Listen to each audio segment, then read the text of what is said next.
morning and welcome to our special budget coverage on Money Control. I am Nandita Khemka. Well, the Finance Minister Nirmala Sitharaman will be presenting her 9th consecutive budget shortly. She presents the budget at a time when economies around the world are in a churn. And the question for India is how to be future ready. Well, we on Money Control will be getting you live and extensive coverage and the biggest of the lineup of guests right through the day till 9 p.m. So let's get the day started. Joining me right now is my colleague Shweta Punj. Shweta, Finance Minister creating history with her 9th consecutive budget. Look at us. We are also creating history in a way. Won't you say that? Because, you know, not just the fact that it's 7 a.m. on a Sunday morning and we are here, full house. It's the fact that we have a full trading day ahead of us. So that's something that at least I have never seen in my career. So in a way, even we are creating history. Wouldn't you say that? Absolutely, Nandita, and a very big welcome to all our viewers. It's a budget day. It's on a Sunday, 1st of February. So I think the Modi government has made Sunday the new Monday. Exactly. There's a message that goes out, you know, from presenting the budget on a Sunday, which is that this government means business. Business, yeah. And if holidays. the budget, no holidays. You know, if the budget has to be presented on the 1st of February, it will be presented on the 1st of February. 1st of February. There was a lot of back and forth whether the budget will get postponed, the budget presentation will will it not happen on the 1st, but I guess here we all are, right? And it's a full trading day, full house, absolutely. You know, it's important that we also discuss the context of this budget. Yeah. Very volatile on the geopolitics front, and of course even stock market front, currency market, bond market, you know, what have you. Absolutely. Let's get the day started, set the context. Right. So from a macro perspective, Nandita, Ms. Sitharaman presents this budget at a time when India's fundamentals are looking very, very good. You know, Indian economy looks to be on a strong footing. If you look at what the economic survey put out, if you look at the first advanced estimates released this month, you have real GDP growth for FY26, which is estimated at 7.4%. Then you have, you know, fiscal deficit, which is looking on track at 4.4% of the GDP. Forex reserves are robust at 701.4 billion. However, having said that, so all the macros are looking good. But we also know that the rupee has been under a lot of pressure. It has hit record lows below 92 to a dollar. And then you also have a nominal GDP growth, which is muted at about 8%. So again, you know, it's not, it's going to be a tough balancing act for Ms. Sitharaman, a complicated budget because you have geopolitically, it's a very volatile situation, and I think that's where the complication comes from.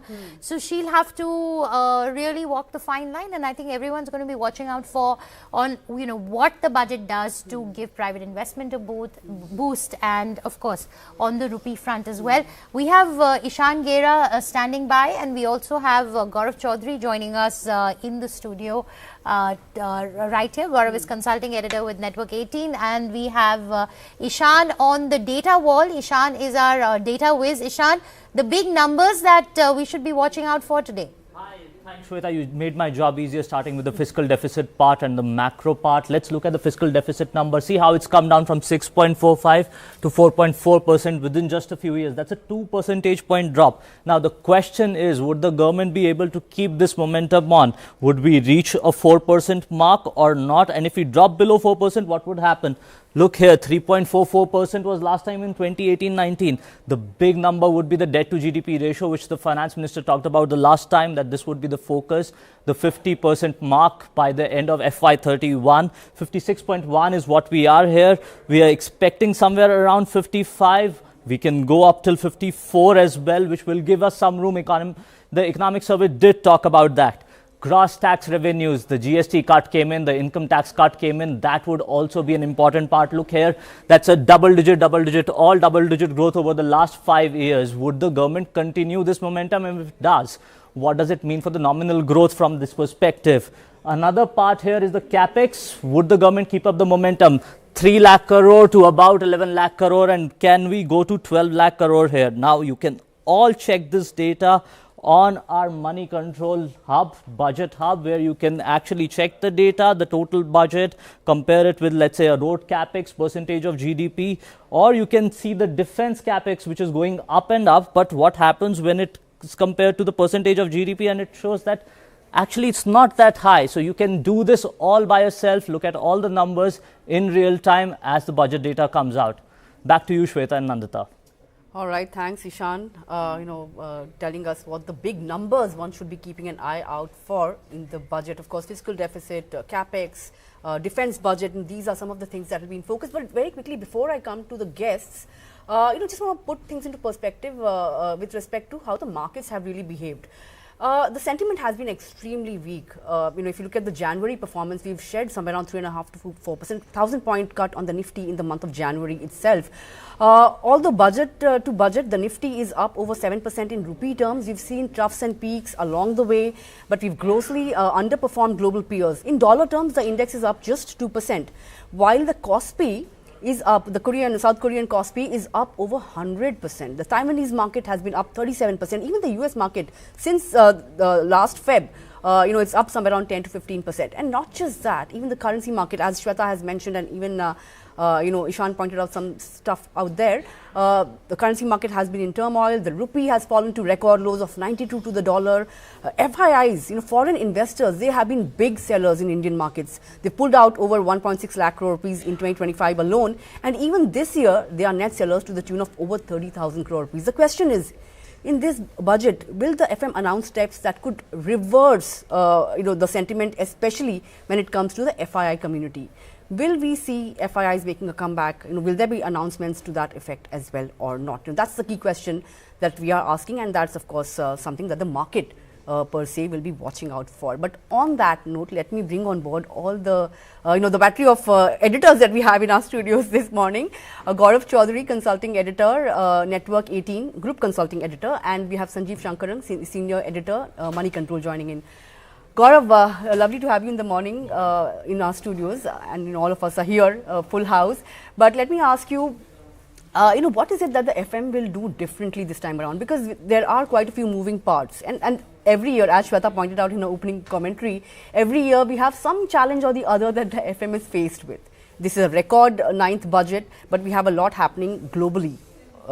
Domestically, things are fairly resilient, but geopolitics very uncertain. Currency in turmoil. What is it that the FM will do differently this time around, Gaurav?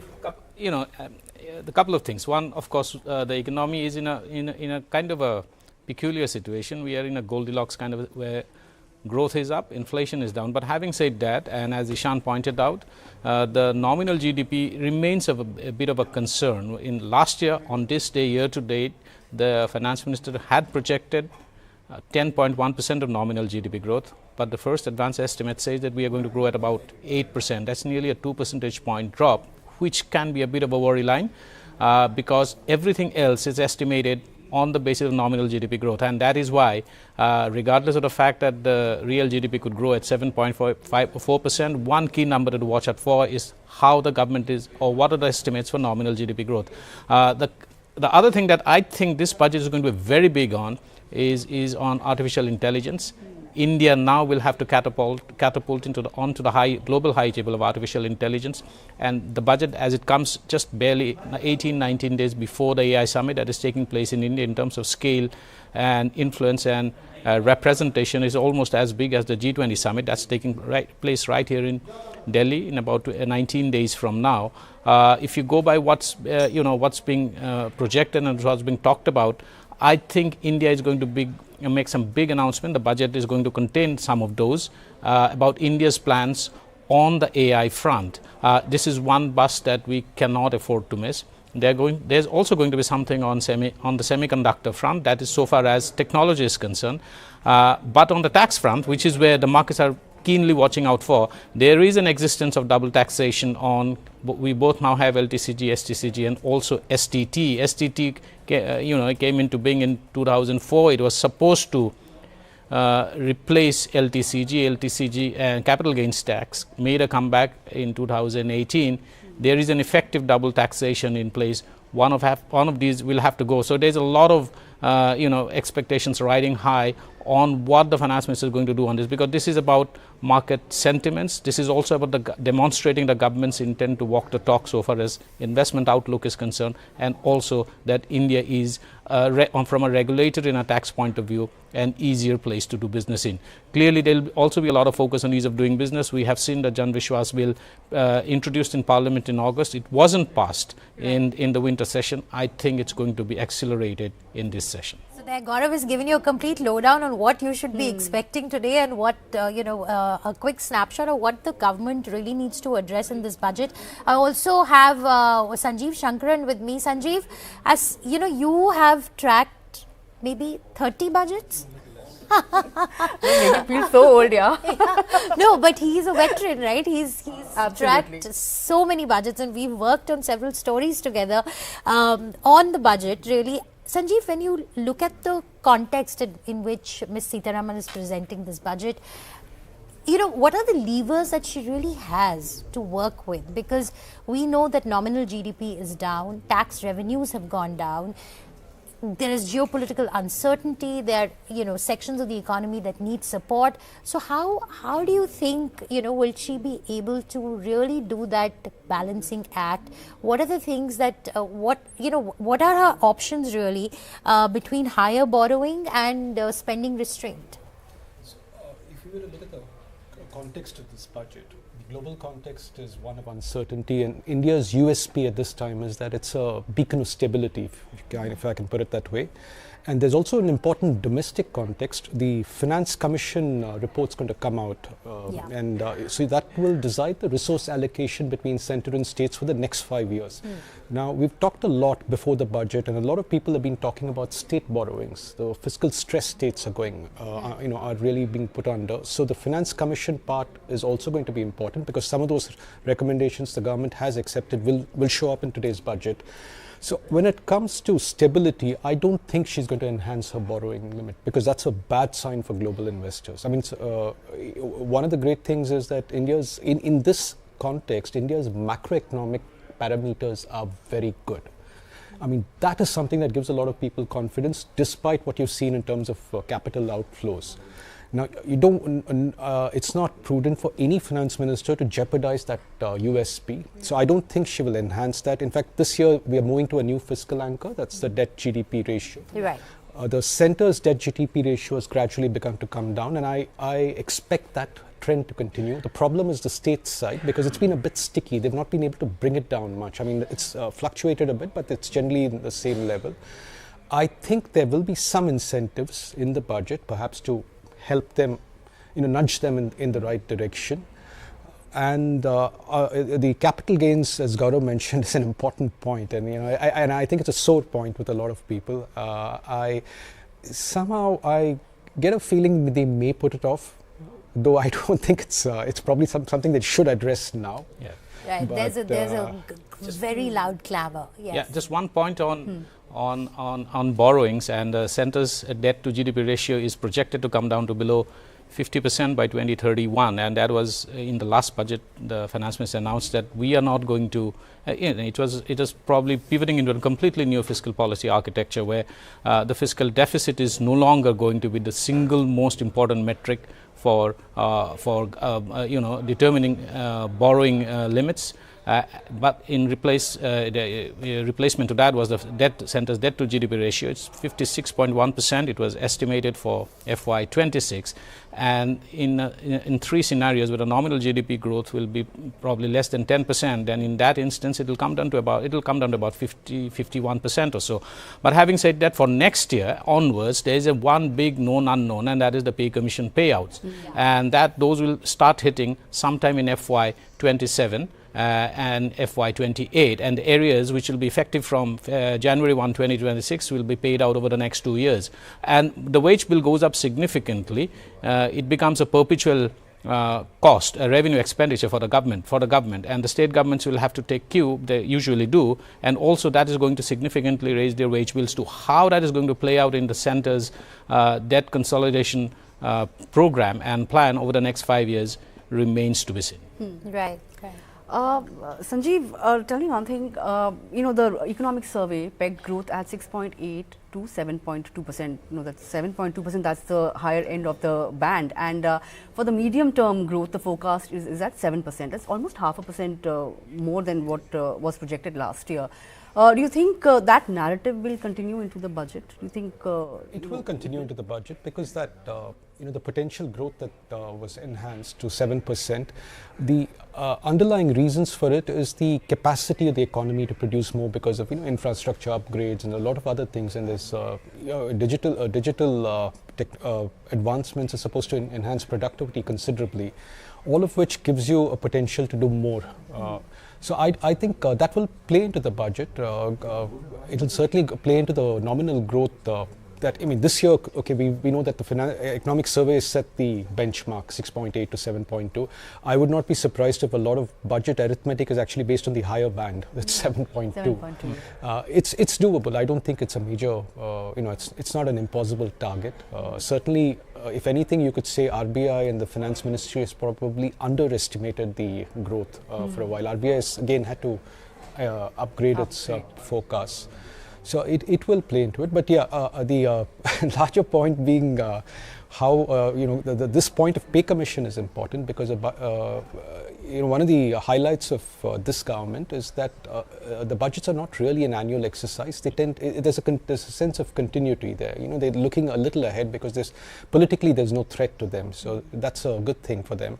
And I think the pay commission is a very big problem coming up because it's going to squeeze the spending. You can't really enhance borrowings, especially when you're committed yourself to a certain debt GDP glide path.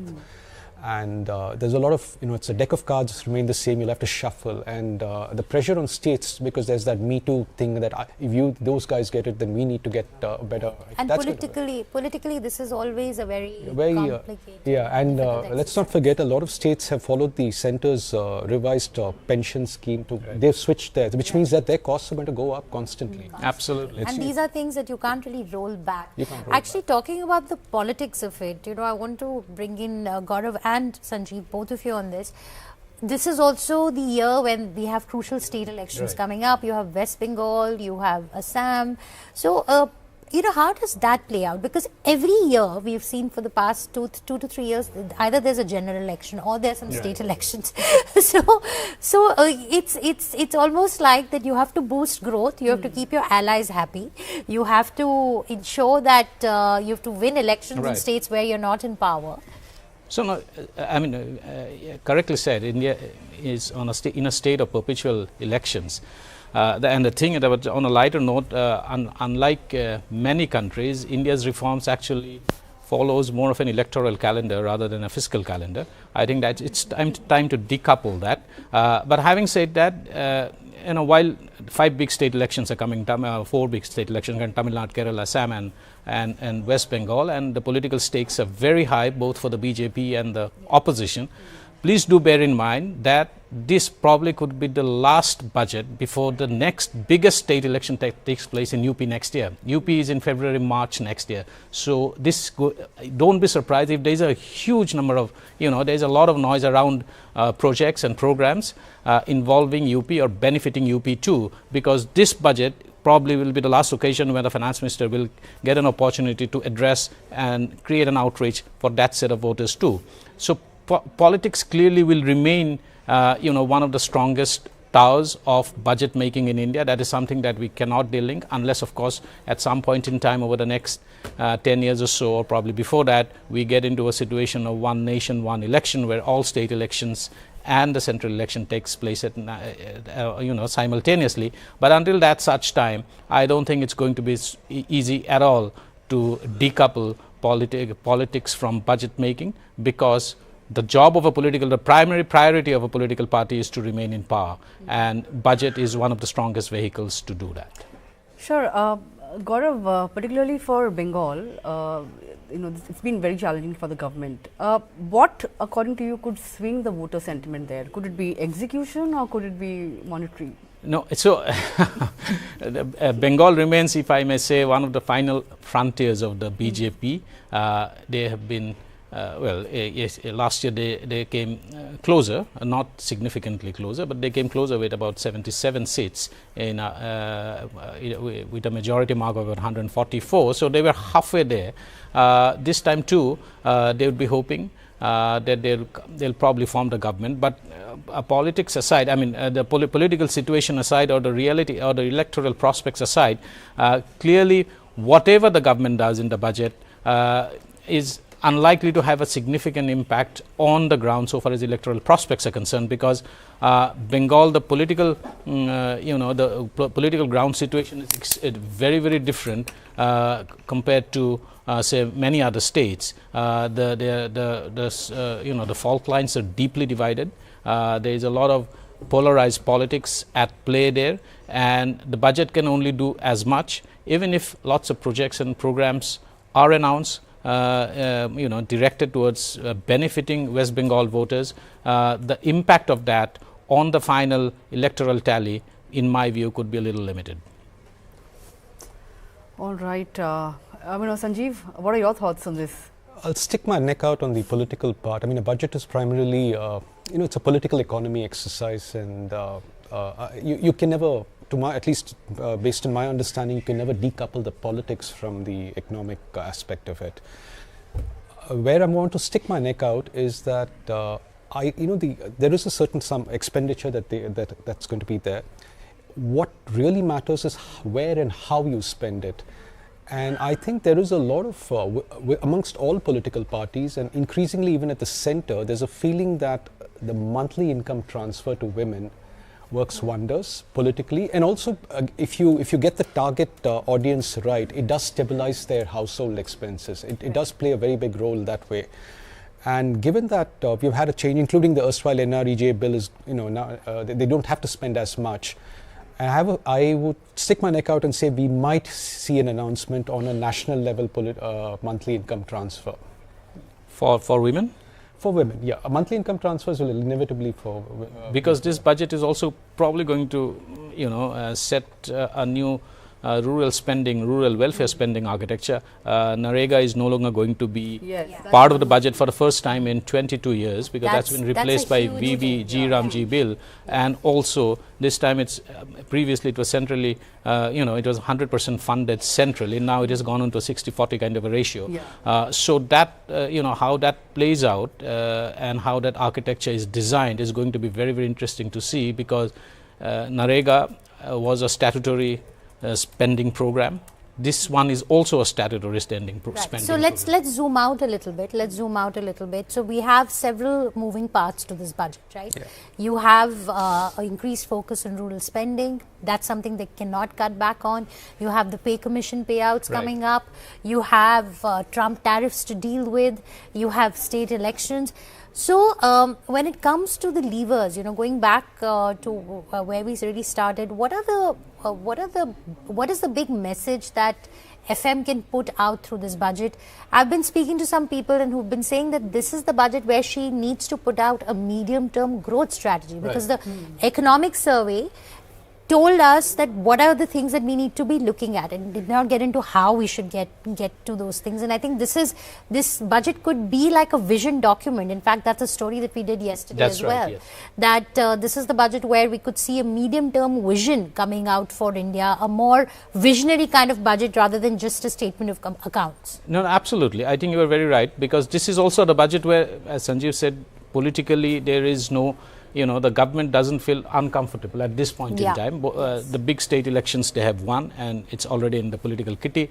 The next big state election is UP, which is still more than a year away. There are 4 big states coming. The BJP has certain political stakes in it. But having said that, this is that budget where a lot of experimentation and can be done from a policy point of view. I think they will have to expend lesser time on political risk management in this budget than previous budgets, and that is why you probably could see more risk taking so far as reforms and policies concerned. The clear message is that one clear message that is likely to come out of this budget is the finance minister is going to tell the world that India is a very easy place to do business in.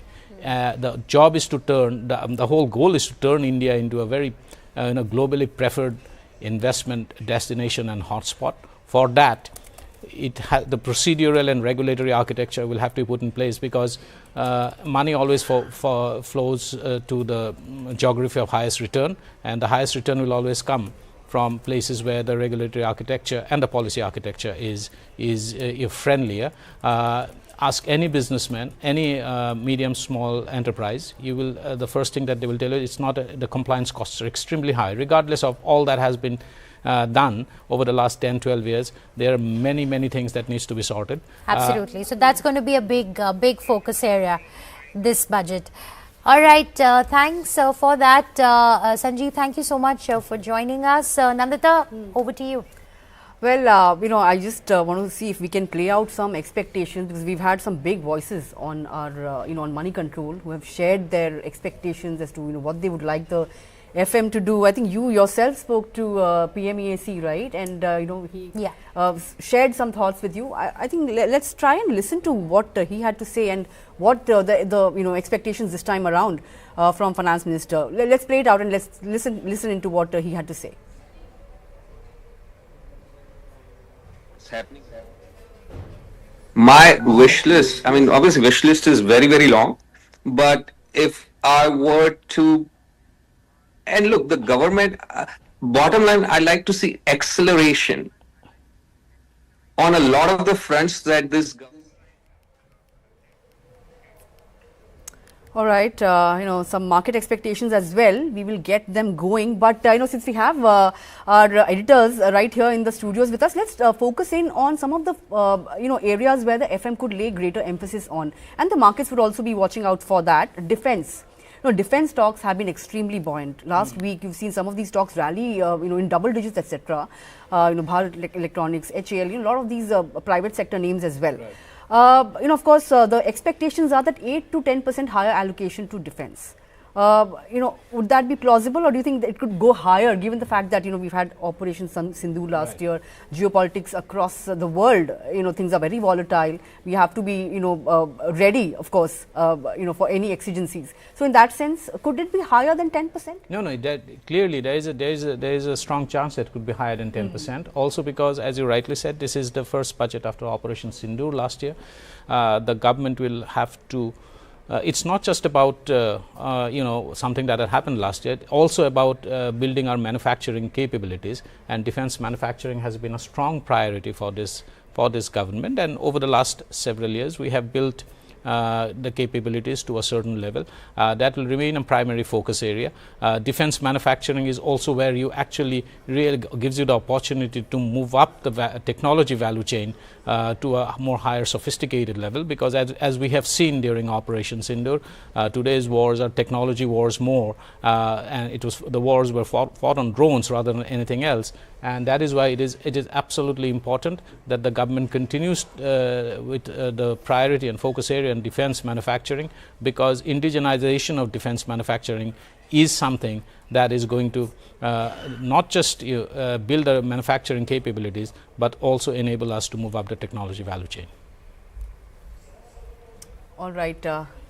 Thanks, Gaurav, for that. Let's get in some of our external experts as well to take us through what the expectations are from a market standpoint. Of course, heading into the budget, things have been fairly volatile. We've seen the Nifty, slumping quite a bit. In fact, Friday was also a down day for the market. We did see a couple of days of spurt, but that didn't really sustain, and that's been the case. And of course, if you look at the market in the month of January, we've come off quite significantly from record levels as well. But let's get on board Gaurang Shah, of Geojit Financial Services, to understand what his expectations are and what the market will be really watching out for. Gaurang, lovely chatting with you this Sunday morning. It's a long working weekend, but tell us, first of all, FII, outflows, that has been a pain point for the market. Although growth has been good, economy has been resilient, we've seen markets come off quite significantly, 3 to 4% off from record levels.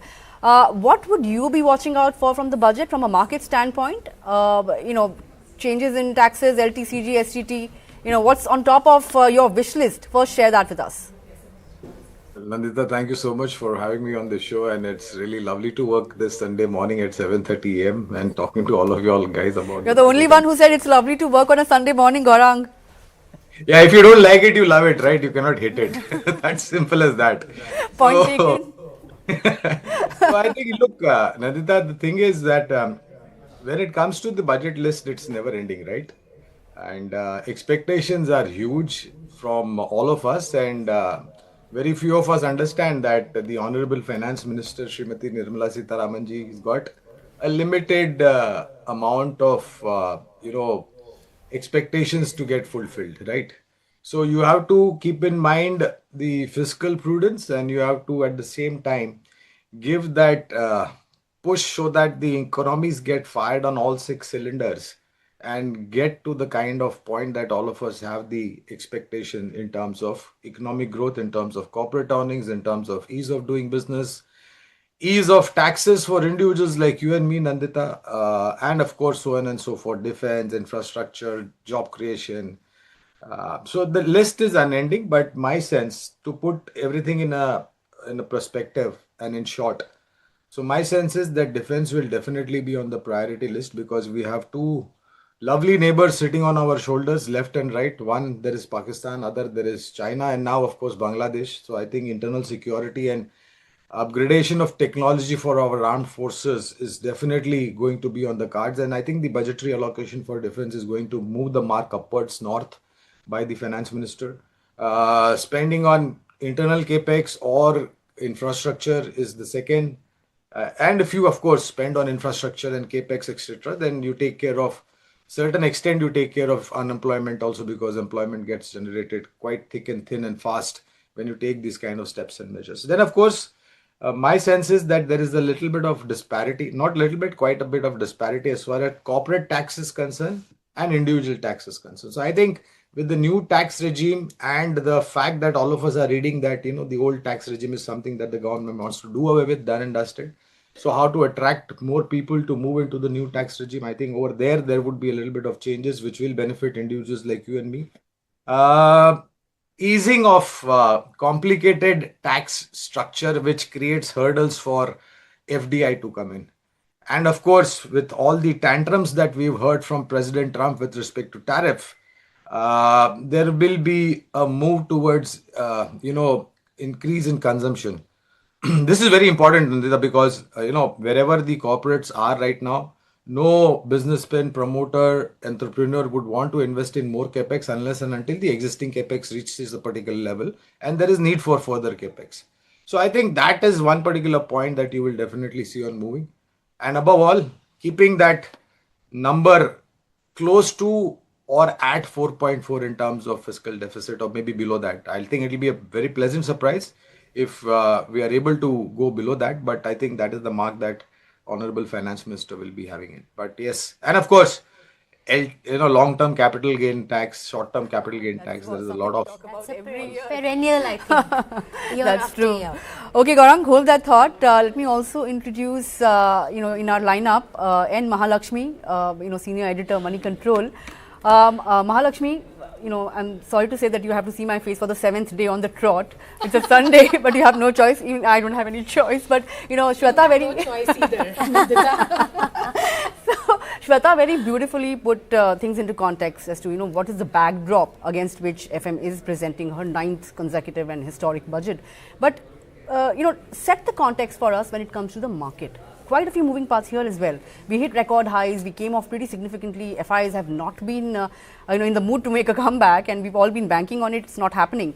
So, what are the other things that, from a market standpoint, you would be watching out for? Set the context for us. No, absolutely. Because I was just about to say that, if you're looking for answers in terms of where the market will go from here, and if you're looking for those answers from the finance minister, it's not going to come. It's the wrong place to knock. Absolutely. Because, first of all, market trajectory. The first point I want to make is You've got to look into that camera. Sure.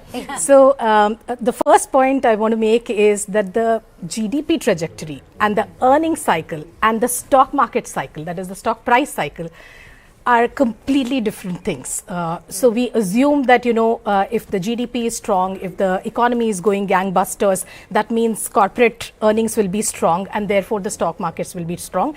It holds true over very long periods, but on a year-on-year basis, there is absolutely no correlation or very little correlation. And therefore, this budget, if we are expecting it to change the market narrative, it is not going to happen. Of course, there are one or two levers which markets get trigger happy about, which is the long-term capital gains tax, short-term capital gains tax, etc. And I think this time the narrative is not very strong in terms of whether we should go zero on a long-term capital gains tax or we should reduce the short-term capital gains tax. The arguments in favor of those cuts is very, very weak. I'll come to that in a minute, but a few charts I want to sort of have on the screen. One is, how is the market really looking? Right now, this year we have started on a bad note on top of a very bad 2025.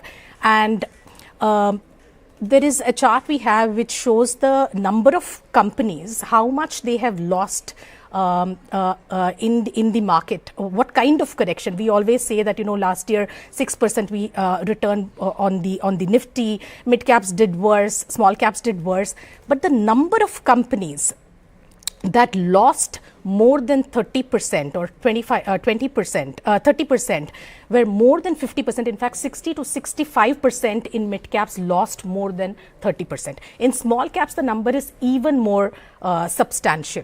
So, which shows that there is already a lot of pain in the market. And people, when there is, if lots of people are actually not making money, the ability to buy more is also limited. And that is why it is very hard to see where the buying interest will come in from retail investors, which will take this markets higher. Because there are three basic pieces to this, right? Like, who are the three big buyers? The domestic mutual funds, the promoters, and the retail public. Promoters have been selling because they inherently know that these valuations are, even now, despite the stock corrections, are pretty high. And domestic institutions are, of course, buying because they get money from savers who are putting in money every month into SIPs. But the retail investors, who are essentially have a slightly narrower and a short-term outlook, who are the momentum investors, they are hurting. And we can't look for any buying support from that quarter. The second point is valuations. Despite this correction, 60% of companies have corrected more than 30% in small and mid caps, and yet the PE distribution for the entire market shows us that we are significantly overvalued. So at the headline level, which is on Nifty, we may be at 22 times, but if you look at number of companies which are actually at more than 25 times earnings, it is pretty significant. More than 50-60% of the market is actually in small caps is more than 50 times, 100 times earnings. So it's a pretty expensive market if you look at the broad markets, despite the steep correction. And therefore, unless the earnings trajectory decisively changes from here on, by the way, I made the point that the GDP and the earnings and the stock market cycle are different. And therefore, for us to hope that the earnings trajectory will accelerate, the case for that at this point in time doesn't look very strong. Because we haven't seen growth come back to consumption in a very big way, which people were expecting that after GST cuts, we will have a huge change there. That hasn't happened. So we have to still wait and watch for 2-3 quarters to see whether earnings really comes back with a bang, which can change the, start to change the fundamental triggers for the markets. The market setup fundamentally will start to look a little better.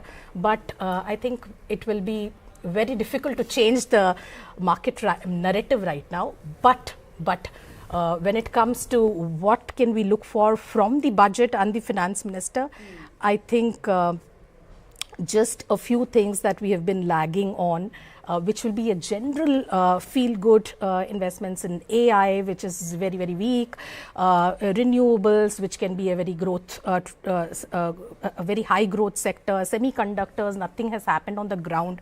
Will we have some traction there? Can something very concrete be done?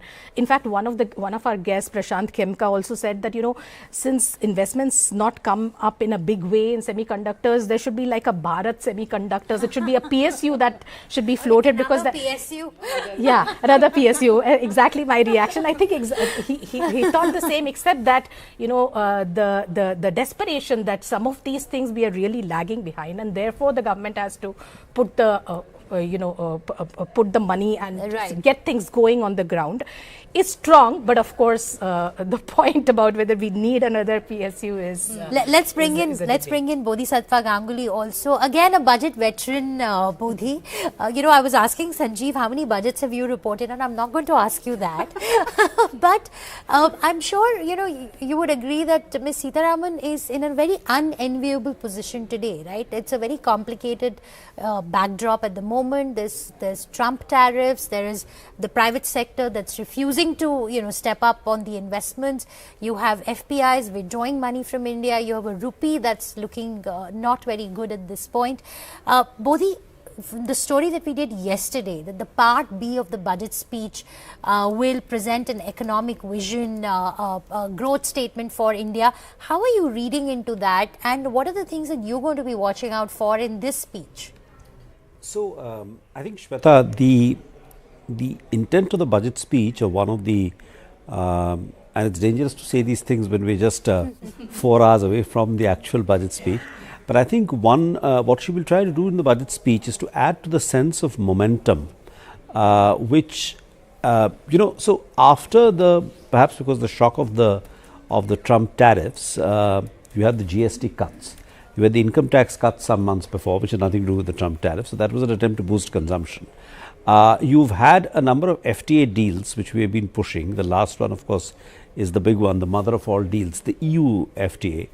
So there is a sense of momentum in the government's narrative, or the government's messaging has been to really push the fact that there is a sense of momentum and that things are back on track despite the geopolitical uncertainties. And so the budget, I think, will push this, will sort of tell this story in a, by making a number of big picture reform announcements. So I think it'll attempt to add to this sense of momentum. If you go later this month, there is the semiconductor. Mahalakshmi referred to the Indian semiconductor story, and there is now and indeed it is true that, for example, even when the stock markets were booming after some months back, one of the weaknesses was that there are no stocks linked to AI or large language models. I mean, that was well understood. But I think there is now so a number of things have happened though which are positive. One is that some semiconductor factories are the ones by Tata and I think the ones by Micron. There is construction which is going on. So the first India-made semiconductors should get made sometime during the next fiscal 26-27. Secondly, if you look at the some of the of the Mag 7, a few of them have announced very big investments in India.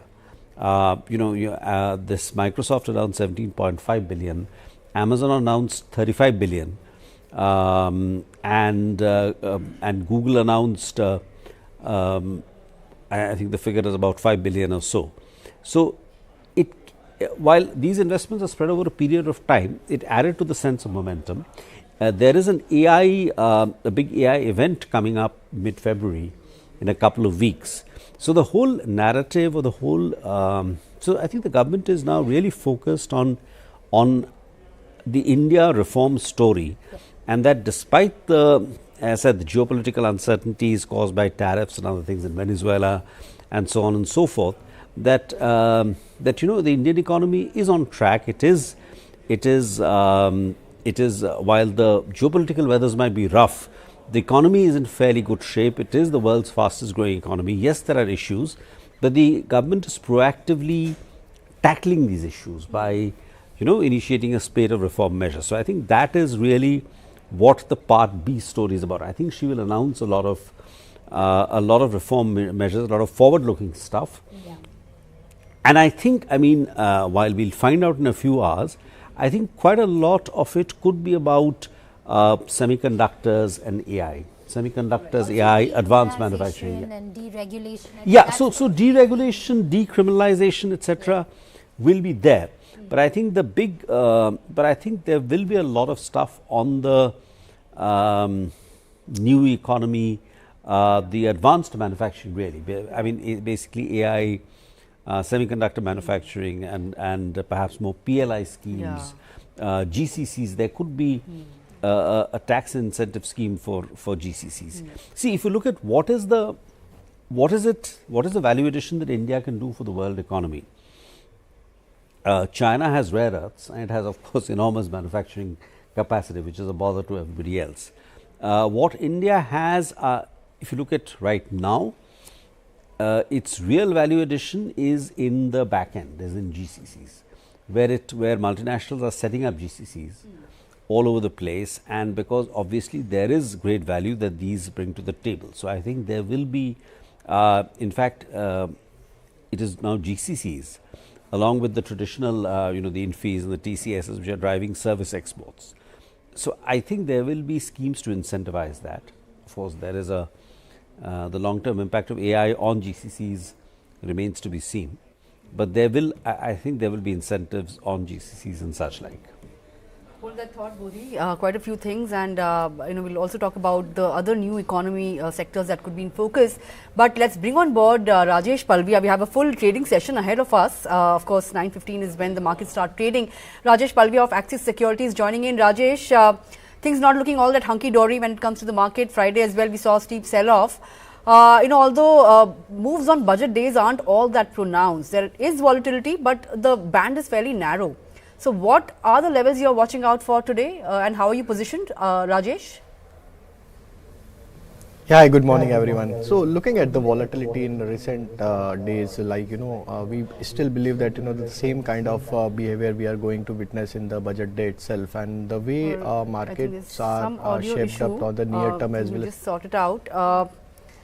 Gaurang, if you can hear me, one pocket that we've spoken about in the studio with our editors as well, defense. The capex is expected to see an increase of 8 to 10% or even higher. Stocks have already seen quite a bit of a run up in the last week or so. How are you positioned in some of these defense names, and would you look at PSUs or the private ones? I think there's some audio issue. 10-year kind of time, I beg your pardon, 3 to 5 year plus kind of time horizon when you pick defense as a theme.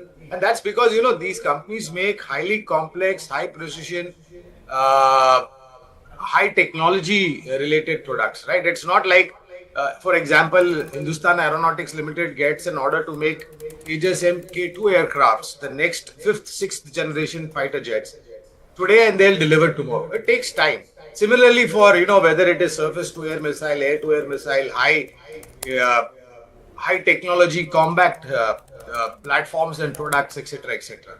So we have positive coverage on the PSU names as far as defense is concerned. The names are Bharat Electronics Limited, MTAR Technologies, which incidentally came out with a stellar set of numbers. I think it was yesterday or day before yesterday.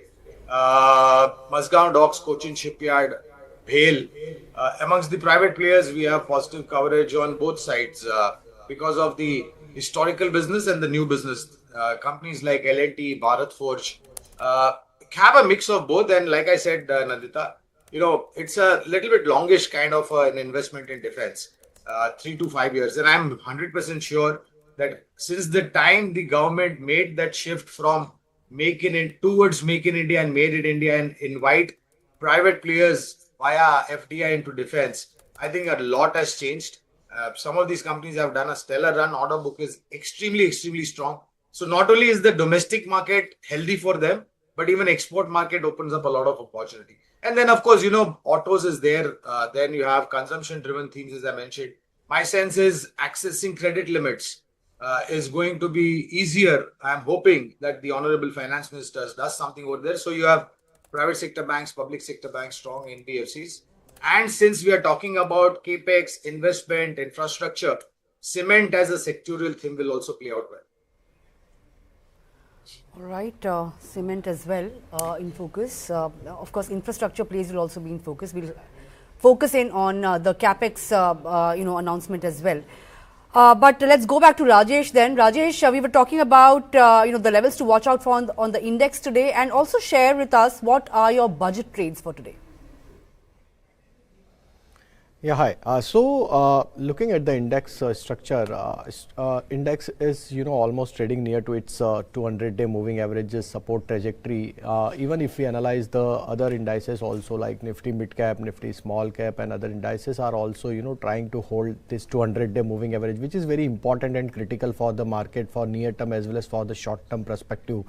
Though we have witnessed a lot of volatility in last couple of weeks, and on ahead of budget also there was volatility in the market, but some of the pockets like defense, banking, automobile, these space are still holding the strength, and I think for trading point of view, these three pockets are looking promising for near term as well as for the short term, as most of the stocks has managed to give breakout on their near term charts.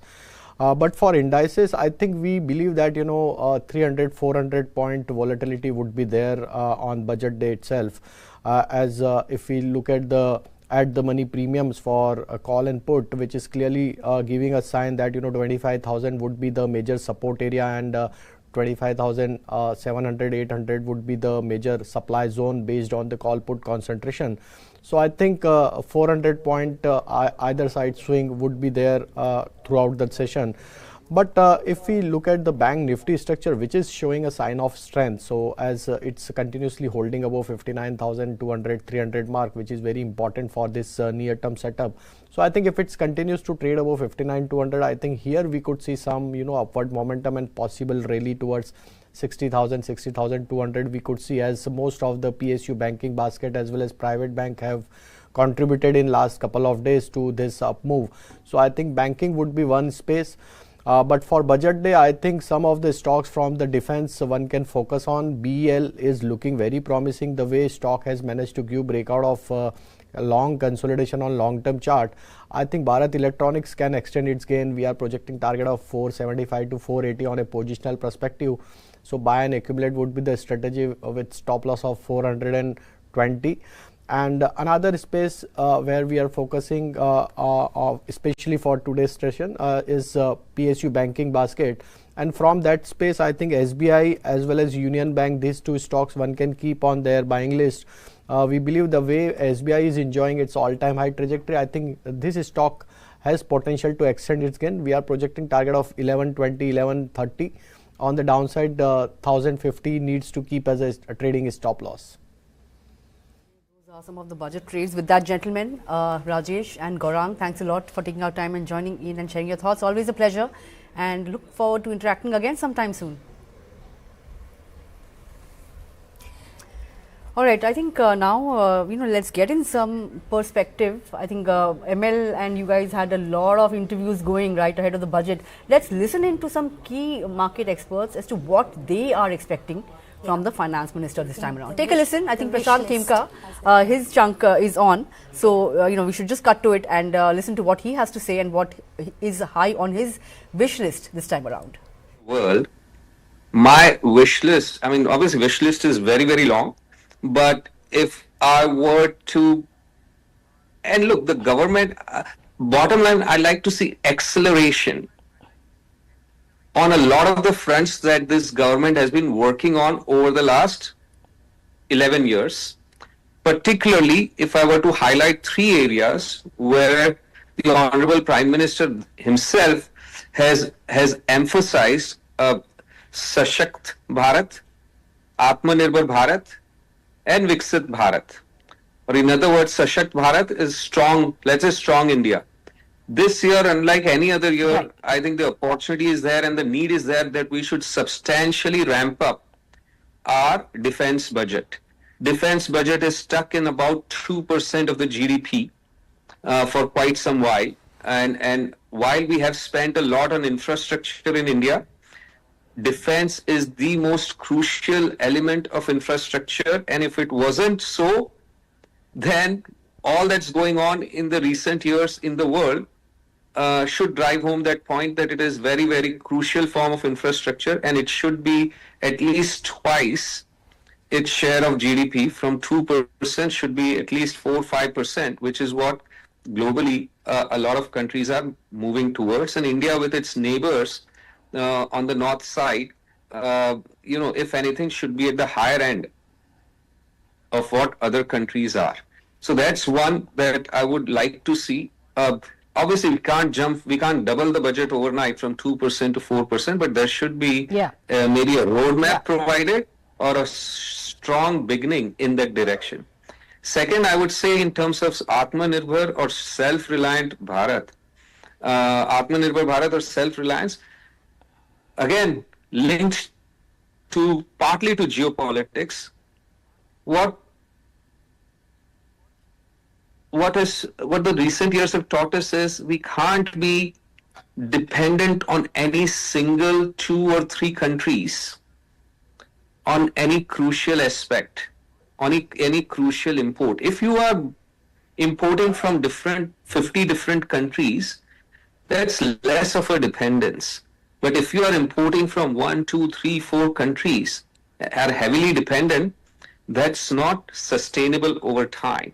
So obviously defense itself is the biggest area probably for indigenization and greater focus on indigenization. But it's not limited to defense. Look at chips. Chips today are part and parcel of everything we use, be it the mobile phone that I'm doing the call through, or be it computers, be it any machinery, security systems, everything, automobiles, everywhere chips are needed. And predominantly most of the semiconductors India imports from a very select few countries in Asia, including China, probably a big component of all of these.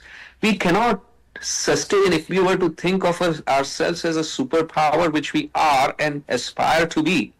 This is not sustainable. You can't be dependent on 2 or 3 countries. One of them is your arch rival. The other one is at risk of being taken over by your arch rival. I'm talking Taiwan here. You can't be dependent and wait for some such eventually to happen and then build this. India is already 30 years behind in semiconductors, right? If not more. We've made a start over the last 2-3 years through the PLI scheme and other initiatives. We made a start, but we need a massive push. I'm never a big fan of public sector units, or let me put it this way, I'm not a big fan of government entering areas where private sector can take care of. But here we are so far behind, 30 years behind. I think there is a justification and need for some Bharat Semiconductor Limited or Hindustan Semiconductors Limited, because just private sector may not get there. And you may need government to put all its weight behind, and you need to have a roadmap again that it can't be bridged in the next year or 2, but over the next 5-10 years, we ought to move in that direction to reduce our dependence on Taiwan, China, Korea, and other countries when it comes to chips and semiconductors in general, which are a very crucial element of every form of machinery that we use today. And third, towards the Viksit Bharat, or the aspiration to be a developed country by 47, I think the growth rate at which we are growing, 6%, while it's one of the highest in the world, there is room and need for it to be stronger for the job creation that is needed. And for job creation, we need to cut red tape. I mean, Trump says a lot of things that people laugh at, obviously, and we all joke at, but he also says a lot of things that make a lot of sense. At the Davos speech, he talked about cutting 10 regulations for every new regulation they put in place. And he pointed out that they've actually cut 129 regulations or something like that for every new regulation. Who knows? Nobody. Trump says a lot of things which people can keep verifying and are not able to verify. But he also said that other countries can copy too, and there is no harm in copying something that is good. And I think around the world, there is very high degree of maze of complicated regulation that stifle businesses, and businesses are who create jobs. If you have over-regulation in any... If you want to have Viksit Bharat, you need to have a growth rate of 7 to 8%. For that, you need to have, right now we have investment rate about 30% or so. So and it's remained that for a really long time. Yeah, we need to increase it to around 35%, 34% or so. So for that, private investment is important. The public sector, I mean the government has been raising capital expenditure in the last few years.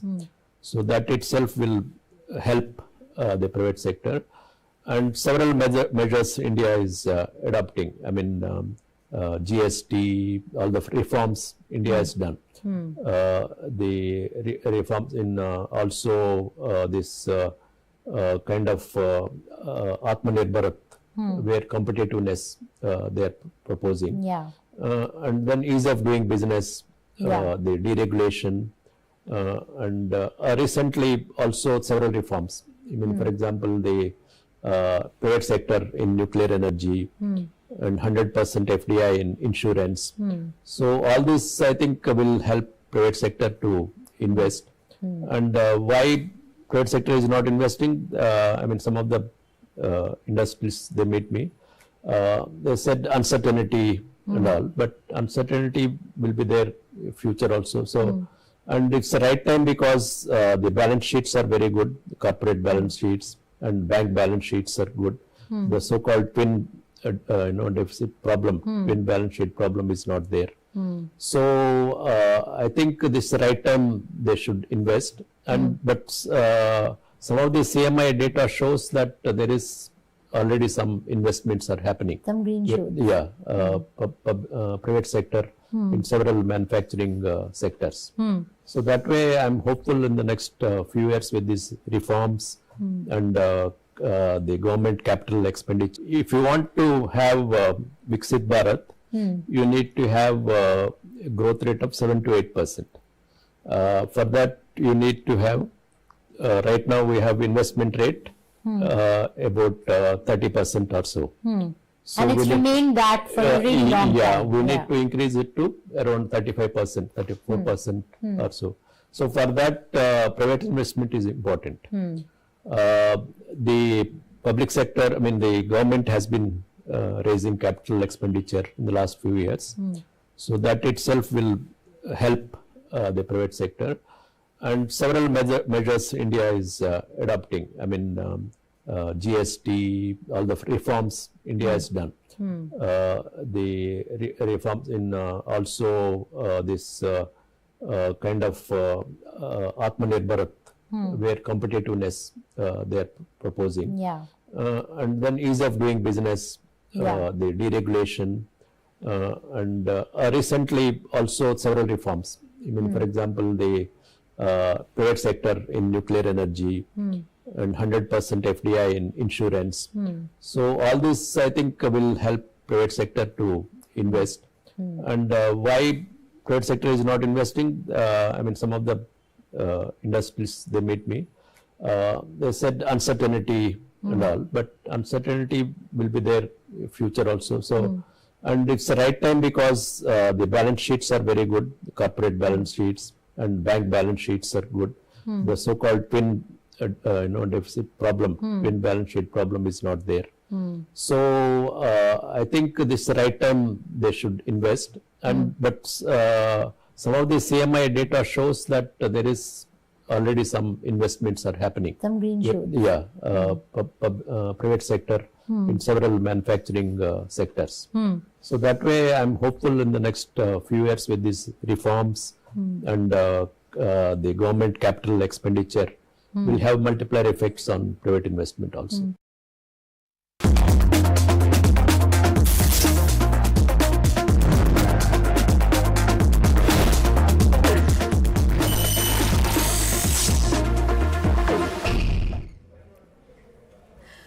Good Good morning, hello and welcome to Money Control's live budget coverage. 3 hours to go before Finance Minister Nirmala Sitharaman presents her 9th budget.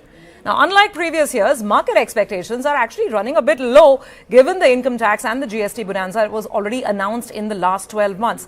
However, even though expectations may be tame, hopes, as usual, are always running high. Hopes for added reforms, for an additional growth impulse, and yes, maybe even some relief on the capital gains tax front. I'm Surabhi Upadhyay, and with me is Money Control's top editorial and intellectual might in full force. We have with us Bodhisattva Ganguly, Sanjeev Shankaran, N. Mahalakshmi, and Gaurav Chaudhary. Lady and gentlemen, good morning. So B-Day is here. I want to start with a very quick pulse check, mood check / pulse check. Bodhi, let's open with you. Good budget, bad budget, mega budget, non-event budget. What is it going to be? I think there will be a lot of positive announcements.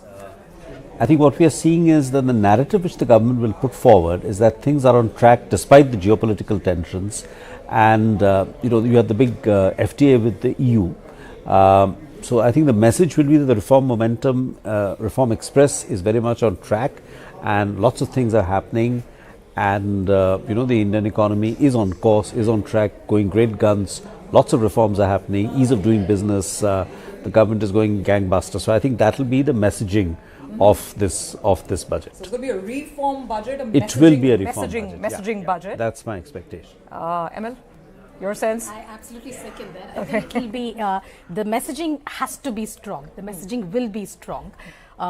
Because there are fiscal constraints, and the market context does not leave us with any expectation that anything can radically change. The market is probably going into this budget in the most downbeat manner, right? Absolutely. I think it's been the worst January in years. So obviously there is nothing that we can do about that. Nothing that the finance minister can do about that except the capital gains tax, which I think she might not do.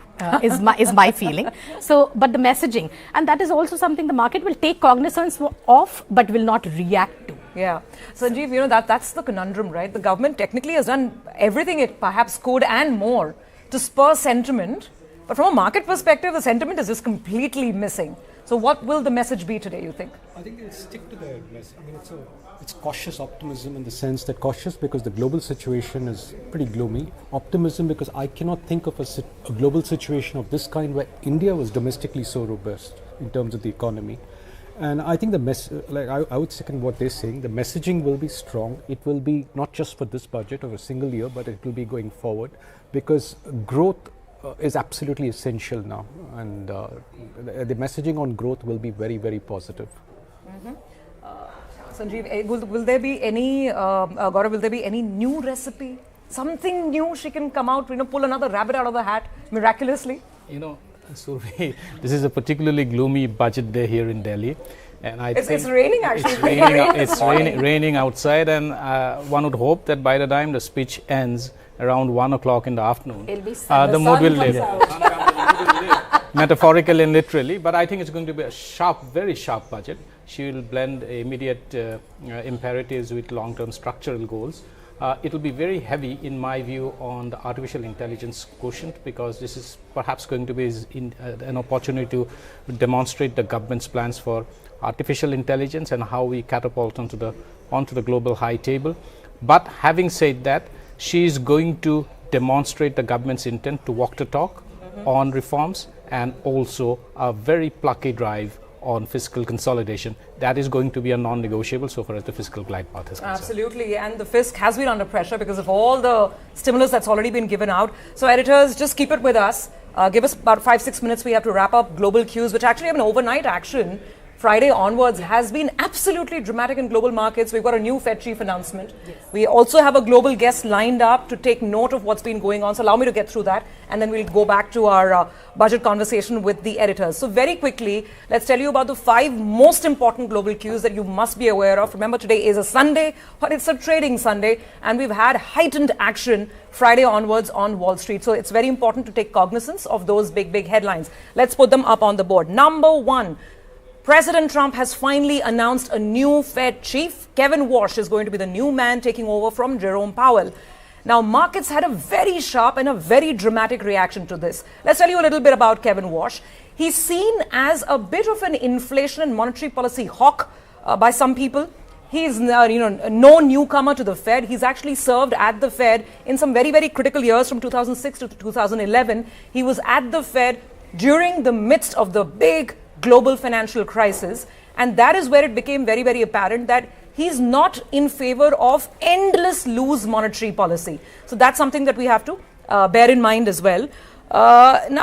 He's also seen as someone who may, sort of toe along with Trump's line initially, may offer a little bit of those rate cuts, but eventually he's seen as someone who will bat for the Fed's independence. He's seen as a person who does have a mind of his own. So that is trigger number one that has really, rallied or rattled markets rather, I should say. So what transpired? US equity markets were fine. They actually on Friday ended lower between about 0.5% to about 1.5%. The VIX did spike, the CBOE VIX. Even the equity market took note of the rumbles, but the rumbles were really felt in the precious metals space and in the currency space. Gold and silver have absolutely crashed. On Friday, in US market action, gold prices tanked 9%. If you thought that was a big headline, silver crashed 30%. We've not seen these kind of moves in the last many decades. The last time we saw something so dramatic was perhaps in the 1980s. Now, why did this happen? Markets, and many will argue that they were running ahead of themselves in any case, precious metals, particularly silver. There was just panic, which was triggered by Kevin Walsh's appointment. As I said, he's seen as a hawk, so people, were jumping to cover those long positions, and it became a bit of a self-fulfilling prophecy. So watch out for this.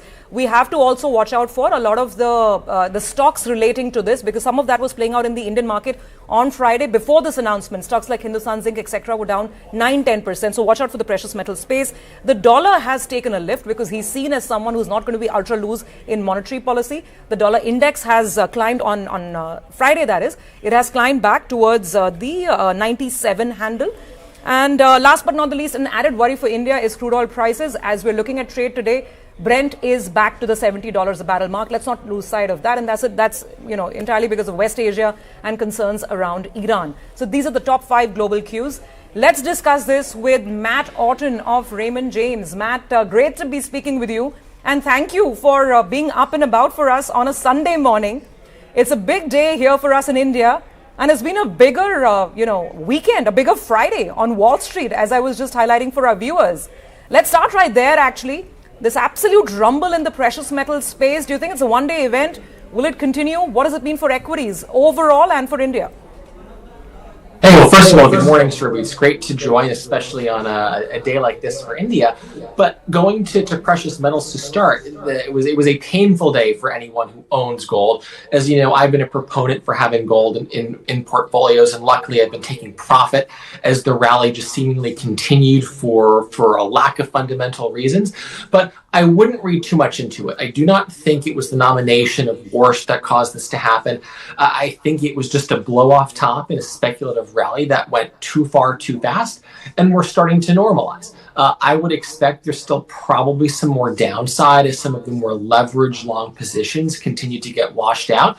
But at a certain point that we're really approaching pretty soon, given how big the move down was on Friday for us, I think you start to get to a point where those who've missed out on this rally can feel much more comfortable at buying and getting a position in their portfolio. So I do not think that the downside is over, but I think the extent to the downside is probably, it's getting extended, and we'll start to see some stabilization hopefully in the next couple of trading days. So over the next week, it'll be bumpy, but from there, I would expect it might resemble the path from October, where you'll build a base and eventually start to move higher. Okay, so that's the global picture. Matt, let's talk India now. And I must tell our viewers that Matt is probably one of the few foreign investors in India who's kept the faith consistently. He's been picking up stocks bottom up over here. But otherwise, it's been a tough year, Matt. What would you like to see in the Indian budget today? So I think just confirmation, obviously growth in India has been incredibly strong. So the need to have a big budget, I don't think is there. So I think you're going to have a balance of fiscal, I'd say, prudence, along with very targeted reforms. And so I don't think you're going to see significant tax incentives given to the broader population. You've already had a lot of stimulus brought in through GST reforms and other changes that have happened. I think you're likely and hopefully going to see some investment and perhaps more regulatory reform around manufacturing, finding ways to have partnerships and bring in more foreign direct investment to help build out that manufacturing capacity.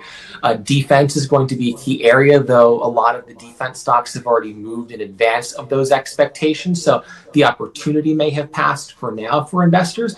But for me, if we don't get a lot of change through this budget and it's more focused on reforms and more marginal changes, I think you want to lean into longer term durable trends. So rather than mass consumption, which benefited from the GST reforms, look towards this idea of premiumization that we've talked about. So some of the more premium automakers that sold off on news of this EU trade deal, I think a lot of those moves are overdone because, again, a lot of those cars are already manufactured in India to begin with, and they don't have market share. So I'm not concerned about the likes of an M&M, which has been one of my favorite names. And so there's a lot of opportunities, I think, to be selective based on where the budget comes. And if perhaps defense disappoints expectations, it could be a good opportunity to get in because it's still a very long-term critical part of investment on the part of India. Matt, quick last questions, 30 seconds only on the chat now. But capital gains tax, you've been investing in India regardless, but is that a real pain point? And if there is no relief on that today, will that be an added negative? Or do you think, in any case, it's something that foreign investors have learned to live with? It's something foreign investors have learned to live with. If you invest in India, India is not the only country that has a similar taxation structure, especially in emerging markets. What I care more about is what the RBI is going to say next week as a foreign investor with respect to where interest rates are going and are we ever going to see a stop or at least normalization in the decline of the rupee. And I think that's been more of an issue for foreign investors because the growth picture is fantastic for India. I'm optimistic and hopefully we'll continue to see reform go forward. And fiscal prudence as well. And that should give investors confidence in the long-term growth story that India represents. Okay. All right, Matt. Thank you very much for setting us up. So that's the foreign view as we gear up for Finance Minister Nirmala Sitharaman's 9th budget. Matt saying foreign investors have made their peace with this 12.5% tax. The question is we need to get those gains. Then we can talk about the tax, right? Matt, thank you very much for joining us on a Sunday. We look forward to, having you back again very, very soon. And we've got our next set of guests joining in as well. We've got Ajit Mishra. We'll just talk about the technical picture in today's specific trades. Ajit, if you could just give us a couple of minutes. We also have Shiv Sehgal joining in. And in a bit, we'll have Trideep also from Edelweiss. Shiv, of course, from Novama. Gentlemen, coming to you in just a second. We're quickly doing a snapshot with the Money Control editors roundtable, the budget roundtable, where our editors have just told us that it's going to be more about reforms and messaging. So let's dive a little deeper quickly on this. Now, on the reforms roadmap, what would be, what is the expectation / wish list on the biggest 2-3 announcements? Anyone? Emil, maybe? Well, Bodhi may be better will articulate it better. Well, thanks for tossing that to me, but it's very, very risky to predict budgets 3 hours out. Yeah. No, so I think there will be, as I said, a lot of messaging on artificial intelligence, possibly an AI policy announcement of some kind, a boost where there's already a semiconductor manufacturing policy boost, but that could get, there could be more funding announcements for it. There could be possibly a policy to incentivize GCCs. Tax breaks and a policy to simply put a PLI version for GCCs. I mean, PLI is for manufacturing, but it's a service sector. Because if you think of it, at this point in time, GCCs is what really is the unique aspect which we bring to the world economy. It is where India is really adding value. We don't have, semiconductor is on our wish list, but we don't actually have any, semiconductor plant or any, any companies which are working on large language models and such things. So, So I think we have, of course, the manufacturing capacity. Manufacturing capacity is coming up, and I think, as I said, in the next fiscal, the first India-made chip should start appearing.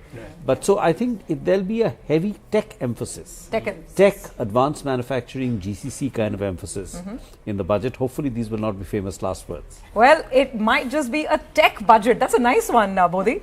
What about you, Gaurav? Sanjeev, would you like to add to it? Yeah, so taking on from what Bodhi had said, of course, it's going to be one of perhaps India's biggest emphasis on technology will be in this budget. Technology is an enabler of economic growth. But having said that, Money Control has done a story on how Part B of this budget speech is going to be significantly different from previous budgets. You will see a lot of inverted duty structure issues getting addressed this time around. Primarily because I think the trigger for that is also because of the Indo-EU FTA, which has been described as the mother of EU deals. So by the time the deal is actually signed over the next 12 months or so, a lot of inverted duty structure issues will get addressed here. It's going to be very high on reforms, particularly on the regulatory and the ease of doing business side. Jan Vishwas bill, which was tabled in Parliament in August 2025, did not pass in the winter session, is going to be passed in the current budget session. Probably it is going to be accelerated, decriminalizing a lot of offences, which has remained a major irritant. And of course, I wouldn't be surprised. We have an STT and we also have an LTCG. There is a great degree of incidence of double taxation. One has to go or has to get significantly reduced. I would not be surprised if these are addressed.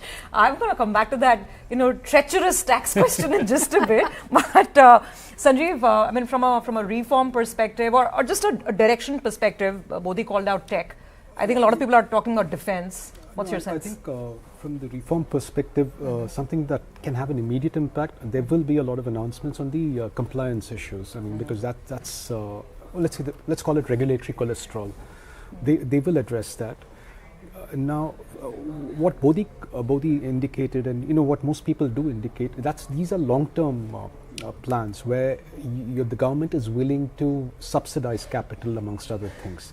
Now, a lot of it depends on how it works out in practice, because not all PLI schemes have worked. The electronics one has worked very well. Some have not really taken off. So, that we'll have to hedge our bets there. But they will certainly, I think the tech budget is a very good way of putting it.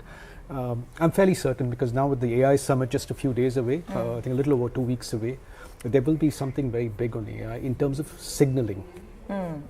And in terms of sectors, so tech is definitely one that all our editors have called out. Anything else that will get sort of the lion's share of the attention? In my view, I think there are going to be some big announcement coming on the rare earth segment, the REE, as it is called, the REE ecosystem. There was a national critical mission that was announced last year. I would not be surprised if the government or the finance minister actually announces a non-lapsable fund, because we have to get a rare earth ecosystem in place on a perpetual basis if we want to get our EV goals in place. That is the critical element, and that is going to get a lot of emphasis. Okay, there you see a glimpse of the slightly foggy and overcast Delhi skies that we were talking about, given the overnight rain. Okay, ML, I'm going to leave the last word with the lady. Now, capital gains is one thing. Mil gaya to bahut acha hai. If not, what does this budget mean for the market? No, I don't know. Mil gaya to bahut acha hai is also. I mean, the tax cut. I don't mean the tax increase. Exactly. Even the long-term capital gains tax cut, which everybody is, markets will be very happy if you have that. I think even from a market's perspective, beyond today, I'm not sure it is going to be a great idea. Because we put out a graphic saying that if you look at all listed companies and a majority of small cap companies, more than 75% of stocks right now are trading at more than 50 times earnings. So the more and more you push people into a market which is highly valued, you are going to push down their returns in future. Do you really want to create those kind of incentives to push people into an area where their long-term returns are going to be impacted? So you're saying today we will be very happy. If there is no tax cut, if there is no long-term capital gains tax cut, you're saying it's actually good for the market. It is good for the market. I think it is good for the market, except that from a foreign investor's perspective, which I think has been as asked for a very long time, that nowhere in the world, and we can pull up that chart because I did a comparison in all the major economies, US, UK, France, Germany, Singapore, China, nowhere do you have a, FPI tax, and the taxation between equity and debt is the same. So we have slightly misaligned tax structure with respect to capital gains, I think. And if she leaves it the way it is, it's fine, but definitely not reduce long-term capital gains tax, which is the ask. And this is not the time to bridge the yawning gap between equity and debt either, because equity is anyway suffering, right? So today you don't want to spoil sentiment and make people feel, a negative wealth effect on stock market. ML's counter arguments are against everything that I've heard in the last, I think, 2 months on what the market is craving for. But there's solid, thought behind that. Okay, quick last. I think we've got a next set of guests waiting. No, so there are two ways of doing it. She can bring down the tax on debt towards equity, because the tax on debt is actually 39% of the highest bank. Or the other way to do it is to raise the tax on equity to equalize it with debt. I do not think that is going to happen at all. I think the chances of that are close to zero. But I think reduction in debt taxation is a distinct possibility, because the government has been talking about, the economic survey talked about it too, the deepening of the market, cost of capital to be brought down. SEBI itself is now doing incentives for bonds, etc. That's a distinct possibility, I would say. All right, editors, it's been a fantastic gearing up, completely warmed up for this day. And I request all of you to come back here after 8 in the evening, because we need to decode how much of this came true. Maybe there's something completely different, which is beyond our imagination at this juncture. But thank you for your wisdom, and we look forward to connecting again once the budget is over and done. All right, with that, let's move to our market guests. We've got, of course, Ajit Mishra joining in. We have Shiv Sehgal from Nuvama, Tridip Bhattacharya from Edelweiss Mutual Fund. Let's quickly get them all up on the screen. Ajit, if I could quickly come to trades of the day. What is your advice for people who are looking to trade either the Nifty, Bank Nifty, or individual stocks? Good morning, Surbi. Surbi, yes, we are entering into the event with a very low expectation, and we are also sitting at a very critical level also when it comes to the overall market positioning, because 200 days of exponential moving average that talks about the long-term trend for the market. So we are currently hovering around that area. In case if there'll be any positive surprises and markets make an attempt to cross this strong barrier at 25,600 mark, probably we are out of woods. On the other hand, in case if we fail to hold this 200 days of exponential moving average, means we break 25,150, we are set for the next leg of the down move, and which could be slightly painful, means we are heading towards then 24,300, 600 zone. So as of now, indications are mixed. One should not get carried away with any kind of aggressive positioning before the budget. The best approach is to follow anything like through the option strategies in case if somebody is comfortable with. Otherwise, wait for the event to unfold and look for the positioning in the index. Banking, on the other hand, definitely looks more promising. We are very close to the record highs. The kind of moves that we have seen in PSU banks and the private banking majors, that is something where one can focus on. So on that front, Axis Bank, which post numbers has reclaimed its record highs, we believe that there could be a bit of a consolidation in the near future, but broadly the trend is likely to remain up. 1510 is something that one can look for as a target zone, with 1300 as a stop loss. Another sector which looks promising post budget also is defense, wherein we have started seeing fresh traction of late post the BEL number. So BEL is the outperforming name within the defense basket, wherein we have seen that stock has reclaimed the record highs. Volumes are very strong. So this also indicates that this momentum is likely to stay, and 490 is what we are eyeing as the immediate target. So with stop at 428, one can go long in BEL also. Okay. All right, Ajit, thank you very much for your trading advice, and hopefully we'll connect again at some point, see how the market actually shapes up today. Thank you for joining in. And now let's get to our fundamental voices. We've got Shiv Sehgal with us from Nuvama, and of course Tridip Bhattacharya from Edelweiss AMC. Gentlemen, good morning. Sorry, we took a couple of minutes just to get the money control pulse check. But you tell us, Shiv, let me open with you. Quick thoughts. Is it going to be a non-event budget for the market, or could it be a game changer? Right now, this is like a gut feel question. What's your sense? Morning, Surbhi, and a very happy Sunday, hopefully, to all of us. I think it's important to understand the context in which this budget is coming to. Last year's budget was framed against the backdrop of impending tariff actions. President Trump had just come to office. This year, however, India is approaching the fiscal exercise with much more greater confidence on the export front. I think just before this budget, the government has concluded a very landmark trade agreement with the European Union. But however, this year's budget is coming against the backdrop of heightened political and geopolitical uncertainty. You also mentioned just in your previous segment that it's been an incredibly metals-focused start to the year. And however, if you recall, in your own very own Markets Cafe segment, we had spoken about the dollar debasement issues, which currently seem to be the fulcrum of almost every investment conversation globally. Also, in the last 48 hours, we have a new Fed chairperson at the helm who seems to be hawkish, but I want to remind everyone, but at the fulcrum of that debate is also the fact that almost 10 trillion of US debt is going to come to be rolled over in 2026. So geopolitically and volatility wise, I think it's a very interesting background for this year's budget. In my view, if last year was about boosting consumption through tax cuts, this year budget will be all about stability and reforms. The government will focus on shifting to reduce the government debt to GDP over the next 5 years. And I think that big spending push is going to be much focused on capex, public capex, divestments, and also on defense. I think defense globally is becoming a major issue for almost all governments alike. And I think the budget push in terms of defense will be very, very large as well from our segment as well. Well, I have Nandita also joining me right here in the studios. Nandita, it's going to be a long day. I hope you're fully prepared. And I was just telling our editors as well that we'll have to see our faces for the 7th straight day on the trot.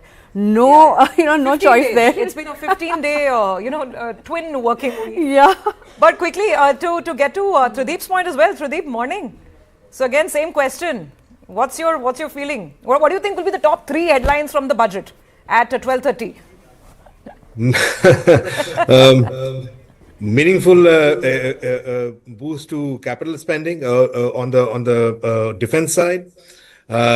Some word on currency stability and fiscal consolidation to continue. And maybe, this is my wish list, if they can talk about the 8th Central Pay Commission. They don't need to, but if they talk about it, it will be a good forward-looking catalyst for the market. Tradeep, hi. Nandita also coming in. What would the government really do to boost consumption? Because, last year we had big bank tax reforms. We had GST cuts as well. But, consumption hasn't really fired up in a big way. Is there any announcement in terms of consumption that you will be particularly watching out for? Sure. So, I don't know whether they will or not, but if they do, it will be good, which is the 8th Central Pay Commission, which is supposed to come about. Sometimes they said it was supposed to roll out from 1st of Jan. We are delayed anyway. The good thing about this is it usually comes with arrears, and hence for central government employees to the tune of about 5 million employees and 7 million pensioners, this could be a meaningful boost from a salary standpoint. Well, I hope they're listening. But at the same time, from an economic standpoint, this could act as a meaningful catalyst for consumption, particularly on the consumer discretionary side. A lot of changes have happened since GST reforms, including inflation, oil coming down, and also interest rate cuts. But some of them have not really fired in the form of consumer spending as yet, barring autos where we have seen. I think we have to give it a bit of time. But particularly on the 8th Central Pay Commission, I'm looking forward to some sort of maybe cue from the speech or any spending talk about that could be quite beneficial. Okay, Shiv, now let's come to this tax business, capital gains tax. We had a guest joining us from Raymond James. I don't know if you could hear him earlier, who was saying it's okay, we kind of learn to live with it. But my colleague Mahalakshmi was making a very vehement argument saying it doesn't matter. I mean, even if there is no tax cut, it's fine from a valuation perspective, etc. But you tell us, 12.5%. How strong is the case to cut it? Yeah, I heard both the segments. It was very interesting and on how contrasting the thoughts were. I think as market participants, obviously, our tax cuts have been the fulcrum of every budget. But the reality is that I think more than the tax cut, it is the stability of long-term uncertainty that needs to be removed. And that's going to be very critical. Of course, you will see a knee-jerk reaction in markets if there is a tax cut in LTCG or even a reduction in STT from that perspective, just making it much more easier for market participants. But it's anybody's guess, I'll be honest with you. Market participants will take it very positively, especially the FPIs, should there be more clarity on the LTCG from an FPI perspective. As you also mentioned in your own segment, we've been seeing an exodus on FPIs. I think that is also taking at the back of mind for the government that there needs to be much more macro stability. The INR has been the weakest currency in emerging markets. So I think there will be a lot more fiscal prudence along with that. It's a tough one. But as I said, a lot of people have been hearing, on segments that the budget is becoming, I guess, on budget day itself is becoming a lot less relevance. It's all about long-term policies. And as market participants, we are also hoping that, there'll be more clarity, that there's not much volatility, and we take this whole debate out of discussing it every year. Sure. Shiv, this is Nandita as well coming in. Just want to ask you, what according to you could be the structural winners in terms of sectors, this time around? Would it be defense? Would it be renewables? Would it be EV makers? Because a lot of these emerging themes, there could be a lot of announcement in terms of these particular themes. So would you look at these as structural winners if something comes through?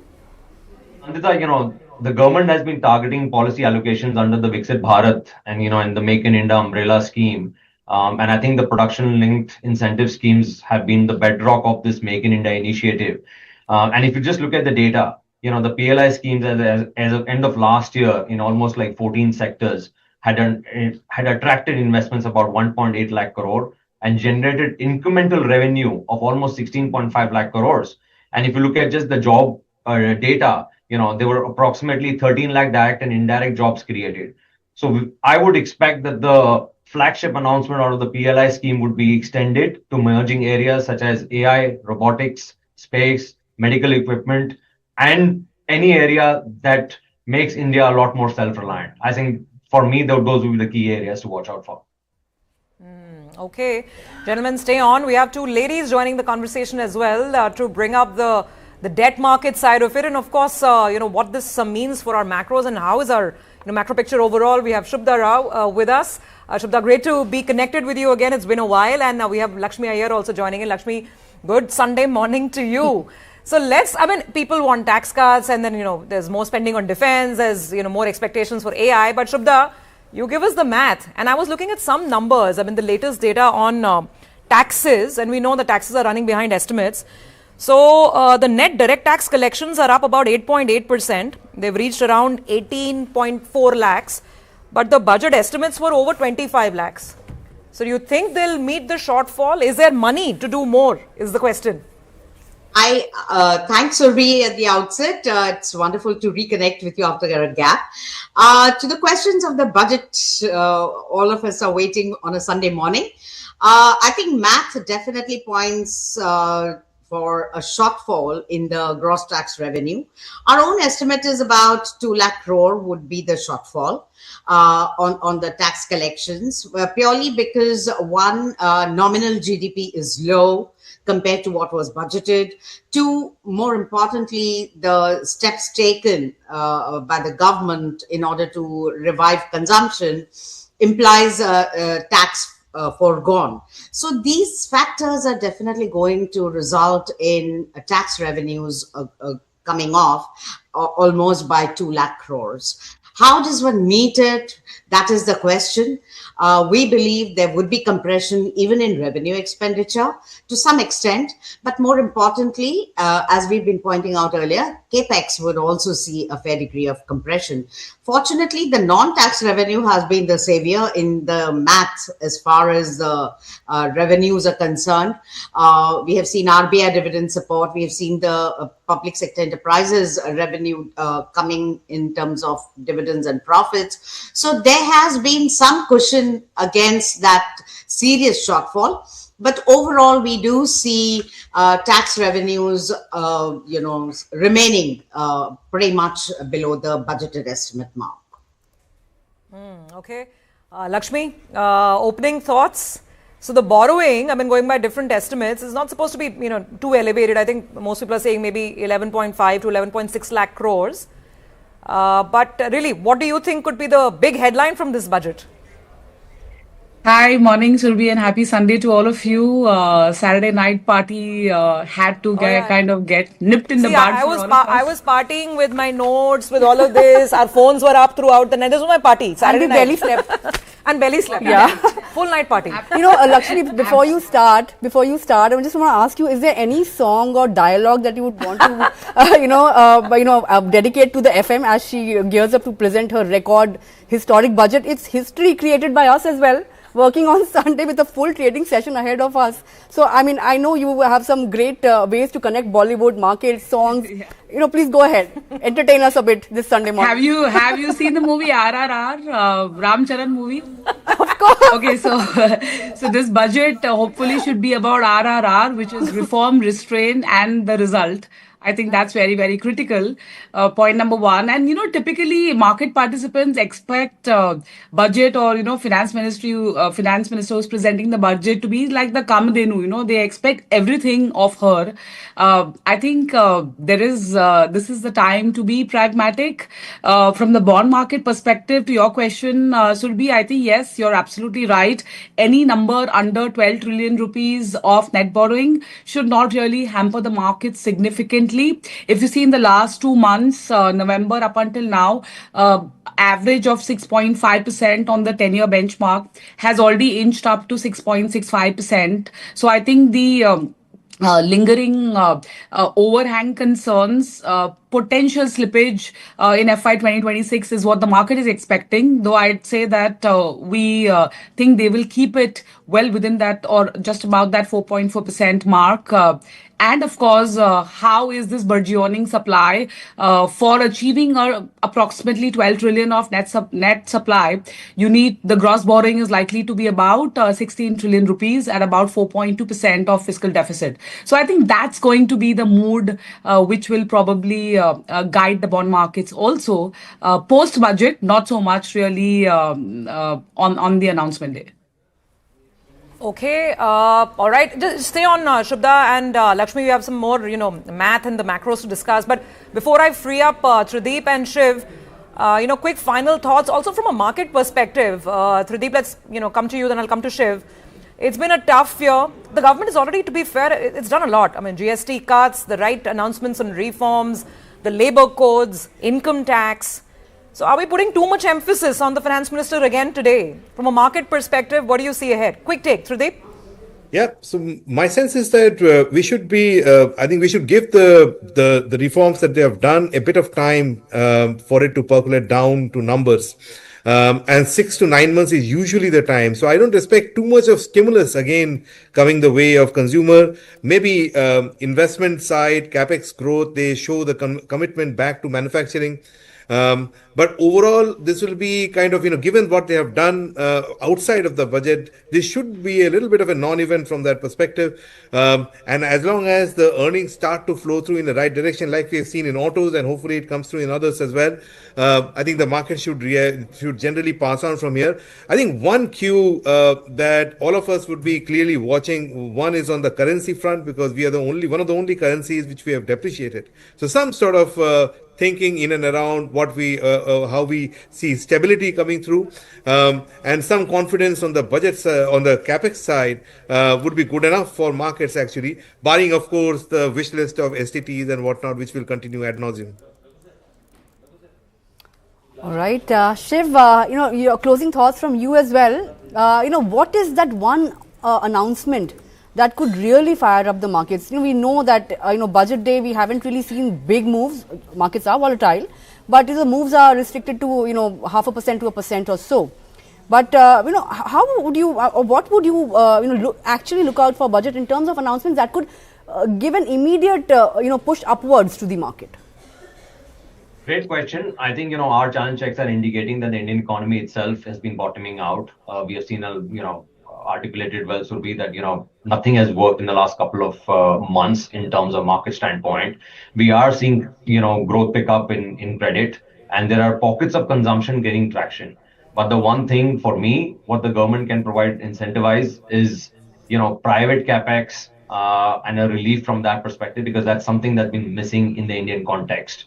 And if there were measures put in place, which is, me thinking out of the box, I think that would really provide an impetus to this, from a market standpoint in your portfolio. Okay, all right, Shriv, Tradeep, thank you so much for working for us and for the country on Sunday. And we look forward to getting your take on the budget again, either today or perhaps in the coming days. We definitely want to have you back. Thank you so much for joining us today. Shubhda, to get back to the big numbers. Okay, so let's break this down. Let's talk about capex. So capex, as a percentage of GDP, do you expect it to continue to run around this 3% level? Could it be substantially higher given the fiscal tightrope? And in the absolute sense, what kind of numbers are you expecting, and how would it be broken up between direct budgetary support and then the capex through PSUs? So I think, since COVID, government has been the heavy lifter as far as capex is concerned. And we have seen that as a ratio to GDP, coming close to 3% consistently on the trot. How long can it go on doing it? I think this could be probably the final year where we see government capex push remaining at close to 3% of GDP. In absolute numbers, we expect it to be somewhere close to 11.7 lakh crores compared to, it has been around 11.1, 11.2. The reason why we do not see a significant push up to 12 lakh crore or thereabouts, which broadly a few market estimates have been floating around, is one, I believe that absorptive capacity of the 5-year run, constant run in government-sponsored, government-led capex is perhaps now waning, and we need to now put our efforts more towards private capex invigoration rather than just leaning on to one. As I said, this is probably the final year where we see the government with equal focus shifting attention or rather maintaining attention on capex, because let's not forget, next year is an important year. We will have 8th pay commission on board, which will require a fair amount of funding coming from the capex. So probably this could be the last year where we see 11.5, 12 lakh crore kind of a budget on capex, out of which my sense is majority would be the budgetary support and a small share could be for the PSUs. Overall, we definitely need to see that how much more are we going to be able to garner in terms of taxes. Direct taxes are done. We've seen GST done. I think the only piece of an unfinished task that remains is reworking on the customs duty framework, which, including us, most of the market participants are expecting a fair degree of commentary on the roadmap on the customs duties side, particularly in an era where India is focusing on a whole set of trade agreements. It could be free trade agreement, but otherwise as well.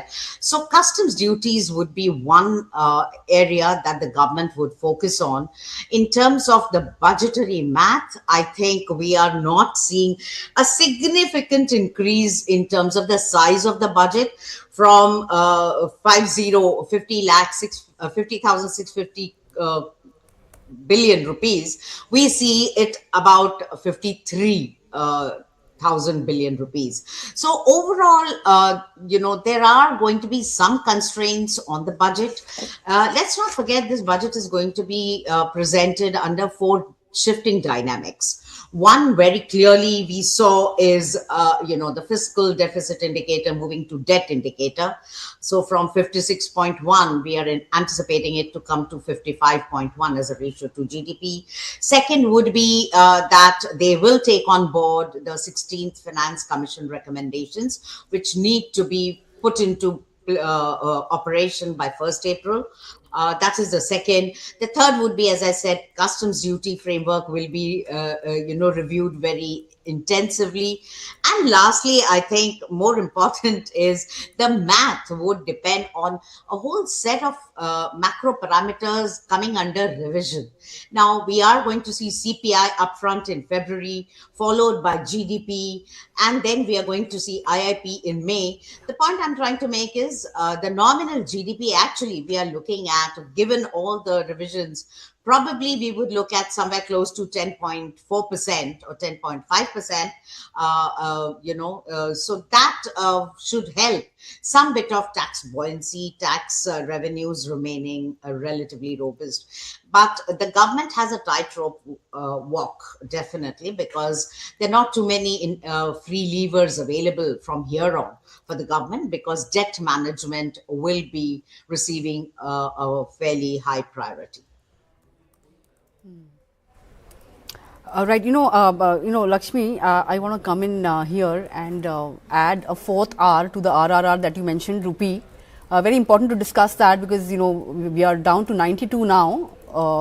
What is the trajectory looking like? Do you think 91 to 92 will be the range going forward? And any specific announcements on the currency front that you would be keenly watching out for?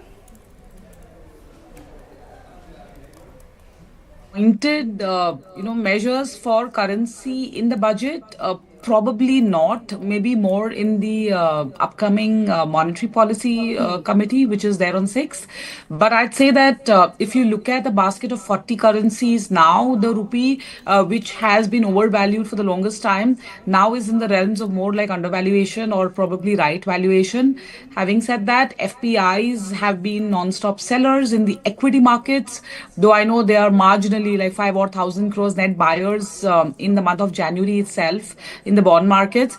But maybe, some sort of a tweak, or I don't know what that is likely to be on the FDI norms will probably have a better bearing on the rupee, I think, rather than having pointed measures for the rupee. That's very unlikely in the budget. Okay, that's very unlikely. But also, with respect to bond yields, they've also been on an upward trajectory. Any thoughts on where yields are headed? The FY 2026 borrowing program, up until now, a very strong anchor has been open market bond purchases. Over 6 trillion rupees of bond purchases has really anchored the bond yields. And after that, after rate cuts, CRR, OMOs, you've seen the bond yields move up.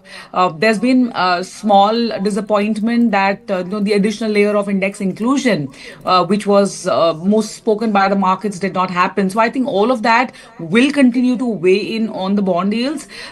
If some of the mutual fund industry recommendations, even if it finds a mention in the budget for further detailing, any of those measures probably will give anchors to the bond demand at the current juncture. Otherwise, no major fireworks, I would say. So no patakas and no dhamakas as such. So looks like it'll be a range bound kind of a thing. But if the rupee weakness persists, which is not extremely unlikely, the bond yields could see a slightly upward bias before stabilizing around these levels. Okay. So, Lakshmi, so we also have, let's not forget, it's such a long week. We'll run into policy by the end of this week, right? So, do you see any interlinkages here? Borrowing, as you're saying, is largely, pretty much consensus in the market, right? That should be a bit of a non-market event. So, how do you expect the RBI to take aim next as we get towards Friday? So obviously RBI will not be groping in the dark, because the budget will give a good segue into the monetary policy continuity. That's point number one. No rate action clearly expected, but more along the lines of the demand levers to be able to. So, will RBI probably indicate explicitly or in an implied manner about the potential OMOs, because inflation is likely to only inch up from the current levels because of base effect, because of composition changes, all of that. So maneuverability on the rate action may be limited, of course, unless US does a hat-trick of rate cuts this year. So unless something of those bazookas are shot, I'd say that the monetary policy decision is largely going to be on anticipated lines and more to probably give you some rigor on the liquidity front and of course on the rates front as the fourth R that you mentioned. Okay. All right.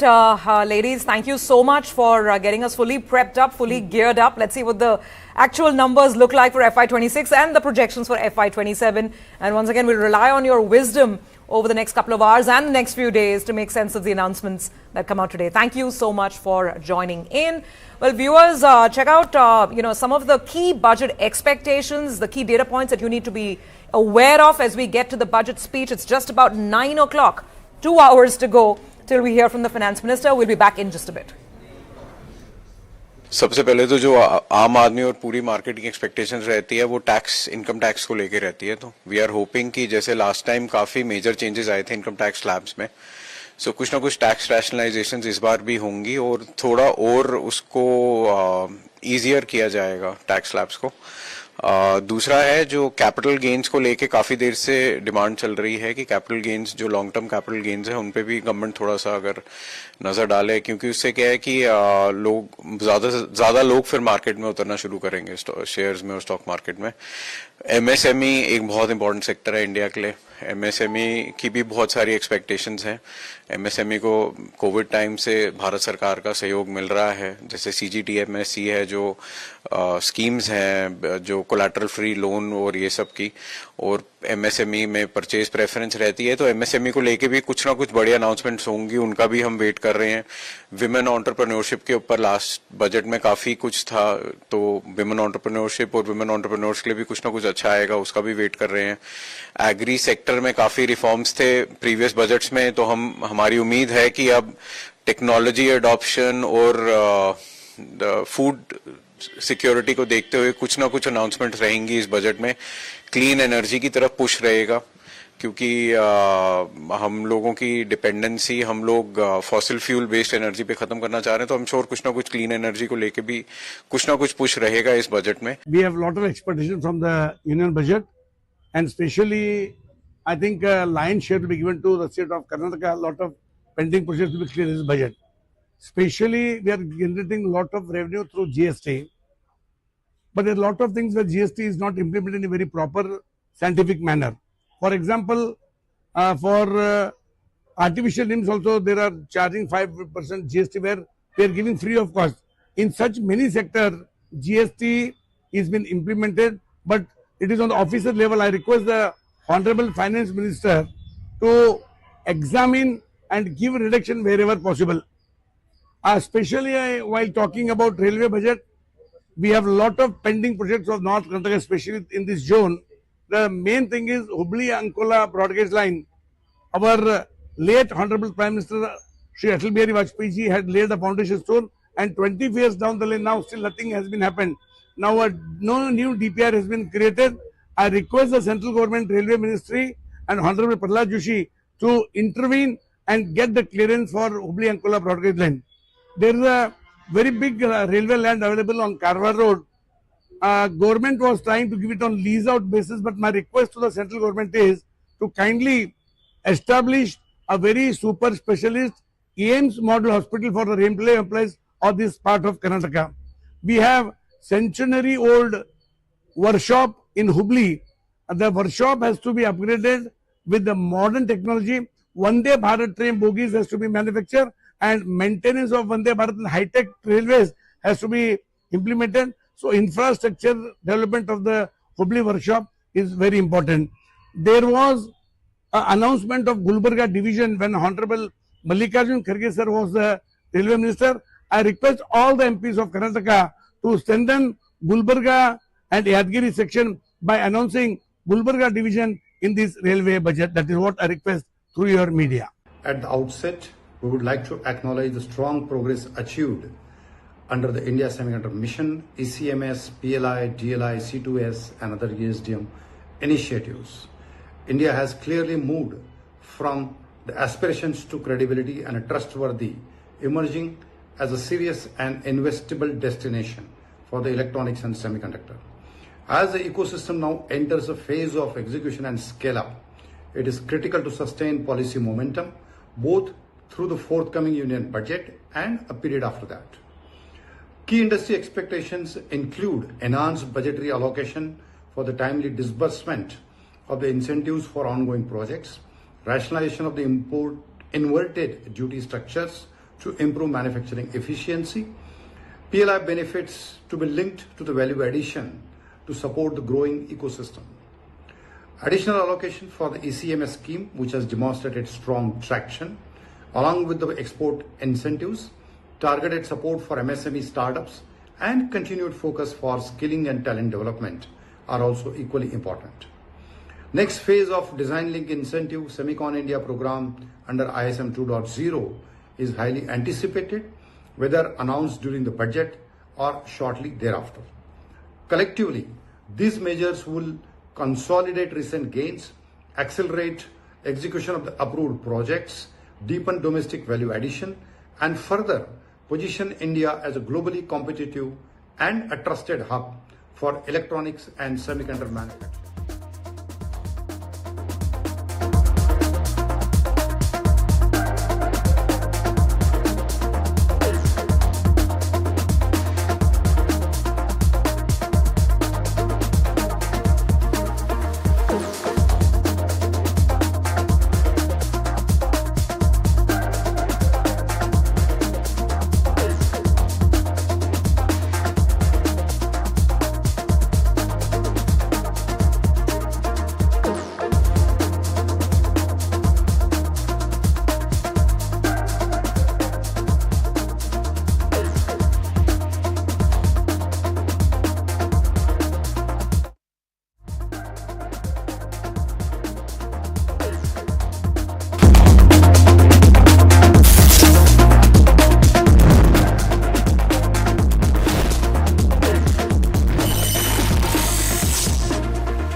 Well, we have less than 2 hours to go before the finance minister presents her 9th budget on the floor of the House.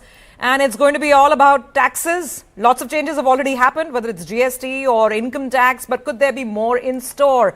Let's understand the tax landscape. We have 3 experts now joining in. Sunil Badala, partner and head of tax at KPMG India. Sameer Gupta, national tax leader at EY. And Dinesh Kanabar, chairman and CEO of Dhruva Advisors. Gentlemen, good morning. And thank you so much for joining in. Working Sunday for everyone. And taxes the focus. So, Mr. Kanabar, maybe I'll open with you. Given that so much happened on tax in the last 12 months, should we expect anything at all today? Sir. I think first and foremost, the important question is we have a new Income Tax Act which is coming into effect from 1st April this year. And before the act came, there was a draft, there were a number of representations made. The draft was referred to a parliamentary committee where again number of representations were made, and therefore to expect wholesale changes coming in the law is something. Dinesh, sorry, just give us 1 second. So we've got the photo op happening at Kartavya Bhavan now. Finance Minister with her entire team of budget makers all set, and that is of course the budget document in e-format, and we're getting those visuals from New Delhi live now. I think after this, she'll make her way to Parliament as well. So there you go. You have all the secretaries, all the key dignitaries and the chief functionaries in the finance ministry with the minister herself. Okay. All right. Let's, apologies. Can we get all our guests on the screen, please? Let's get all of them in the window. Apologies, I'd cut you off, Mr. Kanabar. The only added cue we have now is that she's chosen to go with a red sari. I don't know if that means anything, but please continue. Well, you can read that much better than I can ever hope to do. But sorry, go on. You were saying, yeah. So to expect wholesale changes in the law might not be something which is appropriate. And there is a big difference between what one expects and what fiscal prudence will allow the government to do. So here are a couple of things which I am hoping will happen. One is that we are looking at lot of AI, lot of semiconductor manufacture, etc., happening in India. And I do hope that there would be some consideration of how we can incentivize R&D and manufacture in India. Both of those are very, very important things. We had incentives for research and development, and maybe because of abuse or whatever else, those incentives have been given a go-by. They have had a sunset, and I do think there is a need to revive. Look at it this way, that we have whatever is happening in USA, a possibility that several of high-quality educated people might be coming back to India because they can't get a work visa there, H-1B visa there. If they're going to come back here and we are going to get them into mainstream, incentivizing R&D is one thing which I'm looking forward to. I'm also looking at how can we look at a manufacture in India being incentivized. Also, I am looking at a lot of changes happening on the custom side. And this seems to be real. This seems to be something happening. So as we see tax laws, a lot of digitization has happened. But the one area where digitization seems to have been given a go-by is customs litigation, a lot of pile-up of litigation. The estimated amount of monies locked into customs litigation is 1.5 lakh crores. And these are matters running over decades. We need to have two things there. First, we need to have something which is faceless, like we have in income tax, like we have elsewhere. And second, so a lot of paperwork needs to go away. Second, also what we are looking is whether there could be something like a settlement scheme, a Vivad Se Vishwas, which has happened on direct taxes, on GST, something like that happening in customs. And finally, what we are looking at is a rationalization of rates. Today, there are 8 different rates, 5 other tariffs. Can that be rationalized into 4 rates such that it's neutral, but will cut down a lot of litigation which is currently happening on the rates, etc., etc. So I'm expecting a lot of changes out there, really. But you haven't come to the big headline one that everyone's holding their breath on, right? I know you left it out for good reason. So let me go to Samir on that one. Samir, this capital gains tax bogey, there's such a raging debate whether it should be rolled back. It's a tough market. Then there are those who argue you can't keep changing tax architecture and rates every year depending on the market's mood. So your take? I think you said it. You can't really move back and forth on this. And I think what they did last time was after a lot of thought, and the Revenue Secretary had also explained it that way. Correct, that we've looked at everything. We've rationalized the holding period as well as the rates for everyone. So from a future path perspective, I think there is a challenge in trying to tinker with the rates.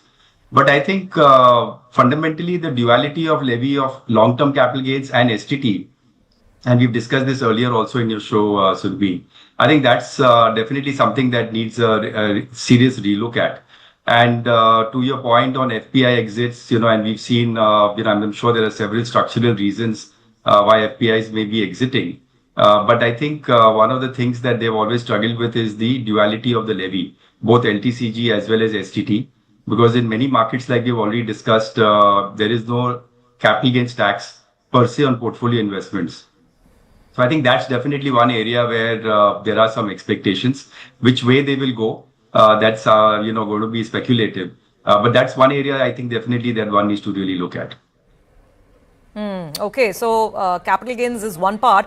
The other thing, and Sunil, let me throw this one to you. The other debate that's really stirred up in the last couple of weeks is the difference in the way equity is taxed and the way debt is taxed, right? And the sweetener of indexation for debt was taken away for debt mutual funds a couple of years back. And there's a strong argument, and I've heard this argument, it's a very strong and maybe a very valid one from wealth planners. And I look at personal finance also very, very carefully. So they argue that, whether we like it or not, tax does end up having a huge role in deciding what people want to do with their money. And because equity taxation is far more favorable, even if, an old senior citizen should be investing more in fixed income, they're driven, they're hoarded towards equity because it's just, better tax, post-tax return. So has the time come to change this or not? Maybe not this year. No, absolutely. I think personally it is, time has come to actually change that. And I understand the rationale because I think the reason why it was introduced in that manner was that they wanted to bring all these debt equity mutual fund as well as let's say unlisted bonds at par with the bank FDs, etc. But I think there is a merit in considering these investments at par with equity. So today, I think we all know that the interest in the debt mutual fund is coming down for the simple reason that there is a huge amount of tax burden there. Likewise, we do need to deepen our bond market. So whilst we have no concern on the listed bonds because they are treated at par with the equity, but I think as far as the unlisted bonds are concerned, any gains arising from unlisted bonds is considered to be short term, and therefore that is again a very steep tax burden, and therefore these are the two areas that I think need serious consideration. Mr. Kanabar, let me come to you. I mean, this equity versus debt. I mean, there were years where you wanted to create an equity culture in the country and channelize, savings sitting in banks to the equity market. But we have a thriving equity market now. I mean, the Eco Survey gave us the numbers, right? I mean, local investors now own almost 19% of the market versus I think just 16% owned by FPIs. So equity versus debt, what's the path or what should be the path? No, so two parts to it. First is Uday Kotak, for example, has been one of the biggest proponents to come back and say that money is going away from the banking system primarily because of lack of tax incentives. And I do agree that there is a need to put parity between the two. But look at it this way. Here we are saying that the equity markets have now done well. People have been investing a lot. Yet we are saying, first of all, capital gains should go away there. That's one demand. And then to come back and say there should be parity. So then are we saying that there should be no capital gains tax either on debt or on equity? What are we trying to say? So again, the two markets are very, very different. Double upper circuit then, Mr. Kanabar. Then double upper circuit in the market if we decide to abolish capital gains. But no, let's not. I mean, let's also be a little realistic. But if not parity, I mean, I'm saying from an architecture perspective, and that's what I'm saying, maybe not today on this day in this budget, but from an architecture perspective, what is it that the government should start thinking of and moving towards? I agree with you. There are two parts. One is there's a risk profile which debt has got, and there's a risk profile which equity has got. Overall, from an architecture perspective, I would agree with you that investment, whether it is in debt or in equity, should have the same parity. And I think there's a lot of merit in that. And I'm sure that it is engaging the government. I've personally been part of deliberations where government authorities have come back to say, yes, they are closely looking at it. Whether it will happen in this budget, I don't know. Samir, you want to weigh in quickly on this debt versus equity debate? This is something which, industry has been calling out: debt mutual funds, unlisted bonds, unlisted debentures. This was taken away and, deemed as short-term gains. So that's a pretty tall task to put them into the residuary income bracket with the highest marginal tax rate applying. I think that's not something which will augur well for the debt market. And the sentiment is also to build a larger and deeper bond market, right? So with this kind of taxation, I think it doesn't really help from an investor sentiment point of view. So definitely, I think, hopefully there is something in the budget or for the debt folks as well. Just because they've been asking for this for a while. Just one thing I would add more, Survi. I think from a sentiment point of view, we discussed this even earlier, that, the aftermath of this Tiger Global ruling, a lot of investors are also trying to see if there is some way in which their fears can be assuaged, about any reopening or anything from the past for cases that have already been closed. So hopefully, while they can't put something specific in the bill, but some statement towards that will also be good for the investor community. Just allow us a couple of minutes, gentlemen. Markets have opened, so let me quickly dive in and take a look at how the mood is. It's 9:15 and the mood is cautious. We'll get back to our tax conversation in just a second, but what we have on the screen is about a 50-point drop right now on the Nifty. We'll quickly update those rates. Let's see what is falling, and it's metals once again, and this is not a surprise really given what's happened. The massive volatility that we've seen on Friday in overnight action, in global market action. So you've got Hindalco, Tata Steel, JSW Steel. This is stocks on the way down. Let's pull up, if we can, Hindustan Zinc. Stocks like Hindustan Zinc, stocks like Vedanta. Because that's where the crunch was being felt on Friday afternoon itself. A lot of these metal stocks were down in a big manner. And that seems to be continuing this morning as well. Yes, Hindustan Zinc is down 10% as we speak. Metals are sliding. Remember, Hindustan Zinc has perhaps the maximum direct exposure to silver in an equity form that we have in our markets over here. And the 30% plunge that we saw in silver prices is leading to this big decline in some of these stocks. So Hindustan Zinc is down about 10%, like I said, at least at this point in time. Let's take a look at some of the other losers. Vedanta, yes, Vedanta is also down 7 to 8%. So metals as a pack is really tumbling because of what we've seen on Friday in Wall Street action. What else? Let's see. Misho is down after numbers. IOB slightly lower. Nalco as well. So anything which has an aluminum, look at the Nifty Metals Index, down 4.5%. Anything that has a metal play and definitely a gold and silver play, all those stocks are down. I even saw MCX down quite a bit because of this massive slide in commodities, particularly in metals. MCX itself is losing about 9% as we speak. So pretty dramatic moves coming through. Okay, let's see what else is happening on the Nifty. So metals are down. That's one very, very clear theme. Let's see what's the counter side to it. Sun Pharma after numbers is looking good. Sun Pharma is up about 3.5%. Bajaj Auto's numbers are being very well received by the market. Stocks up about 1.5%. There is some buying in large cap frontline banks as well. So yeah, there you go. That's your green. Those are good result reactions that have come in post market hours on Friday. You've got HDFC Bank, Axis Bank, L&T, some of the heavyweights, which are keeping the optimism intact. And they're good counterweights to the fall in metals. The good news for the Nifty is that the metal stocks are not the most highly weighted on the index. So despite this massive drawdown in the metals part, you're not seeing that reflect on the Nifty so much. Nifty is down only 30 odd points, at least at this juncture. A couple of stocks on the upside then. Let's take a look. What do we have here? We've got MTAR Technologies. We have Shilpa Medicare. These are some of the gainers on the upside. So this is how it's playing out. Quick volume check on some of the top volume counters and see what's happening over here. Hindustan Copper, it's all about metals falling. Those are your large cap names. Let's pull up some of the metals back again. So that's the large cap picture. Power Grid is all right. Power Grid also reported numbers. HDFC Bank, Axis Bank looking okay.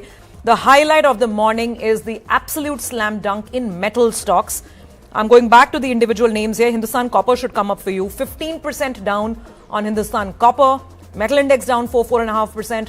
Hindustan Zinc, Vedanta, Nalco, Tata Steel, all of the metal names are sliding as we speak.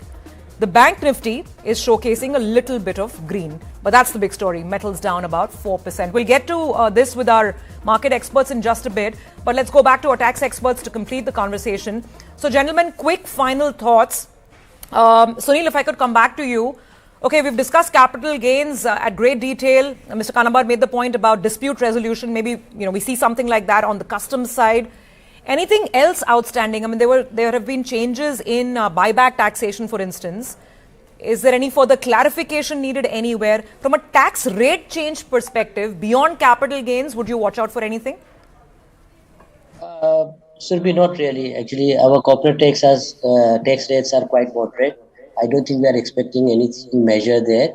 But I think Mr. Kanabar did touch upon briefly on the point of incentives for the manufacturing companies. I think there we are definitely expecting that earlier we used to have this concessional rate of tax applicable to new manufacturing companies and new manufacturing units. Last year's budget we were expecting that that will be brought back, which didn't happen. I think again, basis our conversations with various industry players, I think there's a huge expectation that the concessional rate for the new manufacturing facilities should be brought in. Otherwise, I don't see any other changes happening. Okay, quick final take, 10-second take. Samir, your big watch points? I think hopefully there'll be some good, direction in that, both after the aftermath of Tiger Global, as I was saying, as well as for, large commitments which is coming in cloud, data, AI infrastructure. I think, the concessional regime for that or accelerated depreciation, I think those would be good sweet spots to make Indian industry more competitive. Rest of it is more procedural, which I'll not really go into. Okay. And Mr. Kanabar, before we thank all of you gentlemen, Gift City, we didn't get to gift. Any new measures, any clarification, anything else needed? has been 2 steps forward, 3 backward, 2 sideways. So there is a number of things which need to happen out there. Whether it can be used for external investments, how can it be used? There is a need to put that framework in place. Just one quick thing you mentioned about, is there any need for any changes? And I would say there is a real need for changes on reorganization. I'm not expecting that to happen because those representations were also made to the parliamentary committee and nothing has happened. But that's something which is the need of the hour. And finally, we had this Supreme Court judgment on Tiger Global, which has created its own uncertainty. And I am hoping that the finance minister will be able to come up with some guidelines which will take away the impact of Tiger Global. Okay. All right, gentlemen, thank you so much for joining in. Let's see what the final announcements look like, and we'll come back to you for an analysis once perhaps the speech is over. Thank you very much for taking us through the pre-speech section. Thanks for joining in. Well, with that, let's shift our focus back to the markets. And the market, like I said, at the Nifty level, things are fine. The mid-cap index is where the pain is, and that index is down about 0.7%, and it's all about the slide in the metals complex. Gautam Duggad of Motilal Oswal is joining in. Gautam, good morning. Working Sunday. And what drama. We thought this day will be only about the budget, but it's about this 30% silver crash, this 10% gold crash, and the absolute panic in the metals market. Let's start right there. What do you think is going on? Is it going to be a 5% down on the Nifty Metals Index? Is this a one-day shakeout, or will people have to go back and rethink their overall positioning on some of these stocks? Good morning, Sobi. Thanks for having me here, and it's good to see you in the new avatar now. All the best for your journey on the digital foray. Thank you so as much. far as commodities are concerned, I had absolutely no clue when they were going up. I didn't predict a year back that silver will double or more than double in a year. So it will be very incorrect on my part to now pretend that I know where this slide will stop. As far as commodities are concerned, it's very difficult to make predictions. It's fair to say that they've had a vertical rise in the last 2 years. So some profit booking is definitely needed. It needed an excuse. It can be dollar index. It can be the announcement of new Fed chief, whatever it is. But, the kind of returns that people have made in commodities, precious metals over the last 18-24 months, it just needed an excuse to correct, and that excuse is there right in front of us. Where it will slide, what will lead it to, how much it will slide, where it will stop, what will be the reasons for it. Very difficult to predict. But I mean, in your model portfolio, did you give a place to any of these metal names? Not purely from a tactical short-term trade perspective, but from a portfolio perspective, did they find any place in your portfolio to begin with? And if yes, then will you be tweaking that positioning? No, unfortunately, we were underweight on metals, Sobi, because we thought that earnings will underperform, and earnings, while it is underperformed, the rest of the broader markets, in fact. The last 6 months of move in the metals was led more by global considerations rather than domestic earnings and fundamentals. Some of the stocks obviously have had a spectacular rise based on very strong earnings that they posted. For example, Vedanta, Hindalco. We hold Tata Steel in our model portfolio. We just published a big thematic on metals a couple of weeks back, highlighting our preferences in that domain. We like Jindal Steel, JSW Steel, and Tata Steel. Basically, the preference is more towards ferrous. Non-ferrous has had a very sharp rise. Look at Hindalco, which is the second or third best performing stock in Nifty in calendar 25. I mean, if I remember well, from the bottom post that fire thing in their US business, one of the plants, the stock has almost doubled, given the underlying very strong commodity price performance. So we are underweight right now, and we will not hasten to change the view. Given the price volatility that we are seeing right now. Gautam, let's talk about the typical budget stocks, right? So defense, industrials, railways. Are you expecting, significant announcements? And even if those announcements come in with broad expectation is that we will see higher outlays for these sectors, right? The question is how much is already in the price? Or is there a fresh play here on some of these names, budget related? So, Sulbi, in our budget preview that we published about 3 weeks back, we've highlighted that we're expecting about 10% increase in government capex allocation for FY27. which is a number of about 12.4 lakh crores or 12.4 trillion. Now, do remember that FY19 to FY25, that's a 6-year period, the government's allocation for defense, or rather the broader capex umbrella, has gone from 1.9 lakh crores to close to 11.1 or 11.2 lakh crores. So that's almost a 5.5 times increase in the previous 6 years period. FY26 was the first year where the government put a sort of a break on continuously increasing capex allocation by 25-30%. And rightly so, because the underlying execution wherewithal hasn't changed much. So the same state government and the same bureaucratic process, they were spending 2 lakh crores on capex 5-6 years back. Now they have to spend 11 lakh crores last year. And this year we're expecting about 12.3, 12.4. Execution is always a very challenging thing when it comes to capex. There are a lot of constraints, land, environment, and what have you. So within the 10% increase that we are predicting for capex allocation, we do believe that defense will get a very strong emphasis, given the kind of geopolitical context that we find ourselves in. So we've highlighted defense, select industrial segments where the government could prioritize its spending. So also remember, Sobi, from a very top-down perspective, when you look at the budget math, the levers that the government have at their disposal are very limited. We are talking about an overall 6 to 7% expenditure growth for the FY27 at an overall level for the government expenditure. Now, within that, you have to maneuver multiple things, subsidies, the rest of the interest payments, and sticky sort of expenditure line items that the government has to contend with. So therefore, the room or the headroom that you have for maneuvering the rest of the line items on expenditure is very limited. Within that, we expect the overall capex to see a 10% higher allocation and defense to receive a slightly better proportion out there. Okay. Gautam, since we're talking about capex and these big budget numbers, let's go to our colleague Ishan, and after that, of course, we have Gurmeet Chadha joining in, we have Rohit Srivastava also joining in, so full panel on the markets. But before that, let's just look at these bigger numbers.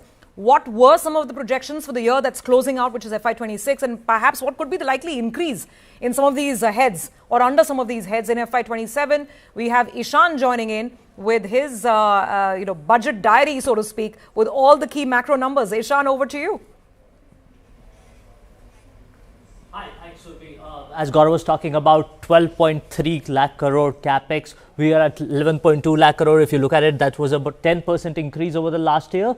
And in FY25, the RE was about 7.3% higher. Now, 12.3 would put the number somewhere around 10% again.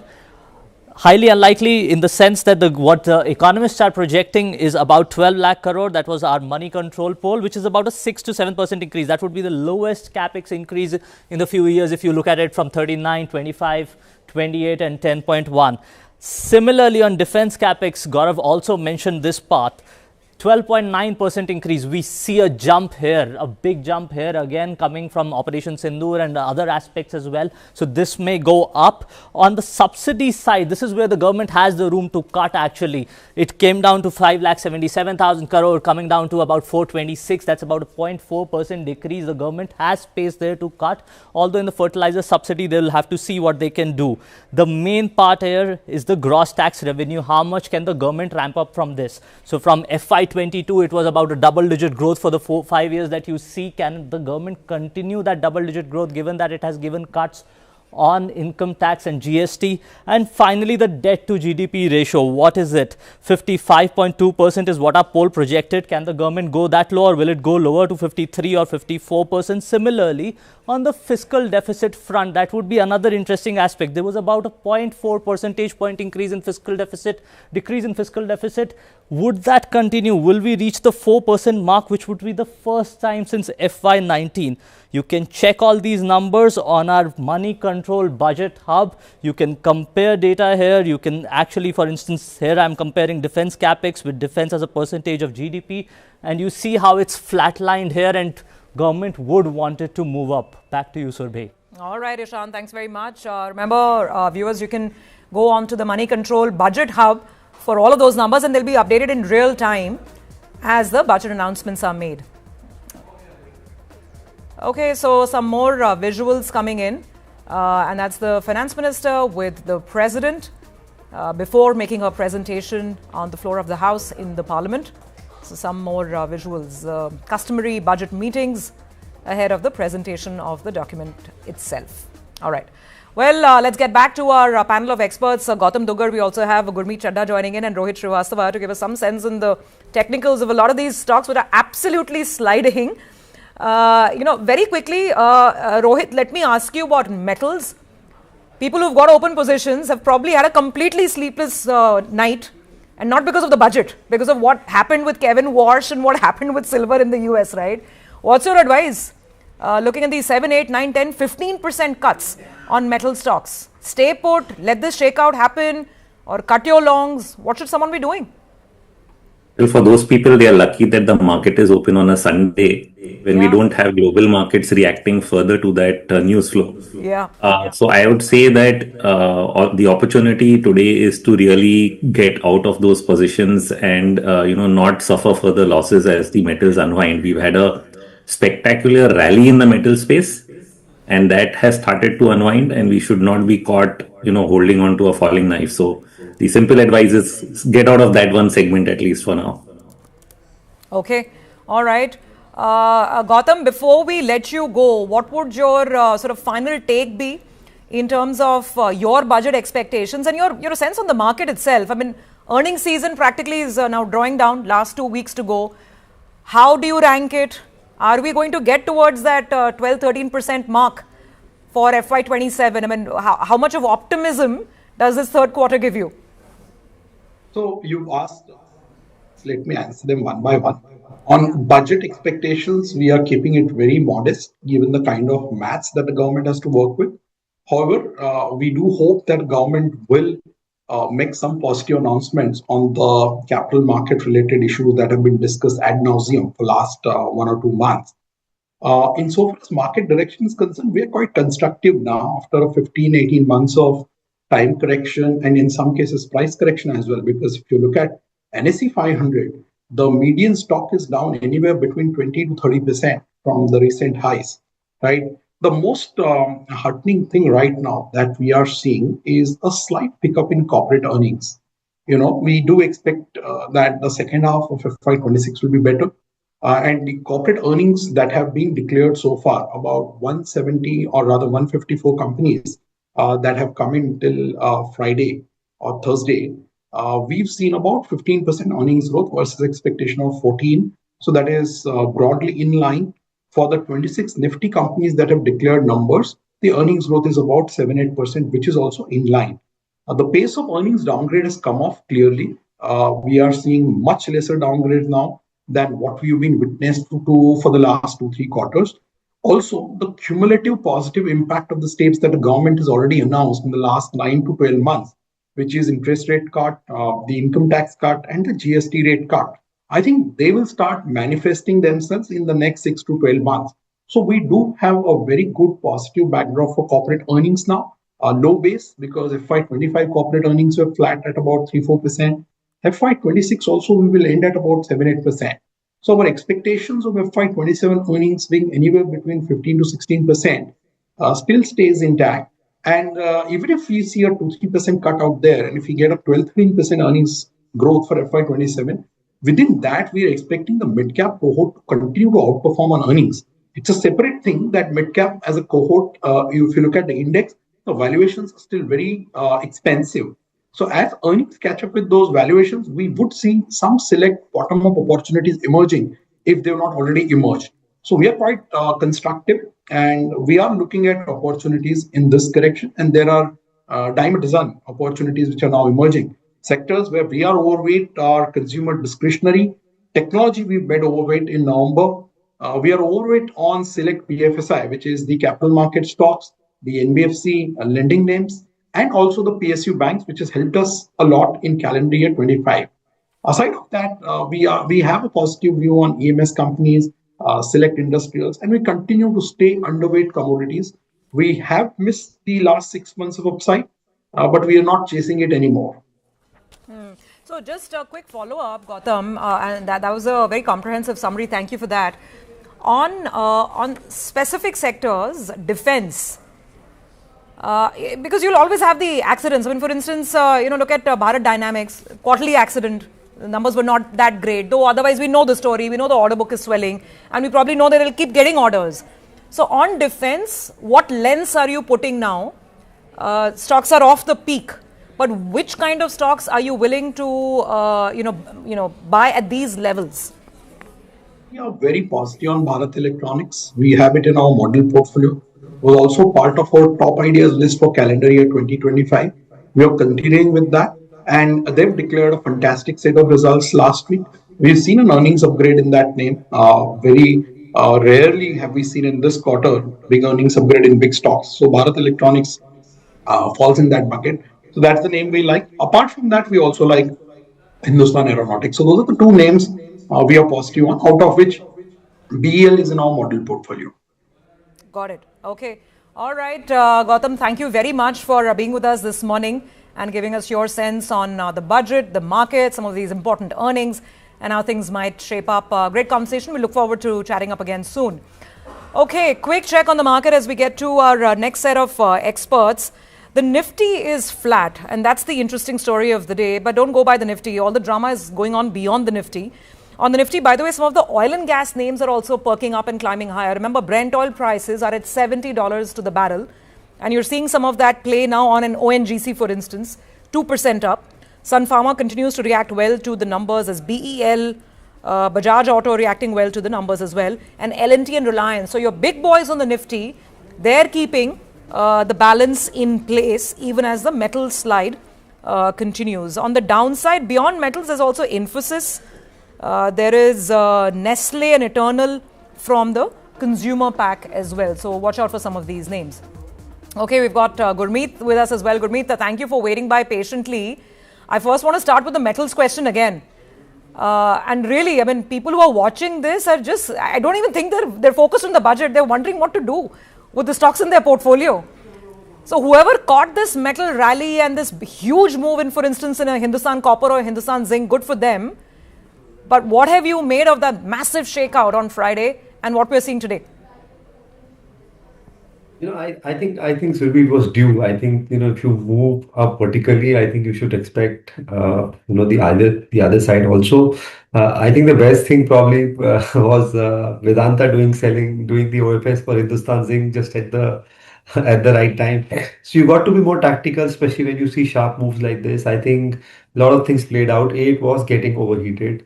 Second, the announcement of the new Fed governor added to the trigger, and there was massive unwinding. Technical guys would tell you more, of the levered positions. So I believe one should be, and I agree with what Rohit said. You have to be a little cautious, in case since global markets haven't opened today, and if you're already made some money tactically on it, I mean, take a call. We are on the fundamental side, so we are not too much into metals. I think the other opportunity would be in oil and gas space, as you rightly mentioned, especially refiners. We saw the likes of some of the pure refining plays like Chennai Petroleum, etc., do very well, very good set of numbers. Refining capacity has been very limited, and now with these changes in oil mix, Venezuelan oil coming, which is more heavier, complex refiners, tend to gain more. And as I said, the valuations are very reasonable in the space. OMC, I would want to see the part B of the budget in terms of what is the vision part there. How do they want the tax structure in oil pricing to play out? If they could mention a roadmap for the next 4 or 5 years, I think that could be positive for OMCs. But for that, probably we'll have to wait for the budget speech to play out. Okay. By the way, some budget excitement is showing up on a couple of defense stocks. I can see data patterns rising on the screen, 4-5%. Idea Forge has taken off, the drone maker. Idea Forge, last time I checked, is almost 8-9% higher. So some of these stocks are showing their excitement. There you go, data patterns, Idea Forge. BEL anyway has been, quite buoyant since the start of the morning. Before I introduce our next guest, Saurabh Mukherjee, very quickly on metal, Saurabh is actually joining in, so we're just doing our checks with him. Rohit, on metals once again, I mean, if you look at the international charts, gold, silver, even crypto, all of crypto sold off, right? It was a massive risk-off move. What are the global charts indicating? I mean, has the recent structure been violated, or is this just a long overdue correction? No, I think it looks like a complete trend reversal as far as the precious metals are concerned. Cryptos were already weak, so they have not really participated in this bull run. So they've been weak and they continue to fall. The real bull run was in the gold silver space, and that actually caused the base metals also to start flying higher. But now that gold and silver have peaked, I don't think the others would participate. In fact, today MCX, I was just checking, MCX is open and gold, silver and copper are 8, 9 and 6% respectively down. So I think that is what is having the impact today. I think the structure essentially tells us that you had this kind of wild one-sided move that you see in gold and silver has only occurred at the end of major uptrends or rallies, and its peaking essentially marks the end of the bull wave that probably started not just in the early part of this year but probably a couple of years on. And so we should be prepared for a period of underperformance in precious metals which lasts maybe a minimum 12 months if not longer. So that is the discussion now actually, which you may be seeing between a lot of analysts is this the right time to make a shift from precious metals to equities? That is, I think, the bigger call. Okay. Well, let's bring in Saurabh Mukherjee into the conversation. Saurabh, good morning. Thank you for joining us. FM's making everyone work. But guess what? Guess who's competing with our finance minister for attention? It's Kevin Walsh. He's the other huge headline for the market, right? Global markets. So actually, let's start with him. Of course, we'll spend the whole day talking about our budget and our finance minister. But what did you make of this announcement, Walsh, and the way markets had this dramatic reaction? I mean, has it all settled in one day? Do we go back to BAU global markets? Or will this continue to kind of send ripples? Look, I think at one level, this is classic Donald Trump, right? He'll make you feel as if he'll pull in a counter consensus candidate. But at the end of the day, what he's done is classic central banker from, central casting, as they say. Walsh is well qualified. He's worked in the Fed in senior roles before. He's a quality economist. And most importantly, from India's perspective, he's saying that he wants to cut interest rates. If there's one thing India needs desperately over the next 12 months is lower rates in America so that the RBI can cut further without jeopardizing the rupee. And from that perspective, I think Walsh is good news.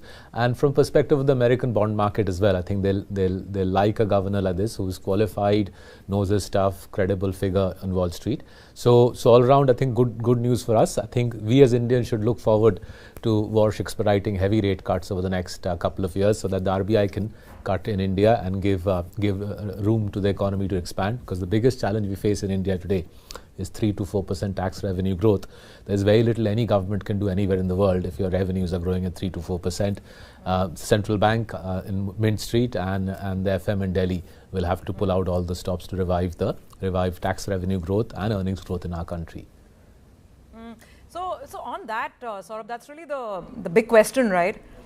That you've got these, rate cuts here in India. You've got obviously all the stimulus, GST, income tax, so many other reforms, the labor code, all the right noises.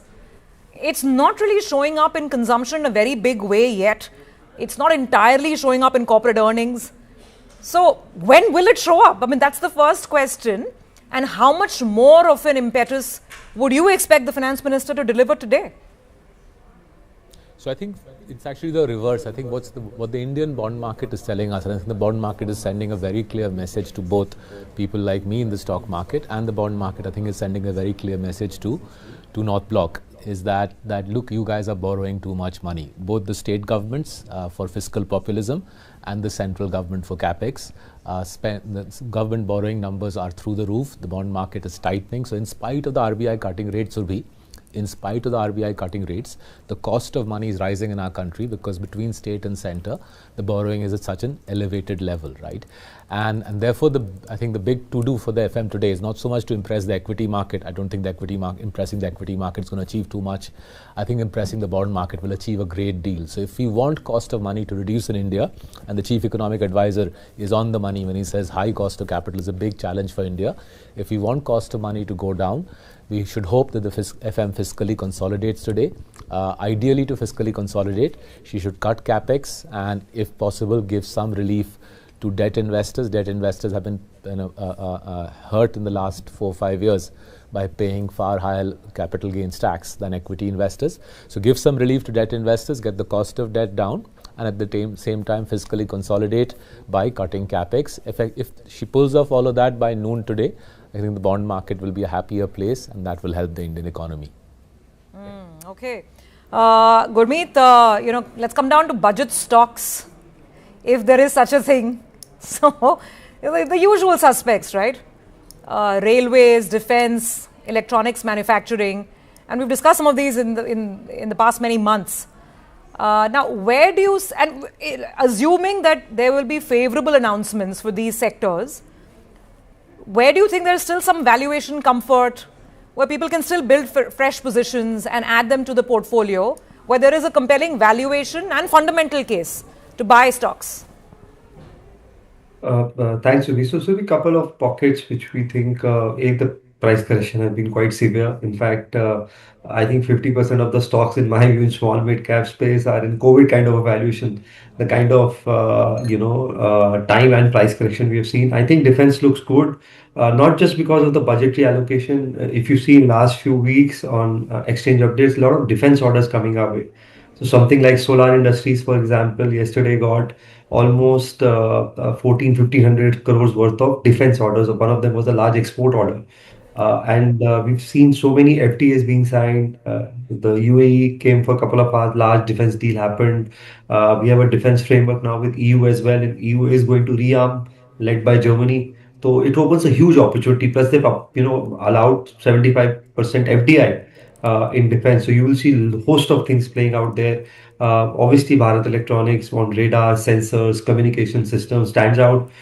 In fact, one thing I would watch out for is the QRSAM order, which could, if it comes in Q4, it's almost 20,000 crores. And with 27%, kind of margin, it looks very good from an execution point of view. I also think some of the auto ancillaries are looking very good. As the trade things play out, some of them are at 15-20 times earnings, and the numbers, especially on the two-wheeler side, have been very good. TVS reported stellar set of numbers. Bajaj Auto had a very good run.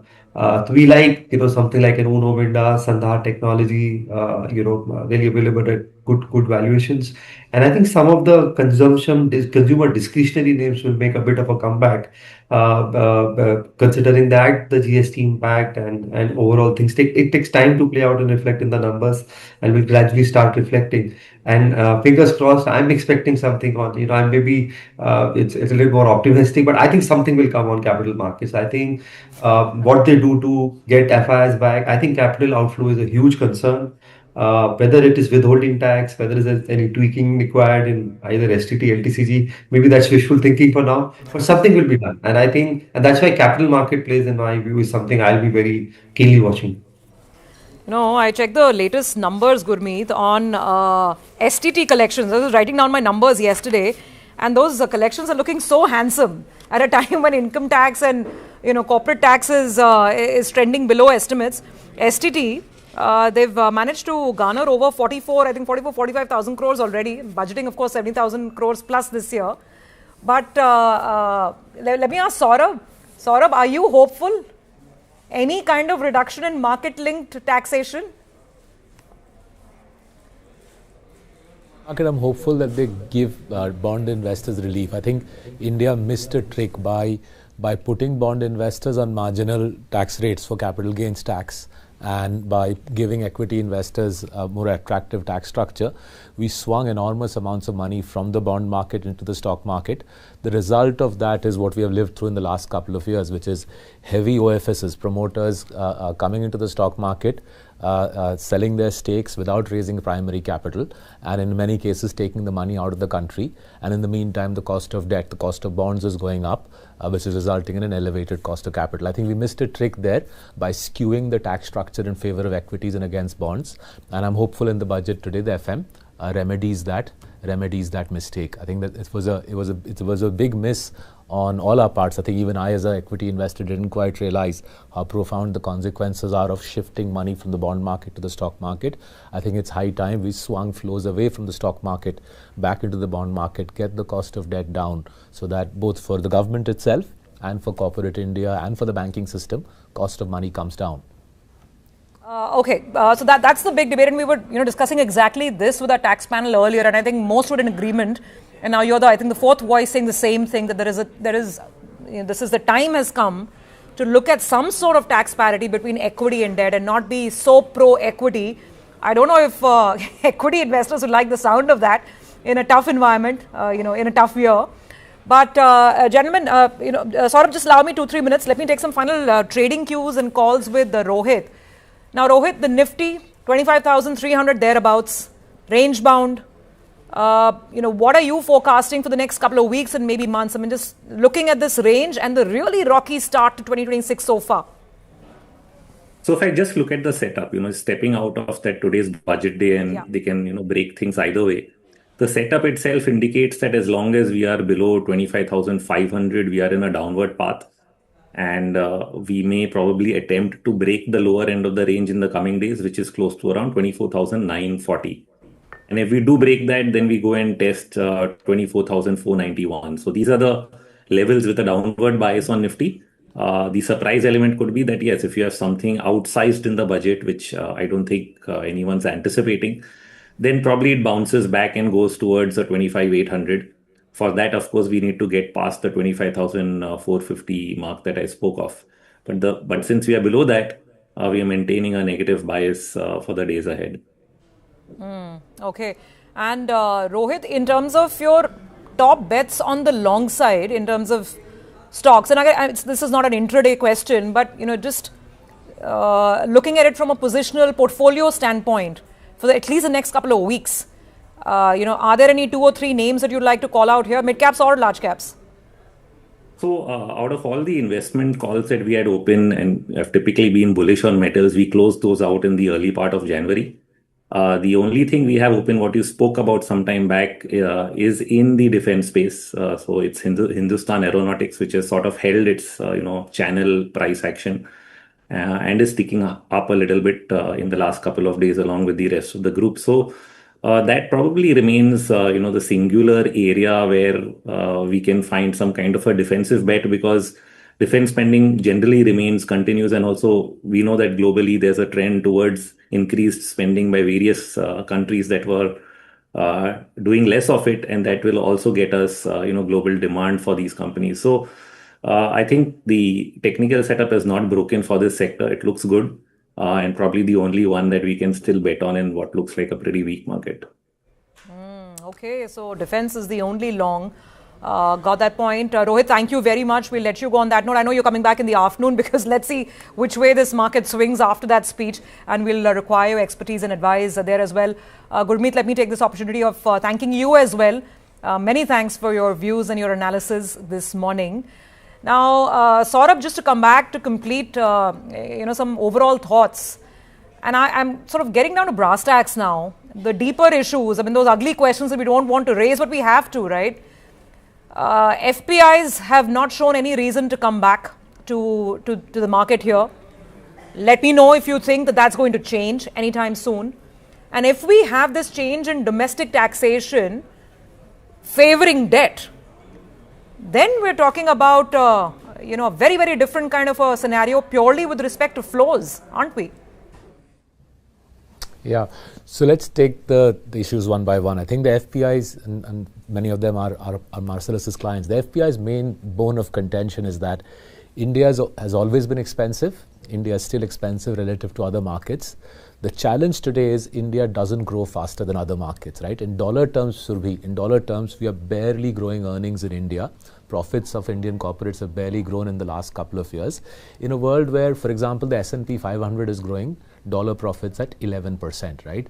So it's simply not tenable, say foreign investors, that India will trade at these premium valuations 20 times forward compared to other markets without delivering any earnings growth multiple years in a row, right? So that's the crux of the problem from FPI's perspective. And therefore, if we want foreign investors back, we need to rev up India's earnings engine whilst keeping the rupee somewhere in the low 90s, 92, 93 to the dollar, and rev up India's earnings engine. Now, let's come to the second piece. If you're going to rev up India's earnings engine, consumption has to be boosted. Consumption is 60% of GDP. Without boosting consumption, it is not conceivable that somehow there'll be a sustained recovery in earnings. How do you boost consumption? You need jobs. Where will you get white-collar jobs in the age of AI? It's not obvious to me there's going to be white-collar jobs coming in the age of AI. And therefore, to boost consumption, you need tax cuts for the middle class, and you need a degree of tax cuts for SMEs. SMEs form 80% of India's job market. They're a big source of consumption as well. So reduce taxes on small businesses, reduce taxes on the middle class. That would be one way to get out of the pickle we find ourselves in. Boost consumption via SMEs and the middle class, thus generate earnings growth, thus pull the foreigners back in. Right? So that's one part of the puzzle. I think we're seeking some solutions to that from the FM. The other aspect is the rising cost of money in the bond market. That in turn is linked to both profligacy on state governments' part. State governments have developed a new habit in India in the last 5 years of throwing money, literally distributing cash to the public. That's now almost approaching 1% of GDP. It's a lot of money, close to 80 billion rupees being doled out as cash to the public. And that in turn is boosting the cost of borrowing for state governments in the bond market, which in turn is again compressing growth in our country, right? So how do you get state governments to become more sensible rather than distributing cash for votes? I don't have the answer to that. I suspect even the FM doesn't have the answer to that. So there are parts of the puzzle which I think are in our control. Tax cuts is a way to revive consumption, thus revive earnings growth and bring the foreigner back in. And there are parts of the puzzle around profligacy by state governments. There are, I think, 15 state governments in India who have live schemes underway to throw cash at the public for votes. That part, I think, is beyond the FM. That's a broader political construct in our country, which I think will take longer to fix. But some states, the bond market will have to be given a response as to why should they lend money at cheap rates to profligate state governments and to the government of India at affordable cost of money. So two parts to it. I think one part is solvable, bringing the FII back in. The other part, the profligacy on the government's part, I think that's a longer term discussion that probably can be done post-budget on money control. So in this environment, in this context, Saurabh, what's the advice to equity investors? They've been keeping the faith. They've been putting in, these 30,000 crore rupees in their SIPs gross month after month. They've not fled the market. But from what you're describing, and if these tax changes indeed happen, and if the foreigners don't come back, then the environment perhaps gets more challenging over the next couple of months. Is that what you're hinting at? I think if we are not able to deliver earnings growth to foreign investors, I think we will continue seeing pressure on Indian equities. Remember, small caps are already down anywhere between 5 to 25% depending on what small cap you've invested in. So the small cap correction is already underway. The part of the market that's held up is large cap, and specifically in large cap, PSUs have held up well, and to some extent companies that are affiliated to the government's capex ecosystem have held up well. So if the fiscal pressures continue, difficult to see how ad infinitum PSUs can hold up. My suggestion to those who are big devotees of Indian equities is, if you want to find pockets of comfort in India, go towards the quality large caps. There are reasonable valuations. I wouldn't say they're cheap, but quality large caps are at reasonable valuations. Surprisingly, many of them are growing earnings twice as fast as the benchmark index, right? So many of the quality large caps in the private sector are growing earnings twice as fast as the Nifty 50, and they're trading at reasonable valuations. So if you're a devotee of Indian equities, rather than pushing more money into mid caps, focus on quality large caps, and then let's hope and pray that we get fiscal consolidation in Delhi so that the bond market, the bond yields cool. If the bond yields cool, it gives room for corporates to borrow, and separately in parallel, let's hope that the government is able to revive consumption, because it's difficult to see jobs coming back, and that through the private sector route, difficult to see consumption coming back. And therefore, our main prayer today is that the FM is able to boost consumption through tax cuts in some shape or form.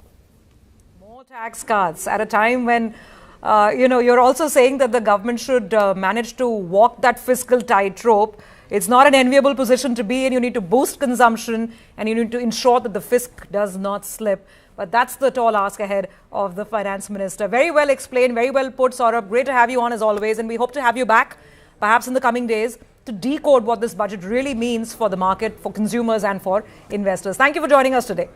All right, we look at the market now. The market has stabilized, but the metal stocks are still down. Mid-cap index is still weak, but it's down only 0.5% now. So it's not a completely runaway slide.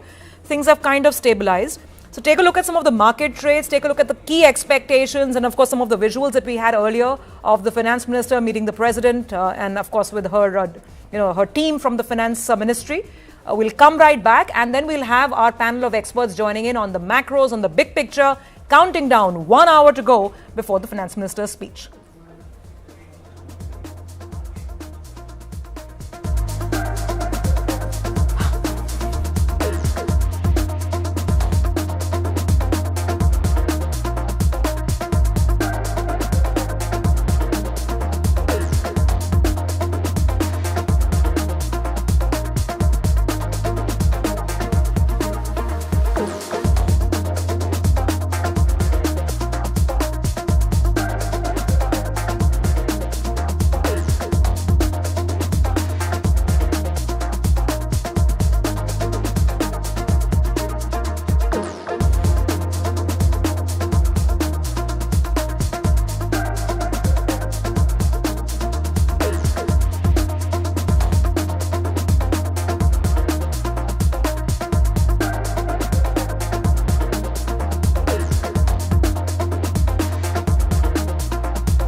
Welcome back. You are with us on Money Control's live coverage of the budget. Less than an hour to go. I'm Surabhi Upadhyay, and joining me now in the studios is Shweta Punj.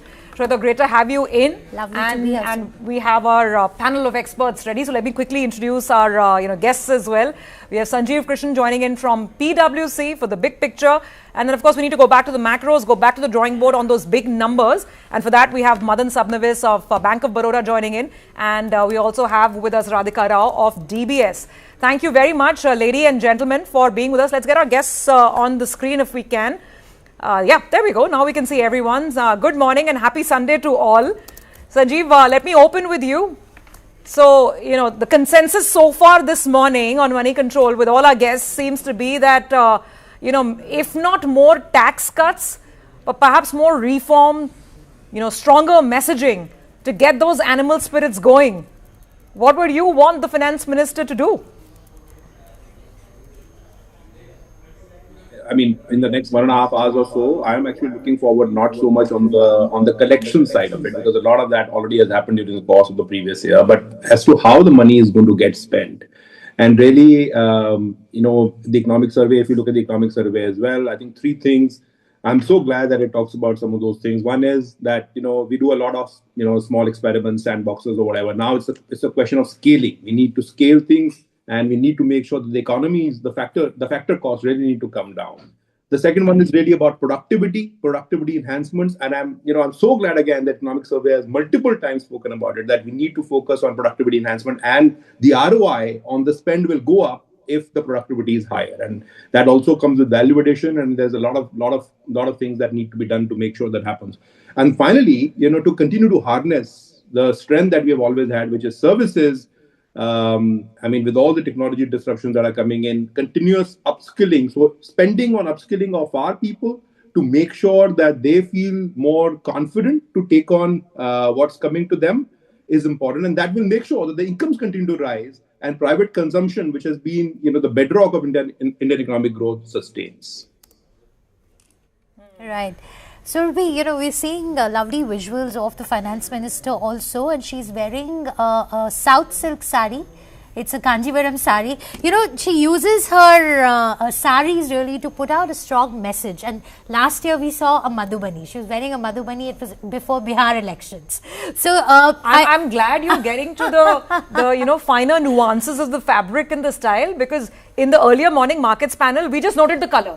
It's a red sari or it's a green sari, and she's going with the red sari. No, it's not red actually. It's I think a deep pink maybe. So maybe the pink of health. Yeah, but it's interesting because we also have elections coming up in Tamil Nadu, Kerala, Bengal. I want to hi Radhika, Shweta here.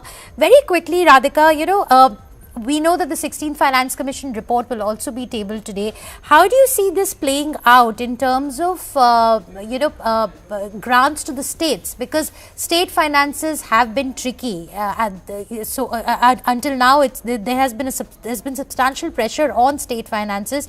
Do we see states getting something from the finance minister this time around? Do you think Tamil Nadu, that has always been complaining that they've been left, out of the party, Tamil Nadu might actually get lucky this time around? And what would that mean from a fiscal point of view where, other spending priorities are concerned? Thanks, Shweta. And I think that was an interesting observation on the sari as well. So coming back to the state finances, see what's happening is that the budget really debt consolidation path that we're going to go. So, this FY27 budget is going to talk about the nominal anchor will be the debt to GDP ratio, but that's still talking about the center. Fiscal deficit, also talking about the center.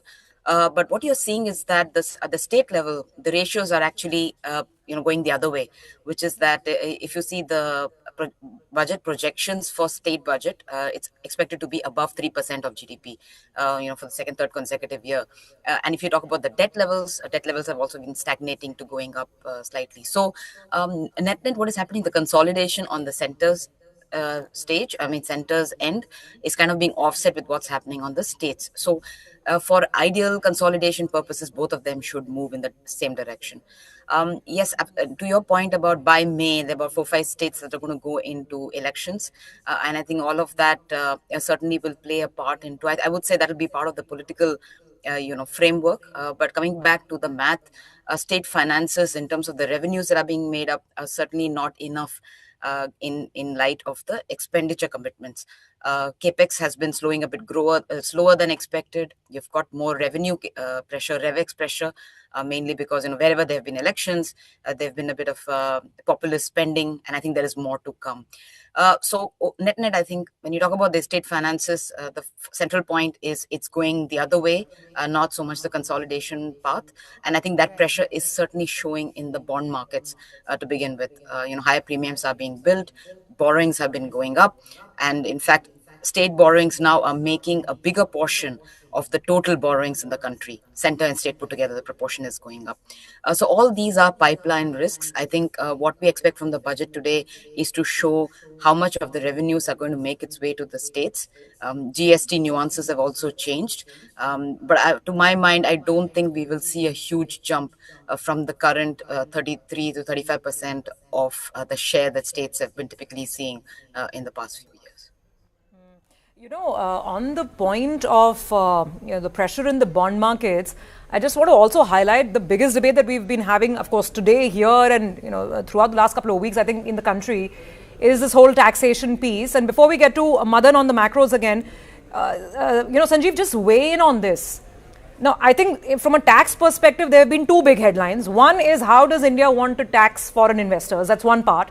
The other is, how does India want to tax equity versus debt? So just give us some parallels from other economies and what's really the practice around the world. Because here the debate has never been louder, I think, in the last couple of years, in my memory, of equity being taxed at 12.5% and fixed income, depending on your tax bracket, can be as high as 37, 38%.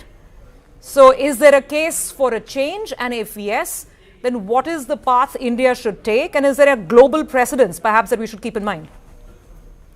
So I think 2 points there. I think first on the tax part, any investor would hope for tax certainty. Without getting into specifics, I think there is a particular matter which might have riled a lot of investor groups and investor communities. I'm just hoping that is very fact-based and that doesn't become precedence for many other things to follow. And there will be certain clarity, there will be some clarity which will emerge. Or, this budget will be used as a mechanism to soothe the nerves of many of those. Within the whole FPI structure, I think there are multiple possibilities which are there, to activate FPI investments, and there have been a lot of recommendations made in terms of the securities transaction tax and so on and so forth. So I think there is some expectation which is built up there. Now, to the question that you have on debt and equity, I think that's a fair question. Having said that, one has to acknowledge also the fact that with the amount of money which is going in into debt at this point in time, there has to be a balance which has to be drawn as to where is that money going. I mean, the bank's mobilization, a lot of the mobilization that the banks do, there has to be an equal footing created. And in that sense, what has really happened is that over a period of time, in fact, why just that? I mean, look at insurance products also, the way they are getting taxed.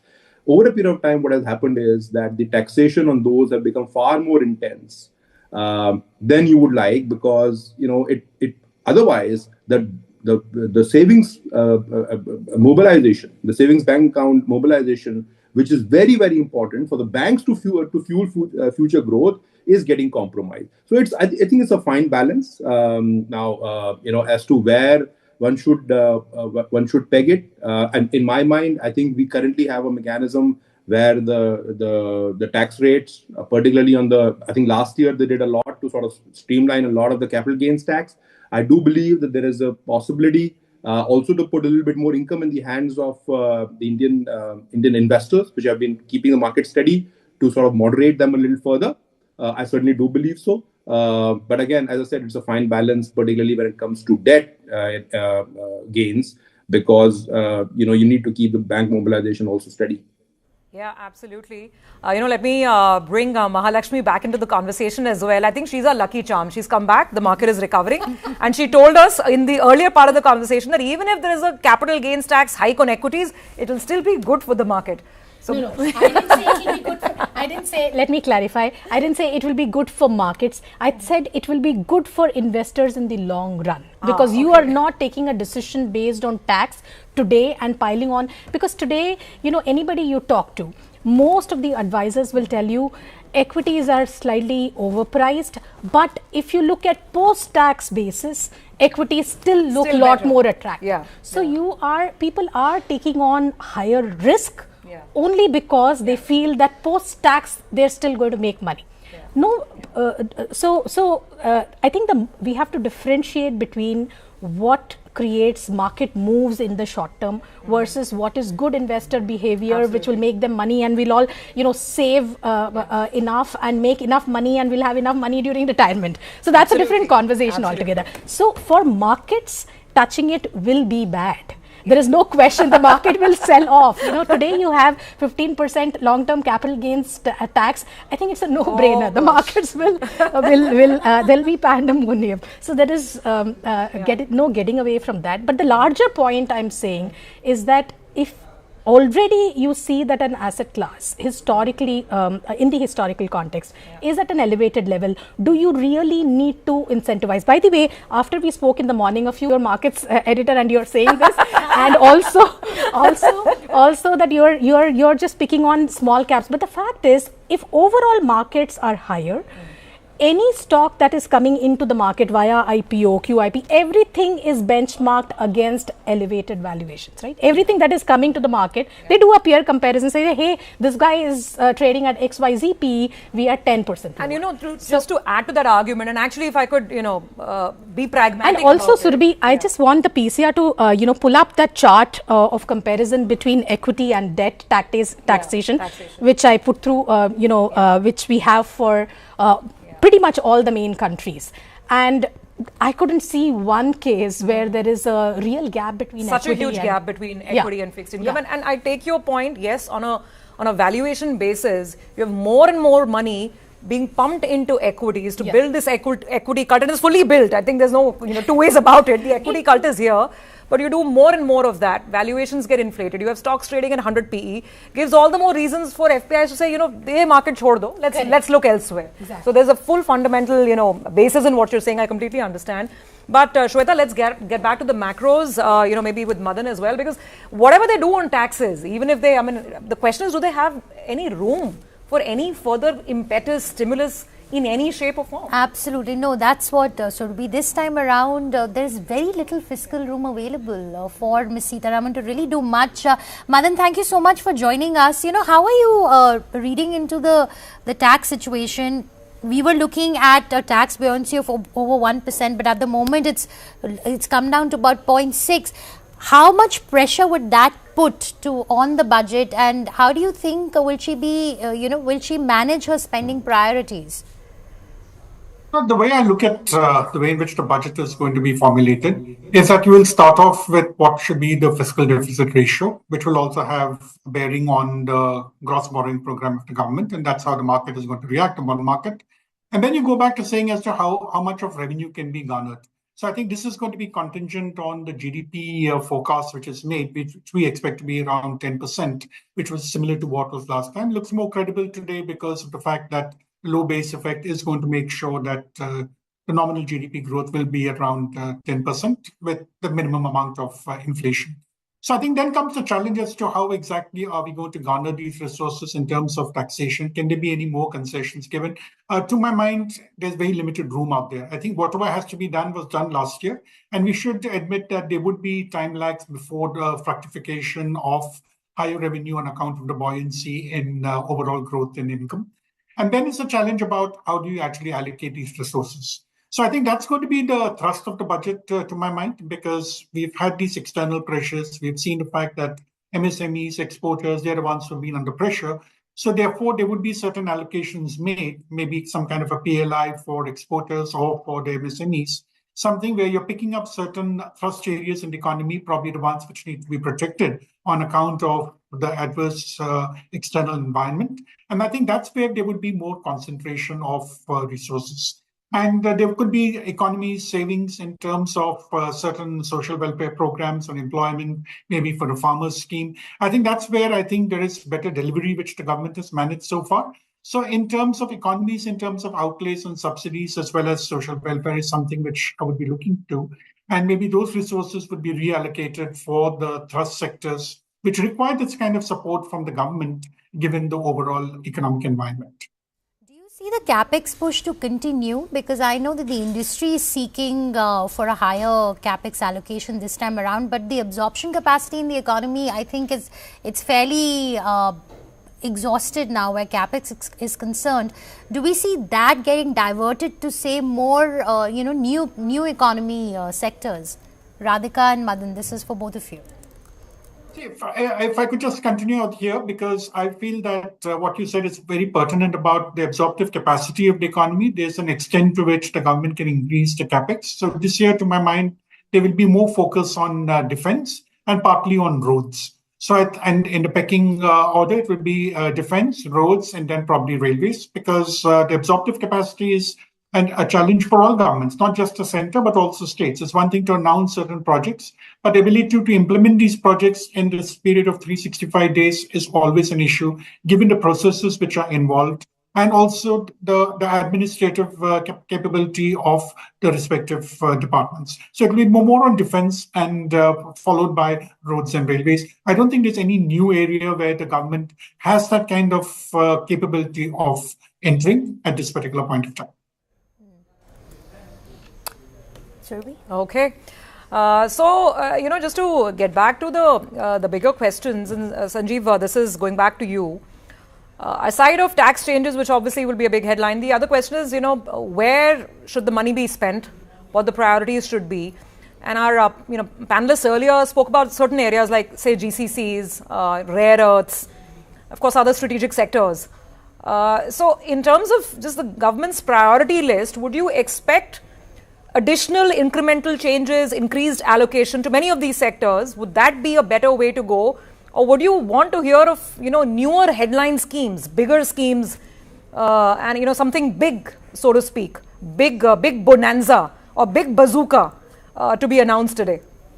Well, I mean, I don't know about bazooka, but really, if what people would prefer is more money in their hands, and that can happen only by way of some fiscal giveaways or enabling people to be able to do more. And I do believe that if you look at our IT and professional services businesses, the GCC businesses which you mentioned, I think they've done wonderfully over the last many years. And I think with all that AI and technology changes that are now manifesting themselves, I think it's important that we are able to continue to skill our people in a very different way. So I certainly would think that a relook at our skilling programs and creating enablement for them, which are able to have the last mile impact, so that the quality of our graduates that are coming out, become even better, and they are able to deal. Today, we are saying that for coding, we don't even need people, right? So I think, what is your strength? Our strength is the services sector. In some ways, I do believe that some work needs to be done to make sure that the services sector flourishes. And that will really help if there is soft infrastructure investments happening in both education and healthcare, which eventually, in my mind, will give more money in the hands of people and make me have the confidence to be able to continue to fire the stock markets that you were discussing earlier, etc., because I don't need to change much, right? But I do believe education, healthcare becomes very, very important, and there ought to be enough spending out there. I think the second piece simply is going to be that how do we look at our entire manufacturing? Clearly is a big focus, but how do we make sure that we enable productivity gains to happen there, and more importantly, the factor cost to come down. We have been talking about ease of doing business. I mean, when you talk to businesses, the CEOs and others, the thing is that why is private capex not happening? I think we are seeing some green shoots by way of announcements in many state festivals that are happening, investment festivals that are happening. But how do it reaches the last, the last mile? How does it start happening on the ground? I think labor reform is the great thing. We're talking about land reform, which is a fiscal subject, and some of these things need to then, happen. Possibly in coordination between states and centers, and there has to be some kind of a monitoring mechanism. There has to be like if I can give an example, we talk about the eastern neighbor. I mean, there the mayor of the city is actually really the CEO of the city, which is trying to drive investments, making sure that whatever is needed in terms of approvals and so on and so forth happens. And I think that kind of diffusion of policy and is really needed to make sure that the manufacturing sector gets a leg up and is able to drive what it is willing to do, let me say. But I do believe that, otherwise, we take 3 steps forward and maybe 1.5 steps back. Right. Radhika, I'd like you to come in on this. The private sector continues to be very reticent to invest. There's been a lot that's happened in the year, whether it's GST rate cuts, whether it's corporate tax rate cuts, all of that. But the private sector continues to hold on. Any trigger that you think that Ms. Sitharaman can put out through this budget, which could bring the private sector in? The current allocation of 11.21 lakh crores, do you think that's enough to draw in the private sector? Or, what do you think? I mean, how can she balance between supporting demand and sticking to consolidation and getting the private sector going? Certainly, I think it's a tall order to to kind of meet that bent. I just want to add here that past couple of years, private sector investments have actually been doing well. Now, private sector you can break down into households and corporates, and you've seen the household private sector, for example, really make its way through the real estate activity. So that's been doing very well, and I think probably in the past few quarters we have seen a bit of a slowdown, but otherwise in the past 3 years it's been doing well. So that's really been propping up what's happening in the overall private sector level. Talking about private sector corporates, I think if you ask about one bazooka, we have done some studies, and what that shows us is that borrowing costs do matter. Generally regulatory environment does matter, but end of the day, what matters the most to what has happened in the past, which is when the cycles when private sector generally corporate sector has performed very well, have been instances where there's been visibility on demand locally and globally, right? So I think what the budget could do from this front is build guardrails. The environment will be the most important thing, because beyond that, I think from the budget point of view, there is very little room to influence borrowing costs, for example. Yes, of course, if the budget, the overall borrowings comes down, that would be good for borrowing costs in the sense that bond yields could come. But our view is that I don't think it's going to come down below 16 lakh crores. Given the kind of maturities that are in the pipeline as well. So it would all be about the environment. And not only just saying that the business environment, but also manufacturing environment. Basically, ease of doing business for the manufacturing firms in particular, to remove the friction, to lower, to make sure that they get the right kind of labor, they're able to make the right kind of decision in terms of land, capital. I think that would be what can be done, because really the environment outside is not so favorable at this point. So putting more money in the hands of people, so demand visibility locally, and the other thing would be to remove friction generally for the businesses to work on. Among the private sector, I would say MSMEs typically has been a very important focus piece for budgets, and I do think that will continue this year as well. There could be some inter-subvention schemes. They've already come out with a kind of an online to kind of streamline the processes for the MSME. So I would think that could continue further, along with credit guarantees, for example. So this is how the budget could serve the private sector. But again, I think one final point, we should also differentiate in terms of, it's not broad brush private sector. There are some, in terms of the corporates, some sectors that are really seeing a lot of movement, especially example like EMS, for example, or renewable, defense likely. So those parts are well, I think, but broadly, we don't see a very sharp pickup. And from the budget point of view, again, the environment is what will be very much in focus. Yeah. No, absolutely great points, Radhika. And thank you for putting the land bit on the table as well. I guess in terms of reforms, if you hear something on that front, that'll be the next major trigger, right? Absolutely. Just digitization of records, easier land acquisition. That could be the next big ask after what we've seen with the labor codes. Thank you very much for joining in. Thank you, Sanjeev, as well. And we look forward to hearing from you and get your take on the budget once the speech is over and done. So see you again in the afternoon. And thank you, Madan. Thank you, Radhika, for joining in as well. Before we get to our next set of guests, just a quick snapshot of the market. Should pull it up because markets actually had a very, very good recovery. The Nifty is 35 points higher, which is fine. It's the mid-cap index that's actually showing the recovery.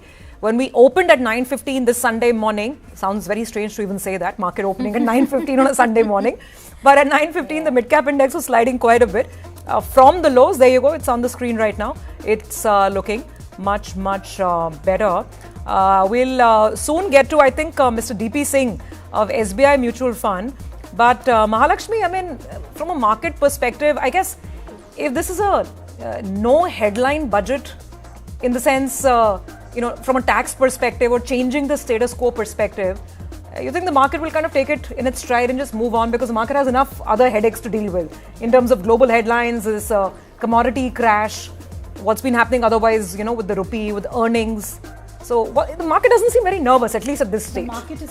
The market is nervous for other reasons. The market is not for the nervous for the budget because all through the month you have been nervous. Yeah. All through 2025 you have seen a correction. Yeah. But let me, one very interesting data point I saw is that, the historic Chidambaram budget in 1997, market went up 6% on that day. That year, that is 1997, the markets actually ended in the negative territory. So a great budget to which the market sort of sees this as a dream budget does not mean that the year is going to be a dream year. So similarly 2003 Jaswant Singh's budget was also a great budget, and where, by the way, long-term capital gains was abolished, and the market went up 5.5% on the day of the budget. The following year, the market actually did very well on the strength of very strong foreign investor flows. I'm not correlating the foreign investor flows to the capital gains tax abolition, because that was a global reset that was going to happen, the low interest rate regime that was beginning to start and all of that. And India's infra cycle was really picking up. That was the start of that bull run phase. 2003, it is just about started. I mean, in 2002, you were at 2800, which was lower than I think 10-15 years before that, I think 1993 levels or something like that. So the point I'm making is how the market does today is just today's story, and it is not going to matter tomorrow morning or for the rest of the year. To that extent, good or bad, we can just take this in our stride, and the markets will take it in their stride and move on. Absolutely. So ML, just remind me, what did Mr. Chidambaram announce in 1997? That I think a lot of tax related stuff. Yes. But that's something that there is no room available to do in this budget, right? Except LTCG. I think that's something that. So which is why it's always great to go into any event with low expectations, right? Absolutely. So you always have room for some sort of a positive surprise on the upside. Otherwise, you just kind of take it any in your events, life in general. Go you know what? This fiscal room is also a bit of a. I mean, we should challenge this thing that every year we say the same thing. The fiscal room is always. Of course, leave alone the fact that today, I think this is the first year after COVID that you're going to have a gross tax collection shortfall. But at the same time, the GDP reset is also going to give you a bounty, right? So it's going to negate the effect there. But fiscal headroom is always a problem. But I mean, there are always innovative ways you can think. I don't know. I'm not. No, so it's a tough. You can sort of bring in something that can sort of create something like voluntary disclosure was one of the Chidambaram's thing. I mean, nobody thought of it. How about accelerating disinvestment, right? The whole disinvestment agenda has been put in the back burner. So only in hindsight will we be able to say there was some room and this was done innovatively or ingeniously. Speaking of fiscal room, I think we have the expert now joining in. Let's put that question to you. Absolutely. We have Mr. DP Singh, of course, from SBI Mutual Fund. We have Samiran Chakrabarti joining in from Citi. And we have Mr. Jairam Sridharan from Piramal Finance. Thank you so much for being with us. I think we'll have Samiran in the next couple of minutes joining in as well. But, while we get to that fiscal math, Mr. Singh, let's ask you, the biggest debate of this morning so far has been whether there should be lower tax on debt mutual funds, or the converse is that you start raising tax on equities. But basically, there needs to be this gap, this yawning gap between these two asset classes that needs to start reducing. Your thoughts? Are you at all expecting anything on debt mutual funds? I mean, that sweetener of indexation was taken away. I'm not sure why. I mean, we used to get a much better effective tax rate if you held those funds for the 3 years, those investments for 3 years. Are you expecting any change today? No, honestly speaking, I am not. I'm not expecting any change, because if we go back into the history when the indexation benefit was taken away, and when the preferred tax regime was taken away and it became marginal, it was in the background that the banks were facing a lot of pain. And actually, the position has gone from bad to worse for the banks. And if you look at the growth numbers of bank deposits, is much worse than what it was when it was taken away. So in that light, because banks also need deposits, I don't think, 6 months back, we were hopeful that there's something will be done. But as of now, as the numbers are coming, how the deposit growth is happening and how the money is coming into this thing, I think no news will be the best news for the mutual funds, because the debt is being played through hybrids, and if there's no tinkering on the tax regime, it will be best for the banks. But yes, there's a room for increasing the exemption limit on the interest, which can be there. But I don't foresee any positive coming for debt funds as of date. Okay, all right. Now we have Samiran Chakrabarti joining in from Citi. Samiran, so last 20 minutes to go. Put the numbers in perspective for us. First of all, everyone knows there's this, shortfall in direct taxes. There's the GST hole, which is, I think, by most estimates around 1.2 lakh crore rupees if you analyze it over 12 months. And then there is the constant requirement, capex, defense, etc. So on capex, really, what are you expecting? On the deficit itself, what are you expecting today? Thanks for having me on in the show. So I guess you have already discussed enough of the numbers. One point that people miss out is that a lot of government's expenditure, including wages, interest payments, some sorts of subsidies, etc., actually don't grow at the rate of the nominal GDP. Nominal GDP assumption would be something in the vicinity of 10%, maybe a couple of notches higher. So what happens is that there's an automatic compression of expenditure to GDP by anywhere between 30 to 50 basis points, just because those expenditure don't grow at the rate of the nominal GDP. And that's where the skillfulness of the budget comes in, that to what extent you distribute that between reducing the fiscal deficit number as percentage of GDP versus allocating that to certain other kinds of expenditure like capex, where you really want to focus on. So our sense is that despite our assumption that in FY27 the fiscal consolidation will be continued and we will have a lower fiscal deficit to GDP number, we think that the capex to GDP number can still be maintained at the current level at least. And that would imply that the capex growth will be in double digits assumed in the budget. I think that's entirely possible to do both the things of having the fiscal consolidation as well as having a capex growth of double digits. So Samiran, let me ask you, how will that then feed into the GDP projections themselves, given the fact that, capex, in all probability, you get that double-digit growth in capex between 10-12%, and then all the stimulus that we've already seen in the last 12 months. How does it start adding up? And, what do you see ahead for growth itself over the next couple of quarters?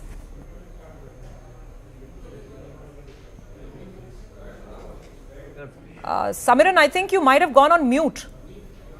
Can you hear me now? Yes, now we can. Yeah, sorry. So I was saying that FY27 is going to be interesting because in FY26, we did all kinds of stimulus, both fiscal as well as monetary. We don't have the space for that kind of stimulus in FY27. So our estimate is that the total combined fiscal and monetary stimulus for FY26 was more than 1% of GDP. So in that sense, this is on a delta basis going to be a headwind for growth as we move into FY27. But on the other hand, all the global headwinds that we faced in FY26, whether it's tariff or it's AI-related capital outflow, maybe on a delta basis, again, they are not as acute in FY27. So that can ameliorate some of these pressures. So our sense is that having a growth rate around 7% is not going to be too difficult for FY27. So we are going with that real GDP growth assumption for FY27. That would imply that we could get a nominal GDP growth of more than 10% as well. So that is on growth, Samiran. Just one more quick point from my side before I toss it to my my colleagues here. On the export front, the external front and the export front. Now the rupee is 92 to the dollar headline is well established. Do you see that as a way of perhaps, some sort of a added cushion or stimulus to exporters who are anyway reeling because of, various international trade issues? And in this budget, do you expect anything more targeted for exporters? And also what changes? Now we have this mother of all FTAs with the EU. Who knows what's happening with the trade deal with the US? But on the external front, looking at the, the agenda ahead from an export perspective, looking at the currency, what should we expect the FM to do or perhaps say or signal? So I'll put a bit of caveat out there that the correlation between exchange rate and exports is not as obvious in the Indian context as textbooks would suggest. And that's because a large part of our manufacturing exports has a very significantly large component of imports as well. And in that context, the exchange rate just becomes a pass-through. Also, a large part of our exports are done by MSMEs who don't have that kind of pricing power to benefit from the exchange rate depreciation. Having said that, the extent of depreciation, not just against dollar, but if you look at, let's say, against euro in last year has been almost 25%. And that's something which I think is large enough to have an impact on exports and to some extent can reduce the pressure that is coming out of the lack of trade deal with US. But over the more medium term, what is important is to get our bigger structural drivers of exports in place, improving our quality of our export products, getting this inverted duty structure corrected in whichever way possible, and then also look at alternate markets through these FTAs. If we can get all this done, along with the deregulation, obviously, which we are doing, then it's possible to think of exports to be a driver of our growth as well. Right. Samir and hi, Shweta here. I wanted to get your thoughts in on the, substantial payout that's coming up with the 8th pay commission in FY28. How much of an overhang would that be on this budget?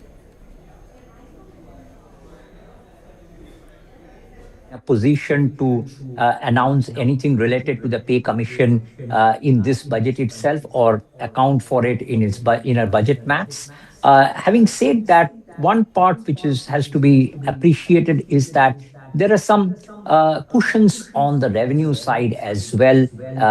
For whichever year the government decides to do that pay commission expenditure, the cushion will primarily come from the RBI dividend side. The RBI can easily bring down its buffers by about a percentage point, which is now allowed by law. And that would release that almost 2 trillion rupees of extra dividend to the government. And that can help in funding that expenditure on the pay commission. But to our mind, that's probably next year's budget story, not this year's. Let me also go across to Mr. Jairam Sridharan from Piramal Finance. Thank you so much, Jairam, for joining in. So the panel has been talking about this, the higher cost of debt capital in the country, and we've seen that with bond yields hardening over the last couple of months as well. And the larger point about too much money chasing equity and too much local money moving to fixed income. Is that really an impediment for you when you're looking at your cost of capital at all, or is that more an academic issue at this point in time? Good morning. Thanks for having me. Good morning to all colleague panelists. I think it's a real issue. The fact that the regulator has cut interest rates by 125 basis points, but really folks have barely seen borrowers, corporate borrowers like ourselves, have barely seen 25 to 30 basis points of transmission, tells you that there is a real issue in terms of transmission of policy rates to long-term yields. Having said that, I will say that the bigger issue that the FM is going to be faced with is the fact that the banking system overall is seeing this big dearth of deposits. I think that issue, it's a contra issue to what we've just been talking about, but banks continue to be the biggest lender in this country. Whatever we might want from a bond market perspective, banks are still a bigger player. And the fact that banks are hurting because deposits are not coming in is going to weigh heavily And if anything, Singh sir was saying before that no news would be good news for mutual funds. I think that's very true. Like, because if anything, I think one might expect something which is deposit positive rather than market positive, we could see things on the lines of tax treatment of deposits, etc., which will, or kind of change in kind of definition of long term, or some of these things which are deposit positive, and try to help the banking system, which continues to be the biggest provider of debt capital to the country, right? You know, Jairam, you took me back to 2-3 years back, and Mr. Singh, I don't know if you remember that panel or not. I remember asking Mr. Singh when that indexation benefit was taken away, that Mr. Singh, today, I don't think you will be too happy. But Mr. Khara, who was the chairman of State Bank of India at that point in time, he'd be very happy today because the benefit has been taken away from debt mutual fund investors. And, you know, there's parity between mutual funds and fixed deposits. But going back to this big, it's a very deep systemic question, Mr. Singh. You're saying, okay, not today, but, is there a case for any change? And would you advocate, I'm guessing you'd advocate for constant parity between fixed deposits and mutual funds. But I don't know, does it need to be more nuanced than that? Not all FD, depositors invest in funds, vice versa. There's a constant tug of war between mutual funds and banks in terms of who wants to keep that capital. As far as fixed incomes are concerned, fixed income funds and fixed deposits are already at par. There's no difference as on date. Now the point is being debated is the equity and the fixed deposits. That's a new the discussion which has happened because there's a transitional change. Because a lot more money is chasing the equities rather than the fixed deposit. The risk appetite of the countrymen has gone high. People are ready to take higher risk to have the higher returns. Now, I see, you would have seen the chairman SB talking about this, but I am very sure that the kind of the speed with which this transition has happened has really been very bad for the banks. Because if I look at the numbers, during the current year itself, the net deposit flow and net mutual fund flow, the difference is otherwise. Mutual fund being 1/3 of the banking deposits are having double the growth in the net flows in the current year, 9 months. So that is something which is definitely bothering the bankers, and there has to be something. Maybe the exemption limit, which is very low today, it can be increased to 1 lakh or 2 lakh of tax exemption on the bank deposits. So some other moves will definitely. There's a point from the banker's point of view, which is really genuine. I want to just make a point, very important point here. I think this is a complete misnomer that, the narrative that has been set that it is, all these bank deposits not growing is because of money moving into mutual funds and SIPs, etc. Decisively, both the economic survey as well as the RBI has put out a note that this is not the case. So, I mean, this again and again debating, I think bankers need to understand. I mean, this might sound a little harsh, but the era of lazy banking is over. The whole premise that low-cost deposits will be a significant source of your ROE for banks is now over, and they have to just reconcile to that. No, absolutely. And the learning curve is much faster for investors now. There's digital information everywhere. And this is not the era where money will keep sitting in a certain bucket, for endless periods of time. So, absolutely, point well taken, Mahalakshmi. But just to go back to, Jairam. So, now, scaling back and talking about what parts of the economy are really, more hungry for capital. Samiran spoke of certain sectors as well. But when you look at grassroots level, where do you see the growth impetus really coming alive? So in terms of just different sections, where do you expect the budget to focus? And more importantly, ground up, where do you see those green shoots, those animal spirits, coming through in FY27? Yeah. See, the big two areas where there is serious challenge and where some help is required and are very large are the export sector impacted by tariffs, and the MSME sector, which has been in increasingly tough shape over the last 2 years. I do expect to see interventions from the government in both of these areas. In the MSME sector, we have all seen what has happened there in terms of growth, in terms of credit availability, credit risk performance of all the borrowing in that sector has been severely impacted, which means that even further people are pulling back. You saw some of the MSME lenders' results over the last few weeks, and they were uniformly terrible. And that tells you that there is a problem in that sector, and it is the largest employer in the country. It has to be given more support. So I do expect to see some action there in the form of maybe extension of some credit guarantee schemes, or maybe expansion of them, or aggregation of 2 or 3 schemes into one, or ways in which export-oriented MSMEs get more advantages in terms of tax benefits, etc. That is something that does need to be done. On the tariff and export side, export-oriented manufacturing, and what more can be done there to revitalize that sector, because clearly they are suffering in the new tax situation and a new tariff situation, and they need to be given some level of support. So those are 2 areas where I really feel that attention is required: export-oriented manufacturing and MSMEs in general.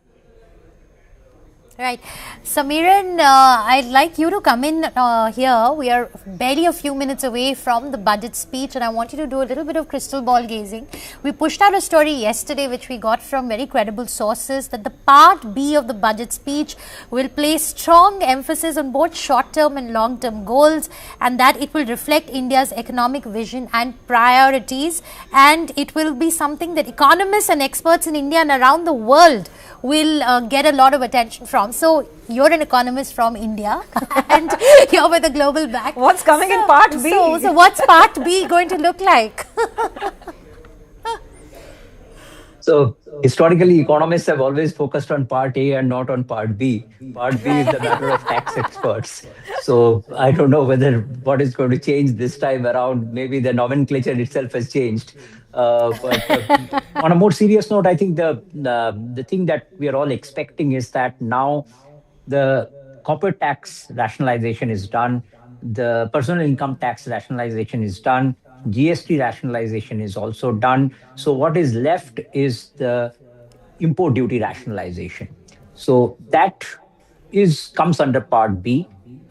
So there are 2-3 things out there. One is obviously the Eco Survey has also mentioned that the so-called inverted duty structure, wherever it is present, that inverted duty structure can be removed. The second is that because India is now signing a bunch of FTAs, whereby almost 90-95% of the tariff, the duty items, we are removing tariff on them. So maybe the government is thinking that it's prudent to actually remove the tariffs in the very first place for everyone. Why just do it for a bunch of FTA countries? So that kind of tariff reduction could also be there.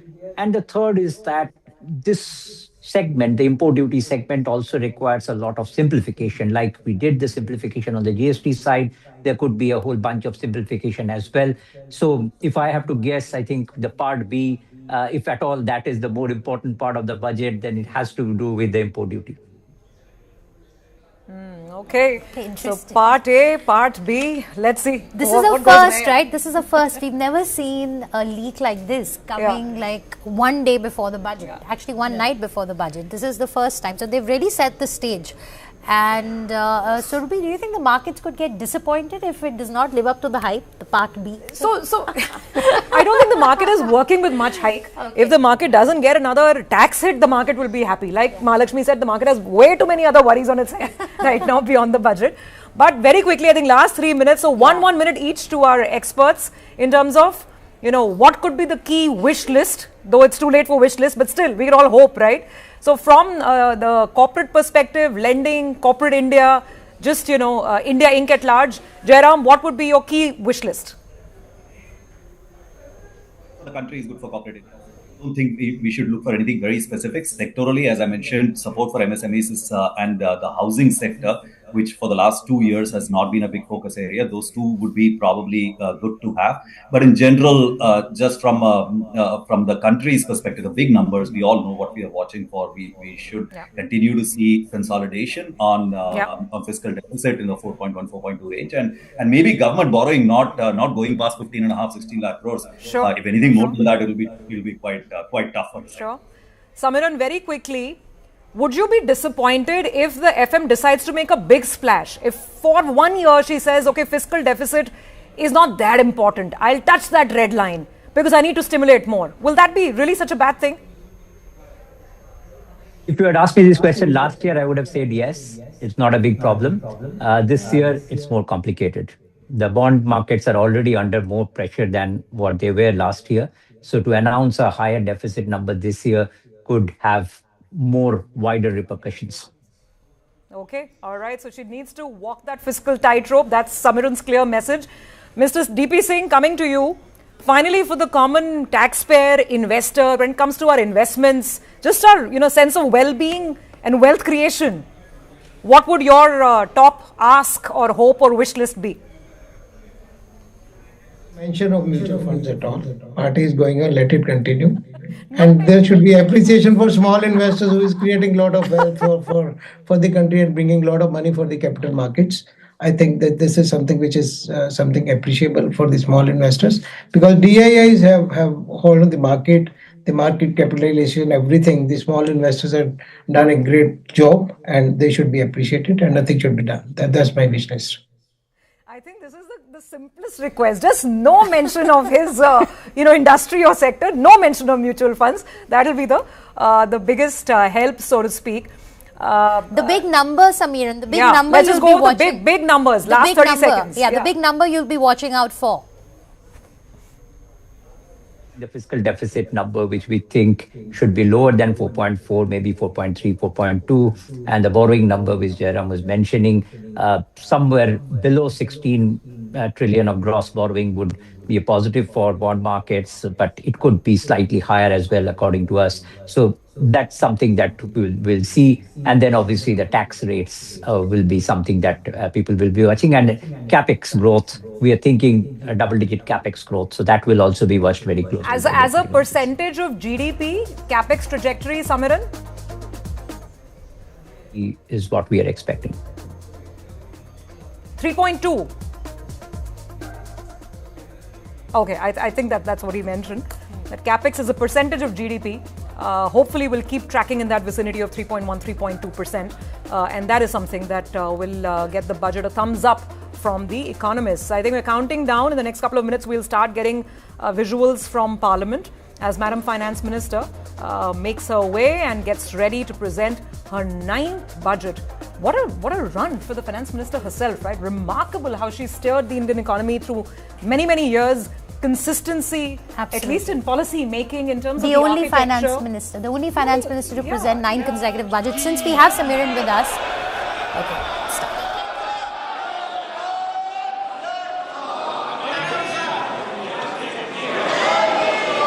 Item number 1,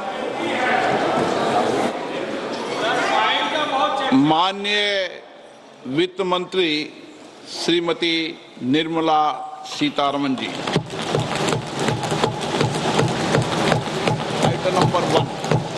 Item number 1. Sir, with your permission, I rise to lay on the table a copy each of the following papers, Hindi and English versions, under Article 281 of the Constitution, Report for 2026 to 2031, Volume 1, Main Report of the 16th Finance Commission. 2. Report for 2026-2031, Volume 2, Annexures of the 16th Finance Commission. Number 3, explanatory memorandum as to the action taken on the recommendations contained in the above report. Item number 2, माननीय वित्त मंत्री निर्मला सीतारमन जी.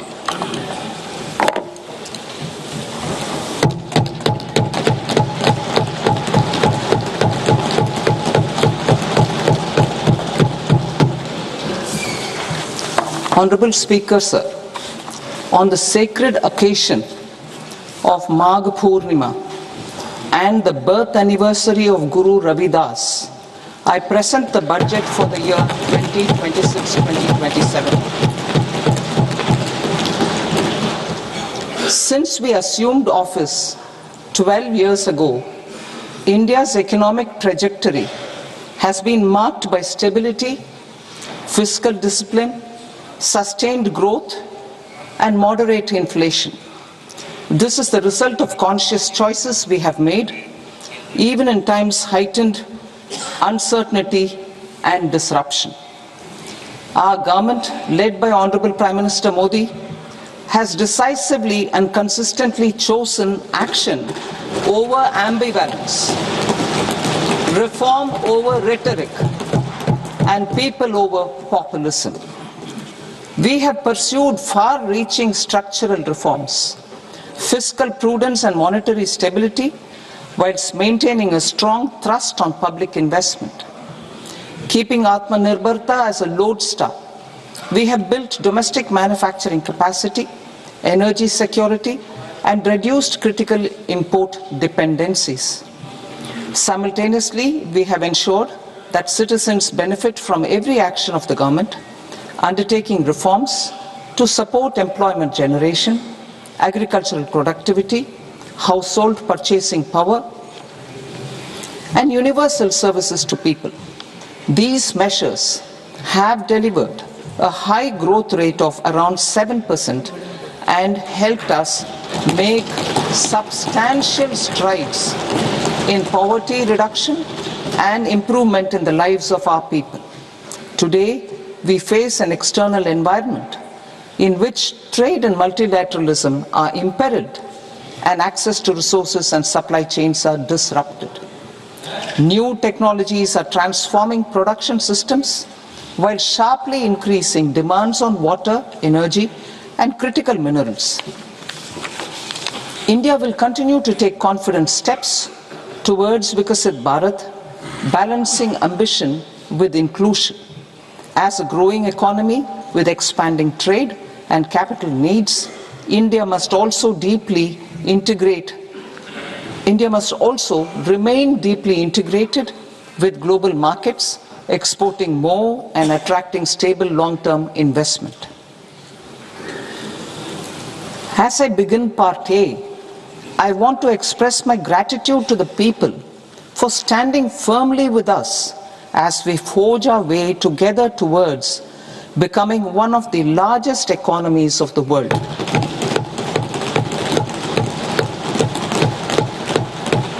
Our aim is to transform aspiration into achievement and potential into performance as we ensure that the dividends of growth reach every farmer, the scheduled caste, the scheduled tribes, the nomads, the youth, the poor, and the women. In Vikasit Bharat Young Leaders Dialogue 2026, several innovative ideas were shared with our Prime Minister, which have inspired many of the proposals, making this a unique Yuva Shakti-driven budget. Our government's sankalp is to focus on our poor, underprivileged, and the disadvantaged. To deliver on this sankalp, and given that this is the first budget prepared in Kartavya Bhavan, we are inspired by three Kartavya. Our first Kartavya is to accelerate and sustain economic growth by enhancing productivity and competitiveness and building resilience to volatile global dynamics. Our second Kartavya is to fulfill aspirations of our people and build their capacity, making them strong partners in India's path to prosperity. Our third Kartavya, aligned with our vision of Sabka Saath, Sabka Vikas, is to ensure that every family, community, region, and sector has access to resources, amenities, and opportunities for meaningful participation. This threefold approach requires a supportive ecosystem. The first requirement is to sustain the momentum of structural reforms, continuous, adaptive, and forward-looking. Second, a robust and resilient financial sector is central to mobilizing savings, allocating capital efficiently, and managing risks. Third, cutting-edge technologies, including AI applications, can serve us as force multipliers for better governance. Reform Express. Our government has undertaken comprehensive reforms towards creating employment, boosting productivity, and accelerating growth. After the Prime Minister's announcement on Independence Day in 2025, over 350 reforms have been rolled out. This includes GST simplification, notification of labor codes, and rationalization of mandatory quality control orders. High-level committees have been formed, and in parallel, the central government is working with the state governments on deregulation and reducing compliance requirements. The Reform Express is well on its way and will maintain its momentum to help us fulfill our kartavya. I now move to specific proposals.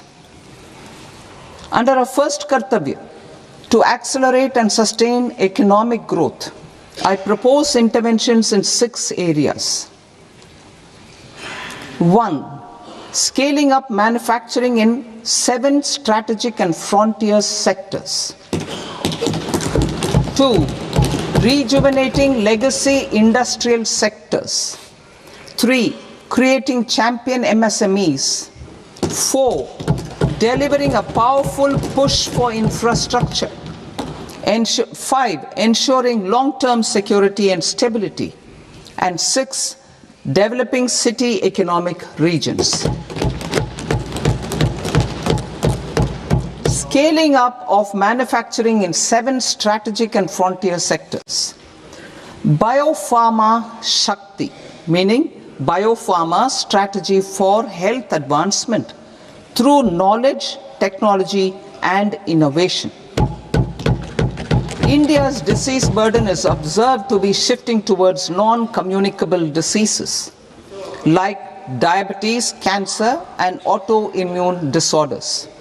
Biologic medicines are key to longevity and quality of life at affordable costs. To develop India as a global biopharma manufacturing hub,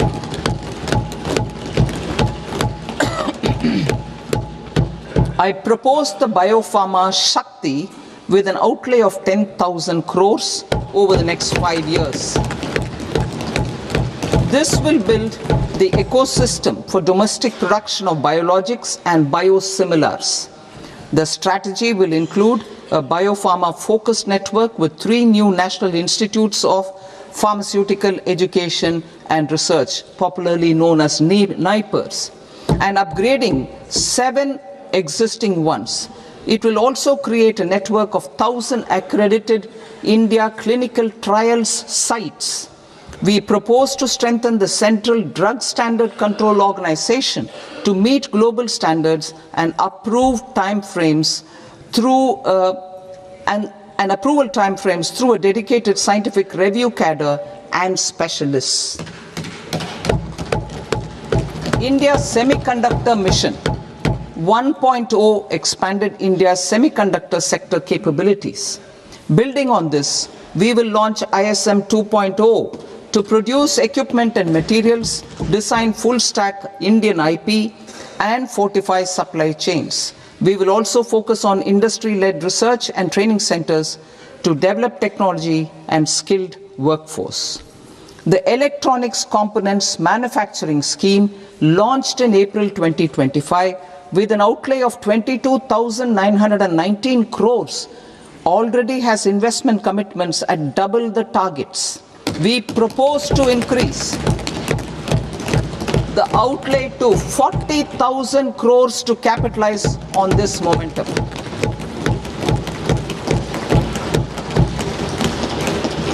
A scheme for rare earth permanent magnets was launched in 2025 November. We now propose to support the mineral-rich states of Odisha, Kerala, Andhra Pradesh and Tamil Nadu to establish dedicated rare earth corridors to promote mining, processing, research and manufacturing. To enhance domestic chemical production and reduction import dependency and reduce import dependency, we will launch a scheme to support states in establishing 3 dedicated chemical parks through challenge route on a cluster-based plug-and-play model. Strong capital goods.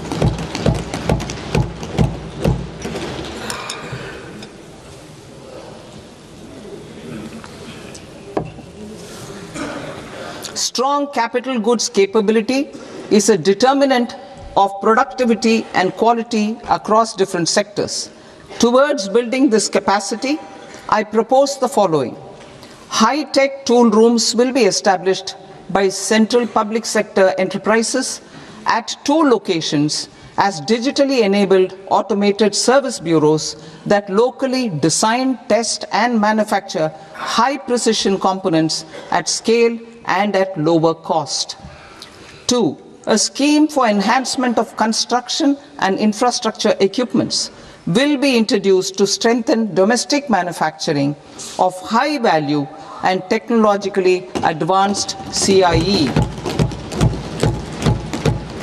This can range from lifts in a multi-storied apartment or firefighting equipment in multiplexes, large or small, and to tunnel boring equipments for building metros and high-altitude roads. I also propose a scheme for container manufacturing to create a globally competitive container manufacturing ecosystem with a budgetary allocation of 10,000 crores over a 5-year period. For the labor-intensive textile sector, I propose an integrated program with 5 subparts. 1.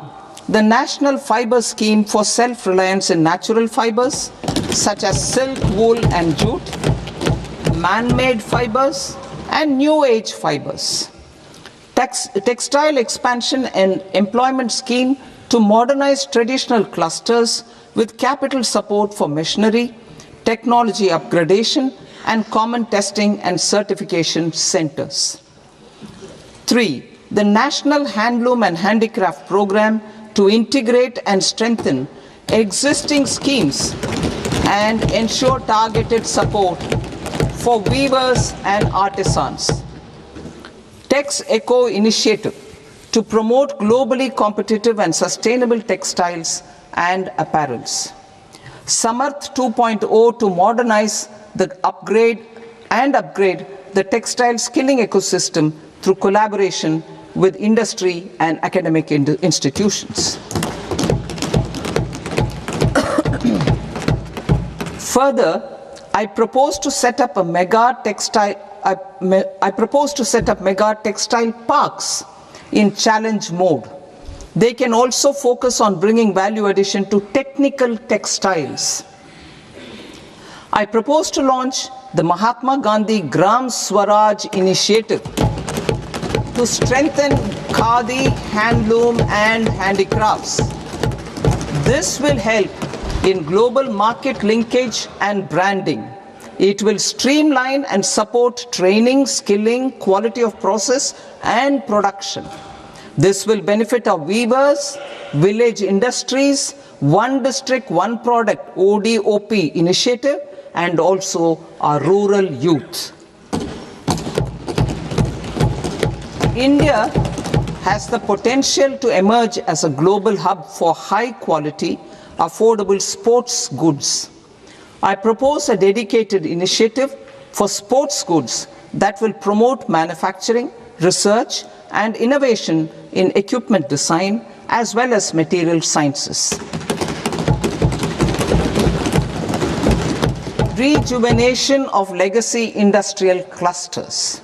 I propose to introduce a scheme to revive 200 legacy industrial clusters to improve their cost competitiveness and efficiency through infrastructure and technology upgradation.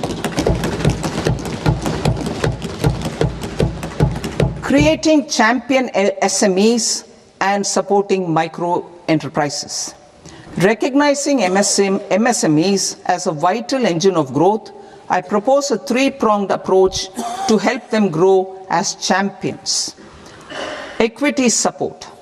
I propose to introduce a dedicated 10,000 crores SME growth fund to create future champions, incentivizing enterprises based on select criteria. I also propose to top up the Self-Reliant India Fund set up in 2021 with 2,000 crores to continue support to micro enterprises and maintain their access to risk capital. Liquidity support. With TREDS, more than 7 lakh crore has been made available to MSMEs. To leverage its full potential, I propose 4 measures. 1. Mandate TREDS as the transaction settlement platform for all purchases from MSMEs by CPSEs, serving as a benchmark for other corporates. 2. Introduce a credit guarantee support mechanism through CGTMSE for invoice discounting on TREDS platform. 3. Link GEM with TREDS for sharing information with financiers about government purchases from MSMEs, encouraging cheaper and quicker financing. 4. Introduce TREDS receivables as asset-backed securities, helping develop a secondary market, enhancing liquidity and settlement of transactions. Professional support. Government will facilitate professional institutions such as the ICAI, ICSI, ICMAI to design short-term modular courses and practical tools to develop a cadre of corporate mitras, especially in Tier 2 and Tier 3 towns. These accredited para-professionals will help MSMEs meet compliance requirements at affordable costs. Infrastructure. During this past decade, our government has undertaken several initiatives for large-scale enhancement of public infrastructure, including through new financing instruments such as Infrastructure Investment Trust (InvITs) and Real Estate Investment Trust (REITs), and institutions like NIIF and NABFID. We shall continue to focus on developing infrastructure in cities with over 5 lakh population, that is Tier 2, Tier 3 cities, which have expanded to become growth centers. Public capital expenditure has increased manifold from 2 lakh crore in 2014-15 to an allocation of 11.2 lakh crore in BE 25-26. In this coming year, that is financial year 2026-27, I propose to increase it to 12.2 lakh crores to continue the momentum. To strengthen the confidence of private developers regarding risks during infrastructure development and construction phase, I propose to set up an infrastructure risk guarantee fund to provide prudentially calibrated partial credit guarantee to lenders. Over the years, REITs have emerged as a successful instrument for asset monetization. I propose to accelerate recycling of significant real estate assets of the CPSEs through the setting up of dedicated REITs. To promote environmentally sustainable movement of cargo, I propose to 1. Establish new dedicated freight corridors connecting Dankuni in the east to Surat in the west. Operationalize 20 new national waterways over the next 5 years. Starting with National Waterways 5 in Orissa to connect mineral-rich areas of Talcher and Angul and industrial centers like Kalinga Nagar to the ports of Paradip and Dhamra. Training institutes will be set up as regional centers of excellence for development of required manpower for these waterways. This will benefit youth in the entire stretch of the waterways to train and acquire skills. Further, a ship repair ecosystem catering to inland waterways will also be set up at Varanasi and Patna. And C, launch a coastal cargo promotion scheme for incentivizing a modal shift from rail to road to increase the share of inland waterways and coastal shipping from 6% to 12% by 2047.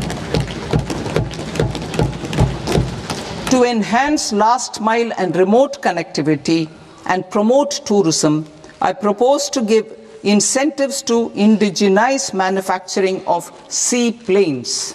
A seaplane VGF scheme will be also introduced to provide support for operations.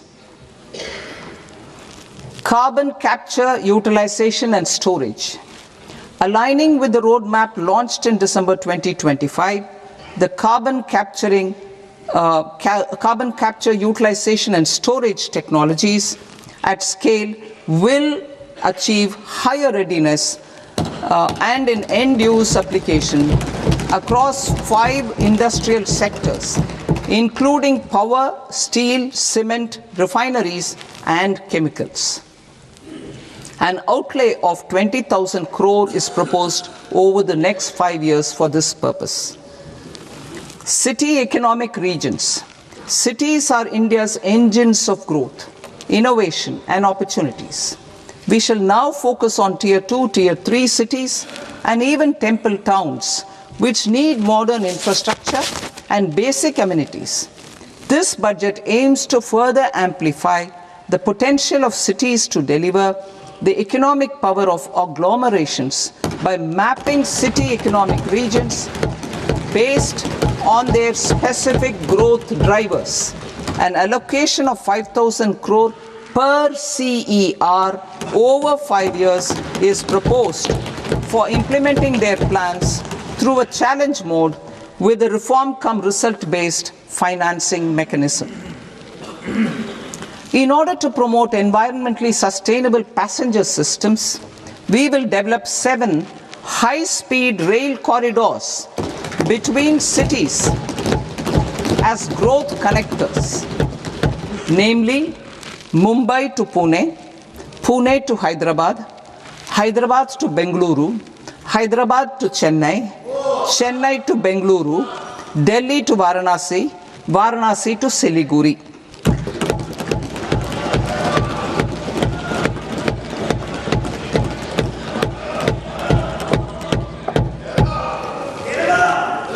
Financial sector.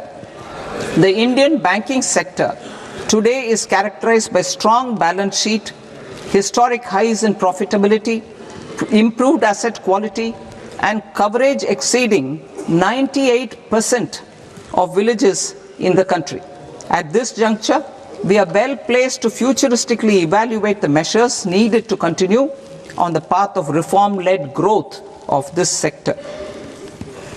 I propose setting up a high-level committee on banking for Vikasit Bharat. High-level committee on banking for Vikasit Bharat to comprehensively review the sector and align it with India's next phase of growth, while safeguarding financial stability, inclusion, and consumer protection. The vision for NBFCs for Vikasit Bharat has been outlined with clear targets for credit disbursement and technology adoption in order to achieve scale and improve efficiency in the public sector NBFCs As a first step, it is proposed to restructure the Power Finance Corporation and Rural Electrification Corporation. I propose a comprehensive review of the foreign exchange management non-debt instruments rules to create a more contemporary, user-friendly framework for foreign investments consistent with India's evolving economic priorities. Corporate bond market. I propose to introduce a market-making framework with suitable access to funds and derivatives on corporate bond indices. I also propose to introduce total return swaps on corporate bonds. Municipal bonds. To encourage the issuance of municipal bonds of higher value by larger cities, I propose an incentive of 100 crore rupees for a single bond issuance. 100 crore rupees for a single bond issuance of more than 1,000 crore. The current scheme under Amrit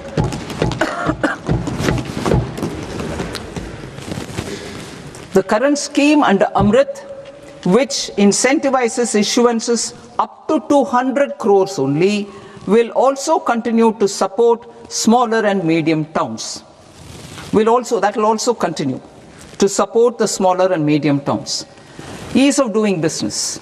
Individual persons resident outside India, PROI, will be permitted to invest in equity instruments of listed Indian companies through the portfolio investment scheme. It is also proposed to increase the investment limit for an individual PROI under the scheme from 5% to 10%, with an overall investment limit for all individual PROIs to 24% from the current 10%. Emerging technologies including AI. 21st century is technology driven. Adoption of technology is for the benefit of all people. Farmers in the field, women in STEM, youth keen to upskill, and Divyangjan to access newer opportunities. The government has taken several steps to support new technologies through AI Mission, National Quantum Mission, Anusandhan National Research Fund, and Research and Development and Innovation Fund. Our second kartavya is to fulfill aspirations and build capacities. Close to 25 crore individuals have come out of multi-dimensional poverty through a decade of our government's sustained and reform-oriented efforts.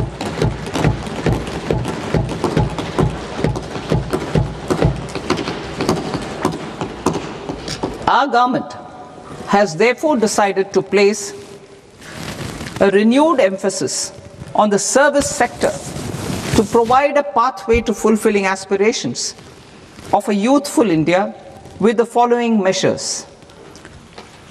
I propose to set up a high-powered Education to Employment and Enterprises Standing Committee to recommend measures that focus on services sector as a core driver of Vikasit Bharat. This will make us a global leader in services with a 10% global share by 2047. The committee will prioritize areas to optimize the potential for growth, employment, and exports. They will also assess the impact of emerging technologies, including AI, on jobs and skill requirements and propose measures thereof. To create a range of skilled career pathways, a new range of skilled career pathways for our youth, I propose interventions in the following sectors. Health. Existing institutions for allied health professionals will be upgraded and new AHP institutions established in private and government sectors. This will cover 10 selected disciplines, including optometry, radiology, anesthesia, OT technology, applied psychology and behavioral health, and add 1 lakh AHPs over the next 5 years. A strong care system covering geriatric and allied care services will be built. A variety of NSQF aligned programs will be developed to train multi-skilled caregivers, combining core care and allied skills such as wellness, yoga, and operation of medical assistive devices. In the coming year, 1.5 lakh caregivers will be trained.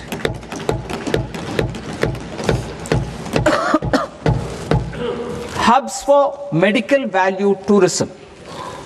To promote India as a hub for medical tourism services, I propose to launch a scheme to support states in establishing 5 regional medical hubs in partnership with the private sector. These hubs will serve as integrated healthcare complexes that combine medical, educational, and research facilities. They will have Ayush centers, medical value tourism facilitation centers, and infrastructure for diagnostics, post-care, and rehabilitation. These hubs will provide diverse opportunities, job opportunities for health professionals, including doctors and AHPs. Ancient Indian yoga, already respected in several parts of the world, was given a mass global recognition when Honorable Prime Minister took it to the UN.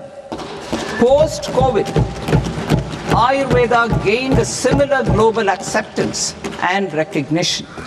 Exporting quality Ayurveda products helps farmers who grow the herbs and youth who process the products. To meet growing global demand, a few more steps are being taken. I propose to 1. Set up 3 new All India Institutes of Ayurveda. 2. Upgrade Ayush pharmacies and drug testing labs for higher standards of certification ecosystem and make available more skilled personnel. 3. Upgrade the WHO Global Traditional Medicine Center in Jamnagar to bolster evidence-based research, training, and awareness for traditional medicine. Animal husbandry. Livestock contributes to close to 16% of farm income, including of poor and marginal households. To scale up availability of veterinary professionals by more than 20,000, I propose to roll out a loan-linked capital subsidy support scheme for establishment of veterinary and para-veterinary colleges, veterinary hospitals, diagnostic laboratories, and breeding facilities in private sector. Collaboration between Indian and foreign institutions will also be facilitated. Orange economy. India's animation, visual effects, gaming and comics sector, AVGC sector, is a growing industry projected to require 2 million professionals by 2030. I propose to support the Indian Institute of Creative Technologies, Mumbai, in setting up AVGC content creator labs in 15,000 secondary schools all over the country and 500 colleges. The Indian design industry is expanding rapidly, and yet there is a shortage of Indian designers. I propose to establish, through Challenge Route, a new National Institute of Design to boost design education and development in the eastern region of India. Education. Our government will support states through challenge route in creating 5 university townships in the vicinity of major industrial and logistics corridors. These planned academic zones will host multiple universities, colleges and research institutions, skill centers and residential complexes. In higher education, STEM institutions, prolonged hours of study and laboratory work pose some challenges for girl students. Through VGF, Viability Gap Funding and capital support, one girls' hostel will be established in every district.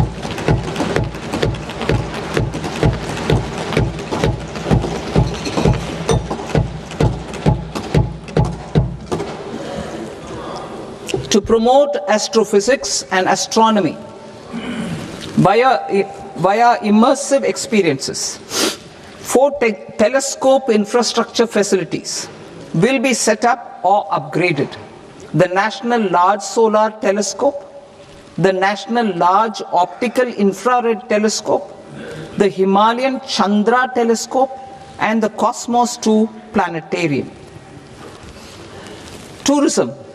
The tourism sector has the potential to play a large role in the employment generation, forex earnings, and expanding the local economy. I propose to set up a National Institute of Hospitality by upgrading the existing National Council for Hotel Management and Catering Technology. It will function as a bridge between academia, industry, and government. I also propose a pilot scheme for upskilling 10,000 guides in 20 iconic tourist sites through a standardized, high-quality, 12-week training course in hybrid mode in collaboration with the Indian Institute of Management. A national destination digital knowledge grid will be established to digitally document all places of significance, cultural, spiritual, and heritage. This initiative will create a new ecosystem of jobs for local researchers, historians, content creators, and technology partners. India has the potential and opportunity to offer world-class trekking and hiking experience. We will develop ecologically sustainable mountain trails in Himachal Pradesh, Uttarakhand, and Jammu Kashmir. Also in Araku Valley in the Eastern Ghats and Podigai Malai in the Western Ghats. Turtle trails along key nesting sites in the coastal areas of Odisha, Karnataka and Kerala. And 3 bird watching trails along the Pulikat Lake in Andhra Pradesh, Tamil Nadu. It's on the border. Under the visionary leadership of Honorable Prime Minister, we established the International Big Cat Alliance in 2024. This year, India is hosting the first ever Global Big Cat Summit, where heads of governments and ministers from 95 range countries will deliberate on collective strategies for conservation. Heritage and culture tourism. I propose to develop 15 archaeological sites, including Lothal, Dholavira, Rakhi Gadi, Adichanallur, Sarnath, Hastinapur, and Leh Palace into vibrant experiential cultural destinations. Excavated landscapes will be open to the public through curated walkways. Immersive storytelling skills and technologies will be introduced to help conservation labs, interpretation centers, and guides. The sports sector provides multiple means of employment, skilling, and job opportunities. Taking forward the systematic nurturing of sports talent, which is set in motion through the Khelo India program earlier, I propose to launch a Khelo India mission to transform the sports sector over the next decade. The mission will facilitate an integrated talent development pathway supported by training centers, which are foundational, intermediate, and elite levels. B, systematic development of coaches and support staff. C, integration of sports science and technology. D, competitions and leagues to promote sports culture and provide platforms. And E, development of sports infrastructure for training and competition.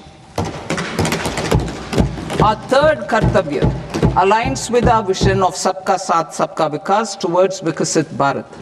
This requires targeted efforts for 1. Increasing farmer incomes through productivity enhancement and entrepreneurship, with special attention to small and marginal farmers. B. Empowering Divyangjan through access to livelihood opportunities, training, and high-quality assistive devices. C. Empowering the vulnerable to access mental health and trauma care. D. Focus on the Purvodaya states and the Northeast region to accelerate development and employment opportunities. Fisheries. We will undertake initiatives for integrated development of 500 reservoirs and Amrit Sarovars. 2. Strengthen the fisheries value chain in coastal areas and enable market linkages involving startups and women-led groups together with fish farmer producer organizations. Animal husbandry. To provide quality employment opportunities in rural and peri-urban areas, we will support the animal husbandry sector in entrepreneurship development through a credit-linked subsidy program, B, scaling up and modernization of livestock enterprises, C, enhanced creation of livestock, dairy, and poultry enhanced creation of livestock, dairy, and poultry-focused integrated value chains, and D, encourage creation of livestock farmer producer organizations. High-value agriculture. To diversify farm outputs, increase productivity, enhance farmers' incomes, and create new employment opportunities, we will support high-value crops such as coconut, sandalwood, cocoa, cashew in the coastal areas, agar trees in northeast, and nuts such as almonds, walnuts, and pine nuts in our hilly regions. All of them will be supported. India is the world's largest producer of coconuts. About 30 million people, including nearly 10 million farmers, depend on coconuts for their livelihood. To further enhance competitiveness in coconut production, I propose a coconut promotion scheme to increase production and enhance productivity through various interventions, including replacing and non-productive trees with new saplings or plants or varieties in major coconut growing states. A dedicated program is proposed for Indian cashew and cocoa to make India self-reliant in raw cashew and coconut production and processing, enhance export competitiveness, and transform Indian cashew and Indian cocoa into premium global brands by 2030. Sandalwood. Sandalwood is closely linked to India's social and cultural heritage. Our government will partner with state governments to promote focused cultivation and post-harvest processing to restore the glory of the Indian sandalwood ecosystem, to rejuvenate old, low-yielding orchards, and expand high-density cultivation of walnuts, almonds, and pine nuts, we will support a dedicated program to enhance farmer incomes and in bringing value addition by engaging youth. Bharat Vistar, that is virtually integrated system to access agricultural resources. I propose to launch Bharat Vistar, a multilingual AI tool that shall integrate the AgriStack portals and the ICAR package on agricultural practices with AI systems. This will enhance farm productivity, enable better decisions for farmers, and reduce risk by providing customized advisory support. She Marts for rural women-led enterprises. Building on the success of Lakpati Didi program, I propose to help women take the next step from credit-linked livelihoods to being owners of enterprises. Self-help entrepreneur, She Marts will be set up as community-owned retail outlets within the cluster-level federations through enhanced and innovative financing instruments. Empowering Divyangjan. Divyangjan Kaushal Yojana. Information technology, AVGC sectors, hospitality and food and beverages sectors often offer task-oriented and process-driven roles which are suitable for Divyangjan. We will ensure dignified livelihood opportunities through industry-relevant and customized training specific to each Divyangjan group. Divyang Sahara Yojana. Timely access to high-quality assistive devices for all eligible Divyangjan is a fundamental need. I propose to 1. Support the Artificial Limbs Manufacturing Corporation of India, Alimco, to set up and to scale up production of assistive devices. Invest in R&D and AI integration. Strengthen PM Divyasha Kendras and support setting up of assistive technology marts as modern retail style centers where Divyangjan and senior citizens can see, try and purchase assistive products. Reaffirming our commitment to mental health and trauma care. There are no national institutes for mental health care in North India. We will therefore set up a NIMHANS 2 and also upgrade national mental health institutes in Ranchi and in Tezpur as regional apex institutions. Emergencies expose families, particularly the poor and vulnerable, to unexpected expenditure. We will strengthen and increase these capacities by 50% in district hospitals by establishing emergency and trauma care centers. Focus on Purvodaya states and northeastern regions. Purvodaya. I propose the development of an integrated East Coast industrial corridor with a well-connected node at Durgapur, creation of 5 tourism destinations in 5 Purvodaya states, and the provision of 4,000 e-buses. Buddhist sites in northeastern region. The northeastern region is a civilizational confluence of Theravada and Mahayana or Vajrayana traditions. I propose to launch a scheme for development of Buddhist circuits in Arunachal Pradesh, Sikkim, Assam, Manipur, Mizoram, and Tripura. The scheme will cover preservation of temples and monasteries, pilgrimage interpretation centers, connectivity, and pilgrim amenities. 16th Finance Commission. On 17th November 2025, the 16th Finance Commission submitted its report to the President. As mandated under Article 281 of the Constitution, The government is to lay the report along with the explanatory memorandum on the action taken report on the recommendations of the Commission in Parliament, which, Sir, Honourable Speaker, you've allowed me to do at the commencement of this session. The government has accepted the recommendation of the Commission to retain the vertical share of devolution at 41%, as recommended by the Commission. I have provided 1.4 lakh crores of rupees to the states for the year 2026-2027 as Finance Commission grants. These include rural and urban local body and disaster management grants.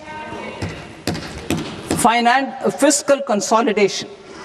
Government has been delivering on our fiscal commitments consistently without compromising on social needs. To strive towards accepted standards of fiscal management in Budget 25-26, I had indicated that the central government would target reaching a debt to GDP ratio of 50 plus or minus 1% by 2030-31. In line with this, the debt to GDP ratio is estimated to be 55.6% of GDP in BE 26-27, compared to 56.1% of GDP in RE 25-26. A declining debt to GDP ratio will gradually free up resources for priority sector lending and expenditure by reducing the outgo on interest payments. One of the main operational instruments for debt targeting is the fiscal deficit. I am happy to inform this august House that I fulfilled my commitment made in 2021-2022 to reduce fiscal deficit below 4.5% of GDP by 25-26.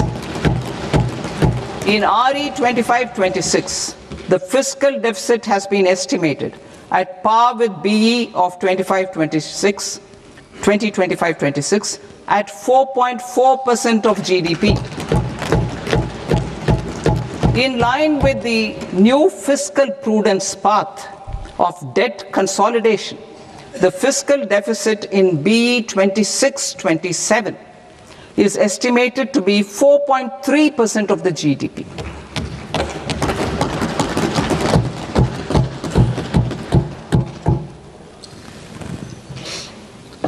The revised estimates of the non-debt receipts are 34 lakh crore rupees, of which the centre's net tax receipts are 26.7 lakh crore.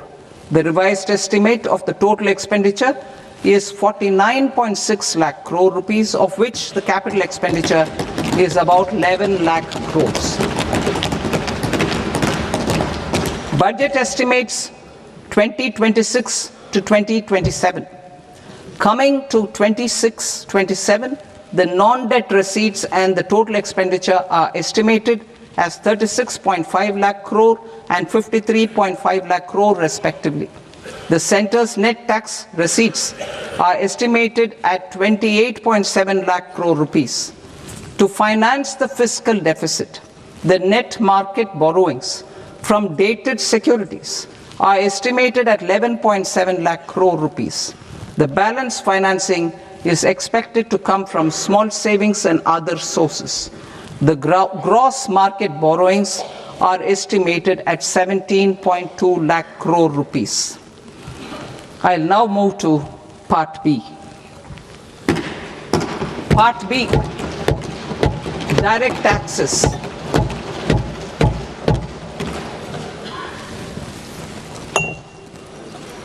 Honorable Speaker, sir, I now present my proposals on direct taxes. New Income Tax Act. In July 2024, I announced a comprehensive review of the Income Tax Act 1961.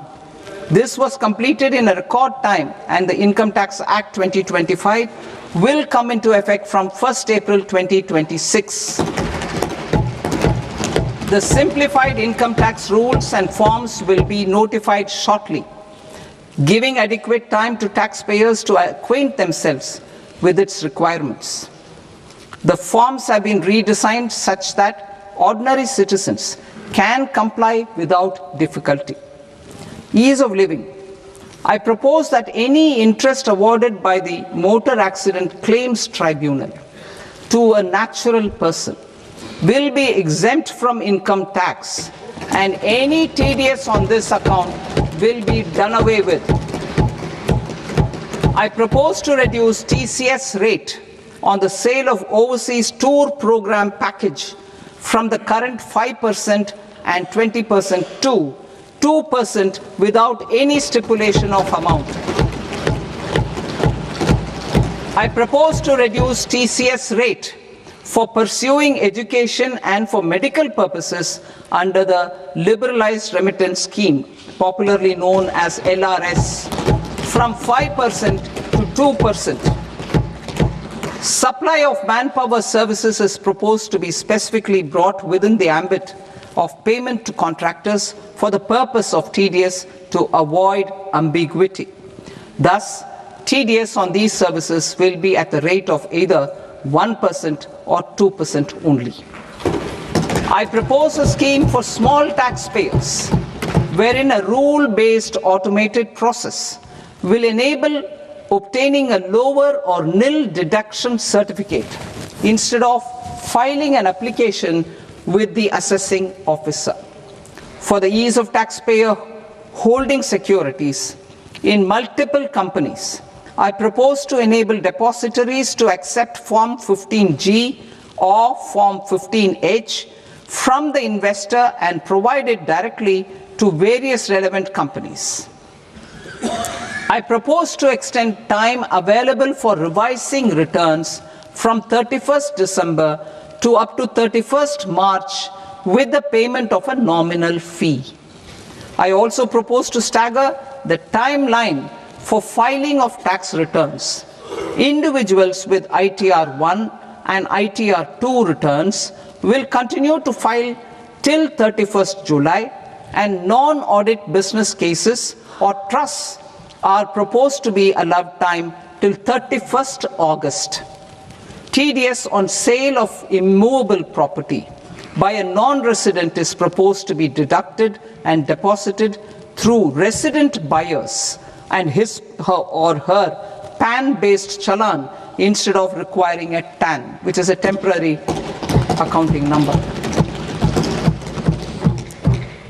To address practical issues of small taxpayers like students, young professionals, tech employees, relocated NRIs, and such others, I propose to introduce a one-time 6-month foreign asset disclosure scheme for these taxpayers to disclose income or assets below a certain size. This scheme would be applicable for two categories of taxpayers, namely A, who did not disclose their overseas income or assets, and B, who disclosed their overseas income and or paid due tax but could not declare the asset acquired. For category A, the limit of undisclosed income or asset is proposed to be up to 1 crore rupees. They need to pay 30% of fair market value of asset or 30% of undisclosed income as tax and 30% as additional income tax in lieu of penalty, and would thereby get immunity from prosecution. For category B, asset value is proposed to be up to 5 crore rupees. Here, immunity from both penalty and prosecution will be available with a payment of fee of 1 lakh rupees. Rationalizing penalty and prosecution. Multiplicity of proceedings are hindrance to the ease of doing business. I propose to integrate assessment and penalty proceedings by way of a common order for both. There will be no interest liability on the taxpayer on the penalty amount for the period of appeal before the first appellate authority, irrespective of the outcome of appeal process. Further, quantum of prepayment is being reduced from 20% to 10% and will continue to be calculated only on core tax demand. As an additional measure for reducing litigation, I propose to allow taxpayers to update their returns even after reassessment proceedings have been initiated, and an additional 10% tax rate over and above the rate applicable for the relevant year. The assessing officer will then use only this updated return in his proceedings. There is already a framework for immunity from penalty and prosecution in the cases of underreporting. I propose to apply this framework for immunity to misreporting too. However, in such a case, the taxpayer will need to pay 100% of the tax amount as an additional income tax over and above the tax and interest due. Penalties for certain technical defaults, such as failure to get accounts audited, non-furnishing of transfer pricing audit report, and default in furnishing statement for financial transactions are proposed to be converted into fee.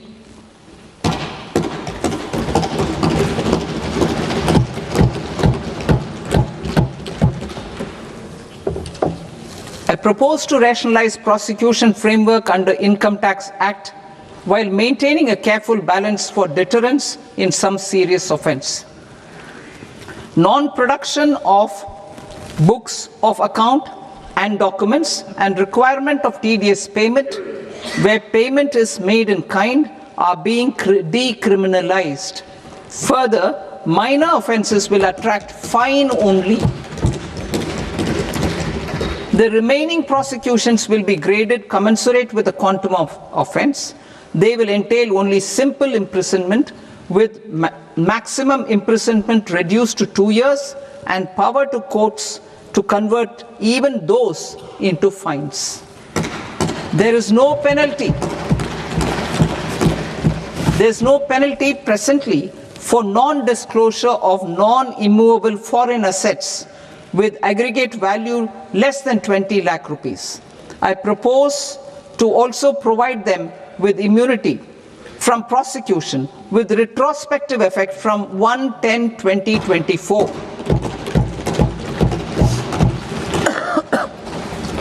Cooperatives.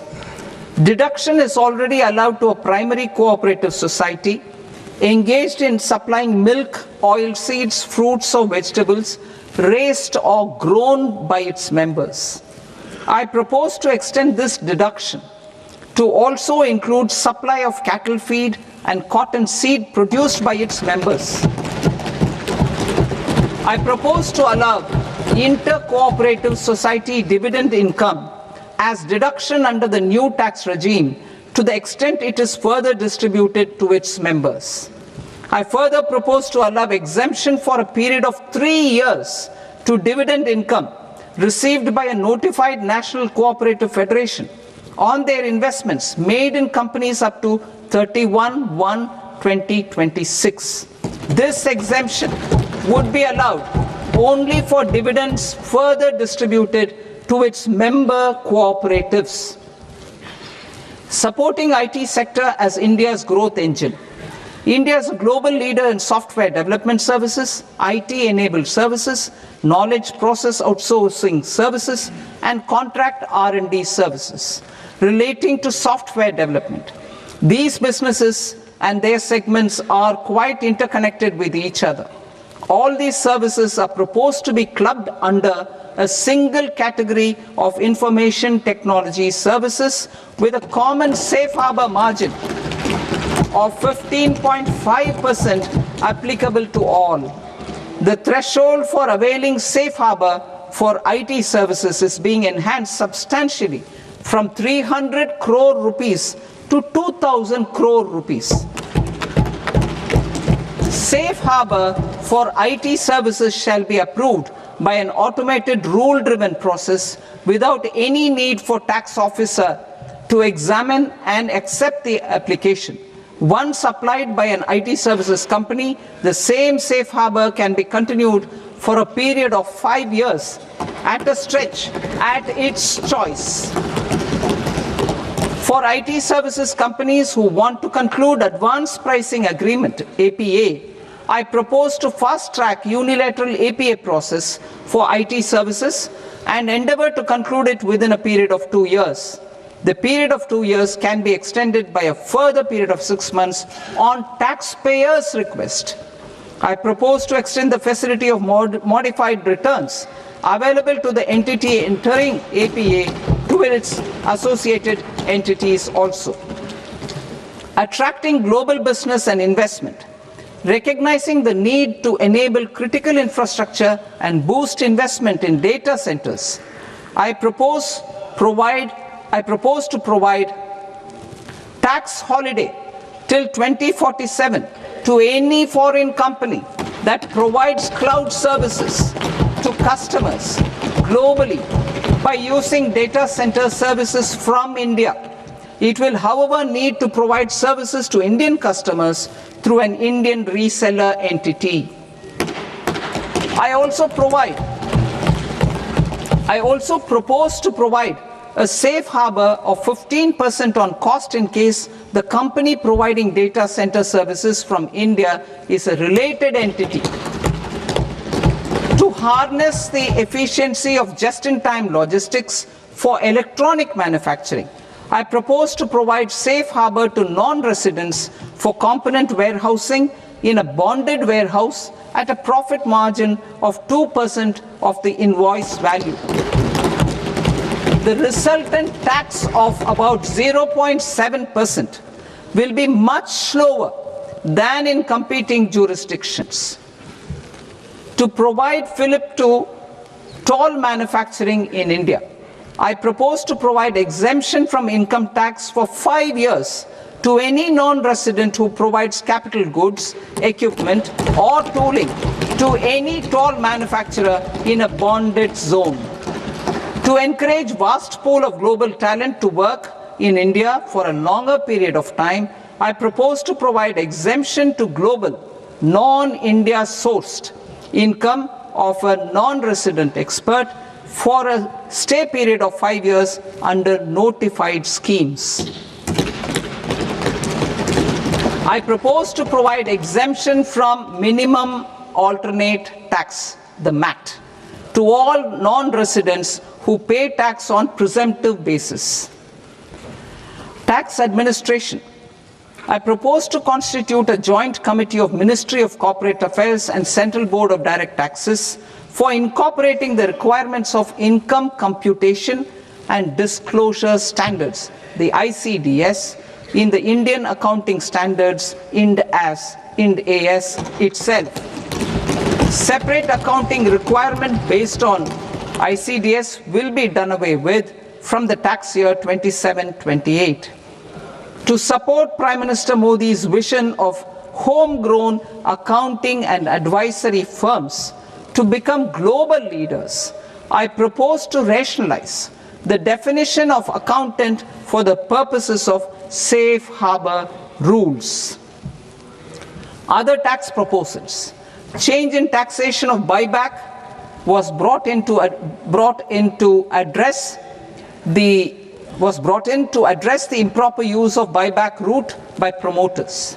In the interest of minority shareholders, I propose to tax buyback for all types of shareholders as capital gains. However, to disincentivize misuse of tax arbitrage, promoters will pay an additional buyback tax. This will make effective tax 22% for corporate promoters. For non-corporate promoters, the effective tax will be 30%.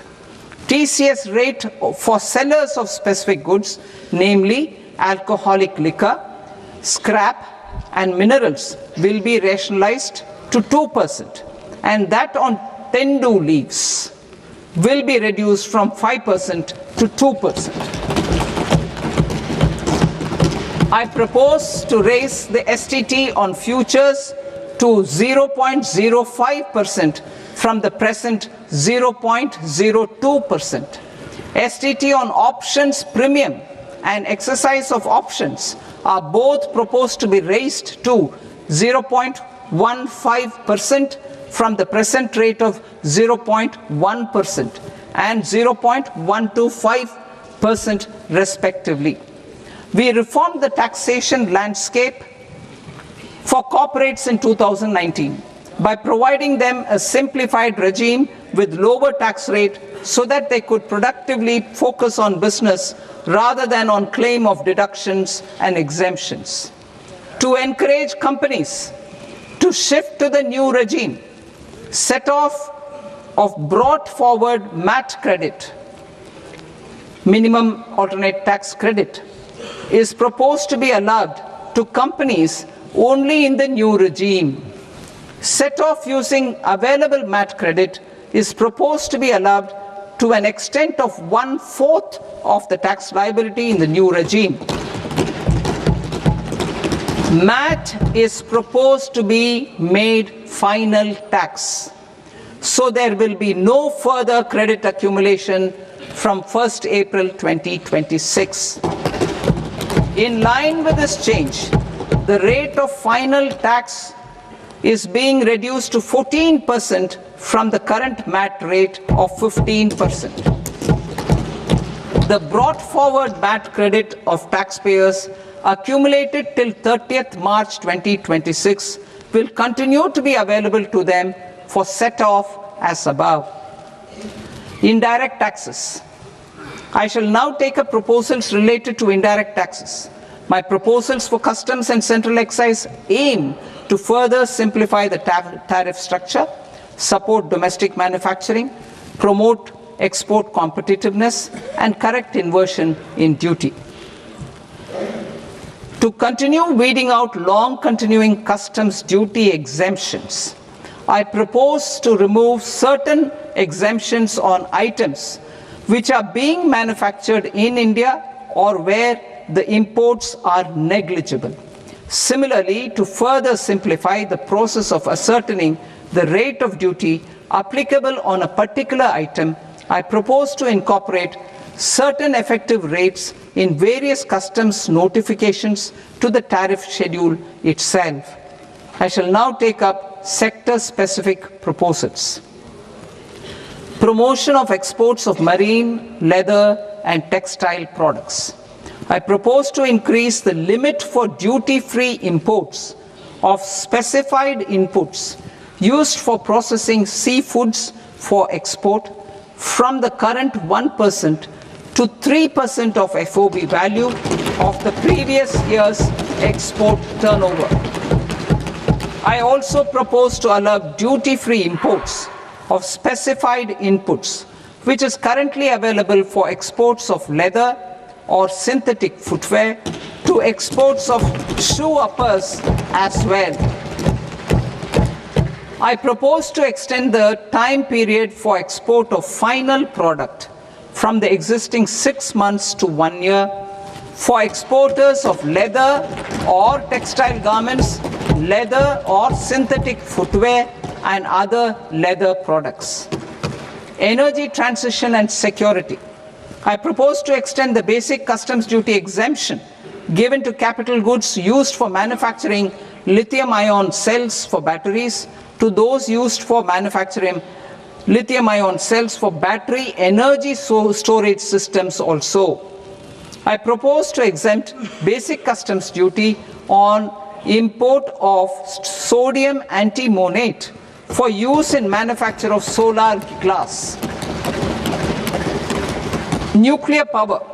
I propose to extend the existing basic customs duty exemption on imports of goods required for nuclear power projects till the year 2035 and expand it for all nuclear plants irrespective of their capacity.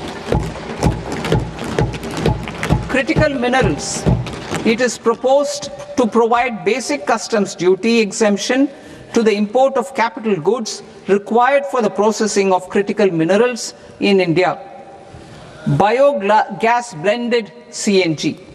I propose to exclude the entire value of biogas while calculating the central excise duty payable on biogas blended CNG. Civil and defense aviation. I propose to exempt basic customs duty on components and parts required for the manufacture of civilian, training and other aircrafts. It is proposed to exempt basic customs duty on raw materials imported for the manufacture of parts of aircraft to be used in maintenance, repair or overall requirements by units in the defense sector. Electronics. To deepen value addition in the consumer electronics sector, I propose to exempt basic customs duty on specified parts used in the manufacture of microwave ovens. Special economic zone. To address the concerns arising about utilization of capacity by manufacturing units in the special economic zones due to global trade disruptions, I propose as a special one-time measure to facilitate sales by eligible manufacturing units in SEZs to the domestic tariff area at concessional rates of duty. The quantity of such sales will be limited to a prescribed proportion of their exports. Necessary regulatory changes will be undertaken to operationalize the measures while ensuring level playing field for the units working in the DTA. Ease of living. To rationalize the customs duty structure for goods imported for personal use, I propose to reduce the tariff rate on all dutiable goods imported for personal use from 20% to 10%.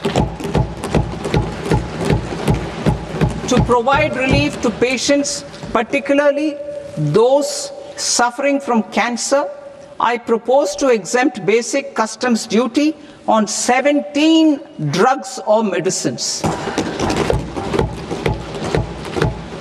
I propose also to add 7 more rare diseases for the purposes of exempting import duties on personal imports of drugs, medicines, and food for special medical purposes used in their treatment. Customs process. India's role and share in the global trade is poised for a major leap in line with our ambition and journey towards Vikasit Bharat. In this regard, I propose many measures for custom processes to have minimal intervention for smoother and faster movement of goods and greater certainty to the trade. Trust-based systems. I propose to enhance duty deferral period for Tier 2 and Tier 3 authorized economic operators, known as AEOs, from 15 days to 30 days. I propose to provide eligible manufacturer importers the same duty deferral facility. This should encourage them to get themselves accredited as a full-fledged Tier 3 AEO in due course. To provide greater certainty and for better business planning, I propose to extend validity period of advance ruling binding on customs from the present 3 years to 5 years. In the spirit of the whole of government approach,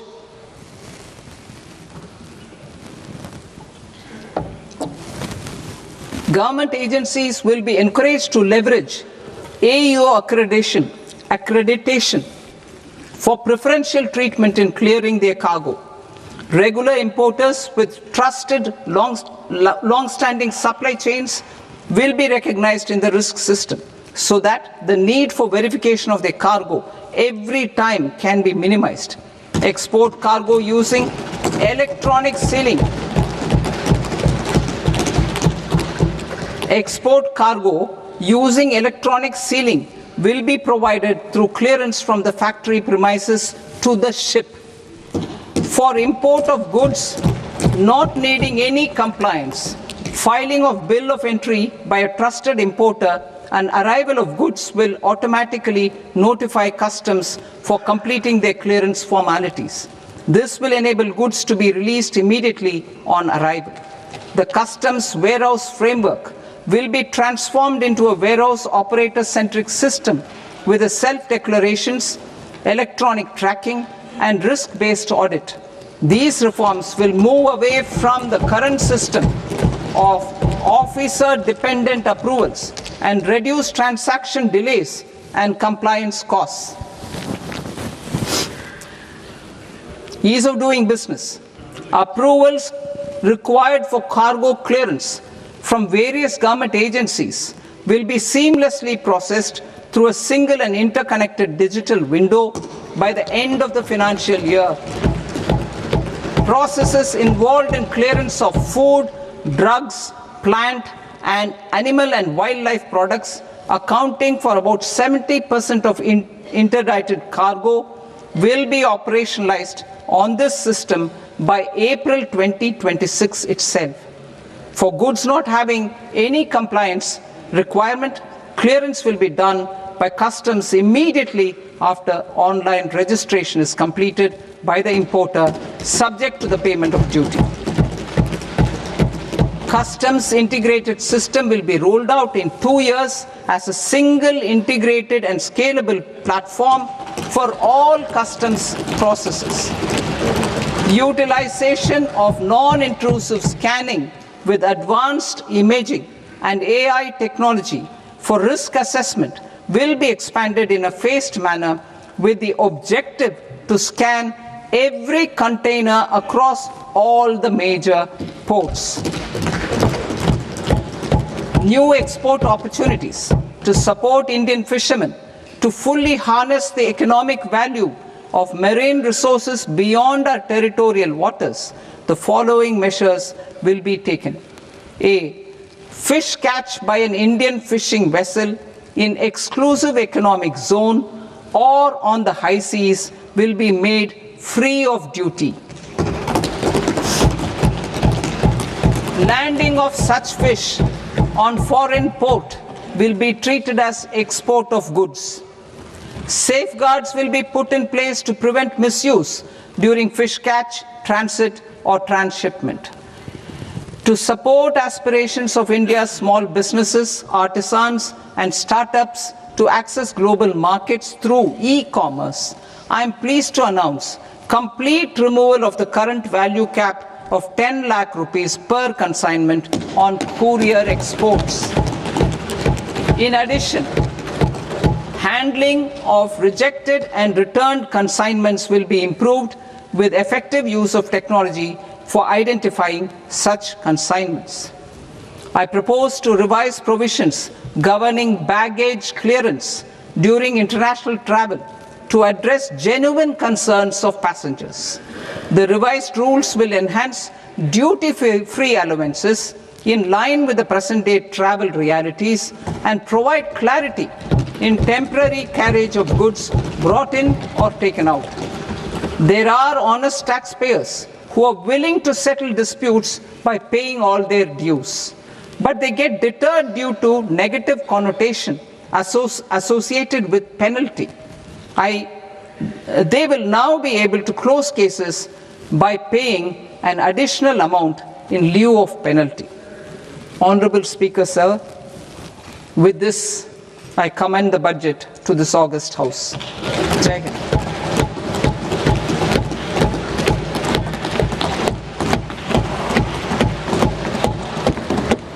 One and a half hours. Item number 3, माननीय वित्त मंत्री जी.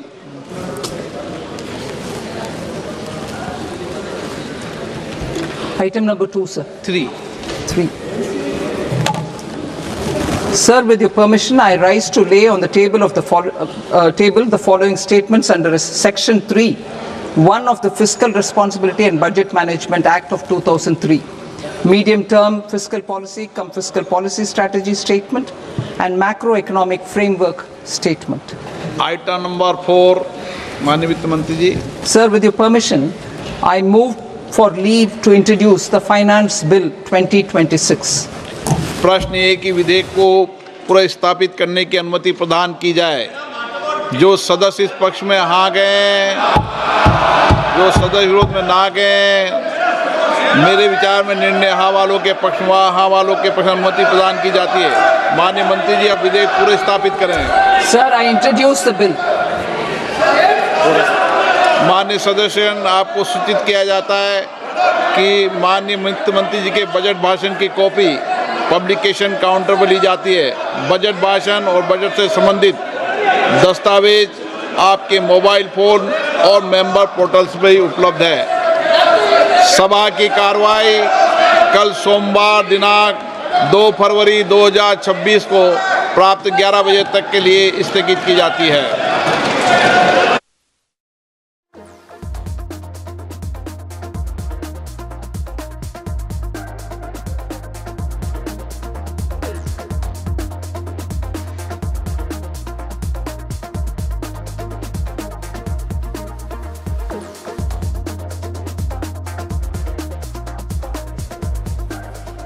Okay, and the budget is done. The market is selling off. We have the main headlines playing for you on the screen. Let's also, keep the Nifty coming back up as well. The Nifty at this point in time is sliding. Market's down about 1.4%. The mid-cap index is down about 2.2%. And the Bank Nifty is leading those declines. Now, first and foremost, the fiscal deficit number that has been projected for FY27, that's a tad higher than street estimates, 4.3% of GDP. That's what the projection is. The market was working with a projection of about 4.2% of GDP. The next sort of issue that seems to have hurt market sentiment is the gross borrowing number. That gross borrowing number at 17.2 lakh crore rupees is also higher than most estimates. Most of the economists were expecting a gross borrowing to be somewhere between 15.8 lakh crores to about 16 lakh crore rupees. So the net borrowing number is in line with estimates and projections at about 11.3 lakh crore rupees. But the fiscal deficit number, higher gross borrowing, has led to a bit of a sell-off. Not just that, there is a hike in securities transaction tax. STT has been hiked from on futures and on options. Futures from 0.05%. It has gone to 0.05% to 0.02%. Likewise, in options, the hike is 0.15% to 0.1%. So a hike in STT, slightly higher than expecting gross market borrowing, and the fiscal deficit projection for the new financial year FY27 not as low as what some experts or some economists would have perhaps liked it to be. There were other announcements coming in, however, positive announcements as well. For the electronics manufacturing and components ecosystem, the outlay is at 40,000 crore rupees. So those are some of the stocks that have been reacting favorably. Also, PFC and REC, restructuring announced for these two large lenders, power sector lenders, and both of those stocks have been up and about as well, PFC and REC. Let's see if we can get our panel of experts to join in, to weigh in on some of these announcements, because even as we speak, the market has sold off 3% down on the mid-cap index. Soumyakanti Ghosh of SBI is with us. Soumya, thank you for joining in. The market seems a tad disappointed with the fiscal deficit number and this gross borrowing number that's in excess of 17 lakh crores. I think the net borrowing numbers at 11.7 trillion is mostly in line with the expectations. And if you add the repayments of around 5.5 trillion, the number comes to around 17.2. Anyway, the market was expecting a number anywhere between 16.5 to 17. It has come at 17.2. So that's not significantly higher. So I think that needs to be emphasized. The second point is that if I just back calculate from the non-debt receipts, and the total expenditure with the FM pointed out in her statement, that makes the fit for FY27. We have not the budget papers, around 17 trillion. So basically, the expectations was that, it could be at 4.2 to 4.3%, but possibly the nominal GDP growth rate has been pegged at 10.7%. Again, the number is not available because you have to back calculate and get the fiscal deficit numbers.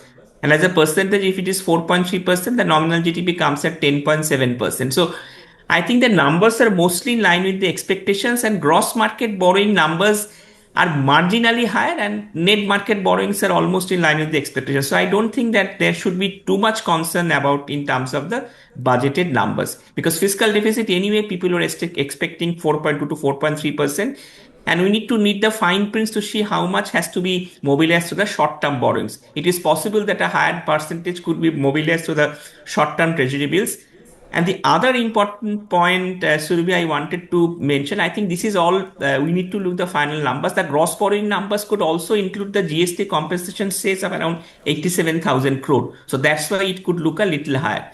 So overall, I think the numbers are marginally higher, but not significantly beyond the market expectations.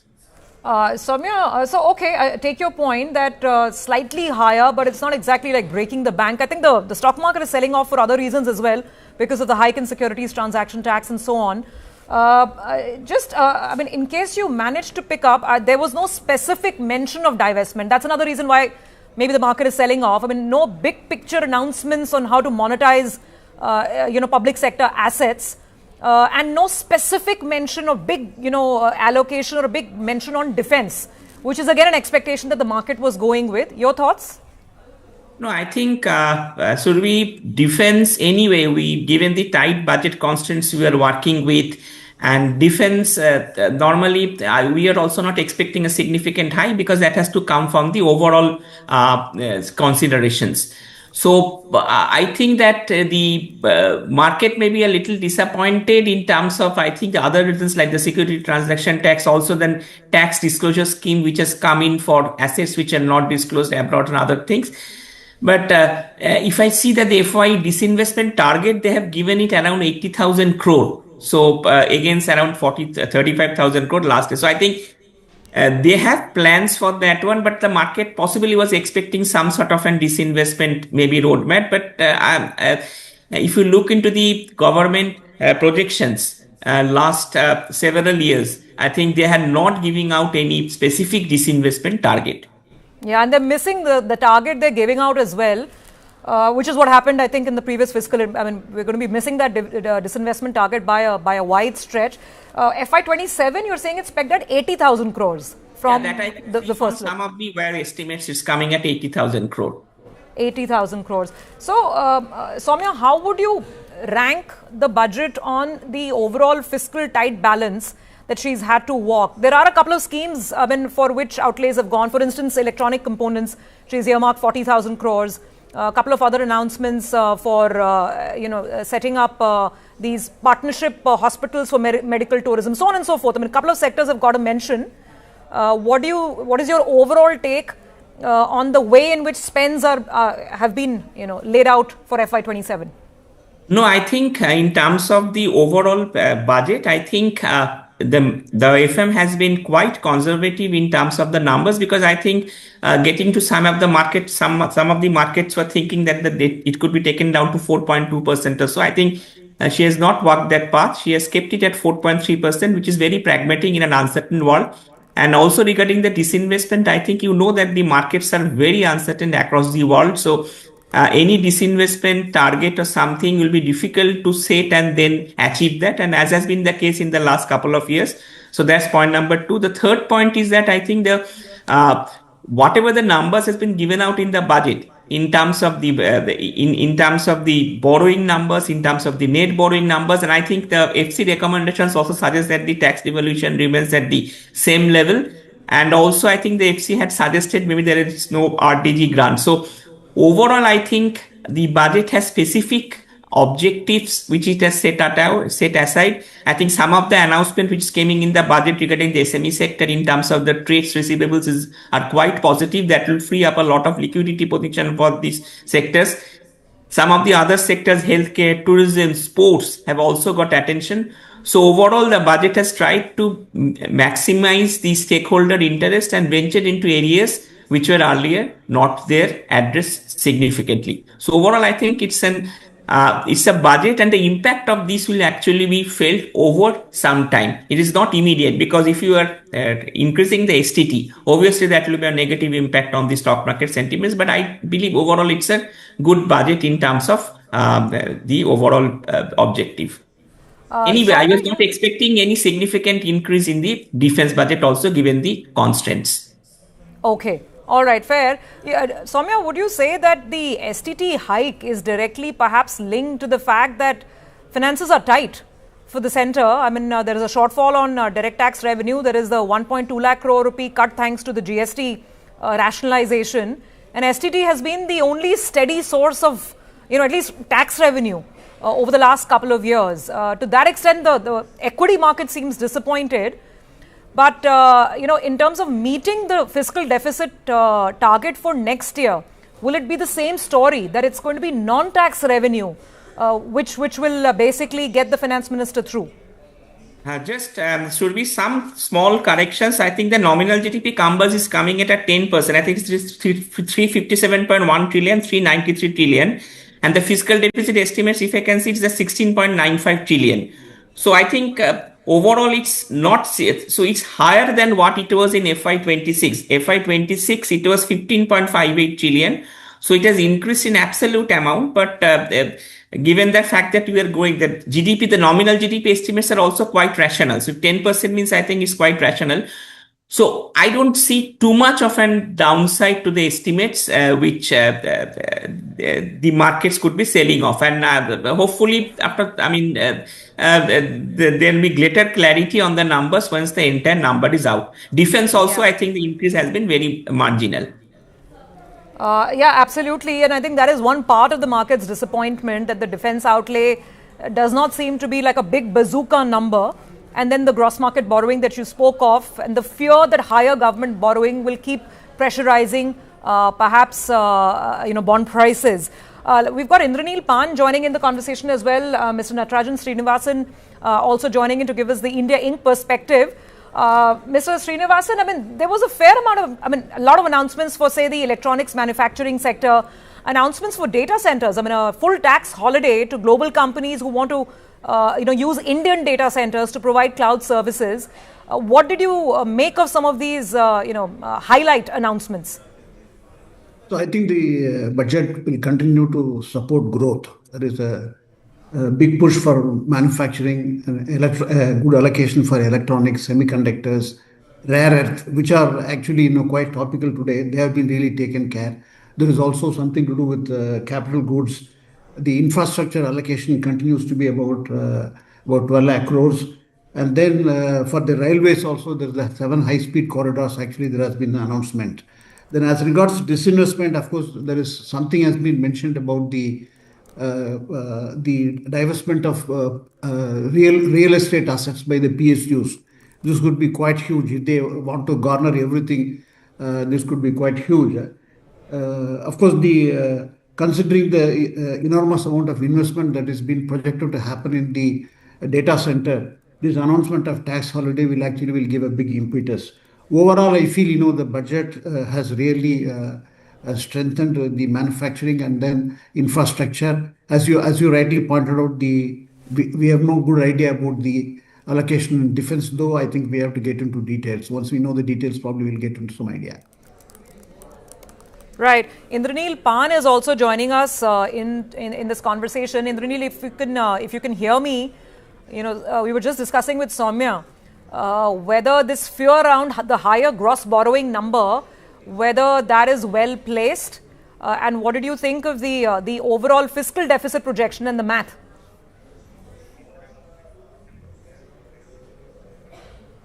Yeah. Okay. So I think we've got Indranil now. Indranil, can you hear me?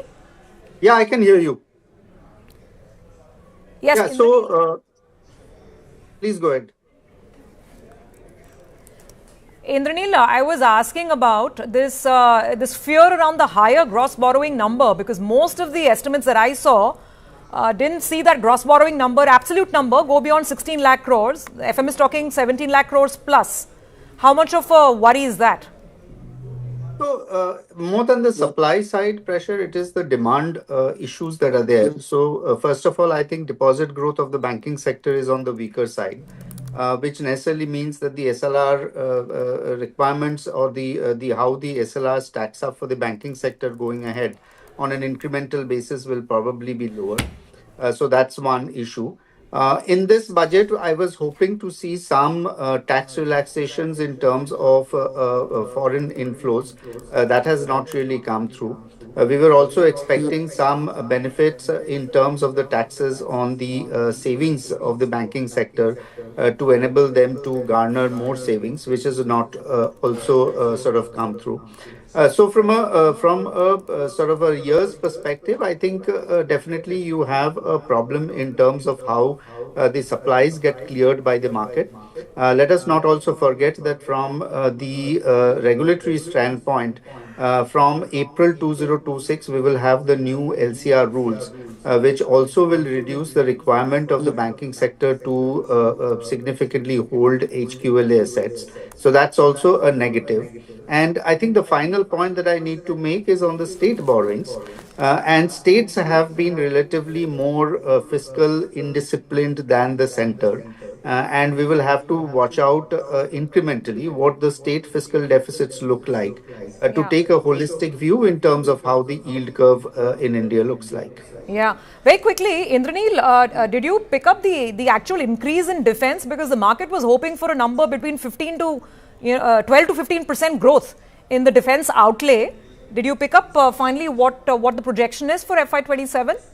No, I'm very sorry I did not. But having said that, if the nominal growth is 10%, it is very difficult for the finance minister to allocate relatively larger amounts towards the defense.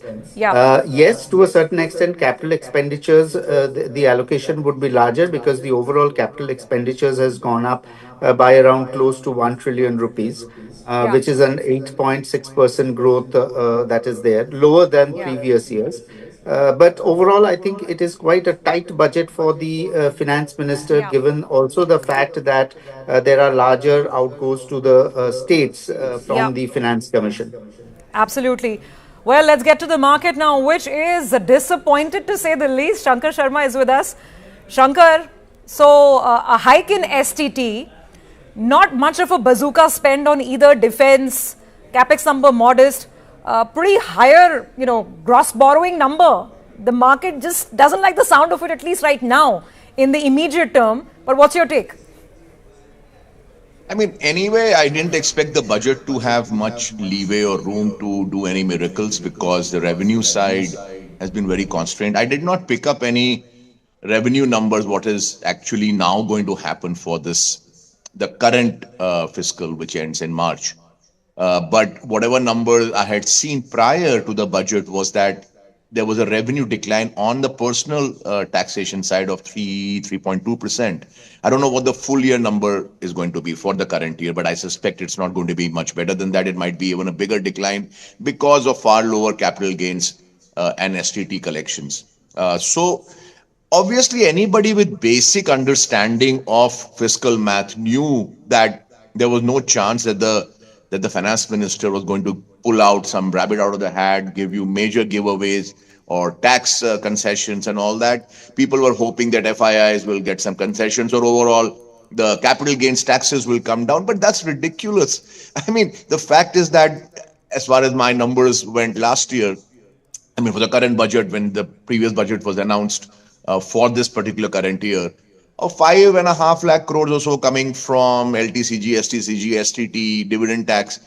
I mean, if you have such a big dependence on the stock market for inflows of taxation, how do you expect the finance minister to give you a concession on precisely that area? In any case, those taxes are not going to be coming because the markets are in a swoon, have been bad for the last 12, 18 months. So I don't know why people were expecting any miracles. I was not. Capex side, 11, 12 lakh crores is now market has factored that in. There is no great, excitement over a 12 lakh crore budget estimate. I mean, forecast for Capex. So overall, if the market was expecting a miracle, I think the market was being foolish. So, and we have seen the markets being fairly foolish for extended periods of time. This was one of those periods. Well, maybe the market was not expecting a miracle, but the market was literally hoping with bated breath that at least don't increase any more tax. But that has happened on STT. How long will this STT disappointment linger, you think, Shankar? No, but STT doesn't affect the economy or doesn't affect overall, the future of India's growth. look, STT did not exist in a meaningful form. I'm talking in terms of absolute numbers 10 years ago. Now, suddenly, because of a few million stupid Indian FNO traders, the government has found a great, वो बोलते हैं सोने की मुर्गी, जिससे कि वो अंडे आते रहते हैं. अब the government wants more eggs from the same murgi. Oh, I mean, it's the idiocy of the people. Government is doing what it is supposed to do to tax more the foolishness of people. FNO trading has no place in the average Indian's overall financial allocation. But thanks to the great marketing by our brokers and, of course, the vested interest of, obviously, the exchequer in promoting FNO trading has become a huge part of the government's revenues. I mean, STT was some 85,000 crores a couple of years back. This year, maybe 40,000 crores. Why will the government not milk the stupidity of people? I fully support exploiting the foolishness of an Uber driver or a TV repairman, all of whom have been borrowing to speculate in FNO. We all know the stories at the retail level. Well, SEBI has been warning about it. Every time it puts out that study saying some 99% people losing money in FNO, and now the FM is taxing more and more of such trades. Let's see what the impact is going to be on volumes. By the way, our team is pointing out that, a lot of the stocks, related stocks are falling. Angel, for instance. Shankar. This is one way to cut down trading in FNO. This is a good way to cut it down. I mean, I completely support the FM in increasing STD. Let it increase even more. This product is ruining India's youth.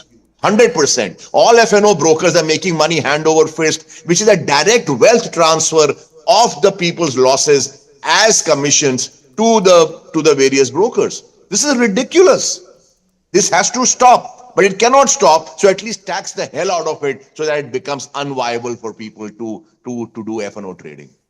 It's no place for a civilized country of this magnitude, of the kind of scene, of the kind of thing we have seen. Yeah, let me get to Vetri Subramaniam as well, who's of course the head of UTI AMC. Vetri, thank you so much for joining in. The first reaction from the market was very severe. Now it's kind of recovering a little bit. What did you make of it? There's a bit of this tax issue that, the STT hit, but the larger question is that those big picture, announcements on defense, on capex, some huge numbers being thrown out. I think that was missing if the market was expecting that. Yes, Surbi, I think, and this has always been the pattern for many years that, the budget day trading really is all about what happens to STT. It's about what happens to capital gains tax. And therefore, you could attribute the market reaction function to what has been seen as a big hike in the STT on futures. And, I'll just build on one of those points that Shankar made. I often disagree with him, but I would tend to agree with him a lot on the point that he made. Which is to say that, the fact of the matter, and I represent UTI AMC, where we talk about getting investors to hold capital with us for 20 years and 40 years. And if you look at the aggregate profitability of the stockbroking industry, it's way in excess of what the investment management industry makes. And that sort of speaks to the point that, Shankar makes, that there's so much money being lost by investors over there, by traders over there. But just one point.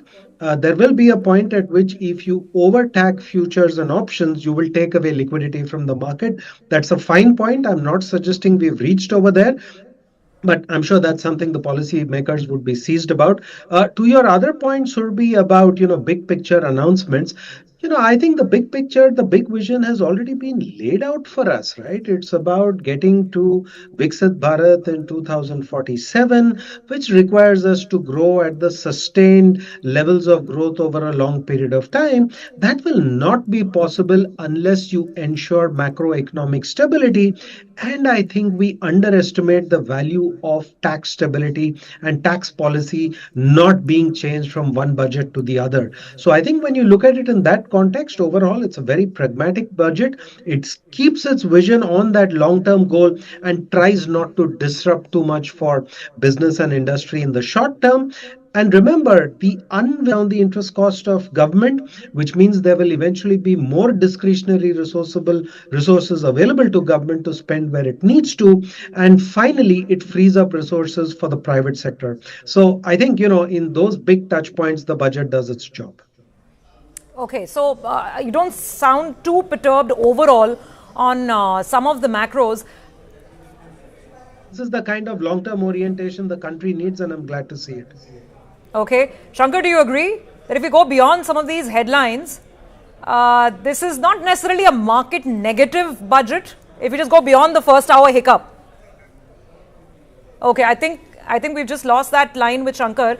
But Indranil, if I could come back to you on the macro highlights, the fiscal tightrope. I mean, how would you rank the budget, considering that it was a tall order this time with revenues really dwindling? Well, I think consolidation of the fiscal has been the hallmark of budget making of the current government. And happy to note that they are sort of sticking to that even from the fiscal deficit GDP perspective, even though they need not have, because the benchmarking in terms of fiscal consolidation has now shifted to public debt as a proportion of GDP. Now, obviously, the attempt at the fiscal deficit coming down is important, but just to focus on the capex to the revex ratio, something that we had been talking about during the post-COVID period when capex went up very sharply. That is not really changing between the two budgets, and that has been more or less stagnating over the last 3 years. So within the fiscal, I think from a macro perspective, I would have expected this ratio to have consistently been pushed on the higher side, which is not happening. The second thing, of course, is the amount of borrowings that the government would have to do, even when they are bringing down the fiscal deficit as a proportion of GDP, as well as the public debt as a proportion of GDP. And that, to a certain extent, sort of negates the transmission mechanism that the Reserve Bank of India was consistently expecting through the 125 basis points rate cut. But I understand the yield curve is not directly in India linked to some of the lending structures, including the housing or the lending for the vehicles. But it actually upsets the borrowing cost of the domestic manufacturing, which is something that we will have to consistently look towards the RBI to manage the yields. Either through a liquidity sort of perspective or through its OMOs that they have anyways been doing in the market. Indranil, good to get that point from you, and thank you so much for clarifying some of those issues. We also have Mr. Umesh Revankar of Shriram Finance joining in. Sir, great to have you on this panel. Before I get to Mr. Revankar and how he sees it from an India Inc. and a lender perspective, Vetri, just to come back to the stock market. Okay, let's leave aside the STT, hiccup, and usually it's digested in a day or two. The larger question is, at a time when FPIs have been fleeing, confidence has been low, sentiment is extremely weak, and sort of the global backdrop is very, very tricky, does this budget provide any additional cushion to the equity market at all? My counter question to that, Surabhi, is it the role of the budget to address those sort of questions on an annual basis? And I would submit that is not the role of the budget. Having said that, and I think that's a fair point, Vetri. I completely take your counter. It's just that we want to latch on to every bit of hope, right? In a dark environment, 1 year of very low returns, a very rocky start to 26. I'm only batting for the investor, feeling that investor's pain and sense of confusion. So therefore the question. I'm batting for the investor in the sense that they should think about this from a long-term perspective. And honestly, in a journey of 20 years, 1 year of no return is hardly anything to get, worried about. We are sort of educating investors that they should be prepared for years in which there will be significant drawdowns. But that's what creates the opportunity to create long-term wealth. So I look at it from that point of view, not from the point of view that just because we have the ability to create a very large economy over the next 21 21 years. Just because of that, every year the stock market is going to deliver you returns like clockwork. But I think I'll still answer your one point on tax, Surbi, which is to say, I think many wise commentators have made this point, that there is a need to provide particularly foreign investors with a little bit more certainty about how India is going to handle its tax affairs. Some of this has got to do with recent sort of court related decisions, but I think that's a much longer term consultation process where we can then hopefully put something which gives them a sense of stability in India's tax policy. But I don't think that's the subject of this year's budget. Okay, Vetri, I request you to stay on for just a few more minutes because I want this panel to rank the budget as well. We have Mr. Revankar, Pankaj Tibrewal of Ikigai has joined in. Let's quickly get a word in from Mr. Revankar. Pankaj, coming to you on the market and the market's blues, or the market's reds rather. But Mr. Revankar, your first thoughts in terms of the overall direction and the announcements, and especially for the BFSI sector, several cues coming in.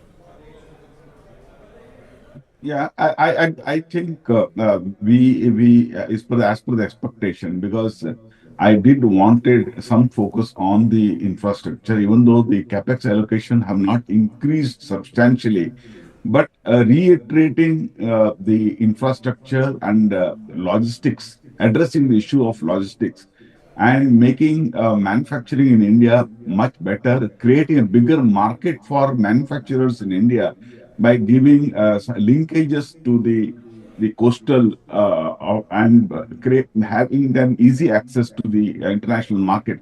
These are the few thoughts I have felt that's very good, very positive in the budget. Even they're talking about these river-linked transportation. So these are all very positive. I think it is going to help in the long term. But in the short term, what I also liked about it is the focus on MSME and also certain new sectors which are being focused, which is very indigenous, likely to make it big, in the sense the biopharmas and all are likely to, because India has been producing very large, it is a large food industry. In the sense, it can produce for itself, it can also export. It can also give some solution to the world as far as the food is concerned.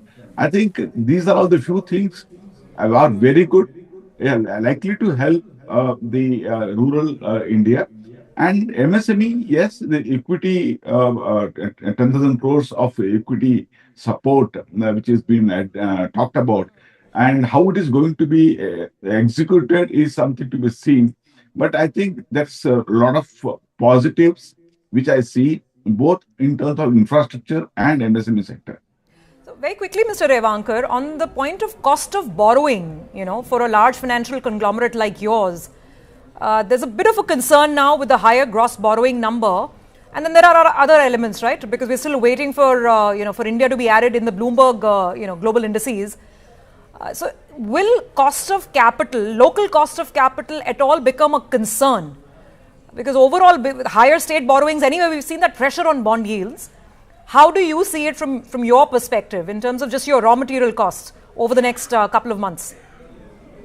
See, if I take as individually, our company is well placed, and I think with the rating upgrade and all, it is likely to become much better. We also have been in the international market raising through bond and syndicated loans. So we have access to international market. See, transmission in India has always been slow. It is not as fast as expected, and even by RBI. I think there has been a lot of delay in transmission because of various factors. Because the savings also is not growing as much as expected by the bank, and also with the digital technology being there, even the earning from the current account and savings accounts are likely to be much slower. So the advantage of having a current account and savings account and spread over it also is going to become much lesser for the bank. So transmission is going to be slow, and it will take time. I feel that for us, our lending rates are likely to come down by 50 to 100 basis point is what we indicated as far as individually our company is concerned. But NBFC as a whole, I think they will be able to manage this situation, but there may not be advantage on the transmission for near future. And they're also talking about the corporate bond market. And one thing that has been mentioned, which we need to really see, market making. If there is a good market making and a corporate bond market gets established in India, become more deeper, then there is going to be a bigger access to the NBFC industry through bond market. No, absolutely, and that's something we've been discussing for years, I think decades now, to have a real live and thriving corporate bond market. Let me get to Pankaj as well. By the way, the good news from the market is that the market has recovered. It's kind of digested that initial shock. There was some confusion on this buybacks being taxed as capital gains, but I think the consensus now is that it's fine. It just plugs a bit of a tax arbitrage, and that it doesn't hit retail investors in the market. It's largely to do with corporates and promoters. Pankaj, first thoughts. Market, of course, has a lot of issues on its mind, global as well. But budget-wise, how do you rank the day? So I think the market is overreacting. I think if you look at the buyback part, it's extremely positive because a large part of funds were stuck in the balance sheets and arbitrage funds and the liquid funds. Neither it was getting deployed on the capex, neither it was getting distributed to the shareholders. I think from a marginal tax rate now getting to the capital gains part, and at the promoter level, if it's a corporate entity, it's 22%. If it's an individual, it's 30%. So I think it's a very, very positive thing. I think for equity investors, anything increase on STT should not bother. And if you look at the past, when such things have happened, sentimentally it's negative in the short term. But after 3 months, actually the volume starts to increase. And that doesn't have a very big repercussion on the volumes, which is the fear on the street right now. So I think market has overreacted. We are seeing some kind of coming back again. And when I look at the overall budget, I think it's reasonably well balanced. There could have been a lot of negatives. There was chatter about, marginal tax rate being increased further. I think that has not happened. On the margin, a lot of people were expecting some kind of tweaking down on long-term capital gains or short-term capital gains. That has not happened. And probably in an environment where things are actually not so great, increasing of STT has not been welcomed by the markets. But if you look at from an equity investor perspective, from a medium to long term, it doesn't impact. So I think markets are overreacting right now. It will find its own flow by the end of the day or the next couple of days. So Pankaj, what would you say is, okay, now let me ask the question the other way. What is the biggest positive from this budget for the equity market? So no negative is a big positive. Okay. I think that sums it up really well. So let me get to the whole panel now. Take quick final thoughts from everyone. Budget you had increased LTCG, you had increased STCG, and there was negative. No new big negative is a big positive. And look at the other things on the progression. You spoke about data centers, you spoke about AI, you spoke about electronic manufacturing, you spoke about other parts of infrastructure, which market is not giving that due credit to the government right now, is they are thinking aloud right now in the back. So I would say that don't look at screen and judge your views. I think from an equity market perspective, I don't think it's a very negative budget, if you ask me.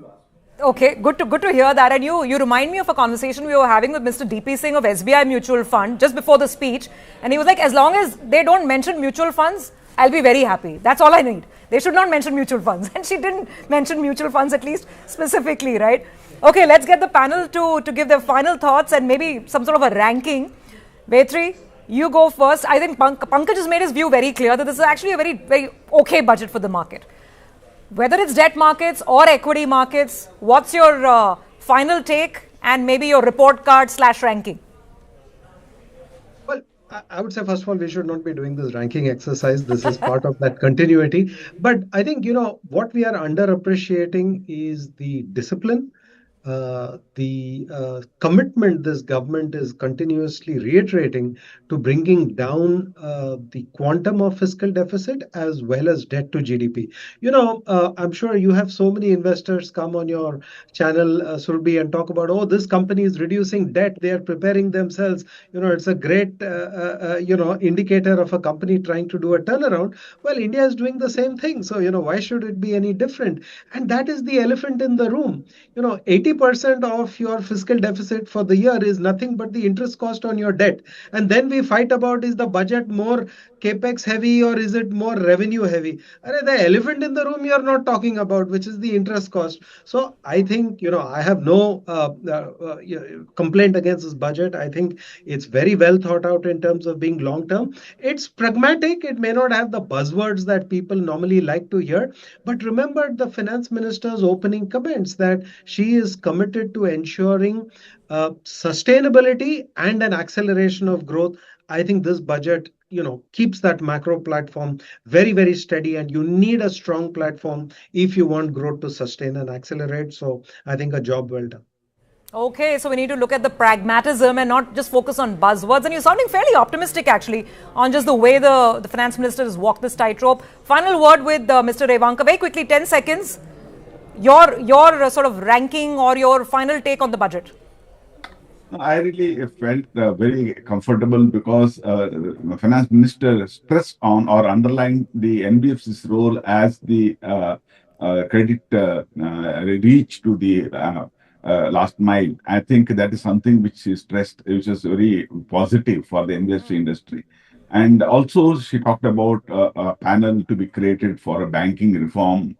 I think that they're having some deep thought about how Indian banking would become a world class or very large. Yes. I think that's very positive. Absolutely. All right. And Pankaj, final last word. Now, budget is done and dusted. Now we'll talk about Kevin Walsh. We'll talk about this crash in silver prices. We'll talk about what the RBI is going to do next. Where does it leave us? Overall markets. Budget is not bad. I take your point. What next? To be after a very, very long time, I am feeling quite positive about markets.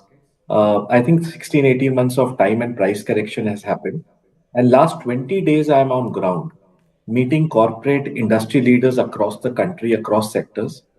I can only say that the demand pickup over the last 1.5 months has been significant.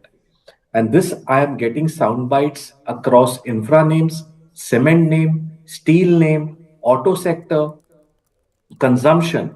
So I believe that earnings growth will surprise you in the fourth quarter going forward.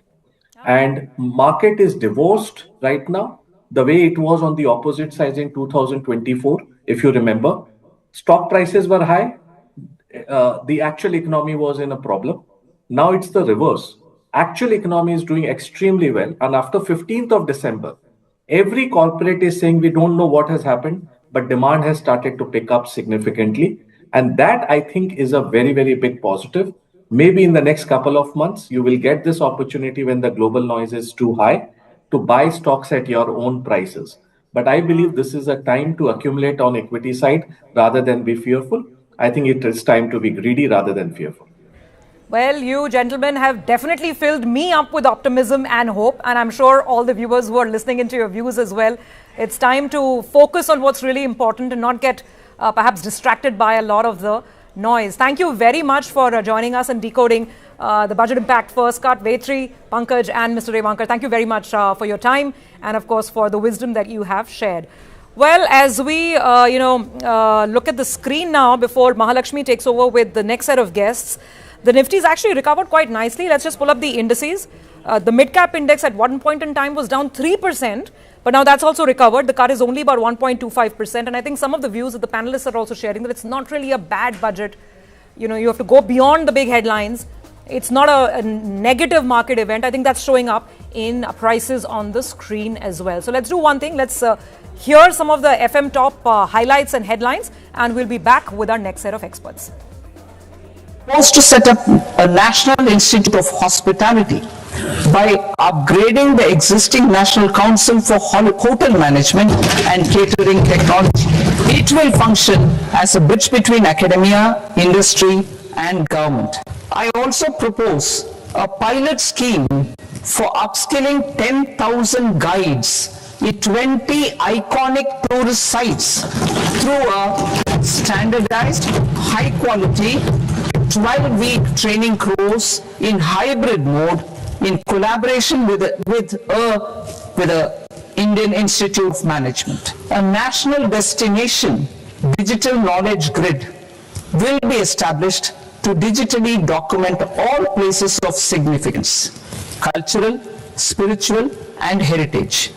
This initiative will create a new ecosystem of jobs for local researchers, historians, content creators, and technology partners. Propose to develop 15 archaeological sites, including Lothal, Dolavira, Rakhi Gadi, Adichanallur, Saranath, Hastinapur, and Leh Palace into vibrant experiential cultural destinations. Excavated landscapes will be open to the public through curated walkways. Immersive storytelling skills and technologies be introduced to help conservation labs, interpretation centers, and guides.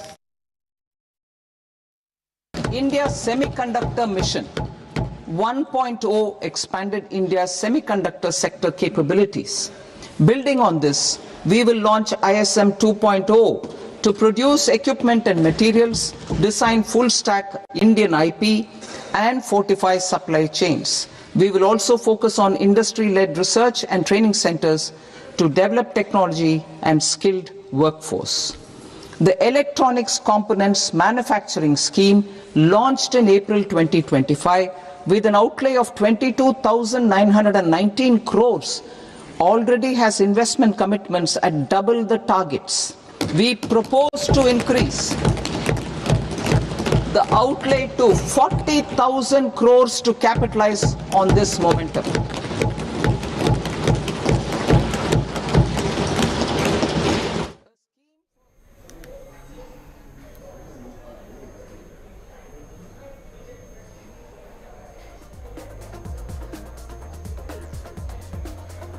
Hello and welcome back. Well, the budget is delivered till the point the finance minister said hike in STT, the markets were doing pretty well.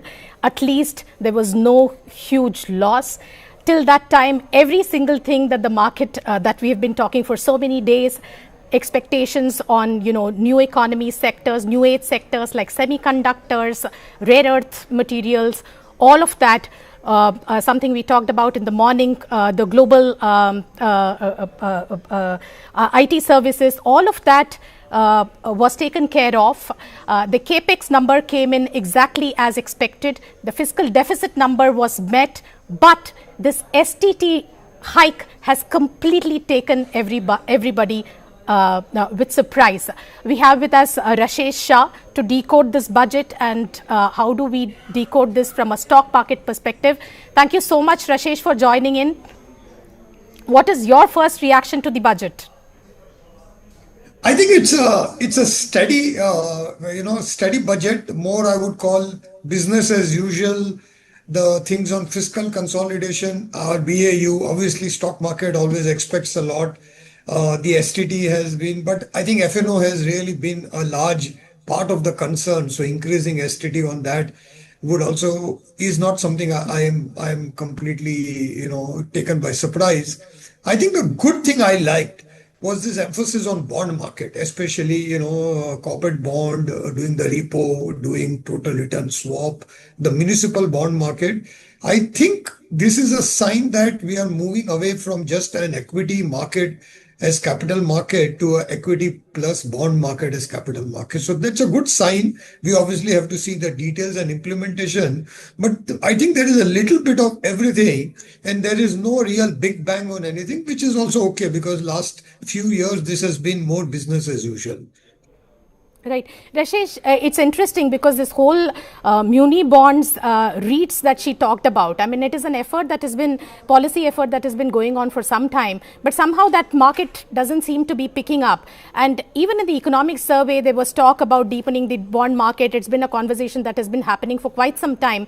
But do you see the momentum really shifting away from equities into debt or REITs from here on? I don't think it will be away from equity into bonds. See, equity will be dependent on earnings growth. So I think we are seeing some early signs. I do hope that corporate earnings growth starts picking up in the next couple of quarters. We do think the earnings slowdown which was there has bottomed out. But equity market will react to corporate earnings and growth.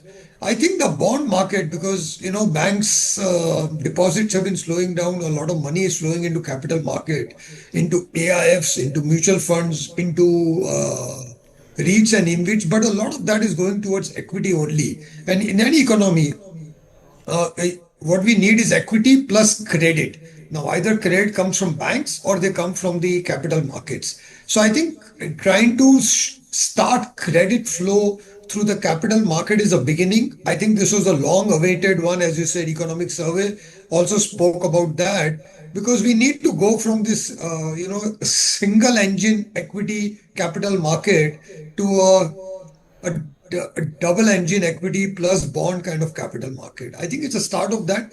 I'm actually pretty optimistic. When we have state government bonds and municipal bonds coming in, the bond market will really get broadened. No, fair enough. So this point is well taken. There is definitely, there has been a singular move, especially after the pandemic. Most of the money has chased equity markets, and we're seeing some kind of a moderation in returns.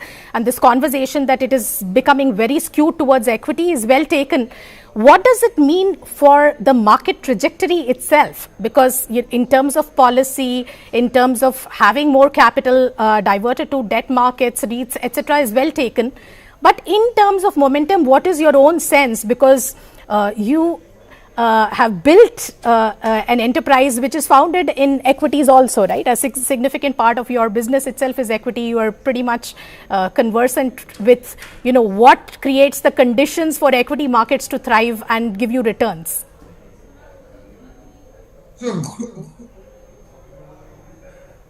In India, capital markets is equal to equity markets. But I think that is starting to change. If you've seen the growth in REITs and InvITs, even the demand for corporate bonds have been growing a lot faster than banking credit, though from a smaller base. So I think we now need to have credit coming from banks, from bond market, from REITs and InvIT. I think the REIT proposal of all the public sector enterprises putting the real estate into REIT will be a great one. I think the entire asset recycling program that is there, which is also yield oriented. See, basically, Mahalakshmi, all investors need growth and they need yield. I think equity markets gives you growth and the bond market gives you yield. So I think we will start being able to offer all the products to all kinds of, because ultimately all investors are doing asset allocation between growth oriented investments and yield-oriented investments. So on that count, I remain positive. To answer your question, what will take equity market? See, equity market last year in India, between mutual funds and pension funds and insurance companies, the local household savings which came into equity was more than 8 lakh crores. So we are almost getting close to $100 billion of real money coming into equity markets. So that is quite a bit of money. So I don't think the equity market is starved of the demand for money. I think we need to see growth coming back. So equity market will start growing again when corporate earnings start growing and when the corporate capex starts picking up, for which the demand has to come through. And I think this particular budget per se, following on the GST reforms the government has done in the last quarter, we do think the underlying growth is coming back. The consumption growth, when I talk to people in the corporate sector, in auto and manufacturing and all, there seems to be a feeling that growth, the early green shoots of growth are there. So we'll have to wait for the next couple of quarters for that growth to start coming into the equity earnings growth. And when the earnings growth happens, whether STT or no STT, I think equity markets will do well. They are always very highly correlated to growth. True that, true that. So, two questions. One is, you said, growth is coming back. What is your own sense in terms of how credit growth is going to pan out in the next few months? Do you see a change in the earnings trajectory of banks? Do you see, now we don't know how the rates will go from here on, because we have a new Fed chair who is an inflation hawk. So what is the global setup now going to look like, as well as, the borrowing program is slightly more than what the market has anticipated. So you don't know whether, what is coming from the RBI. What is your sense on the rate outlook, on credit growth, and therefore what does it mean for banks' earnings trajectory and stocks?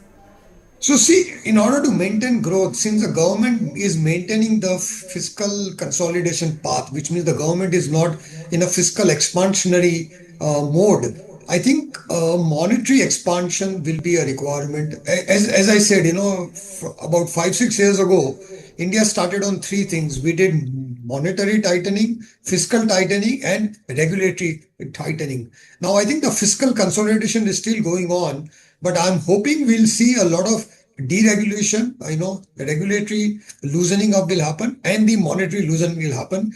I, for one, believe that RBI has room to cut rates and also pump in liquidity, because that will be essential to growth, especially when government is still maintaining fiscal prudence. RBI should become more aggressive, more bold. Of course, that will have impact on the rupee, because if the US is also not, cutting rates, if the US Fed cuts rates, then it will be ideal, because then India has room to cut rates. But I think between growth and rupee, we should choose growth and allow the rupee to find its own this thing. Anyway, it will help the exporters if the rupee falls a little bit. Of course, it has its own pain. But of the options we have, I think allowing the rupee to fall and cutting rates and increasing liquidity, a real monetary expansion is the need of the hour after this. Right, understood. But again, is that not a huge negative? Because today, whoever you talk to, of course, foreign investors have been anyway selling. But with rupee depreciating more and more, doesn't it sort of, make this whole narrative even more negative? Or you're saying that the local equity buying last year was 8.5 lakh crore. The foreigner selling was about 1.5 lakh crores. So I think on that basis, if you add the primary market and the secondary market, the foreigners sold about, close to, 1.4 lakh crores. So when you add that up, I don't think the foreigners are a big driver of the market. Of course, they will keep on putting pressure. But again, I think India is also linked to the global markets. If there is a steadiness in the global equity markets, India will start looking attractive again. India's current problem is, I think our equity valuations are much higher than what the growth is. So unless growth comes back, I think a lot of the foreigners will either wait and watch or they'll continue to exit. But the Indian capital, household savings that is coming into equity markets is actually the key driver of the markets going forward. Fair enough. We have with us Sunil Singhania, founder and CIO of Abacus, joining us. Sunil, your first take on the budget. I think budget every year comes, and the good thing was this time there was no expectations. But at least when the budget speech was being announced, I always say this, that no expectations were also not met. But I think as we dive deep, and frankly, we all go on TV just after the budget as if we are some robot and we have read all the fine prints. But now, as we see, I think the good thing is that the planned expenditure has been increased. The outlay for infra, defense, a lot of other things have been increased. And to that extent, that's the reason why the markets have sort of, recovered from the panic lows. But having said that, I think, Mahalakshmi, one thing at least which we would like is that, there is consistency in whatever we do, particularly as far as the capital markets related announcements are concerned, And I think that would allay the sharp moves which we see on the budget day and some uncertainty which creeps in. The other thing is, obviously, I'm very sure that the Honorable Finance Minister and the government is also cognizant of the fact that capital markets are very important. And if we have to reach from 4 trillion to 8 trillion, we need a very, very buoyant ecosystem where companies are able to raise equity as well as fixed income. And to that extent, there is some encouragement which is given as far as capital markets are concerned. I think over the last 4-5 years, that has been one thing which has been slightly low, maybe on the horizon when the budget comes in. So we need to encourage that too. Sure. Sunil, have you, this year, FY26, we will end with, 5 to 6% earnings growth on the Nifty. Next year, people are projecting, analysts are projecting about 12% growth on the Nifty. Does this budget in some ways give you the sense that we will be able to do a above 10% kind of earnings growth for Nifty for next year? Is going to be the indicator which will make us increase or decrease the corporate earnings. However, at the same time, one thing which the budget has been very consistent last 4-5 years is a focus on Atmanirbharta or Make in India, whether it is through the PLI route or even in this budget, we have now new sectors like, semiconductors, data centers, which have been given some outlay. But I think that is one sector which can obviously lead to some improvement as far as the corporate profit is concerned. However, I would repeat that we need to get this tariff issue sorted as soon as possible because obviously we do export $100 billion worth every year to the US. And in some sectors, particularly the employment generating sectors like textiles and so many others, there is uncertainty and we need to get that behind us. So I would say that would be a more positive thing if it gets done in terms of increasing our view as far as corporate profit growth is concerned for the next year. Sunil, there were a bunch of announcements related to all these emerging sectors, for example, rare earth materials, semiconductors. She talked about biosimilars. In all of these, and by the way, I was just seeing the numbers, the defense allocation is, capex is hiked by about 19%. Do any of these sectors from a stock picking perspective, do you look at them as opportunities or, what are the price levels and valuations looking like in some of these sectors? I know that some of these sectors are don't even have very good representation in the stock market, but whatever we have, can you just map these for us in terms of buying opportunities? No, so as far as a lot of these sectors which you mentioned, I think on the listed space, there aren't too many opportunities. Obviously, on the defense side, we have quite a few companies. We do also own a few of them, I think, but a lot of these companies which are listed, the valuations are not very comforting. However, given the dynamics of the world and given the fact of Atmanirbharta, which I mentioned, particularly in these core sectors, I think there is a lot of opportunity going forward, but one has to be very selective. In terms of some of the other names, biosimilar, obviously, there are a few companies which are catering to the US and, that is pretty okay. But semiconductors, particularly, there are not too many listed companies and it's a very high capital intensive sector. So most of the opportunities would be on the unlisted space, but there are allied opportunity which comes in, whether it's on the data center side or even semiconductor side, they are allied or they are ancillaries to this. I think some of them are very interesting and we do have a few of them. Okay. On the industrial side, again, do you think, of course, 8 to 9% is what the market also expected. I mean, I don't think there was any outlandish expectation with respect to how much you will raise capital expenditure. But it clearly means that obviously some level of order momentum can be sustained. Again, from a stock market perspective, is industrials a space that you can today, are stocks at a level that you can actually buy them today? No, huge opportunity. Frankly, domestic also, when you look at industrial, I think it's a very, very broad sector. So, one is obviously the power equipment and the ancillary side, and then you have a lot of these EPC companies. And last few months, I would say last 1 year, quite a few EPC / the domestic industrial companies were suffering because order flow from the government had slowed down significantly. And in some sectors, money release or fund release from the government was also pretty slow. Good thing is that this budget continues to have a good allocation to this sector, and hopefully the fund flow from the government will also start. Prices in a lot of these companies have corrected. On the capital good, product companies, even after price fall, stocks are not very cheap. But given the fact that this power generation, power transmission, even now new age sectors coming up like data centers and semiconductors, all will need a lot of these products and the engineering slash EPC companies to come in. So I think this is a good sector and definitely merits a much closer look. Sure. Sunil, you also have overweight on banks. So much of these, would you today look at banks as a relatively better opportunity to play the industrial growth, or you would say that there are enough opportunities to directly play industrials and investing in banks could just mean that you are already accepting muted returns?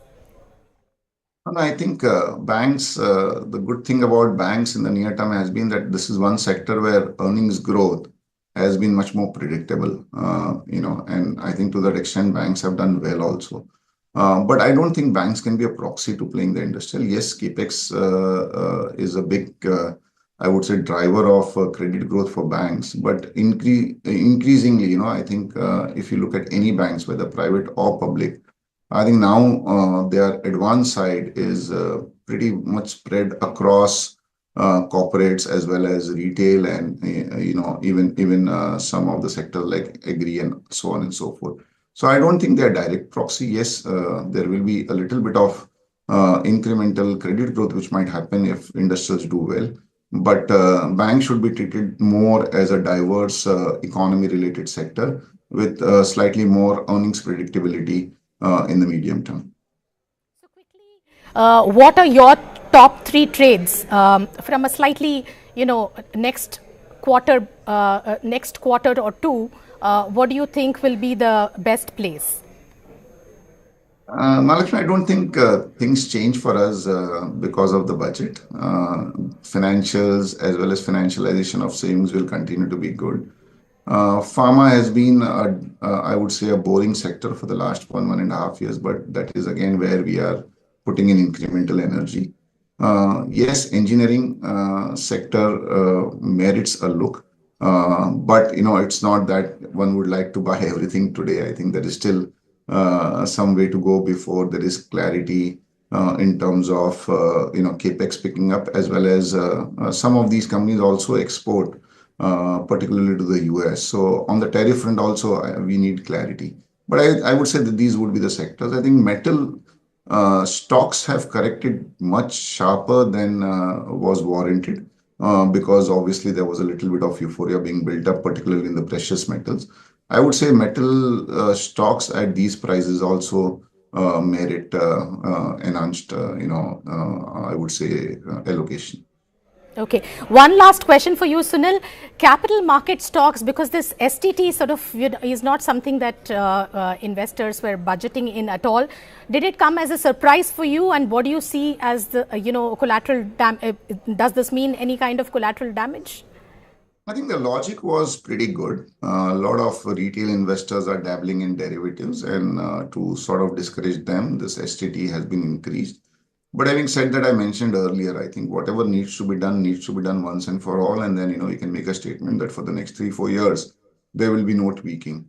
But having said that, we are more positive on the NVT-led capital market plays, which would include the wealth managers and the asset managers, rather than the transaction related plays, which would include exchanges as well as brokers. Thank you. Thank you so much, Sunil, for joining us this afternoon. We have with us next Jigar Mistry from Buoyant Capital. Jigar, what is your first take?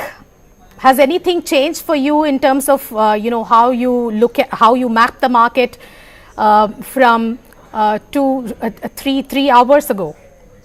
What has changed? Hi, Mahalakshmi. Am I audible? Yes. Right. Thank you as always for inviting me. So I think the broad key takeaways are, I would say, classify as four. One, the fiscal prudence now appears paramount. Everything else will get adjusted in trying to achieve the numbers that have been stated, 4.4 and 4.3. And we can, delve on each of these subjects as we proceed. Second, and the bigger issue is looking like that the rate cuts in India especially may not happen in a hurry. Three, the budget arithmetic for the first time since COVID will be a task to achieve by the end of the year is what my first sense is if you look at the numbers.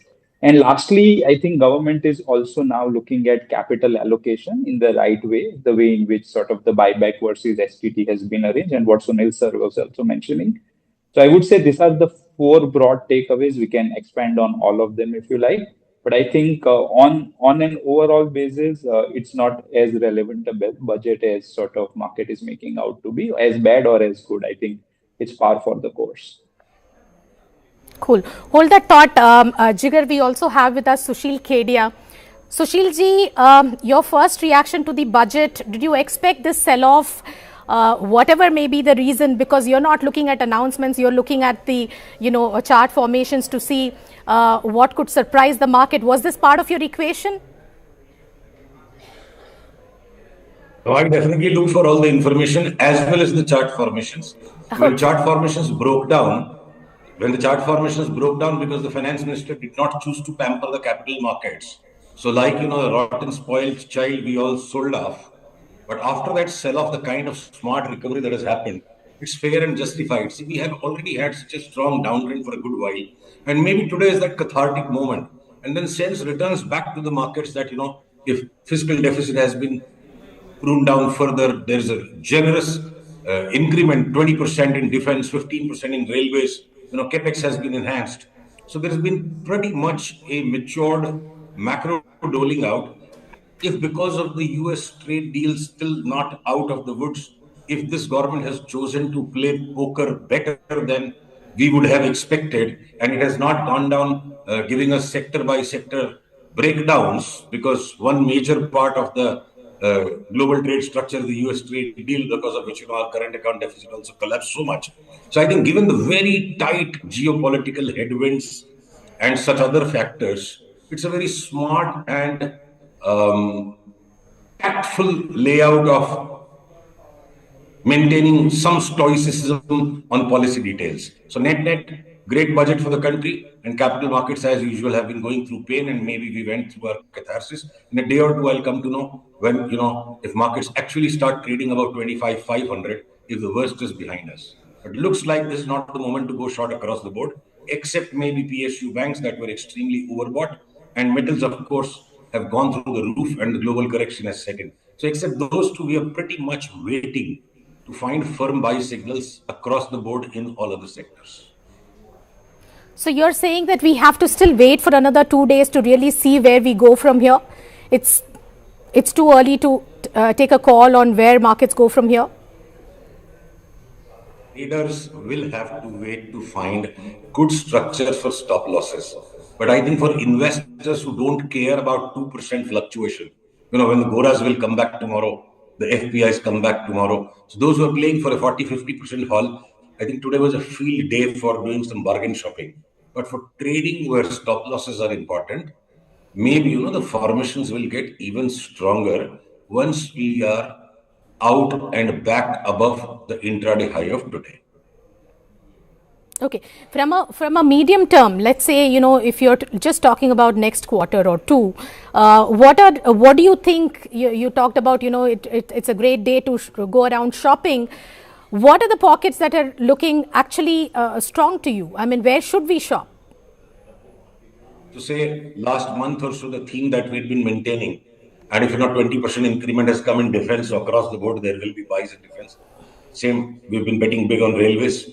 So if today the stock market per se did not get any sops, the business of trading into stocks did not get any sops, and that's what rattled things. Nothing has changed, Greater incremental allocation to defense and railways makes it even more attractive. In fact, so many other sectors are bottomed out. And tomorrow, once after the US trade deal comes out, maybe textiles will be a big buy. We continue to maintain our experiential consumerism thing. So let's put it in a simpler word. Let's put it out in a simpler phrase. Except for PSU banks and except for metal stocks, where I see much more danger than opportunity, rest of the whole market is looking like as an opportunity. And day by day, there will be greater confirmations coming into various sectors with changes in trends. Understood. An interesting thing I'm just noticing on the heat map right now is, in the morning we had many of these companies, Coal India, ONGC, BEL, all of them were actually the top gainers. Now I see them all in the bottom of the pack. Why is that? Because, if anything, for SBI or for ONGC or for Coal India, for BEL, some of these stocks, the announcements were not so bad. Or is it that for bank stocks, the borrowing is actually spooking them, the borrowing number? So what is your technical call on bank stocks and some of the other PSUs that right now are bottom of the pack, and in the morning they were trading pretty much at the top of the table? Okay. So there are 4 parts to this. The change in sentiment between morning and now, and then the differentiation between public sector banks and the broader public sector. So see, for the public sector banks, for quite some time, we've been warning our clients and investors, if anything becomes unsavory in the budget, or the budget is tepid or lukewarm or really a non-event, the first set of stocks to go short will be the PSU banks. So they have also ricocheted back a lot from the bottom. But that is different, A beginning of a big downtrend has happened in them, according to us. But stocks like an ONGC, Coal India, or a BHEL, or a Bharati, BEML, etc., I would put them as of now that it's all collateral damage of the day. When sentiment is charged and, it's like a boxing match, jisko jo mila usko utha ke thok diya. So in that sense, all of these stocks got noisy.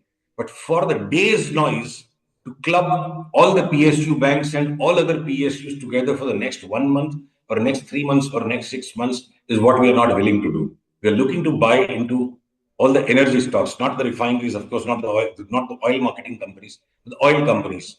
Or we're looking to buy, all the engineering companies or the defense or the railways. So the only PSUs where we see a very matured uptrend, which was perhaps pegged with an idea that the finance minister might offer an increased FDI in PSU banks, which we never agreed with. And since that has not come, so we'll continue to sell the PSU banks and pretty much one by one getting into buying every other type of PSU, more so in railways, defense, engineering, and energy space. Understood. Thank you so much, Sushil ji, for joining me this afternoon. Jigar, back to you.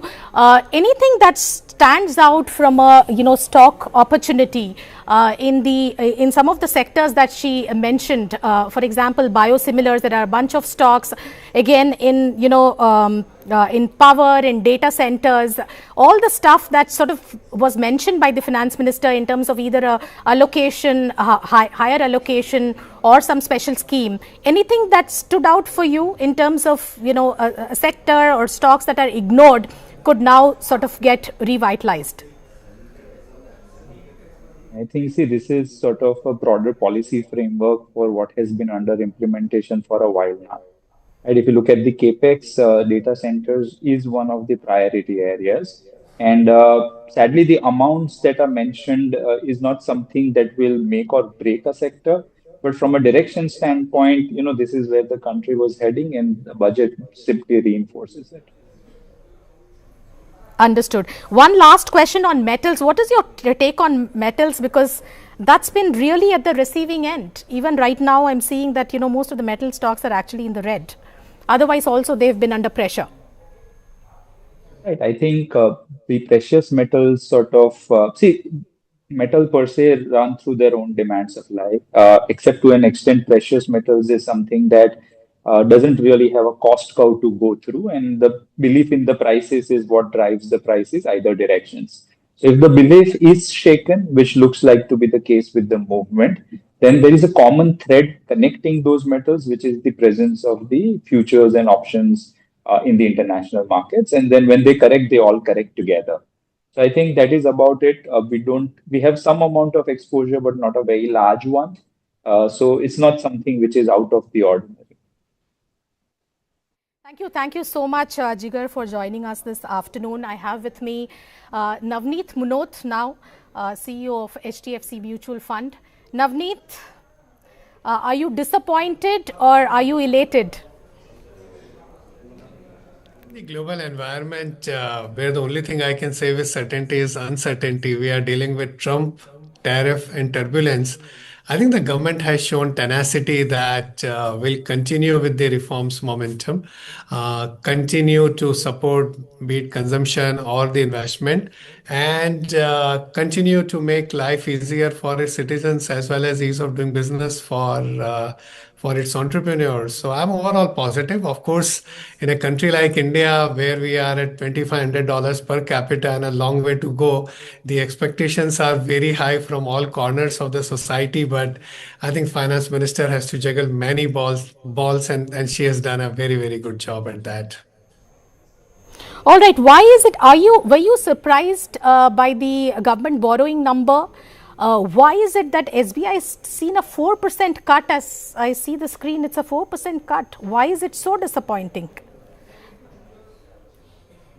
In Angel, maybe something like a 16,70,000 crores. So a 17,20,000 crores on dated government borrowing is higher than expectations.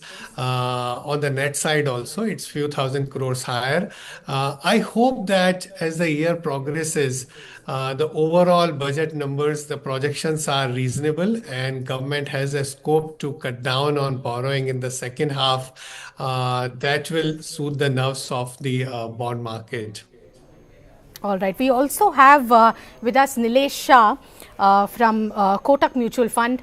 Nilesh, your take, first thoughts on the budget and specifically on the borrowing number. What does it mean for the bond market? Is it a legitimate fear that rate cuts may not happen and the bond markets may be under pressure?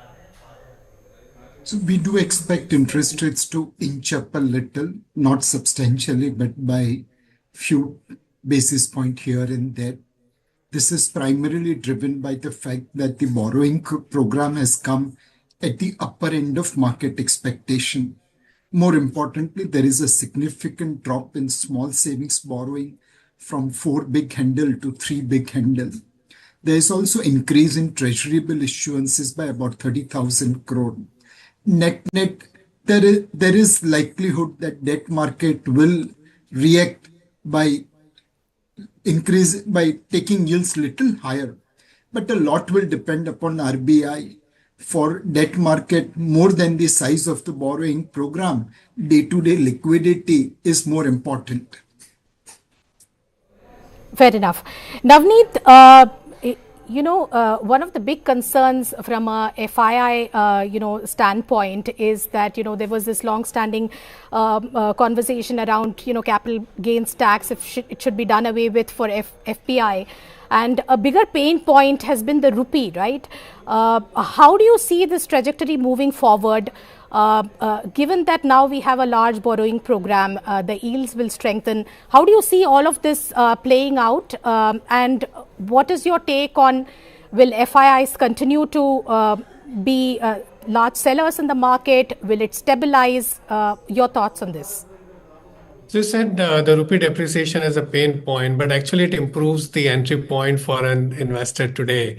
Anybody investing into India, the valuations have turned better because one, that markets have corrected. On the other side, rupee is cheaper, it's depreciated, so your entry point is better.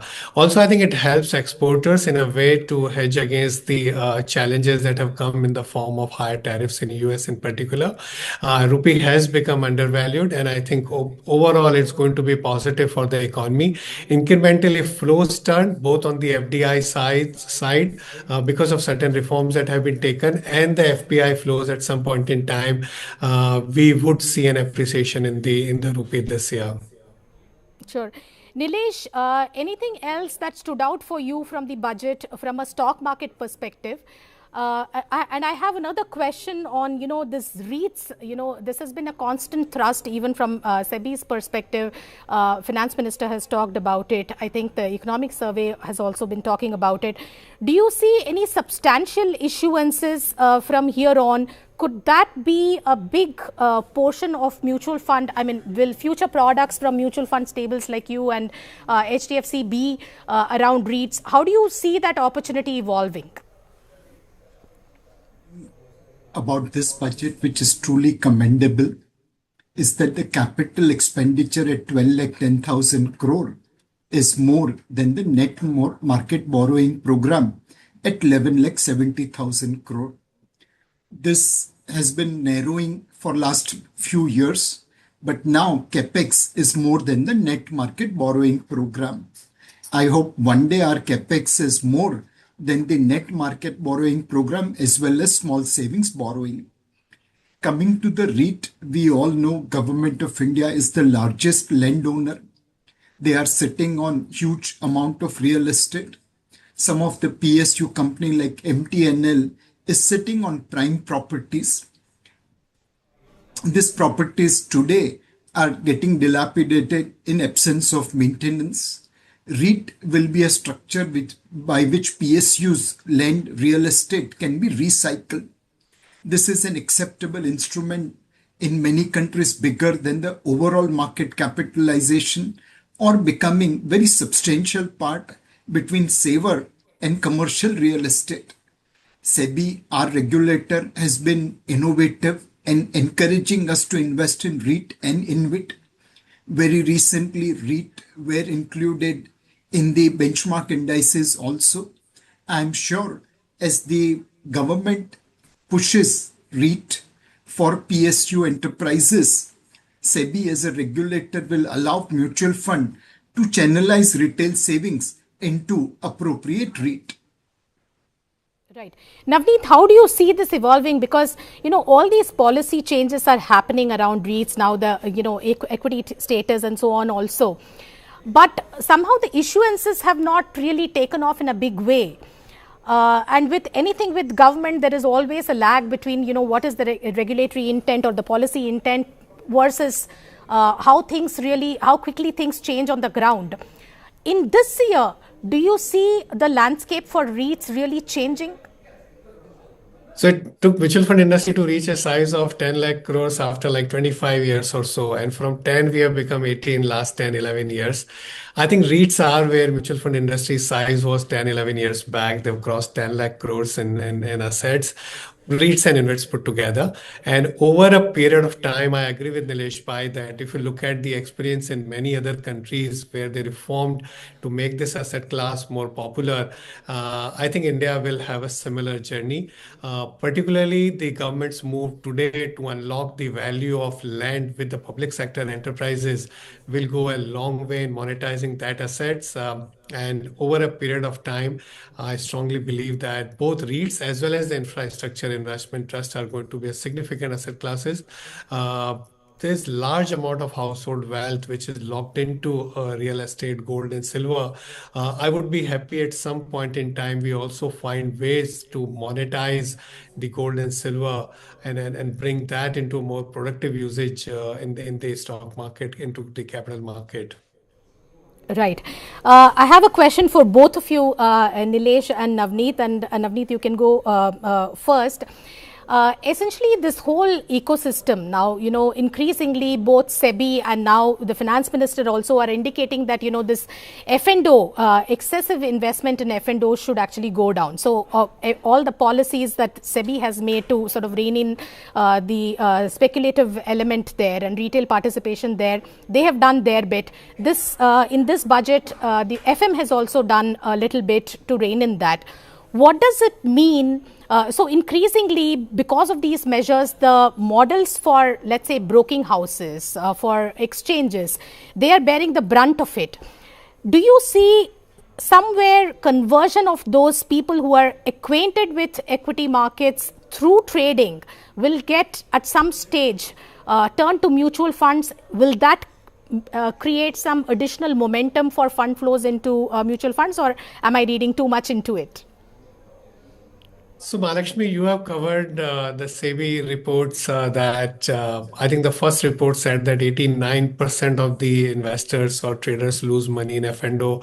The second one said that 93% of those lose money, and they lose money against few of the hedge funds, algo traders, and few of the other large traders.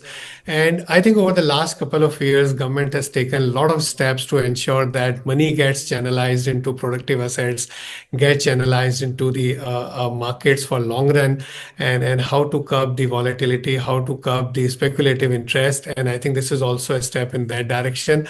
We have seen the ban on the gaming apps. I think we are seeing a higher STT on the F&O. Now, there could be counter argument that whether this will have impact on the liquidity, which will also impact the overall valuation. But I think both the interests need to be balanced. On one side, markets need to be deep and liquid, but on the other side, if there is greater speculative fervor at the cost of promoting the long-term investment, the government needs to take a more balanced view. True, but from a business perspective today, and even from a stock market perspective, Navneet, would you buy your own stocks compared to broking stocks? Of course, you don't have to buy, you get ESOPs, so you don't have to additionally buy. But what I'm saying is that quarter wealth management kind of companies, asset management companies, are they structurally better bets than broking and capital market oriented stocks? Mahalakshmi, we are at very early stage of financialization of savings. I think digitalization of finance, formalization of the economy, financialization of assets that we talked about earlier, all of these augur well for asset management and wealth management industry in the long run. Sure. Nilesh, your thoughts, would you favor asset management companies today as opposed to other capital market stocks? Mahalakshmi, you don't invest based on one announcement. And both me and Navneet have made our choice clear by remaining in asset management industry over the last 30 years. I think our choice is very clear. I did go to sell-side job. I regretted that and came back to the asset management industry. Hopefully that gives the answer. Cool. From a fund perspective, Nilesh, how do you see investor sentiment really changing from here on, if at all? Because last 1.5 years, in fact 2 years, equities have not really performed very well. Last 1 year, gold and silver went through the roof, and on Friday you've also seen it's a fall that could have given people a heart attack if you had some substantial savings in ETFs, gold ETFs or silver ETFs and so on. Now, from an asset allocation perspective, first of all, what is your recommendation? Most people say be evenly allocated to all risk assets and safe assets. One is the allocation call. Second is that do you see more and more money flowing away, even within the mutual fund space, moving away from equity schemes into other kinds of schemes? Confused between speculator and investor. We also get confused between saver and investor. Many people are saver, but few graduate to investor. There was one survey which said 53% of the people are aware about financial product, but only 9% people actually execute the investment strategy. So I just hope and pray people transit from saver to investor. And Navneet Bhai had launched a beautiful campaign. आप बरनी में पैसा मत रखिए, आप उसे निवेश करिए. The second thing is difference between speculator and investor. Now, if you are an investor, last year was not bad. Equity still delivered positive return over inflation. The multi-asset allocation fund, thanks to investment in precious metal, delivered fantastic return.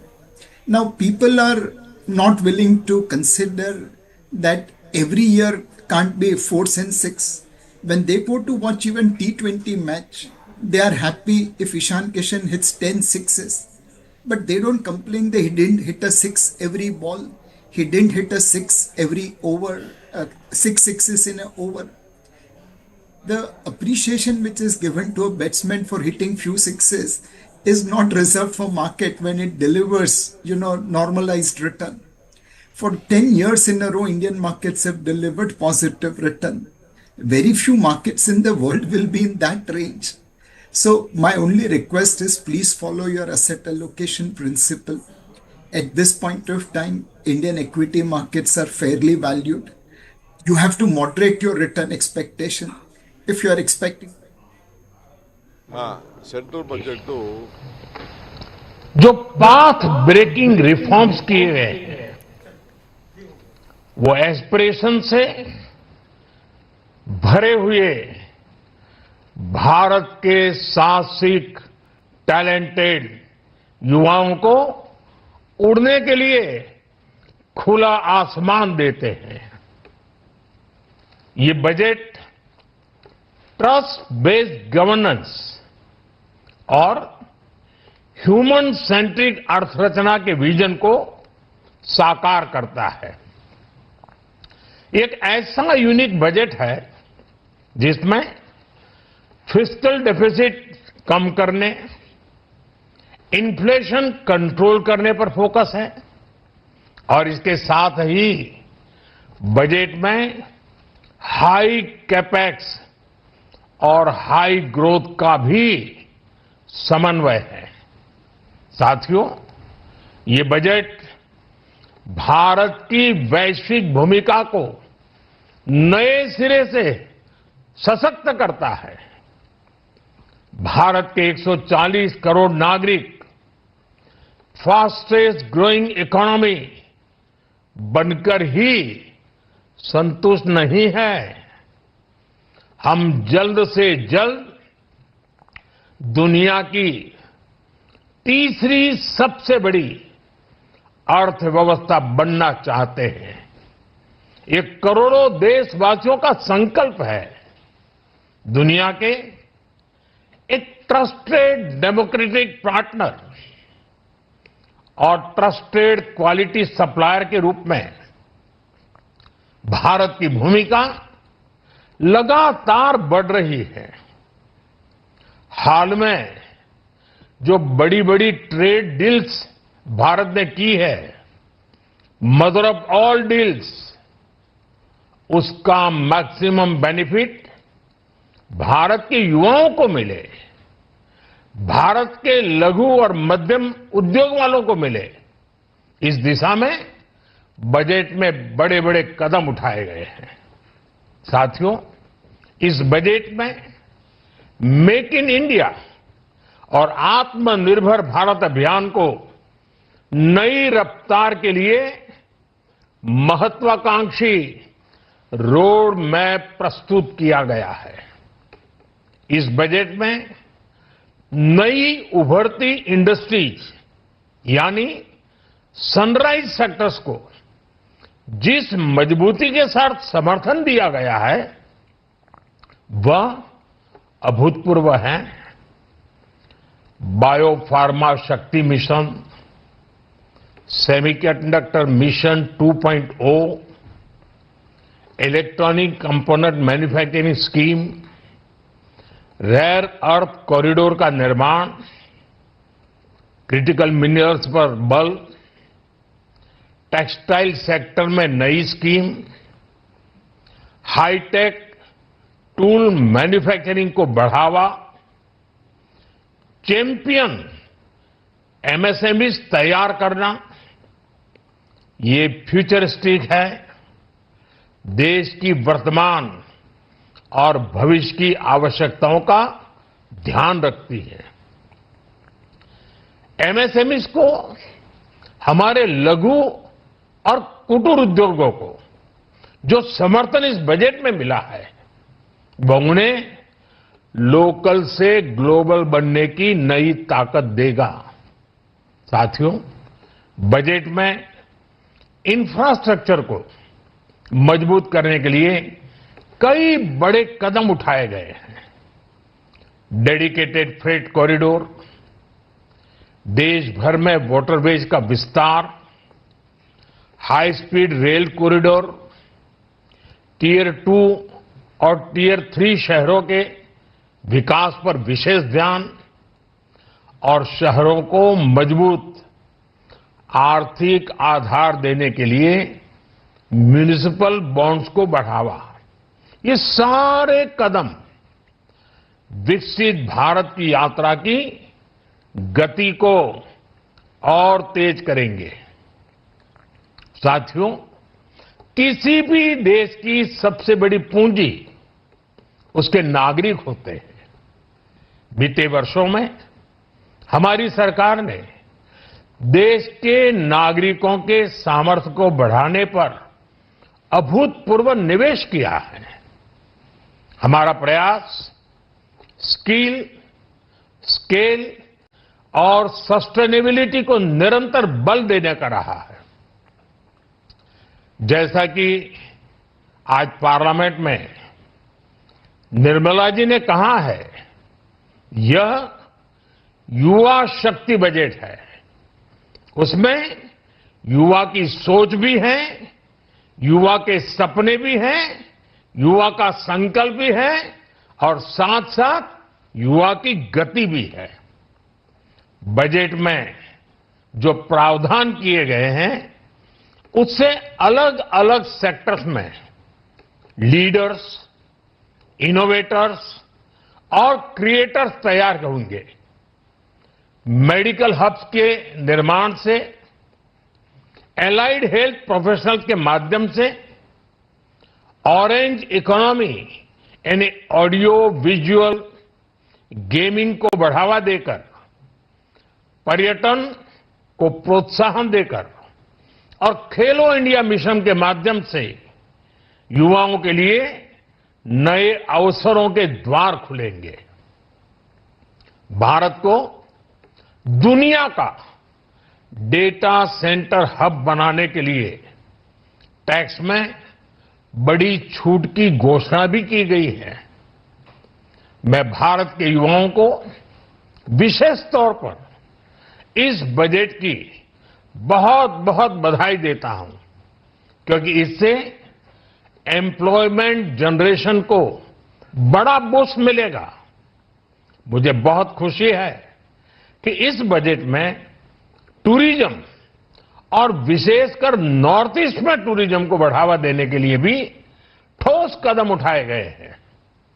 Bharat के अलग अलग राज्यों को ताकतवर बनाकर संतुलित विकास की नींव भी इस बजट में मजबूत की गई है।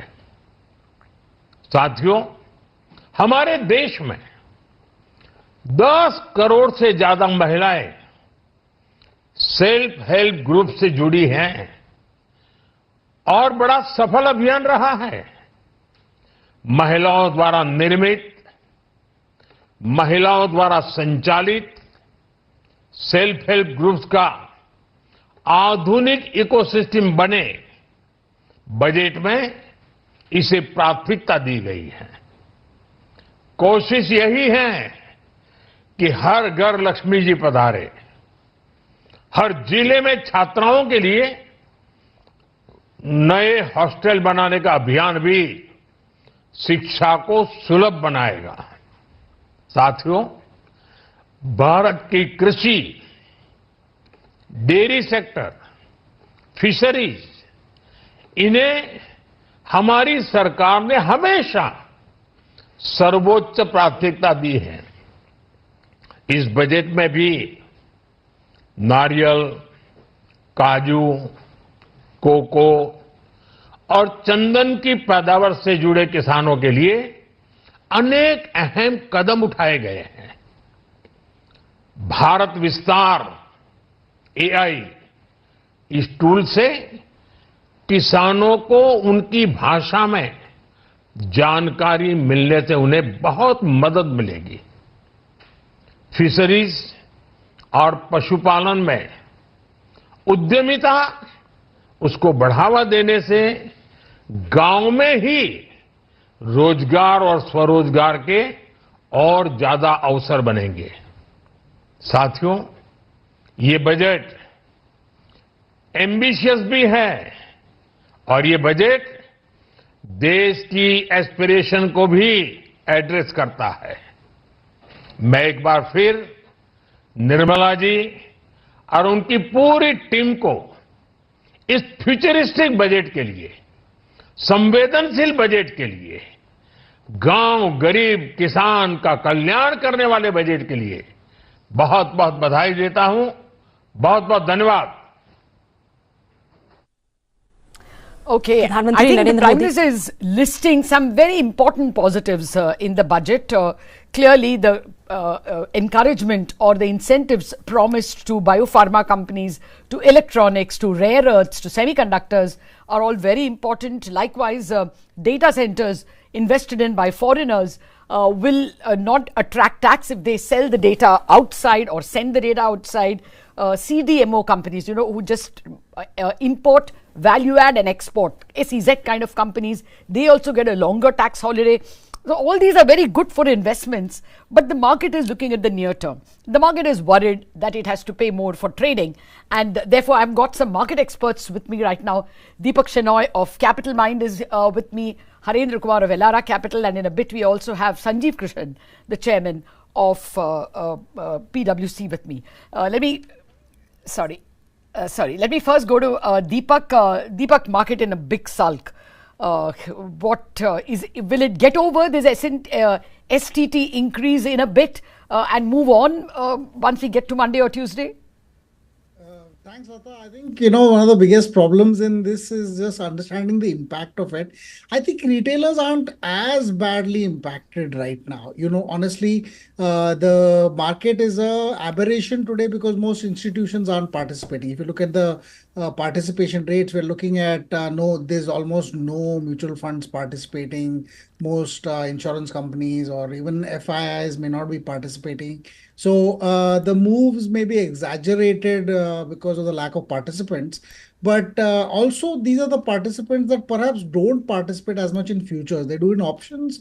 And in options, for the most part, they're playing a little bit more on the option premium, which is anyway a tiny amount. So it's like, I don't think it's a meaningful change for them. What will hurt, of course, is that, arbitrage mutual funds perhaps will have a 0.5% lower return in the whole year because of this increased STT from 0.01 to 0.05.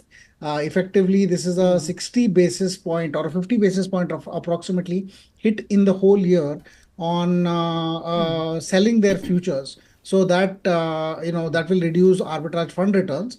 FPIs also typically try to take their positions in the futures markets and then convert those futures into stock on expiry. Both of these transactions have a higher STT. So they are the ones more affected. It's not the retailers that are participating today. So I think the real impact of that is Okay, that's good. You told us about the arbitrage mutual funds, something we haven't discussed so far.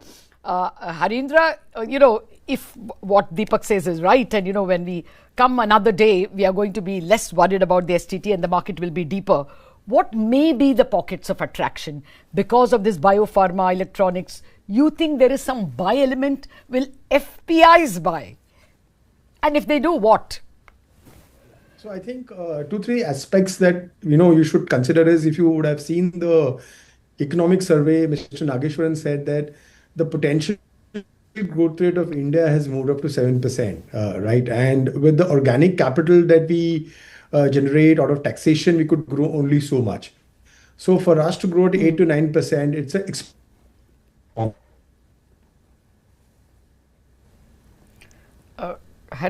Harendra, I think your frame has frozen.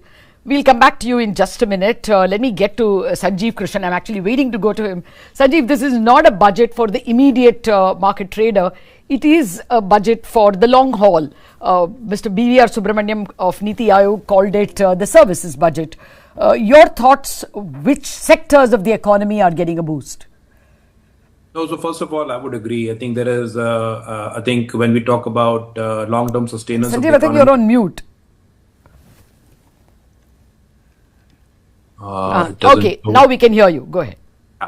So no, Lata, I was saying that I certainly agree. I think there are multiple things in this budget which should keep us in good stead over a period of time. Okay. I think focusing on skills and focusing on making sure that the demographic profile that we have, which gets leveraged through the GCC and the IT sector, is one big leverage. And creating some amount of clarity on taxes and how they will apply to some of the GCCs is certainly a big enabler. I think enabling our data center where a significant amount of investments have already been committed is again, to my mind, a very significant boost.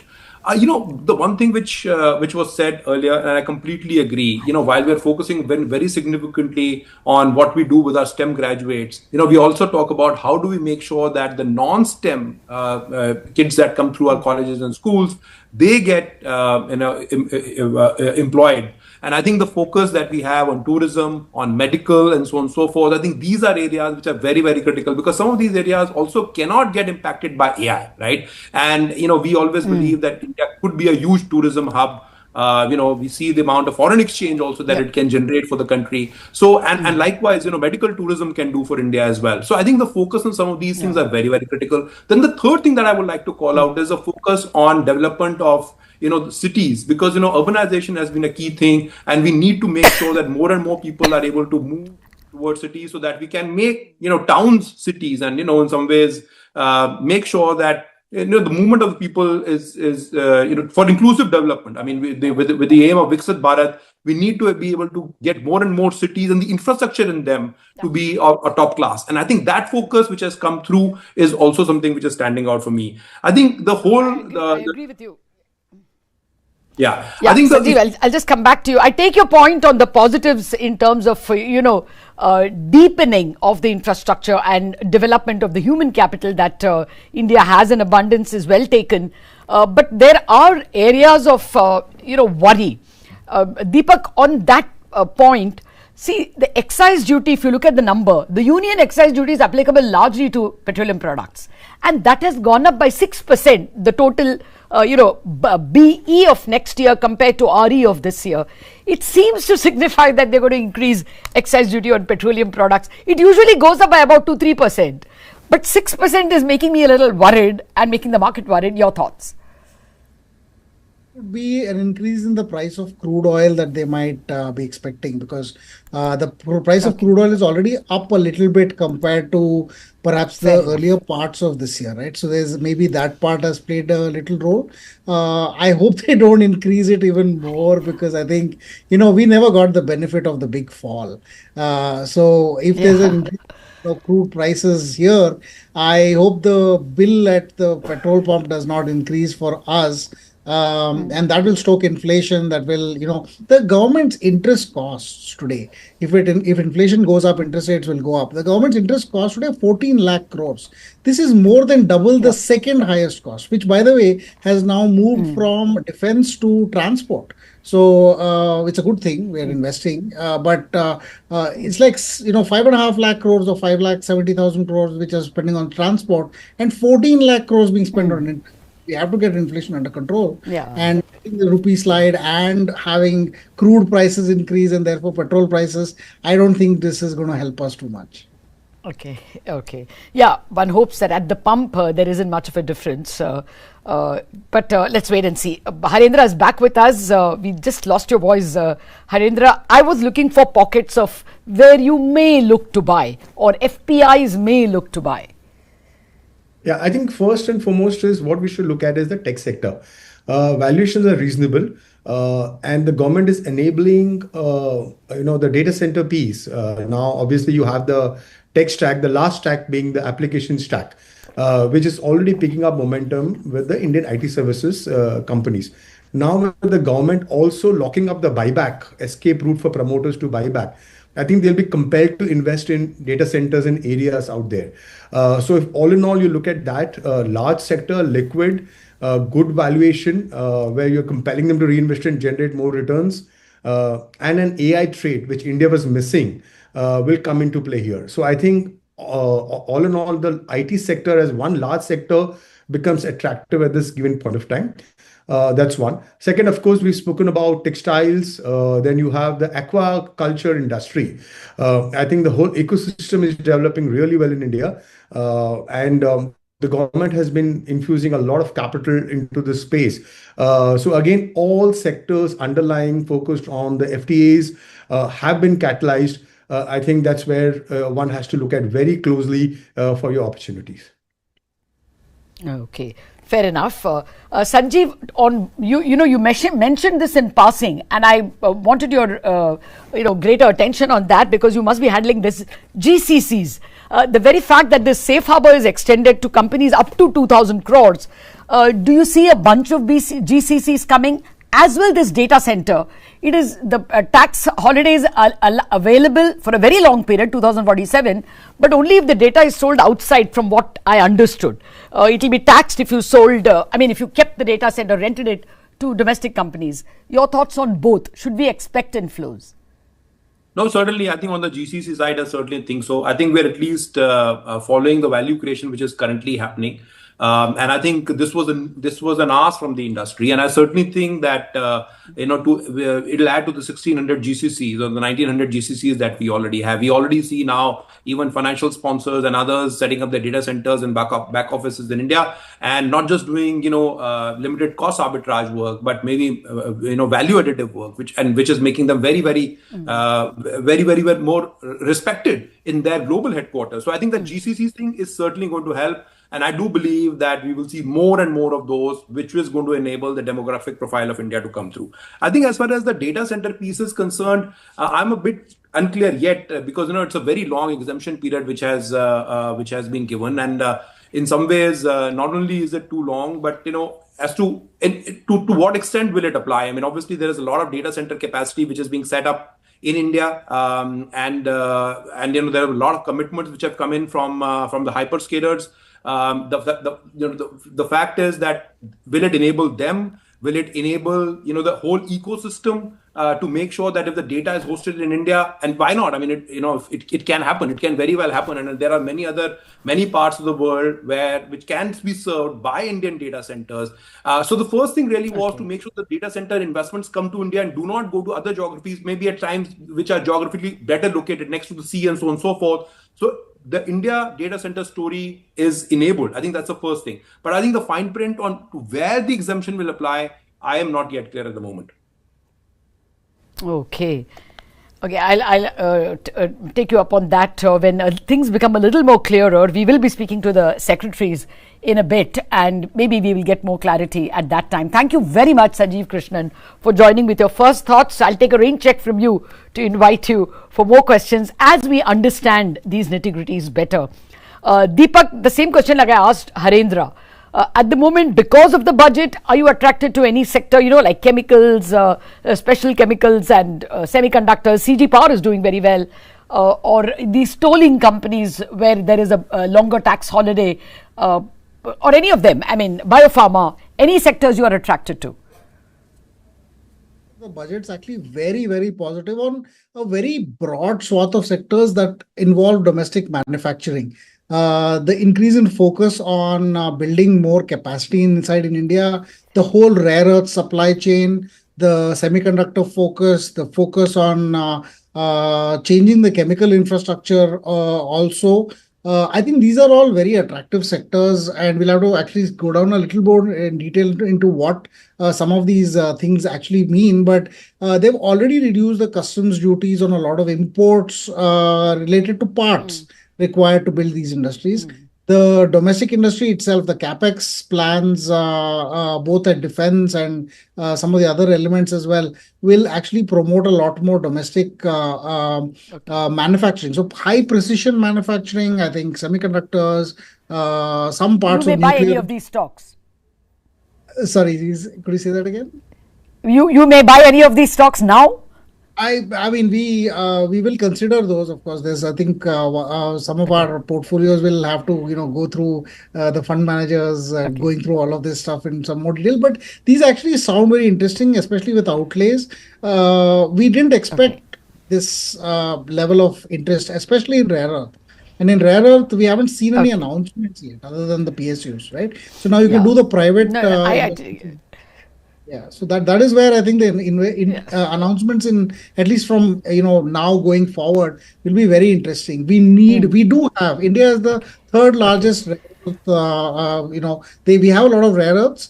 We have thorium, where when you process thorium, you get you can get the components that can be used to make permanent magnets as well. But the processing is very expensive.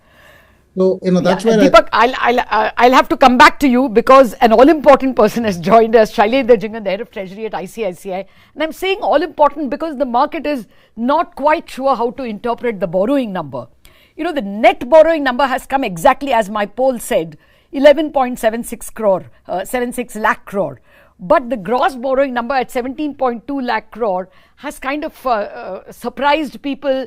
Will it get lesser because the government may announce an unexpected buyback or an expected buyback? Shailendra Jingan, you tell us, how are you looking at the entire math of borrowing? So, sorry, Lata. Just a sec, yeah. So, no, you're right. I mean, in terms of the gross number, it's a bit of a disappointment. We were expecting 16.5 and the number has come at 17.2. See, when you look at, why your net the net borrowing number is tallying is because what has happened is that the proportion of short-term borrowings has increased. I mean, that's become 1.3 trillion. So so even though the fiscal deficit number, when you would have done the poll would have been 4.2, it's come in 40,000 crores higher at 4.3% of the GDP. So that number is higher, but the net borrowing number is similar because the collections expected from T-bills have gone up. So and the other assumption which the market had made was in terms of RBI doing a switch with the government to the extent of 1.2 trillion of securities which they hold, and that hasn't come through. So the repayment number is at 5.5. I think market was assuming a lower number. So overall 17.2 versus an expectation of somewhere in the region of 16.5. It's a bit of a disappointment. Okay, but is it not possible, and has it not happened in past years, that they don't announce a buyback, but they can do an unexpected buyback, and so the borrowing would be the number you're talking about, a 70,000 crore buyback announced. No, I think,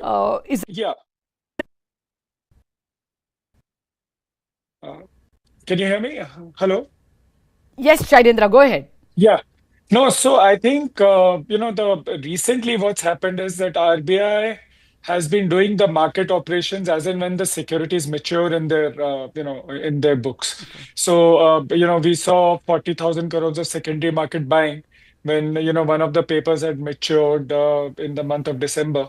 So I think we expect that as and when these maturities happen in the books of RBI, they will come and buy those, to a similar extent if they don't want to curtail the size of their balance sheet. So I think that's going to happen. So in that sense, I mean, the number actually hitting the market could be lower at around 16 trillion. Okay, and that seems to be the market's guess from the few whom I could speak over WhatsApp, since your market is not trading today. I want to come back to you for the dollar rupee as well. In just a minute, let me ask Harendra. Harendra, what have you made of finance stocks? You said you're positive on them. They have announced this banking committee as well. And my sense is that even the voting rights cap of 26% could be up for, at least discussion, if not change. Will that, propel you to buy any of the finance stocks, the committee itself? Not the committee itself, but see, overall, if you look at the STT tax, it was playing up on the savings number as well. So while it would impact a MCX and a BSE, it's an overall positive for gross tax collections, this bank savings, as well as the consumption number that will hit. So when we did our number, it was around close to 70,000 crores if actually, it was disincentivized, the F&O trading. So that's a positive overall. I think the credit to GDP has already to start to pick up. And with the manufacturing impetus that's come all through, I think the number that we need to see is the credit to GDP going up. And that is where the FIs will start to look at. So with what I hear and, understood from the budget, I think this number should see an uptick, which will be positive for financials. Okay. Okay. Now I'm coming back to you, Shailendra. What is a reasonable 10-year bond yield we should go with? And secondly, on the rupee, is there, continuation of what happened on Friday? We were touching 92 and I think the Reserve Bank came in at about 91, 98, thereabouts. It is just a continuation, or will these data center announcements, GCC announcements change sentiment a bit? I think over the medium term, I mean, if I look at, what really came out in the budget, I think there is a great emphasis on self-reliance. I mean, you look at the sectors which are getting the benefits, right from services to textiles to, medical tourism. These are things where India is competitive. And over a medium term, we should see a change, in terms of the current account picture. And I think last time we had discussed that, India, if we are not getting capital flows, at least we should try to move to a current account balance position. I mean, that old regime. And I think even the economic survey makes a mention of it that, we should not strive to run a current account deficit. And in a world where there's so much uncertainty with tariffs and geopolitics, I mean, it's the best thing India can do is to move towards a current account surplus, or at least have a balance on the current account. And I think over the medium term, these measures are going to work. I don't think anything changes really in the near term because of these things, because, all these structural measures happen over time. I mean, we know that, there are lags in terms of, how the things change. But overall, I think it is definitely positive. I mean, there's a lot of, impetus on the external facing sectors, and that should help in terms of, the current account. And overall, I mean, from a rupee picture, I think in the near term, rupee will take cues from the stock market. I mean, if stocks are falling and if you're getting FPI outflows, I think there could be some pressure. But I think over a slightly longer term, if I think of the picture, I think the current account situation should improve. I think some of the data in the last few days has been encouraging. The December number for services surplus, was revised sharply upwards from 18 billion to 22.7. Then we got the RBI's forward book also, which has fallen incidentally from 66 billion in November to 62 billion by December. So, so all these are positive signs for the rupee. I think rupee should, in the near term, it might get distracted by the way equities are doing. But overall, I think directionally it should be positive for the rupee. Okay. Okay, Shailendra, just stay on for a minute. Deepak, I'll let you go. Thank you very much for joining us at a very crucial time and giving us your thoughts on what sectors look good and what doesn't look that good. Shailendra, the other question I asked you, bond yields can go up to 6.8, or you think 6.75 will find some buying? No, I think bond yields go up a little. I think on Monday we are expecting maybe 5 basis higher. But I think the range is shifting. So, the range keeps shifting upwards because, we know the factors. I mean, that, there is a challenge in terms of demand supply for bonds. I think next year the situation should be a little better with, a lot of investors coming back into the bond market who were shifting to equity this year. But overall, I think I would give a range of something like 660 to 685 in the near term. Till March. Okay, but I take your point. I think 680, 85 is highly likely by March. Okay. Thanks a lot for that. That is what is keeping the banks in pain, Shailendra. Thank you very much for joining and giving us some much needed clarity on how to look at all these numbers. Long-term positives are there for the dollar, but it's not as if people are going to come with dollars to invest in data centers tomorrow, or for that matter, the GCCs. We need dollars now, and there isn't minorly expected, or minority was expecting maybe the FPIs get some tax, capital gains tax relief, and that may have some relief rally. That's that immediate relief for the rupee or for stocks is not on the anvil at the moment. Thank you very much, Shailendra, for joining us. Harendra, on that point, the banks, the downside is what exactly Shailendra is saying. If you're going to see the G6 go to 6.85, you will see the state loans go even higher. You will see corporate loans go even higher, which means there is a mark-to-market loss. So do you think Q4 numbers are under threat or anything? or even cost of capital for NBFCs goes up, should we have these worries about finance companies? But I think currently it's in the repricing mode for NBFCs. The NBFCs we speak to are looking at lower cost of funding. So that could slow down a little bit if this move happens. But I think all historical data shows that credit to GDP number or growth in credit is what leads to re-rating. So pain in margins and lower profits is in the price now. Expectation is Q4 will be soft for the banks, etc. But I think from there on, the financial sector should start doing well with the correction in the whole balance sheet. So with if tech and banks rally, market should be okay, is our view. Okay, and what else would you buy? Oh, I think we missed the point with respect to the power sector. Okay. If you can see that the works for the data center with respect to import of nuclear equipment and the recalibration of PFC, REC, the alignment is happening to repower the power sector. And this is a global theme. I think the power stocks and allied industry will start to see action once again. Okay. Okay. Harendra, thank you very much for those thoughts as well. We have got to look at the positives. Okay, Harendra, before you go, any reason why Gokuldas should be up 11.94%? I mean, almost 12%. Yeah, see, we've discussed this before. The FTA piece, that the government is catalyzing with respect to textiles, the improvement in custom regulations, labor laws. That is kind of getting recognized by the market. So there's the first immediate plays is Gokuldas and KPR, which are in the garmenting space, which will see an immediate trigger with respect to the usage or growth numbers. Of course, the rest of the players will start to play in as well. So I think, like we mentioned, aquaculture, textiles, gems and jewelry, all of them will come into play. But these are the immediate names that the market seems to be respecting and recognizing.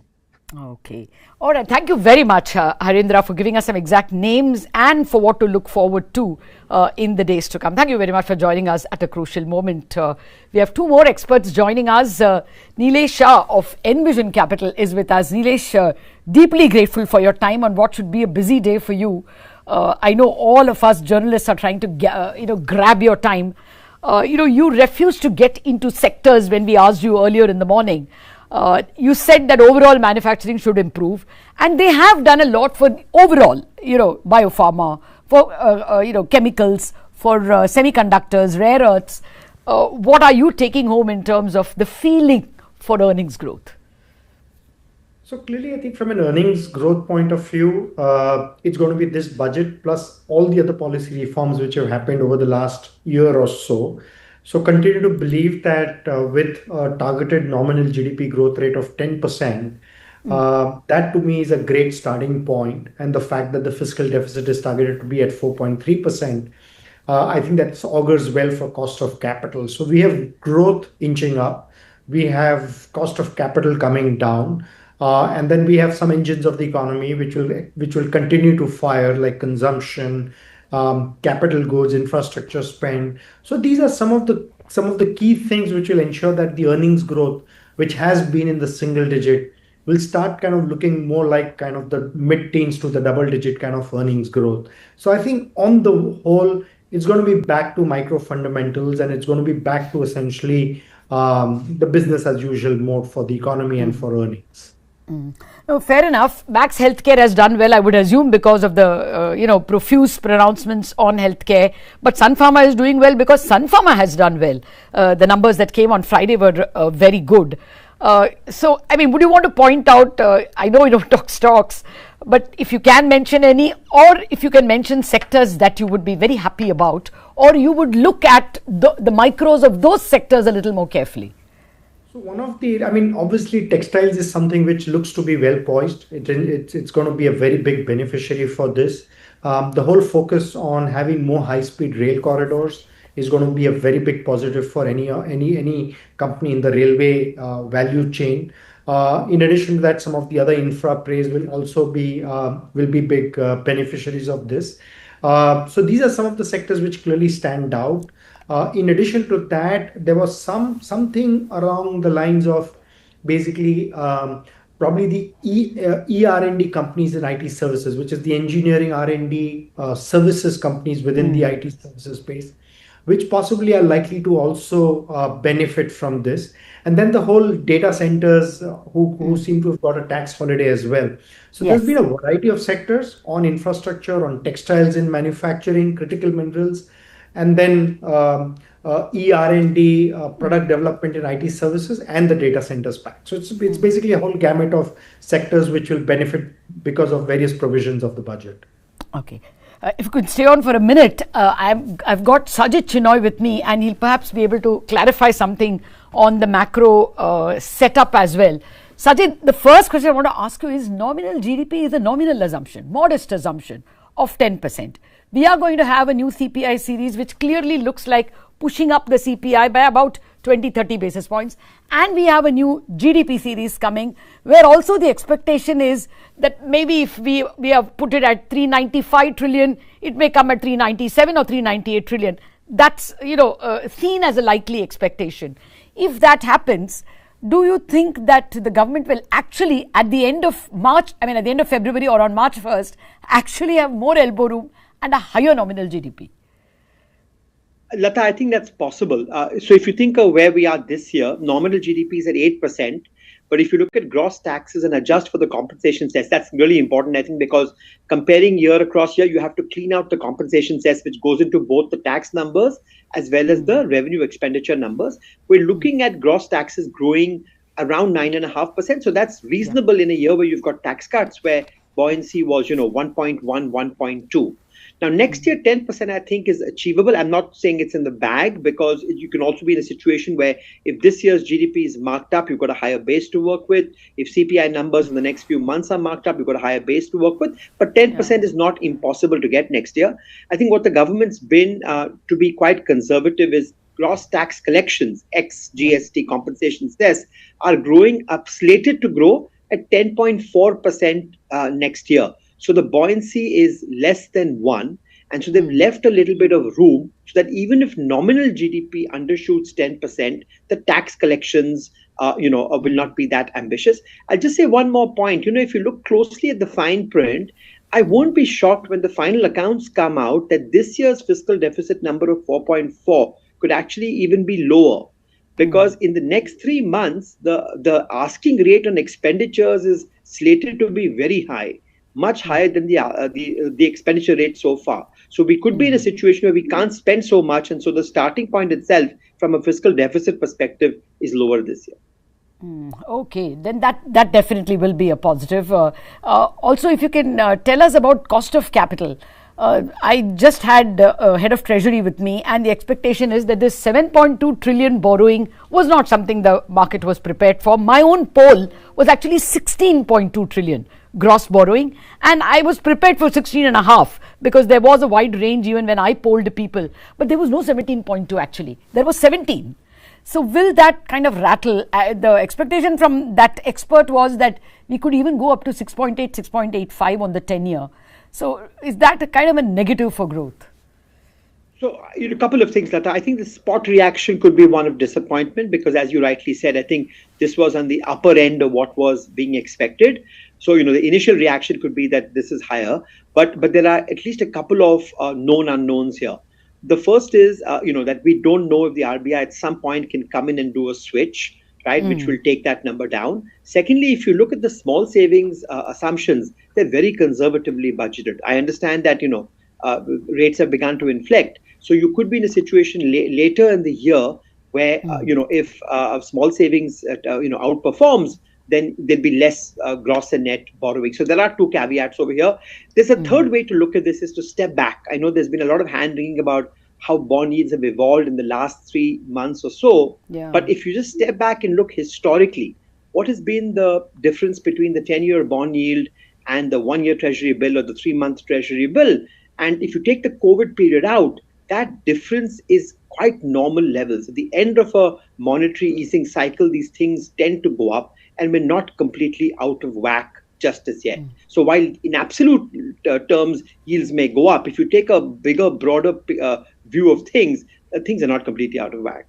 Okay. Stay on for a minute. I have some more questions on the currency as well for you and the Reserve Bank dividend.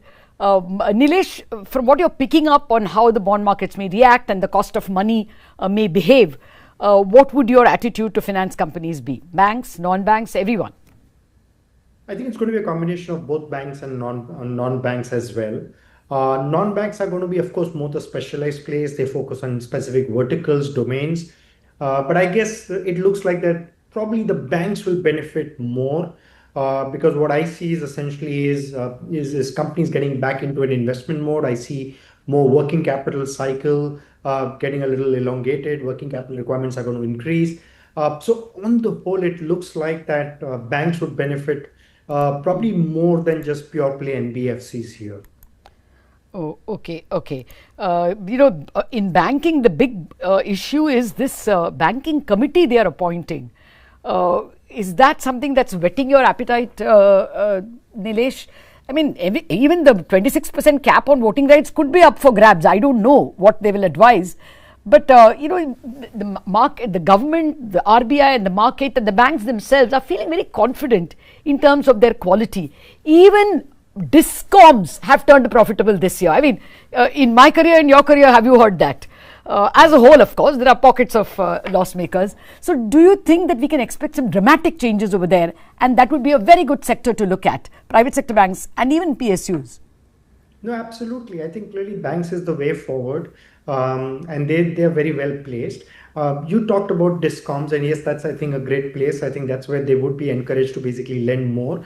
In addition to that, the key provision in this budget or the announcement has been a 25,000 crore risk kind of a fund, which will basically pretty much be like the credit guarantee fund, which means that if anybody lends to the infrastructure sector, there's going to be credit guarantee for that. Obviously, we have to look at the modalities and the details of that, but conceptually and as an idea, I think it's a great step forward. So I think banks with the size of the balance sheet, the room to lend, and the appetite for more risk, I think seem to be relatively more well positioned to take advantage of the credit growth from here on. Okay, so you would be positive on financials? Yes, absolutely. Okay.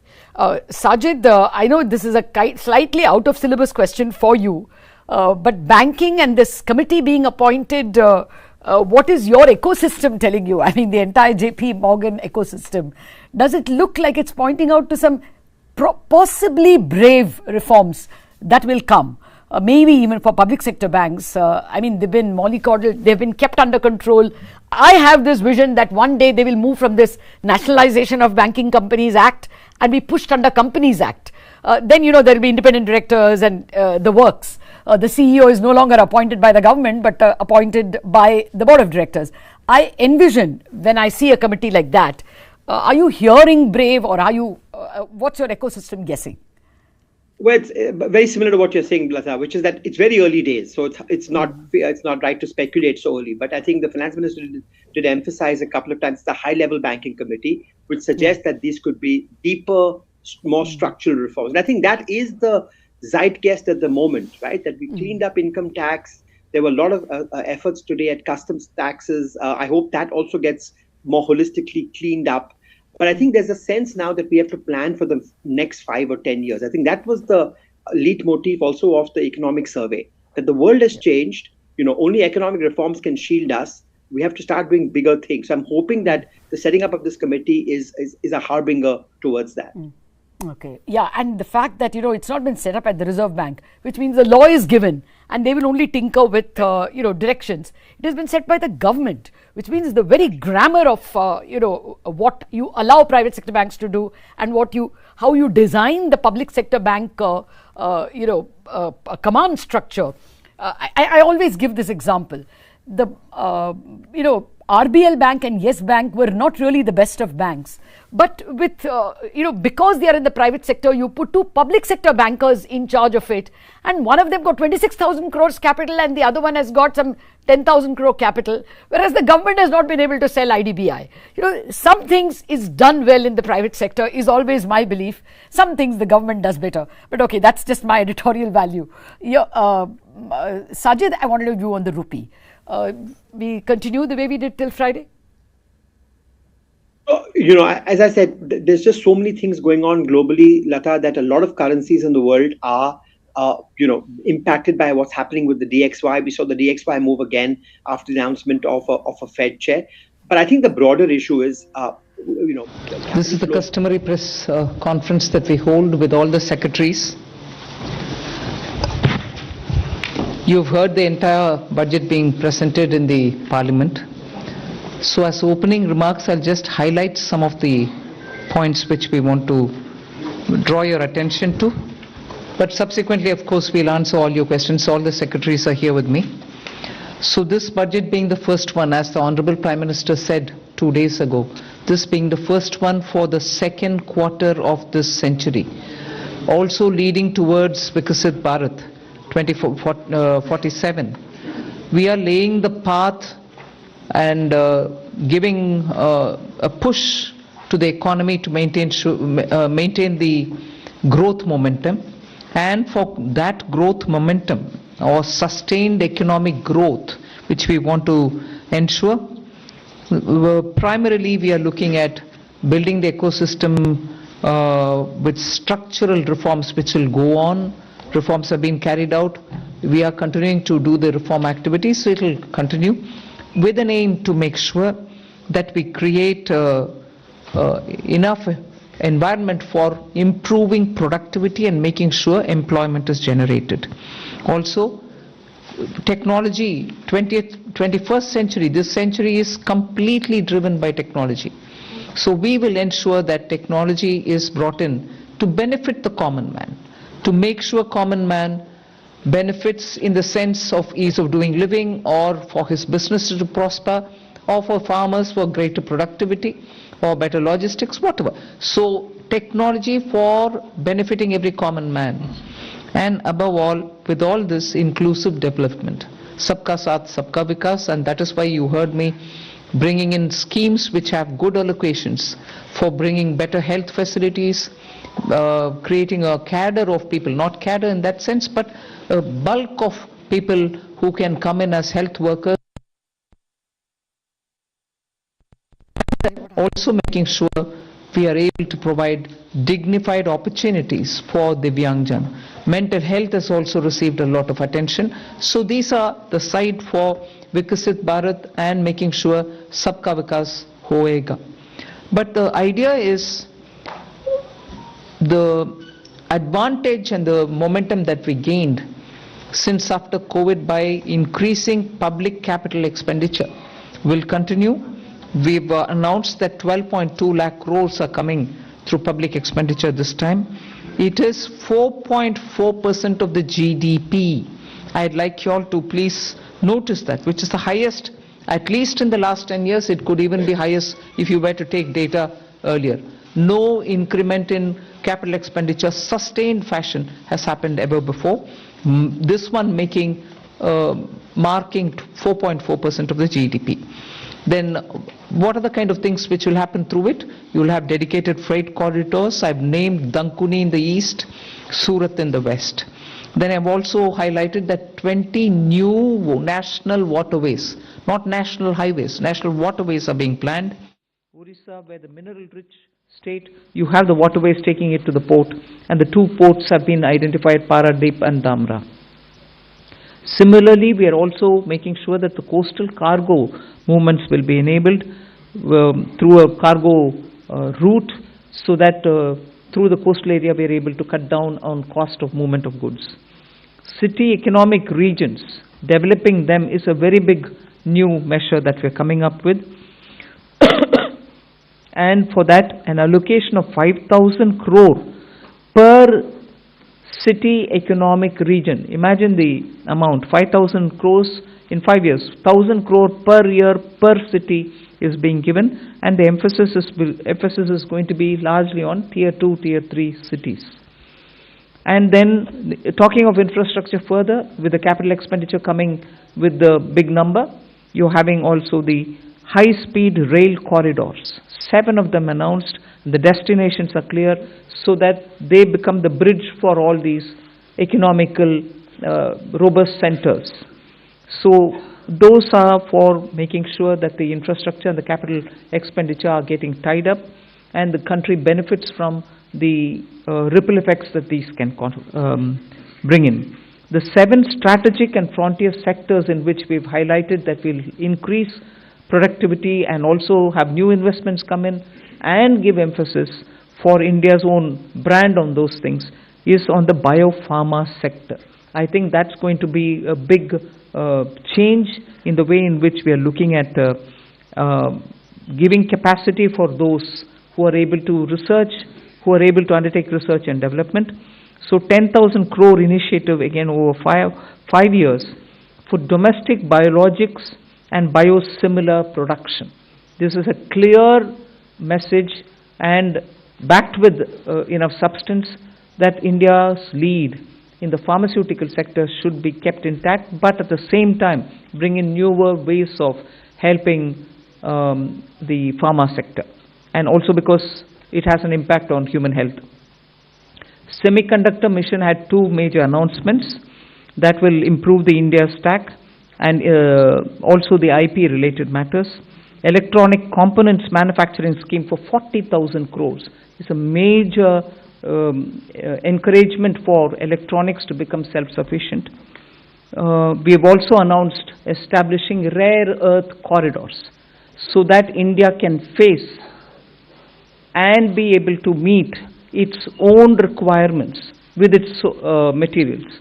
So once we identify and are able to explore these minerals and process them, make them available for us, our dependency on external sources for bringing in the rare earths will be lesser, and we've identified the states where we want to establish this rare earth corridors. They are going to be in Orissa, Kerala, Andhra Pradesh, where we want to establish this rare earth corridors. They are going to be in Orissa, Kerala, Andhra Pradesh and Tamil Nadu. So these are very important developments, and they are going to have multiple decadal impact on the Indian economy. Our dependence on magnets and rare earths will be brought down. 3 dedicated chemical parks, again for reducing our import dependence. High-tech tool rooms for research, that will be set up in 2 locations. Very important thing is about the construction equipment being imported. That could be for building tunnels or metros or high energy and also heavy duty equipments which we are relying on imports. We want to manufacture them in India, and that is why I said, how does it affect a common man? It affects because firefighters today have novel, new, big ticket and small, very small firefighting tools and weapons or equipments. We don't have them in this country. That's why if there is a fire accident in some very congested area, our equipments are not able to reach those points, whereas there are equipments which today are produced abroad, which can navigate those small corridors and go save people's lives. Whether they or huge ones, all of which we want to make sure that we will have production in this country itself, whether they are tunnel boring or anything else. From small to big, we want to bring in those very impactful infrastructure into India. So we'll support domestic manufacturing. Then container manufacturing is another which we'll support. I think I've gone in detail talking about the textile support in various forms. One very important announcement was made, Mahatma Gandhi Gram Swaraj initiative, which will make sure khadi, handloom, handicrafts will all be brought in, and one district, one product will all be brought in this initiative, and we'll be able to support rural artisans, rural workers and handloom weavers in those areas. Legacy industrial corridors have got saturated. Manufacturing happening there is now very constricted because they are not able to bring in newer robotics and others. So we want to upgrade these legacy industrial clusters so that they become cost competitive and efficiency comes into these places. Even more important is the champion MSMEs, small and medium industries, entrepreneurs, MSMEs. who are going to be given all the support, and three-pronged approach is being taken up there. We are giving equity support, we are giving also liquidity support, above all professional support for them, so that MSMEs, the equity support is supported by a 10,000 crore SME fund, growth fund. Above all, we are also topping up the Self-Reliant India Fund with 2,000 crores. So MSMEs should not feel any dearth of resources for equity. Similarly, they shouldn't feel any difficulty for liquidity in their hands, because the TREADS platform will now be treated almost as a backed up, security backed up instrument with which they'll be able to discount and get their monies. For professional support, we are working with the Chartered Accountant and Cost Accountant institutes so that they can create corporate mitras who can help these MSMEs in filing their returns, doing their accounts, and so on. Above all, for youth and training, there's so much. You've heard this speech, so I won't want to take your time on it. High-powered education to employment enterprise, standing committees being formed so that they can recommend measures for service sector as a core driver of Vikasit Bharat.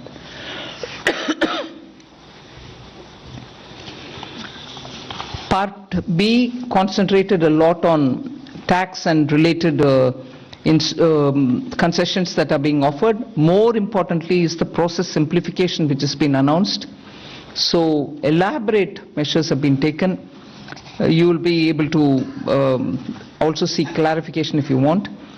New export opportunities for fishermen who can go into the economic India's zones, high seas, and also assess and access the global markets. And when you travel, are all being given enhanced duty-free allowance. Besides that, there are quite a few direct tax and indirect tax proposals. Decriminalizing the penalty proceedings and support to the IT sector are some of the high points. As an opening remark, I'll conclude here. I'm sure you'll be able to ask questions and seek clarification. Thank you for coming. Thank you, ma'am. I'll start this question, taking the questions. First question is 17.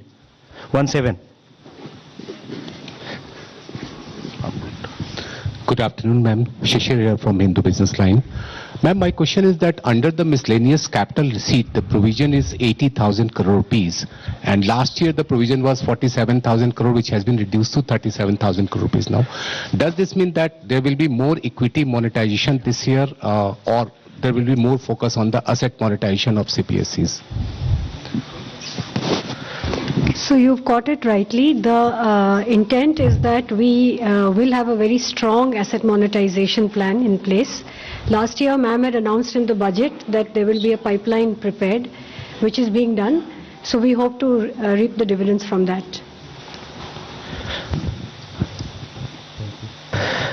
238.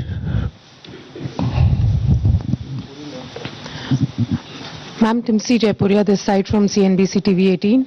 I just wanted to know the rationale behind the hike in STT in futures and options.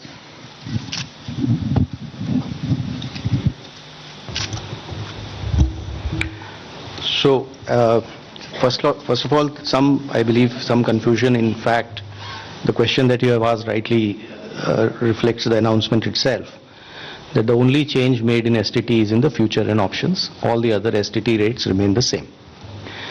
The primary objective of raising the tax rates on STT has been that it is felt that when you look at the volume of transactions in futures and options, whether you compare it to the size of GDP or size of the underlying securities market, it is largely in the realm of heavy speculation, which results in losses to small, retail, unsophisticated investors. And the government's intention is to discourage speculative tendencies, and the increase in rate is essentially in that direction. So it is meant to essentially handle the systemic risk in derivative markets. Even after this increase, however, the rates of STT will remain modest compared to the volume of the transactions that is happening there. This is the reason. 54. Ma'am Tarun Sharma from Zee business.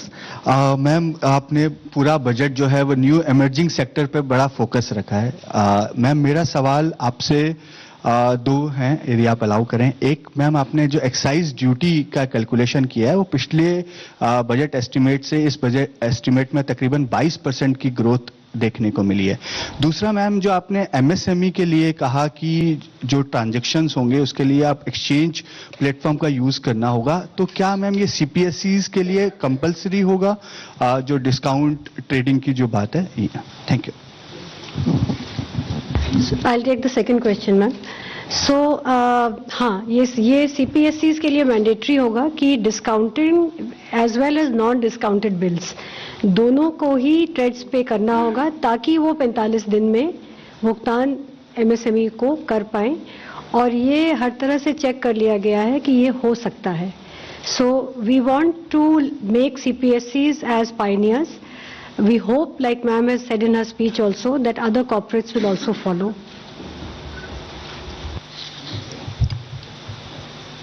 On excise?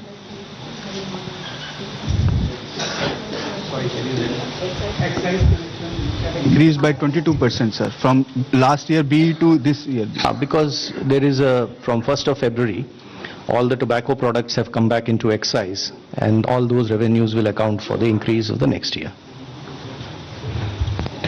209.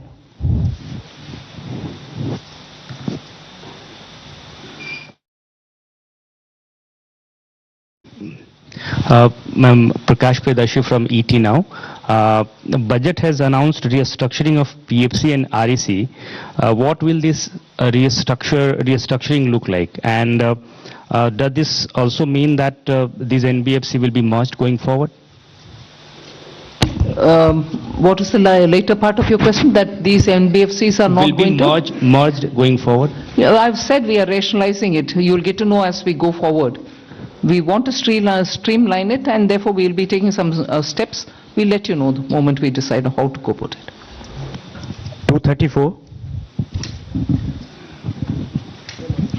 Hello ma'am, Harsh Kumar from Business Standard. Ma'am, two questions. One is, you said that a high level committee will be formed on the banking reforms in order to 2047. Are we going further for any kind of merger or something, since government is continuously saying that we need at least two of the big banks, in at least of the top 20 banks. So are we going towards that?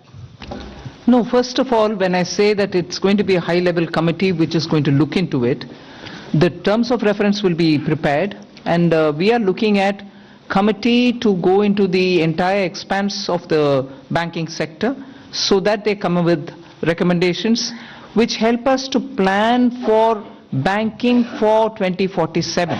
We need, by the time we become a Vikasit Bharat, 2047 is our goal. We need to understand what are the other steps that we need to take in the banking area, and based on the recommendations we'll go forward. But we have the Secretary Department of Financial Services. We'll ask him to also give us, please. Ma'am, I think you have rightly responded. There are large number of aspects relating to the banking requirement. For example, the credit to the GDP, commercial credit to the GDP ratio low, and the expansion of the banking network, and what kind of procedures currently we have that is impeding both the deposits as well as credit. All those aspects will be looked at by an expert panel, a committee, and well, we'll definitely have TOR, and then also consult the all the stakeholders, and the government will take a view on how to lay strong foundation for 2047 Viksit Bharat. Ma'am, one more question. 229. Left side, yes. Ma'am, Premanshu from Ananda Bazar Patrika. Ma'am, have you consciously avoided announcing any bonanza for the poll-bound states? And secondly, can you elaborate on this East Coast corridor? Very critical for supply chains. We need a predictable mineral, rare earth and magnet related products to be made available for India's manufacturing, whether it's lithium ion, whether it's automobile sector, whether it's the new age solar. You need these rare earths to be processed and be made available. We have enough raw materials. The coastal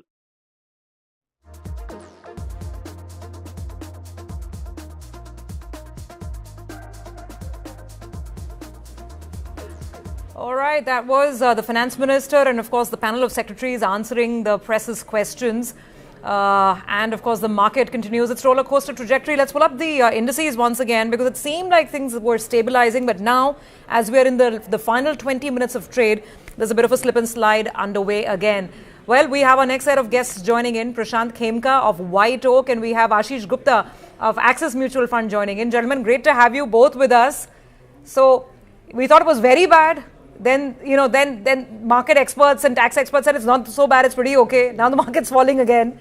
Let's get your first take on just purely from a market perspective. How do you find the budget, Prashant?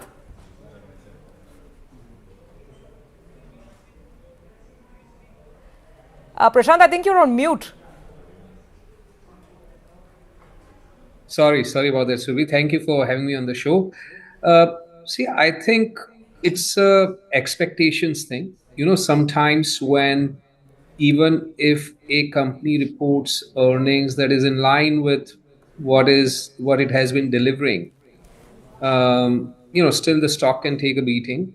So 10, 12%, if someone's reporting and reports 10, 12, if the expectations were for more, I think given that all that's been going on in the market, first of all, where Indian markets underperformed by about 40% relative to other emerging markets, and generally underperformed developed markets as well. So that was one on the markets front. Secondly, with the geopolitical situation, ongoing trade tariff related uncertainty, with all that the US counterparts have been saying, and also the geopolitical situation in terms of, the Sindoor operation and what's going on elsewhere in the world. There was probably an expectation that this is the opportunity to, or this was a time where the government would do something, nothing necessarily concrete in anybody's mind, but something that would be out of the ordinary. Let's say capital gains tax. There's always this hope that capital gains tax would be removed from foreign. It was never like odds were very likely that would happen, but whatever the odds. But no, Prashant, allow me to come in over here, and I take your point that at least we didn't get any major, capital gains tax increase. But the nature of stocks falling now, I mean, we're talking about SBI falling, Bank of Baroda falling 6-7%. A lot of these PSU banks are down. Defense stocks, which was seen as the only sort of beacon of hope in the market, there the disappointment is really showing up, right? 6-7-8% down. We'll get the stocks up. And then that question to Ashish and to Prashant, and that's why I'm asking that yes, it might be a good big picture budget, but in the here and now, the market seems disappointed. Ashish, quick take, and I'm going to go back to Prashant on this. Ashish? Sure. And, sorry, I could not hear what Prashant has been saying. So in case I'm being repetitive, or apologies, Prashant, if I'm too contradictory to your views. But no, views I think count. Bull, bear, north, south, left, right, all views count. Right. So, see, my view is that there is certainly a sense of disappointment in the market on account of two reasons. One is vis-a-vis expectations, and some of the expectations, frankly, were unrealistic. There was expectation that tax rates on deposits will come down, for example. And if you see, the government is operating with a lot of constraints, right? If you look at the forecast of the budget, it is forecasting a 10% nominal GDP growth, tax revenue growth of just about 7%, right? So we have to look at what is the degrees of freedom when your top line growth is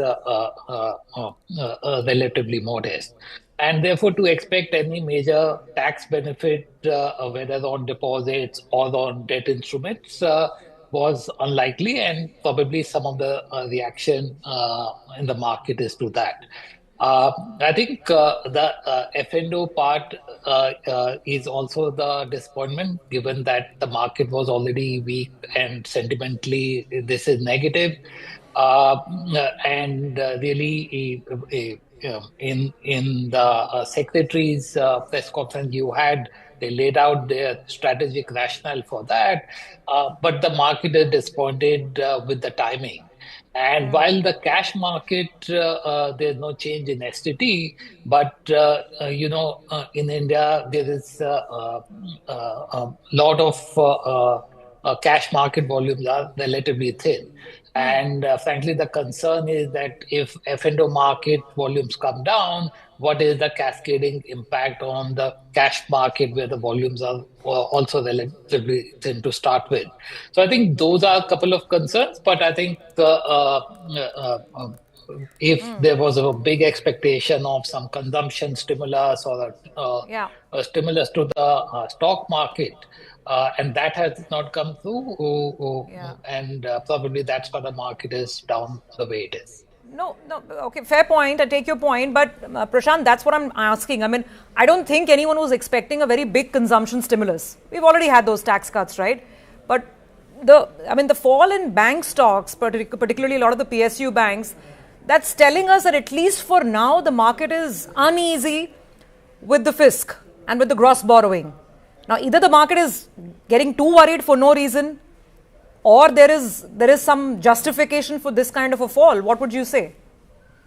Surabhi, on banks, I'm also struggling to understand the fall today beyond what you just outlined, for reasons beyond what you outlined. Now, on defense, though, the other sector that you had pointed out is down. I think, look, given the events that happened during the year and what's going on globally, a much higher increase was not a unjustifiable expectation. I was expecting a much higher increase in defense, but again, this also is a substantial increase, and the details we don't know. We'll only know over the coming months on how much of it is going to be indigenized, and if the indigenization component is much stronger, then for defense listed stocks, it would still be positive.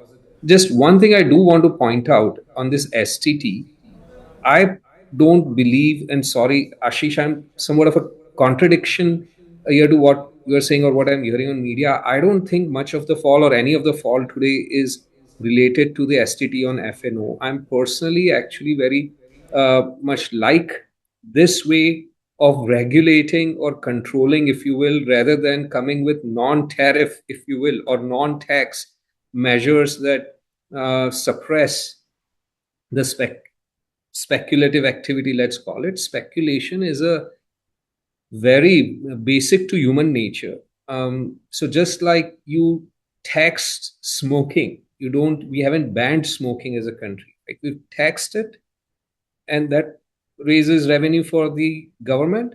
It's better to control it by taxing it. It raises revenue for the government and also allows people, those who want to speculate or trade or otherwise take it as a gainful activity, to continue to do so. So I don't think, personally, I think it's a good thing, and also I don't think that from the market's perspective, that's the big negative that is hitting the market. What about the other aspects of it? That the capex number, at over 12 lakh crores along expected lines, but I think the market's saying that it didn't get much of a wow factor in defense. That is definitely showing up in many of these stocks. So was that a surprise? Quick take, 10 seconds, maybe, Prashant, you go on defense and then I'll ask Ashish. And was expecting a bigger increase in defense budget, though going by the past 10 years trajectory, it is a substantial increase in the defense budget. But with everything that's going on around the world, a lot higher could have been expected. And I hope this year's increase is first of many such years going forward. Ashish, your take on overall stocks like L&T are down, right? And the market was primed to at least see these guys move higher. In general, banks, in general, industrials, defense. This was almost a quote-unquote no-brainer trade, budget trade. But that trade hasn't worked out. So, and again, I take the point that percent year on year, that too from a revised estimate where compared to the budget estimate last year, the defense spending had to be increased. So I don't think we should take the immediate reaction of stocks to suggest that something is very positive or very negative for the sector. Same thing for the public sector banks.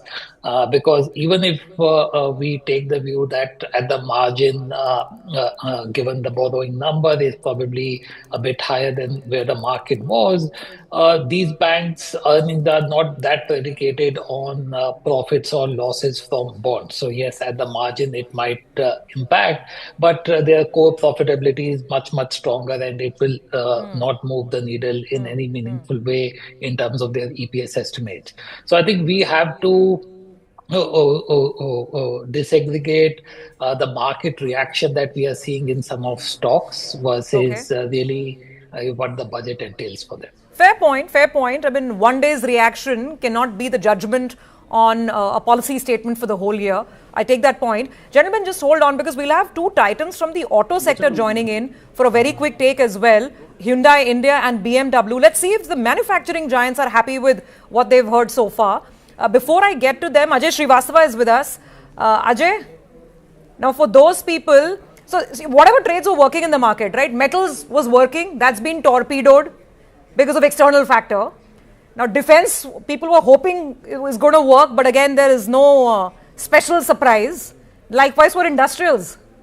So what's left? What's the new trend? And for the PSU banks, because they were the stellar for the last year. And the banks, these were the only things working in the market. You know, and all three are sharply lower. I mean, I don't know if it's just a one-day thing and then we move on. What's your sense? No, I think the point is that at the end of the day, if you look at the budget numbers as you go down the path, between the fertilizer subsidy, there's no reduction. There is almost the same number as last year, and it keeps going up every time. The food subsidy remains the same number. And I think the devolution to the states is almost the same. So, you know, and the interest cost has gone up by 1.5 lakh. So essentially what's telling you, the story is that the high growth re-rating with the market is actually factoring into the PE of Indian stocks. It now needs to be looked at in a much longer term perspective. Okay, short term, we thought we have not, you know, we had got a higher PE and we should be growing economy 7% higher and so on. That re-rating is coming about. It's accentuated by your margins, which have come on to literally doubled for, you know, futures and options. And I think someone is saying was speculative, someone is saying something, but people don't understand. These are used as hedges as well. And this is the base of a capital market. You know, this concept in India is that these are speculators. These are, you know, kind of gamblers. People think they're gamblers. No, they're not gamblers. These are people who give sustenance to capital market. Look at US. That's why the capital markets got depth. You got 1 year options there. You got only 1 month options in India. And we just paint the brush and say, oh my God, these are speculators. And I think our panel members actually said, oh, it's like tobacco consumption. Oh my goodness, no. I'm a serious guy. I don't smoke, but I do hedge my positions on futures, options. I trade in them, and that's a capital market instrument. It's a genuinely serious capital market instrument. Fair. I think with that. No, Ajay, I hear you. But like I said, all views are extremely important. So it's good to get your view as well. You know, we had Shankar Sharma actually right after the speech. He was saying, I'm very happy with the STT hike. I don't care about the market fall today because the Satta business needs to shut down. So we have extreme views on this very touchy subject. No, people can have any opinions about it. I'm happy, you are happy. The point is, the capital market sustained India in the last 24 months. A number of IPOs, number of the issues, futures and options trades, and people coming in trade. That's what sustains it. You take it out of the system and let's remove futures and options from it altogether from India, and we have only cash share trades, and you'll see. So this is a separate. So Ajay, on this, we're going to do a separate panel altogether in the coming days, I'm sure. But my concern today, and that's what I was asking our experts earlier as well, that it's not about Angel One or Grow or these capital market stocks falling alone. I mean, for the auto sector. But is consumption in the auto space, I mean, will the buyers continue to queue up at the showrooms, at the mid to premium segment? So first of all, thank you for having me on the show. So if you look at the overall, the growth story of the Indian automotive sector, pre-GST, the growth was only about less than 2%. But after GST, the growth has really zoomed up and the calendar year closed at about 9 to 10% growth, which means the last 4 months actually grew by more than 20%, close to 20%. And the growth continues even in the month of January. It has just gone past, and the numbers are positive. I think we'll get the final numbers in a couple of days, but the performance has been quite strong. Even in this budget, if we see the infrastructure capex spending has been increased, which is expected to support the improved road networks, better connectivity, which will help us in the cars distribution and even the after sales operations. A very small point from the advance ruling validity, that has been increased from 3 to 5 years since we are importing CBUs. It offers us great policy predictability for long-term planning. So that's, again, a very, very big positive. And just to add, I think I was listening to you and you mentioned the stock market is going down, and I think we are not able to find out what is really happening. But if you look at the auto sector, auto companies, I think the auto index is probably one of the best performing index today, and it is actually growing. And the reason what I could read is that it is the infrastructure capex spending which is really fueling this growth, because better roads, more cars on the road, more bikes on the road, very good for the commercial vehicle industry. So I think the stock market is really giving thumbs up to whatever initiatives have been announced in this budget by our finance minister. So and there are a few more points in terms of green mobility. I think we were apprehensive because the GST on the electric vehicle is just 5% as against 40% for the bigger SUVs. There was some apprehension whether it will continue, and fortunately nothing has happened, and that's a very, very positive. Mr. Brar, just allow us a couple of minutes with our market experts, because the market's running into a close, and if you go by the screen right now, at least today will go down as a disappointing day. Not a single sectoral index is closing in positive territory. Capital market is down 6%. The defense index is down 4.5%. PSU banks 3.5%. The metal index is down 3%.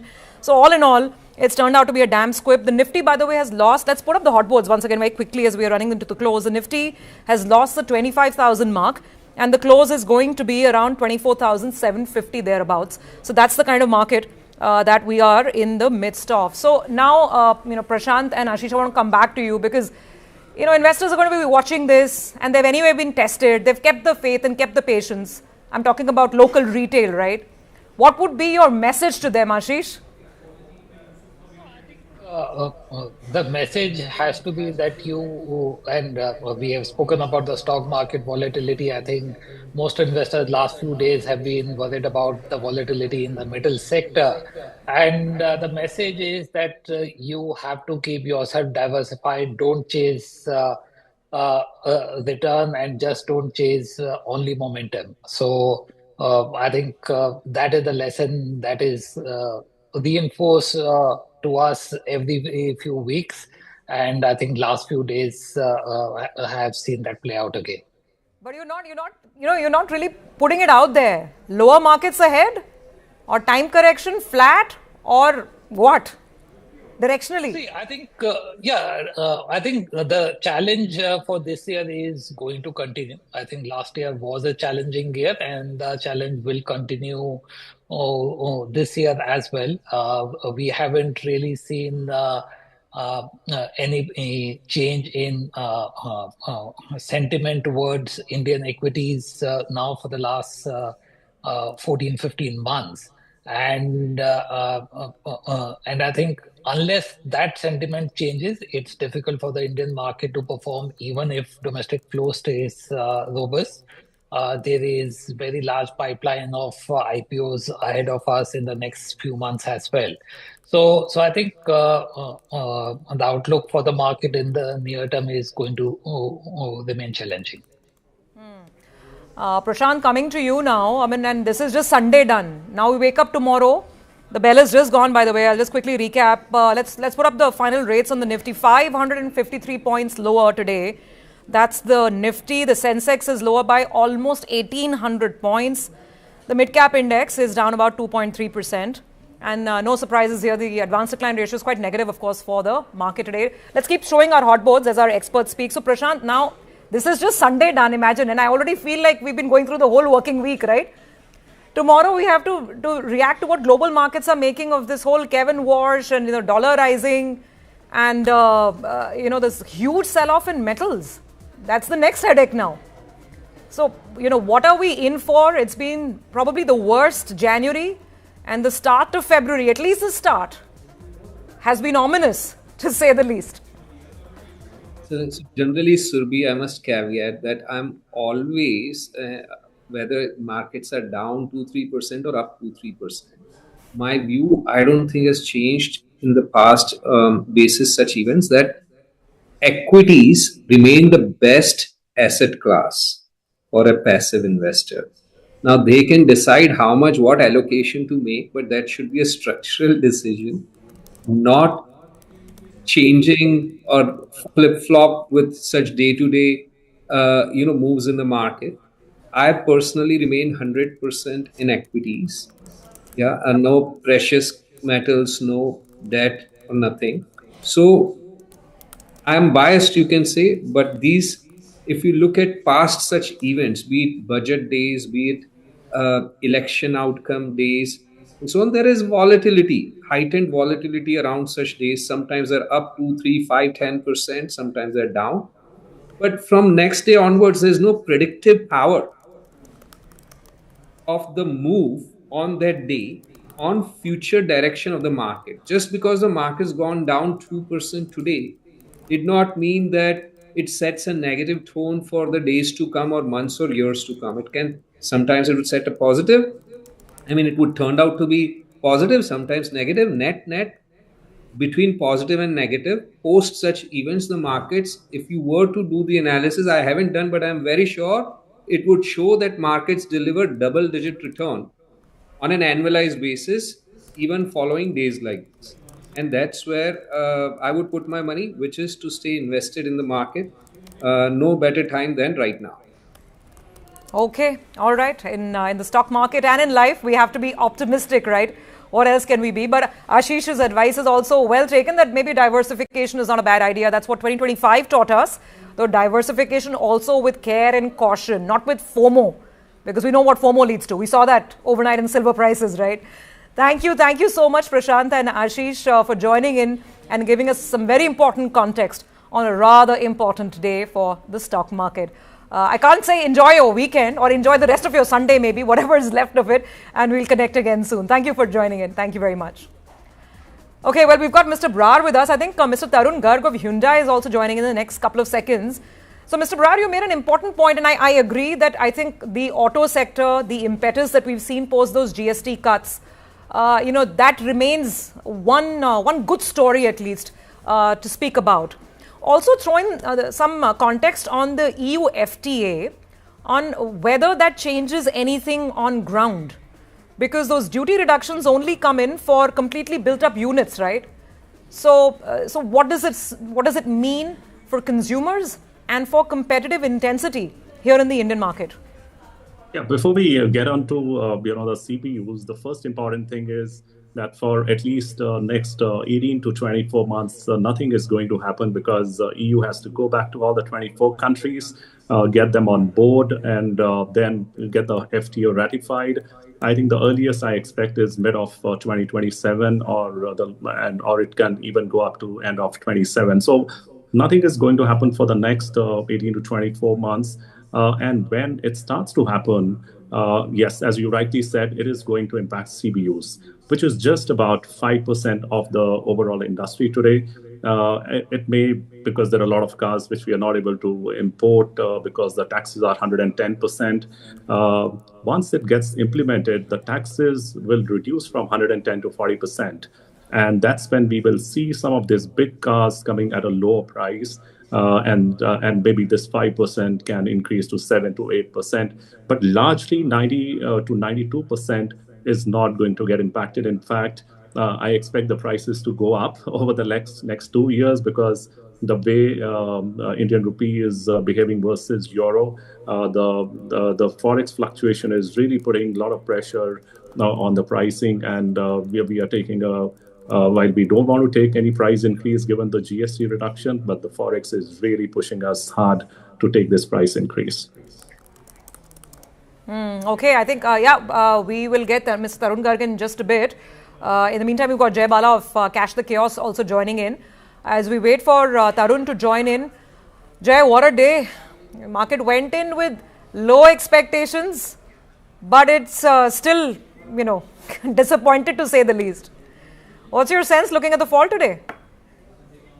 Absolutely. You don't have much to get disappointed. If India is the promised land now, Narayan Murthy wanted people to work 70 hours a week, and S.N. Subramaniam wanted people to work on a Sunday. That's coming true today. So you don't have to despair. So jokes apart, I've been pointing to the markets dropping close to 24,400 from when the markets were hitting all-time high earlier in December last year. See, once the markets drops closer to those levels, and we have seen 24,500 as a spike low today. Once markets complete 24,500 to 24,400 and slightly below that, the bull run, which I pointed out in April when people were despairing during Trump's tariff tantrum, called for record highs and to 29,000 the Nifty. That still holds.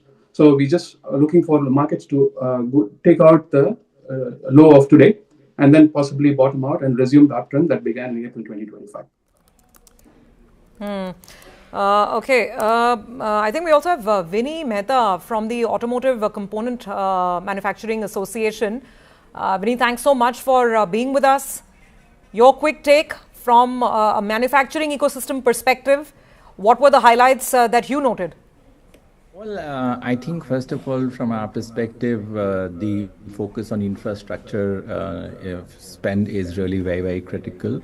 And that is something really very, very good. And I think there were quite a few specifics from an automotive sector's perspective. When you look at the allocation perspective, there is a continuation of the thrust of the government on the PME drive scheme. There's a 1,500 crore allocation there. There is focus on the PLI scheme that continues, the ACC battery PLI that continues. There is, of course, we very focused on resilient value chain. So the corridor for rare earth magnets and, of course, duties on import of critical rare earth elements that has been abolished. Focus on capital goods manufacturing in the country. That's again very, very critical for the entire manufacturing segments. And of course, when we talk about the green fuels, there is some concession in terms of, the bio CNG incentive where excise duty will not be charged on the biogas portion of the biogas blended CNG, if I may say so. And of course, there is a focus on skilling, which the entire country needs. So all in all, I would say pretty good. You cannot expect a bonanza every single year as long as directionally it is very, very strong and it continues to build on the earlier budgets. I think we are very happy. Mr. Brar, quick final take from you as well, sir. On the rare earths scheme that has been announced and a couple of southern states have been kind of called out. And in any case, I mean, the drive towards Atmanirbharta on the rare earth magnet side, that's been well advertised in the past as well. What is required to make it succeed? If we could have Mr. Brar for a quick take on that.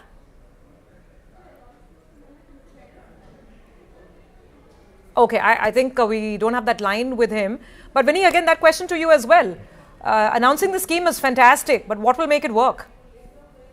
No, I think if you recall, we had a scheme that had around 7,000 crores of allocation earlier on that was announced. That was for manufacturing of rare earth magnets.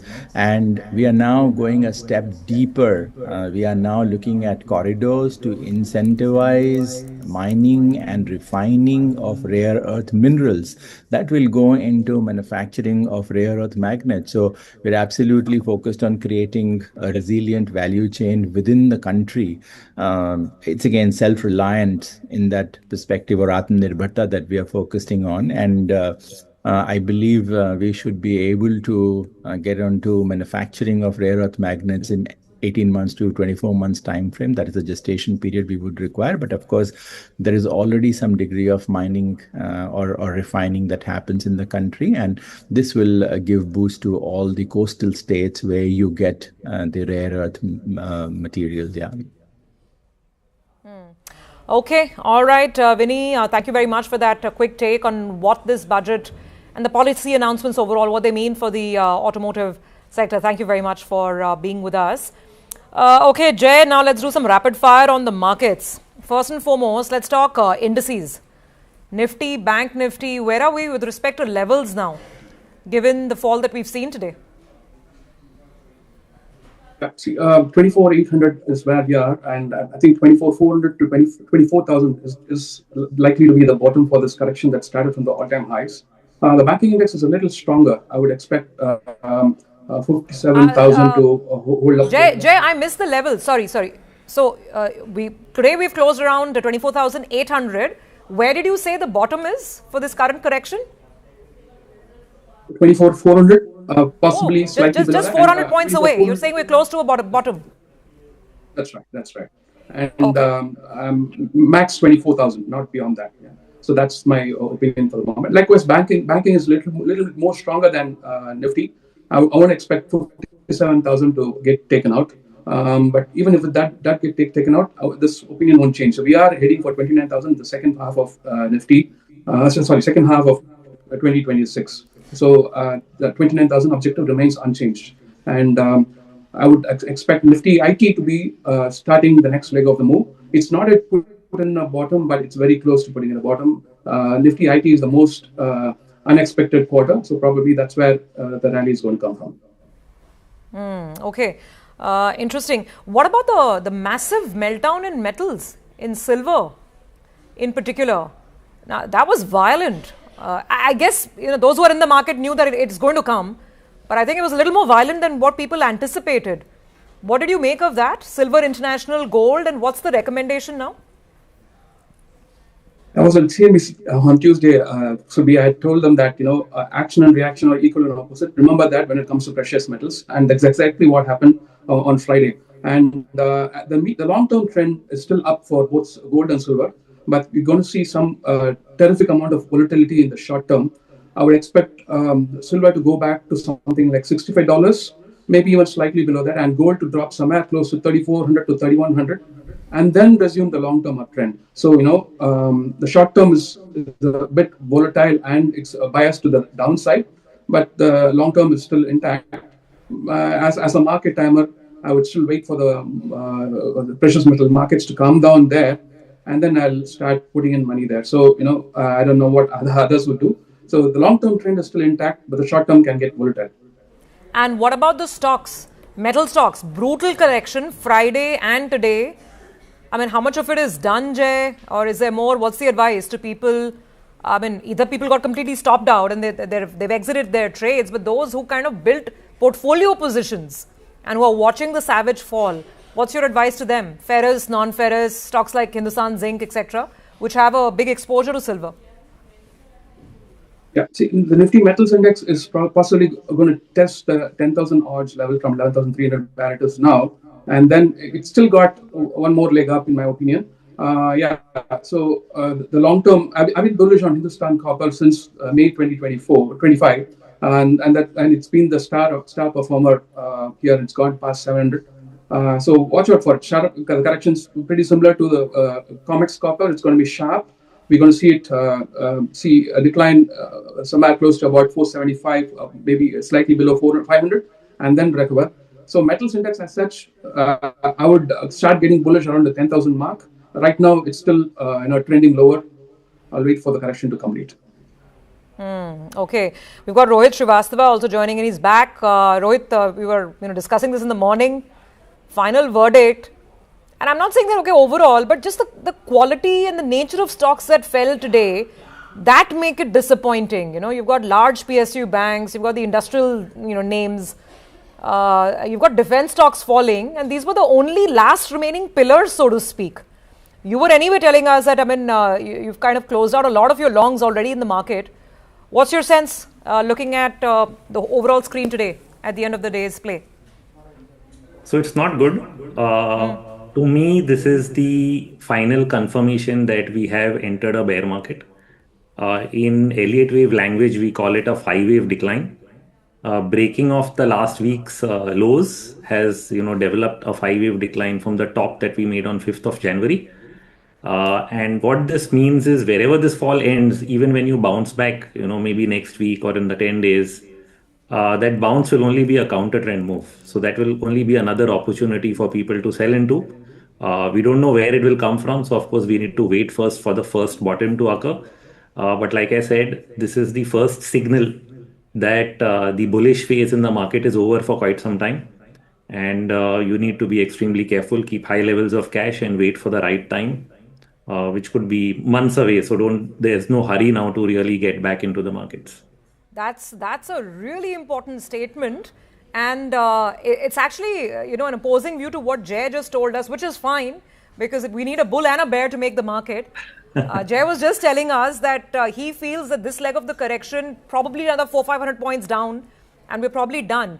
But Jay, were you saying that that's going to be an interim stop? Because Rohit's point is that this is the start of maybe a bear market. So just contextualize your call, saying that we're probably close to a bottom. Rohit, from the point of view, calling it a 5-step decline, that it is a 5-step decline, and I've been anticipating a 5-step decline. And this 5-step decline is an irregular weak correction from the July highs. And it's like you said, it's a slightly differing opinion. And I think the market is the ultimate arbiter, and we can see that. So I'm still believing that the bubble that we are seeing in the US markets, even that is not popped, and it's likely to shock a lot of people. Bubbles continue longer than people anticipate, and we always have our risk managements in place. So, if you go back to my December interviews, I was calling for the Nifty to drop to 24,400, and I still hold that view, and then recover to 29,000. That still remains the case. Weakness, because see, that is the process, that when you're bullish, you chase strength, and when you're bearish, you chase weakness. We don't try to catch the ones that are outperforming and at the top. But there's a large fractured market where, there are a lot of stocks that have been falling for 1 month, 2 months, 3 months. And those, whenever they are pulling back to the averages or wherever to key resistance levels, we are looking at those to short. So that keeps us, in a safer place. Whenever the market bounces back, then they don't pose too much of a risk because they're already in a downtrend. So that's the approach we are taking at a, stock specific level. Rohit, is this call extending to global markets as well? The US market itself, for all things happening between what President Trump is doing and not doing, whether he's taking over Venezuela or Greenland and so on and so forth, the US market itself hasn't really started showing any violent cracks. Just tie in what you're seeing globally as well. Yeah. So here's something that is what we call as intermarket analysis. The topping process between various global markets never happens at once. That is why it's called classic. That if, we go back to classic Dow theory, Charles Dow, way back 1890, he said, like, when the industrials, start moving up, do the transports confirm or don't? And that led to what we call as intermarket theory. So this now happens even between different global markets. So if we compare with 2008, US peaked in October of 2007, India in Jan of 2008, and some of the commodity-led markets that continued to do well, like Australia, peaked only by maybe May or June of that year. So we had that variation, and I think the same thing is probably happening now, except with India taking the lead. It's unfortunate that India is the first market to top out. In the US market, we do see a lot of negative divergences, potential to roll over, but we haven't got meaningful cracks yet. So to that extent, Jay is right that the US market is still holding on. But we are watching it closely because the weekly indicators and all are diverging to the sell side, but we need some additional confirmation. What we've also seen is Asia do extremely well. Now, some parts of Asia have small cracks in the last 2-3 days, whether it's Indonesia, we saw a little bit of that yesterday in Taiwan. And we'll be watching whether it spreads to other parts of Asia as well, because Asia has been one of the best performing parts of the emerging market basket. Some of the markets moving up 50, 60, 80% in the last year. And that's the next thing to watch. But I think the trigger, if you really think about it, the pin here is what you saw in the commodity part of the cycle. You saw an exponential move in gold and silver. It was not that wild in other metals, not in oil. So it was not widespread, but the fast runaway move in gold and silver that extended beyond what we saw in December, put it into bubble territory. In December, if you ask me, I would have said gold is topping out only for a temporary correction. But because it went on with such ferocity, it ended up reaching cycle degree peaking process. And that means that, when everybody's gone so overboard and you start talking of things like shortages, that is usually the end of the commodity cycle. When you say there'll be no copper available, I'll say you're going to get all the copper you want. So I'm out of commodities. You shouldn't own anything in the commodity related sector. And that's the pin. That's like the first sign that the reflation that we were seeing post-COVID is coming to an end. Now that will percolate to other markets one at a time. So that's the thing to watch out for. Oh, so it's not a cautious view, it's a bearish view, but well, you're saying it as you're seeing it. That's what you have to do. So we've taken your advice on board completely, Rohit. Thank you very much for that. Jay, quick last take with you on the markets before we talk real estate with our next guest. Now, since Jay, you're a little more optimistic, so let's give viewers both sides of the story. They can pick and choose which trade they want to follow. So Jay, now, would you buy into the weakness? I mean, look at the complete breakdown in defense stocks today. Banks, the way they are melting. I'm not even talking about capital market names like Grow and Angel One and so on and so forth. But if you're expecting the market to turn after another 500-600 points, where would you start buying? As a market timer, I don't preempt the market. I wait for the markets to do what I'm anticipating it to do. And as I've been anticipating since December, for the market to drop to 24,400. I would wait for the markets to come there and then put in one reversal candle. And it's good that Rohit pointed out about Dow theory. In fact, first time after 2021, the Dow Transports is hitting record highs along with the Dow, and that's clearly saying the granddaddy of technical analysis saying that we are in a bullish environment, and the semiconductor stocks, which has been the driver for the whole bull market since 2022, that's at record highs. Russell 2000 is at record highs. So we're going to probably get a shallow dip for the US markets too, and then all of them will rise together. So I'm positive that the markets are heading for higher levels. But at your question, that will I buy now? I will not buy now. I'll wait for the correction to complete. It's got one more lower lows to come through. Once that's done, I'll probably start getting quite bullish. Perfect combination of a bull and a bear. That's exactly what makes the market. And I don't trade, obviously, we don't trade at all. It's only good old mutual funds. But if I was listening to both of you, I'd probably be dancing close to the exit door, still dancing in the party. But maybe just keep myself a little close to the exit door, just in case, right? Thank you so much, Rohit and Jay. Very, very interesting conversation and very interesting perspectives. We hope to keep chatting in the coming days as well. Thank you for joining in. Well, as we come to our last leg of the market coverage, how can we end this conversation without talking about the other big market, which is real estate? And we have Anshuman Magazine of CBRE joining in for exactly that. Anshuman, great to connect. It's been a while. Equity markets sulking, metal markets sulking, precious metals, gold and silver are crashing. The budget, markets just not in the mood. But from a real estate perspective, what was your takeaway? And, how are you feeling? I mean, what's the mood in the realty market really? On budget day and otherwise?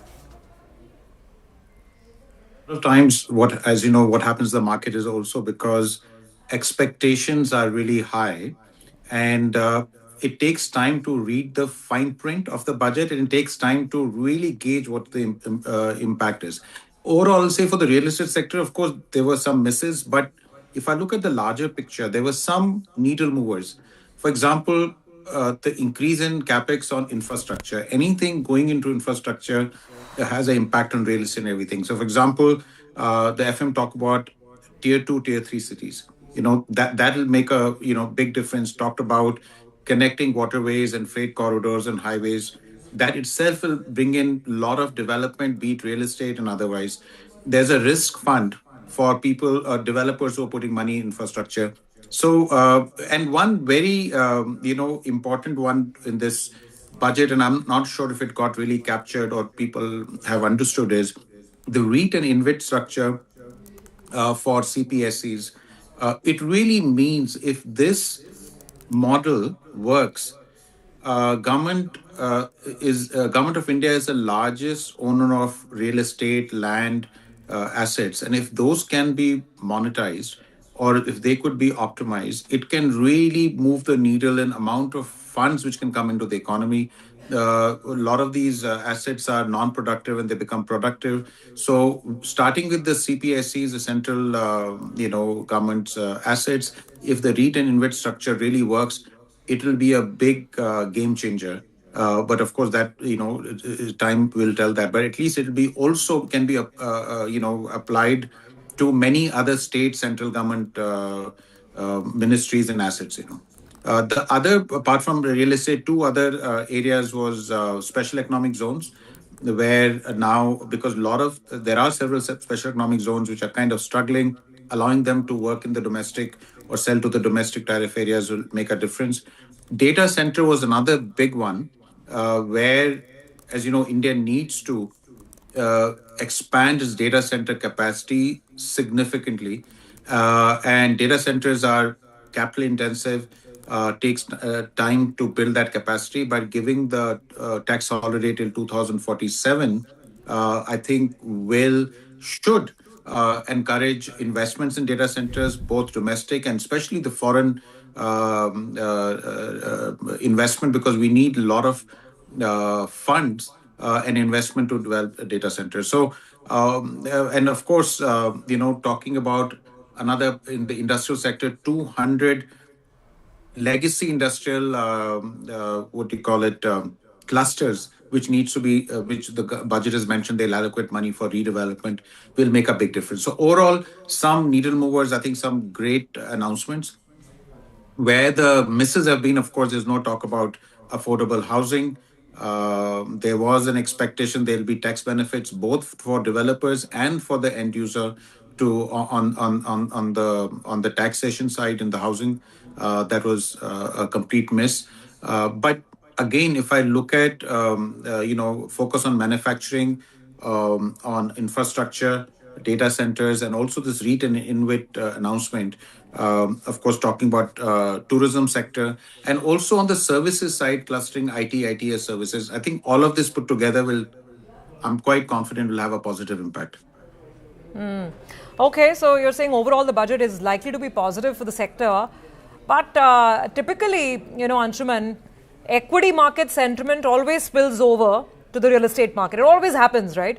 When the equity market is buoyant, you also see the real estate market absolutely thriving, and you get those press releases, right, that sold in literally like 2 hours, all the high value premium housing.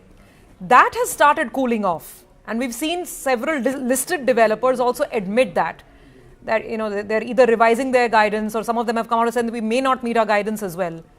What X of the budget? Where is the cycle, and where are we overall? I'm talking only housing right now, residential. Yeah. So the housing market, in certain micro markets, the prices have gone up significantly. So that will always have an impact. As the price goes up, it has got an inverse relationship to sales. But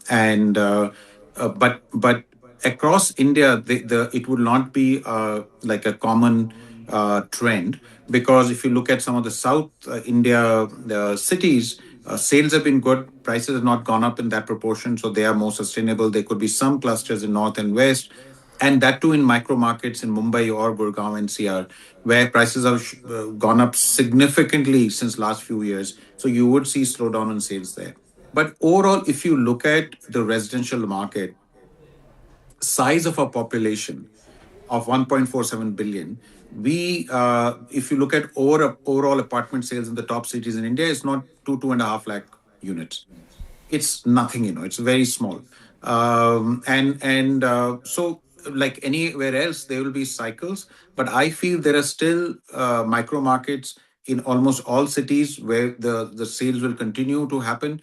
And in certain micro markets where the prices have really shot up, there will be slowdown in sales. But overall, I don't think there'll be a major impact, because our overall numbers are still small compared to what the real demand should have been. Okay, well, we'll see how these things play up as we go along. Interesting times and an interesting start to 2026 for sure. Anshuman, thank you for joining in and giving us your quick first take and first reaction to Budget 2026. Well, with that, we're winding down on our markets coverage of the big event. It's been a very eventful Sunday for sure. From a market perspective, disappointment yesterday. Now, is this disappointment going to linger or is it a one-day reaction? We'll have to wait and find out. But yes, we've got the market which has ended at the lowest point of the day, and almost all parts of the market have ended lower. Nothing has been spared. So wherever there were, the market didn't go into this event with big expectations, but there were some expectations, say, in defense. And that's where the disappointment is really showing up. Defense stocks down between 6, 7, 8, 9, in some cases 10%. Let's pull up the Nifty Defense Index. It'll come up for you. It's one of the biggest casualties of the day. The other space, obviously, is banking and financials. Worries and fears around higher government borrowing. Can the government really manage its fisc? And that led to the drawdown in financial stocks, particularly into the PSU banking side. 5.5% deep gashes coming in over there. And then, of course, we have the whole global situation playing out with the crash in precious metal prices, because of which the Nifty Metals Index has continued to fall. It was down 4-5% on Friday, by the way, another 4% today. Brutal correction playing out in the metal space. In fact, speaking of metals, it's probably a great time for me to hand over to Manisha Gupta to make sense of all the commodity cues that we got from the budget today, and even otherwise, plenty of headache for those who are investing in commodities, whether the hard commodities or futures or investing via stocks. What a couple of days in the commodity markets, Manisha. Oh, absolutely. So, the only positive that we are taking from the budget today, though, is that there is no CTT. You might be, of course, reacting to those STT concerns going forward, but the commodity transaction tax, well, we haven't seen that come in, and that is a big positive. Of course, the markets will still wait for the clarity documents to understand on what this really means going forward. But yes, when you look at the global volatility that we have seen, that is something that the markets will start reacting to in the day tomorrow as well. There has been a very sharp correction in precious metals and base metals, and that perhaps would continue on Monday morning as the Asian markets open therein. But we have to take a look at the budget right now, and I want to start with agriculture here, because whether it was about high cash crops or whether it was about improving farmers' incomes, strengthening export potential, and about promoting sustainable agriculture and strategic crops are some of the headlines that we got from agriculture there. But interesting stuff clearly coming in from the high cash crops, and that is what the government has made a push for. So whether it has been about sandalwood, cocoa, coconut, cashews, pine nuts, almonds, it was all in headlines there in case of agriculture there. So joining us then is Gunjan Jain. He is the president at National Dry Fruit Council. Gunjan, hi. Finally, a budget that addresses basically all of those names there. What is your initial reaction to it? Hi, Manisha. Thank you for the invite. And I think it's a very positive thing. We have been talking about, as the Nuts and Dry Fruit Council, we've been talking about a whole campaign of Grow in India, and we've been discussing that with our honorable government. And it's a very happy moment for us that we are taking heed to that, because of the fact that India used to be a net exporter of walnuts, and India is still the largest processor of cashew nuts in the world. But our crops were not enough to actually help all the factories give. And India became a net importer. So especially in case of walnuts, India has a crop of 30,000 tons, and India is consuming themselves about 90,000 tons. And we were at one point of time in the late 90s exporting about 20,000 tons. So I think the government's whole initiative of trying to now get it back in agriculture and get these high cash crops in will be a very welcome step, because there's a huge potential there. This is what we had our event, marquee event, Mewa, just 2 weeks back, and we had the Honorable Agriculture Minister there, and it was the same talk. Our talk was how to grow in India, how to make it big. So it's really heartening for us to see that. Same for cashew nuts. India's been importing. India produces about 8 lakh tons, but imports about 12 lakh tons of raw cashew nuts. So, and now it's getting difficult with African nations talking about having restrictions to export raw cashew nut to India because they want to make in Africa. So I think this will be a very excellent step if we are able to make in India and make India back the biggest exporter of cashew nuts that it used to be. So a very welcome step indeed. So while of course the conversation has been across about dry fruits. But when it comes to cashews, the push or the thrust has been quite strong. Dedicated program proposed for India cashew market, whether it's production, processing, export competitiveness and a premium global brand by 2030. Now, we've always seen government come out with these time targets, allocations, etc. When you look at the time target of 2030 and establishing India as a global brand by then, how achievable or how ambitious is that? So I think as a global brand, India already exists. India is a global brand when it comes to cashew nuts. Everybody knows Indian quality as premium. So that is not a problem at all. I think the only thing is now we have to start working on growing. So I don't think it can be achieved all by 2030. But if we move in the right direction, yes, 5-8 years from now, there is a huge potential that will make it happen. When we talk about the other high value crops like cocoa perhaps, and that is something that you guys have started to look into as well, almonds, walnuts, pine nuts, how are you looking at India increasing production in all of these? How feasible does that seem to you? See, same for cocoa. India is a large net importer because India is a big consumer and a lot of foreign exchange going there. So all that can be looked at coming back into India. And same for almonds. India is a very large consumer. India is the largest consumer of almonds in the world. We're consuming about 3 lakh tons of almonds a year. So all this, even if we are able to do even 25% of our imports, if we are able to shift to this, the biggest thing is an Indian farmer, if they grow these crops, they get a lot more cash than they would by growing wheat or rice. But the only challenge, and that's what we want our honorable government to address, is that these are long gestation crops. A walnut orchard, if planted, will give you fruit in the year 6 or year 7. So we have to figure out a way how, I mean, in theory, I mean, the intent is there, but we have to figure out how to get the farmer incentivized enough, how to subsidize the farmer for the first 5-6 years, so he's able to actually grow these crops, which can become perennial income for them for the next 50-60 years. Because a walnut tree, once it's planted, cashew tree, once it's planted, these are perennial crops, which really keep giving you crop for the years to come, for your next generation. Gunjan, I can tell you that a lot of hard work has been put out by your council and you've been able to achieve what you let out to achieve in this budget therein. Tell us on what really is the demand for dry fruits on a per annum basis, and do you see it increasing with the kind of change in health and diet and understanding of various foods that India seems to be showing? That's exactly what is happening. This segment, the consumption of nuts and dried fruits, which are nature's health pills, and the world, India realizes it now. That's great for health. It's increasing at a CAGR of about 12 to 15%. Now, with that happening, what it is leading to is increased import bill because we are importing a lot of that. So, I mean, if we are able to have a part of it grow in India, it will be great for the segment. So just to give you numbers, India's consumption has increased from 18,000 tons to 90,000 tons in walnuts in the last 7 years. Our consumption of pistachios has increased from 9,000 tons to 40,000 tons in the last 6 years. Our consumption of almonds has been increasingly steadily at a 10%, 15% growth rate. All healthy food stuff like pumpkin seeds has increased from 200 tons at the time of COVID to about 12,000 tons now. So anything and everything in this segment, the consumption is really increasing. Well, great market, great timing, and good news coming in from budget as well. So dry fruits is an area which really seems to be cheering on this budget. Gunjan, thank you so much for joining in with your sense onto that one. Well, from dry fruits to crypto then, and this is yet another segment which we did hear about in the budget.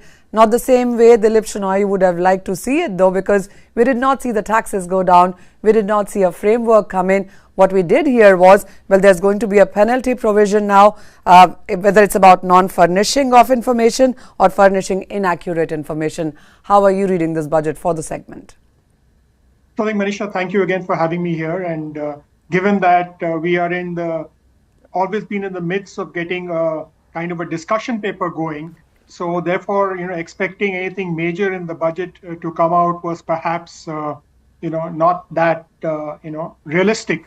But, BWA has always been supporting compliance. And if you notice that in this budget, they have actually come out with this provision that if you don't declare or make inaccurate declarations, you are liable to a per day penalty and also a fine. This is a very important step. It's in terms of compliance, BW always and our member always request all their clients and consumers to comply with the law. But I think it's very interesting. At the same time, when they announce this, they've also announced the provision for revision of your returns. And therefore, if you revise your returns and declare it, you could comply and not really face this provision. So I think it's a very interesting thing. There's another provision in the budget which is not too clear whether it applies, which is this asset declaration framework which they have actually announced. But I think we'll have to read the fine print to see whether that actually is applied to the sector or not. Oh, I understand that. I'm assuming the next couple of days is going to be all about reading that clarity document, Mr. Shenoy. But from what we read right now and what the Indian markets have been in 2025, how would you read that? The kind of participation India has globally, the asset that has been increasing. The volatility, of course, in the last 2 or 3 days is something that we've seen across asset classes. But what's your sense for 2026 from where we stand?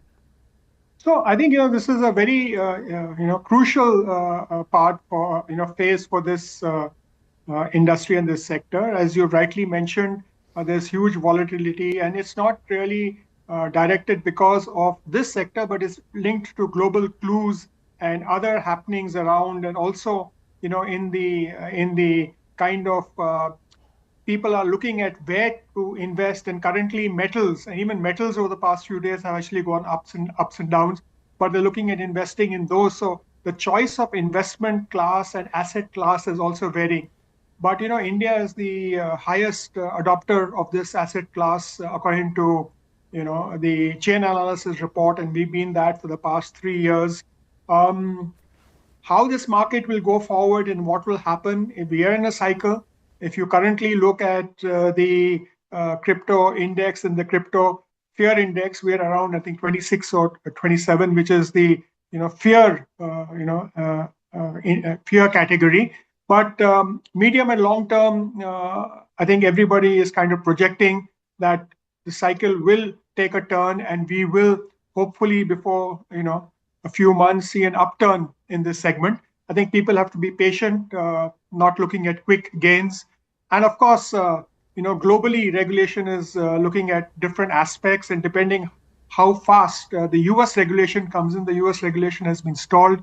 So looking at it, it may significantly impact the market. And if it comes in, I think it will be an upward trend for the market going forward. As you said, Mr. Shenoy, while we have seen the penalty provisions come in, a lot desired on the positive side. The framework is on, the discussion paper is on.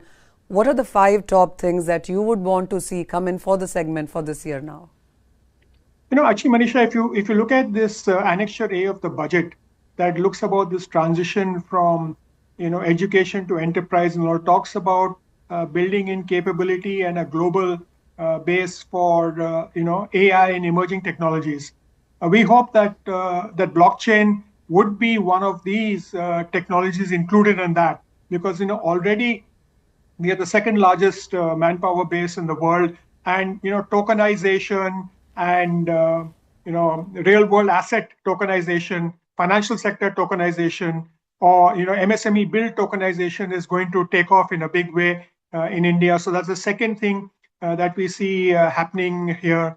And the third is hopefully the discussion paper should be out, and we should have discussions on that and look at how best to actually address this. Because in addition to the trading activity, which we tend to focus on a lot, there's a lot of developer activity happening here, which is somehow also caught in the same bind. Just like the whole aspect in AI is to attract talent back. Even a lot of blockchain and virtual digital asset talent has gone to other countries, and we are contributing to their economic growth. And this is going to be an essential technology coming forward. Hopefully, the fourth point is that this sector should also be included in that, and we should find ways to get people back into India and develop projects. And the fifth thing is CDAC has a national blockchain project. I believe that when you're looking at the whole decarbonization of the economy and those models, there should be large-scale pilots and full-scale things, maybe an energy stack based on blockchain going forward. Right. So that's what I look forward to. All right, we got something in the budget, but not on the positive side, and there's a long list really. But as Dilip Shenoy tells us that there is a discussion paper in the offing, and that is something that we'll wait for. Thank you so much, Mr. Shenoy, for joining in and for your initial comments on the budget there. Well, moving on, let's talk about the agriculture overall, and joining us to talk about that is Mr. Siraj Hussain. He's ex-Agri Secretary, Government of India. Mr. Hussain, hi, thank you so much. Three major points is what the budget threw up when it comes to agriculture: to improve farmers' income, to strengthen export potential, and to promote sustainable agriculture. How have you read all of these 3 points, and what are your initial comments from the budget this time? We always expect more and we get less, so that is what it is. But in any case, it is good that the Finance Minister has talked about fisheries sector, because the marine sector has suffered a lot due to imposition of 50% tariff by the US, and they have been exploring new markets.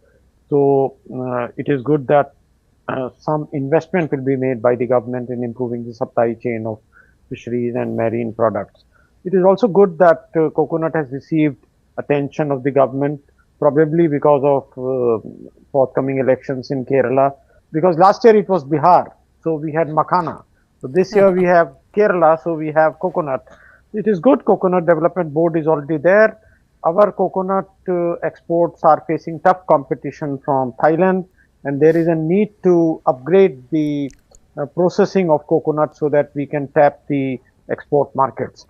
So these two things are good, but what I missed in the budget was basically a reference to crop sector, and especially the horticulture sector, which has been a great success story.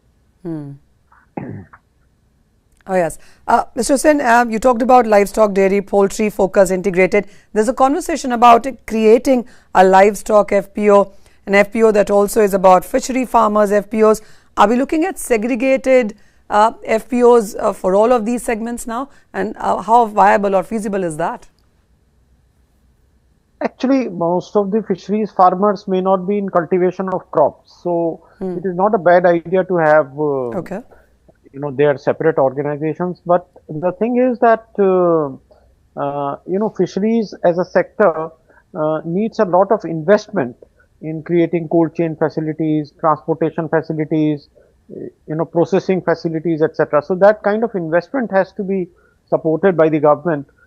In agriculture sector, the main thing, Manisha, is that the government support comes by way of interest subvention. In case of railways, defense, airports, etc., you have this year, for example, 12 trillion rupees allocated for that. For agriculture, that support does not come directly from the union budget. It comes in the form of interest subvention on loans from Agriculture Infrastructure Fund. So I have been writing that our airports are now world class. Some airports are world class, but none of our APMCs is world class. So why would the government not invest in APMC in Delhi and Mumbai, for example, to make them world class facilities? Mr. Hussain, the other line that catches my attention is the budget talked about dedicated program to enhance farmer income and in bringing value addition by engaging youth. How are you reading it? No, that is okay. The thing is that, doubling of farmers' income has gone off the radar, so there is no mention of that. And it is good that at least one sentence has been found for farmers' income. But I think on the whole, we can say that agriculture and allied sectors have to wait for another day. And similarly for rural development, we have not found much for that also. Mr. Hussain, I remember talking to you last time and you said not much should be expected because we will be looking at the defense budget going higher, and that's exactly what we've seen, nearly 21% of an increase from the last year there. Agri budget, when you look at that, how are you looking at the overall numbers then? The overall numbers, there is hardly an increase, and the sad thing, which saddens me is that there is a slight decrease in the allocation for Department of Agricultural Research and Education. Now, the progress in agriculture comes from better seeds, better, practices for climate resilient technologies and so on. Whatever we have seen, the progress in whether it is rice export or whether it is maize, new seeds, hybrid seeds, whether it is horticulture, it is because of investment made by the private sector, contribution of private sector. And here the budget for Department of Agriculture Research has gone down. Mr. Hussain, if you had to take two things positive and two things which really did not come and the sector needed it and perhaps should be worked upon, how would you rate that? I think the positive thing is that the government, the finance minister has talked about nuts. These are the things which are never talked about. Almonds, for example. High cash crops. Yeah, so it is good, and I hope that some schemes will be formulated, some investment will be made, there will be talk about that. So, for example, last year, because of elections in Bihar, the government devoted a lot of time, energy, money to makhana, and I think that has done well. So, similar intervention we can see probably in almond, because our import of almond and walnut, etc., has been going up. The better off sections of society are consuming more. So I think that is a good initiative. And as far as what I am missing is, as I wrote and as I spoke to you earlier, we want direct support from the union budget for infrastructure in agriculture. We cannot depend only on interest subvention schemes. Mr. Hussain, are you also disappointed that we did not hear anything on the oil palm mission or pulses imports or self-sufficiency in various crops? Actually, I am happy that the economic survey has talked about these things in great detail. So at least there is someone in the government who has really written a long chapter on all these things. So I am sure that it is in the knowledge of finance minister, and at some point of time going forward, they will receive the attention. As you know, I have always been saying, and the economic survey acknowledges that the emphasis on ethanol is promoting maize in preference to other crops, which is not a good thing. There is, quite a lot of space devoted to this in the economic survey. I am happy about that. I would like to thank Chief Economic Advisor for that. And I hope government will take some steps to promote cultivation of protein crops rather than only the fuel crops. My final question to you then, sir. Are you surprised that essential commodities were not spoken about, but rather we saw high value crops being talked about? Or do you think that that is where the gap was? That is not a bad idea. Actually, high value crop farmers have been shifting to that. Horticulture crops provide higher value, higher income to farmers. Private sector has been investing. Another thing is, in 2024 budget speech, the finance minister had spoken of challenge mode of research in agriculture. We haven't heard anything about that after that. Today, in today's speech, she has talked of challenge mode in several other respects, but not about agriculture. So, but we must appreciate that finance minister cannot be talking about everything in the budget speech. So many of these things will follow. And Manisha, you have a bad throat, like me. Well, that's about the weather though, but thank you so much, Mr. Hussain, as always, for joining in and for your sense or your initial comments really about the budget there. But thank you, always a pleasure speaking to you. Well, with that, it's all about commodities here, but let's also listen in to Mr. Jay Panda on his initial reactions on the budget that came in today. Well, we have with us Mr. Bijan Panda, National Vice President of the BJP, joining us. Mr. Panda, thank you so much, and congratulations on what is being termed as a very sensible budget by many people I've spoken to today. But first things first, the markets have been in a tizzy since the budget was announced. They were volatile even in the morning before the budget announcement. And I was speaking to an active market player who was saying that the government can show us some love. It's always tough love that they show us. हमेशा ही डंडा दिखाते हैं, कभी प्यार नहीं दिखाते.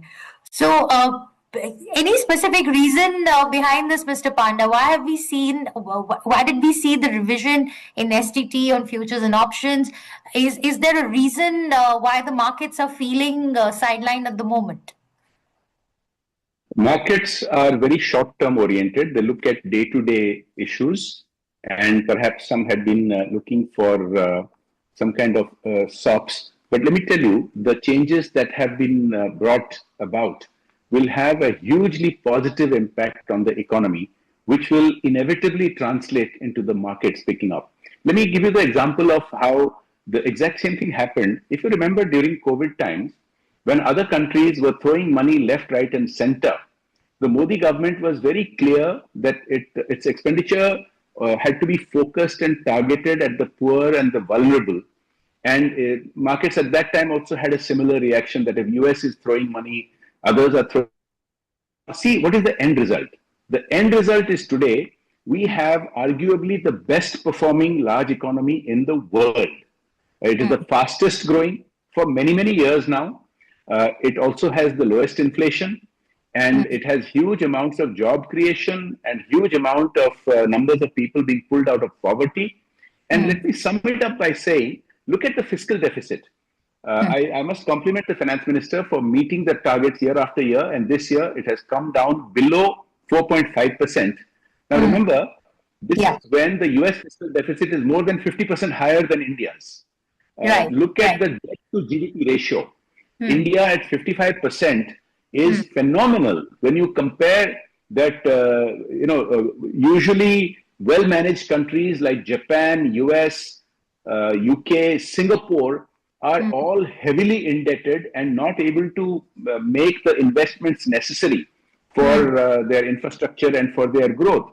And despite this, Nirmala ji has committed to bringing down the fiscal deficit further next year and to bringing down the debt to GDP ratio to 50%. So keep in mind, all of this kind of focused, developmental oriented budgets over the years have led India to become the best performing large economy in the world. And so let us not worry about the market's immediate reaction. I'm willing to bet with you that a few weeks and months down the road, the markets will recognize the value of the long-term benefits of this budget and react appropriately. Interesting. Interesting that you say that. The economists, of course, are happy looking at the macro numbers. Also, one of the precisely.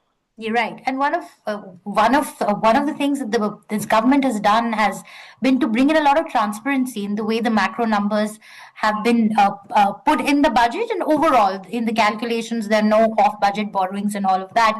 I wanted to talk to you about when you look at the budget, you see a lot of good things in the budget. I started off by saying looks like a very sensible budget. You're focusing on future-ready sectors. Execution will be key, Mr. Panda, and I think that's where the focus will have to come from the government and all the other stakeholders involved. I just wanted to get a sense from you on, what is the thinking in the government on the execution front? Because we've seen even in the past that, the intent is there, but it's where the execution, when execution comes into play, that's where we tend to falter a bit. So I think you're asking a very important question. And it harks back to the bad old days before the Modi government, when people used to talk about how there were so many outlays, but the outcomes were not up to par. Now, if you look at the Prime Minister's track record of his time as a head of government, take all the way back to Gujarat, and now for 12 years as the head of the national government, it is precisely because the execution and the implementation has been on target that India has become the fastest growing large economy. That is precisely why we have tamed inflation. This is precisely why 250 million people have been pulled out of poverty. And this is precisely why, because we have doubled the number of airports in just a decade. Whatever had been achieved in the previous 70 years, or 75 years was been doubled in just one decade. If you look at the roads and the highways, if you look at all other kinds of infrastructure, the track record is there for execution on target. So I think that's a valid question that you are asking. And this is why I'm exuding optimism. Now look at job creation. For decades, we used to have these targets of job creation, which used to be missed. Whereas in recent years, we have been meeting the job creation targets Our auto industry has become the third largest in the world. Now look at you talked about future ready. Now, straight off the bat, I can think of some 3 million jobs that are going to be created by the targeted efforts and outlays of this budget. So you've got lakhs of healthcare professionals, you've got caregivers, you've got tech professionals in animation, gaming, and related areas for which very specific outlays are going to be made. And you're going to see these job creation. Then the tourism, the infrastructure. Look at the 7 high-speed rail corridors. So after our first high-speed rail in connecting Gujarat to Maharashtra, now you're having them all across the country. It's a phenomenal commitment to shifting the gears to even a faster rate of growth. So 3 million jobs, that's what you're saying will be... I just added up 2.8 million jobs as follows. 1 lakh in AHPs, that is healthcare professionals, 1.5 lakhs in caregivers, 2 million job potential in animation, gaming, etc. These are just some of the specific numbers targeted with specific amounts targeted for facilitating these job creation. But the unnamed or the unspecified numbers, for example, when these 7 high-speed rail corridors are built, connecting large numbers of states, it's like building an airport along each stop. And you can imagine the numbers of jobs that will be created across the country by that alone. If you look at the other tourism-related efforts that are being made, tourism is the highest job creator of any sector. And so, actually, I was just giving you the 3 million as something very specific, targeted, but actually it's going to be, order of magnitude higher than that, tens of times more than that. So there's one thing that, one notices in this budget is a lot of focus on nurturing a services-led economy. Until now, we've really laid a lot of emphasis on manufacturing-led growth. We've had PLIs and so on. But this time around, what I see is that there's a lot of emphasis on capitalizing on India's services-led growth. Is that a formal strategy that the government is working with? If you think about it, for many years before the Modi government, India seemed to have given up on manufacturing. And services was something that were organically growing. For example, the IT sector grew, as many people have written, not because the previous governments were nurturing it, but because the previous government had not noticed it. Wherever the previous governments had noticed something and got interested, they ruined that sector, such as steel from the 1950s onwards. But what the Modi government did in the first few years of its last 12 years, it has shown that India can be a manufacturing superpower. I gave you the example of the auto industry, now third largest in the world. If you look at homemade defense industry, the Atmanirbhar Bharat thrust, there's lots happening. If you look at the startup sector, there are lots not just in IT, but also in manufacturing. Now, having said that, clearly we have a huge strength in the services sector. India has become the back office to the world. India has become a powerhouse in IT-enabled services. So obviously we should take advantage of that and leverage it. So this budget really targets taking advantage, because you needed to have reached a certain level before you can scale up. And that scaling up is happening today in services in a very big way. Also, this tax holiday that the government will offer to global companies to come and set up data centers here, I think that's got huge implications for India in a very good way, whether it's skills, whether it's jobs. If you think about it, this is related to a variety of issues. One of the issues that has been sort of a sticking point in discussions with many other nations is data security and privacy, where on one hand we have been looking to protect the data of Indians from being misused, and many other countries resisting, saying that data has to flow freely. Now here you're killing two birds with one stone.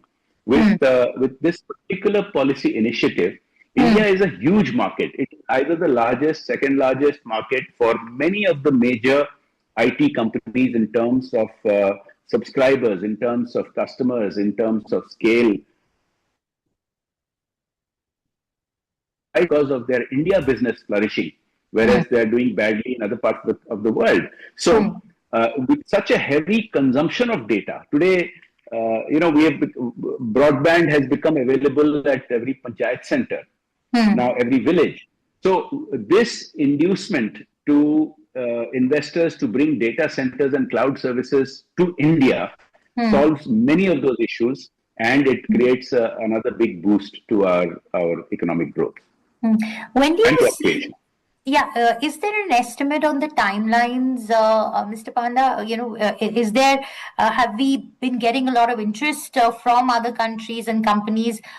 Would you have any details on that, like in terms of the timelines that we could look and we could work with on, getting GCCs and more GCCs and companies to come and set up here? Any number that we can work with? Look, if you're talking specifically about this last topic regarding cloud computing and data centers, even without this policy decision, many had been setting up in India, including Indian companies, and some international companies have been looking at it. Now this makes it a no-brainer. It makes it a no-brainer to set up data centers and cloud services in India. I would imagine there will be a scramble to be the first and the second mover. And if there isn't, those who don't, they will miss out in a very big way.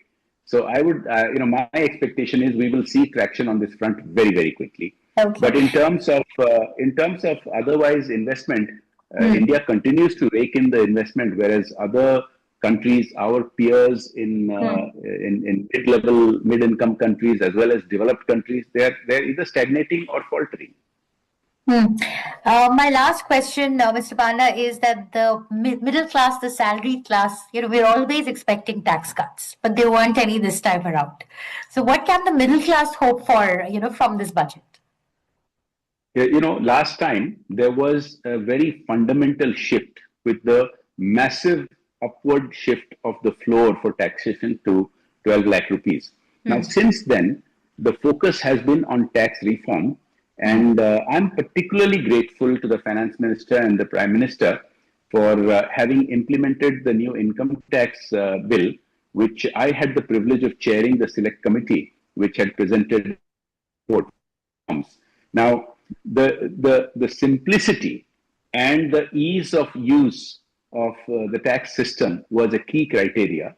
And you've noticed that the FM has mentioned that the notification of the new Income Tax Act will be on schedule in April as had been planned. And also the new easy forms make life a lot easier. And also the many other policy decisions taken which make life easier, the decriminalization of a whole host of minor errors, the ease of living index in India, and for the huge number of taxpayers approaching 100 million people is going to be enormously beneficial. So there's major changes. If you talk to taxpayers now and you talk to taxpayers in 6 months' time, you will see the fundamental shift in it.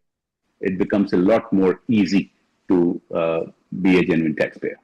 All right. Thank you so much for that, Mr. Panda. We really appreciate you joining us to break down the budget for us. And we'll, of course, come back to you with more questions on the markets, maybe a few months from now, to see whether the market sentiment has turned or not. Thank you so much.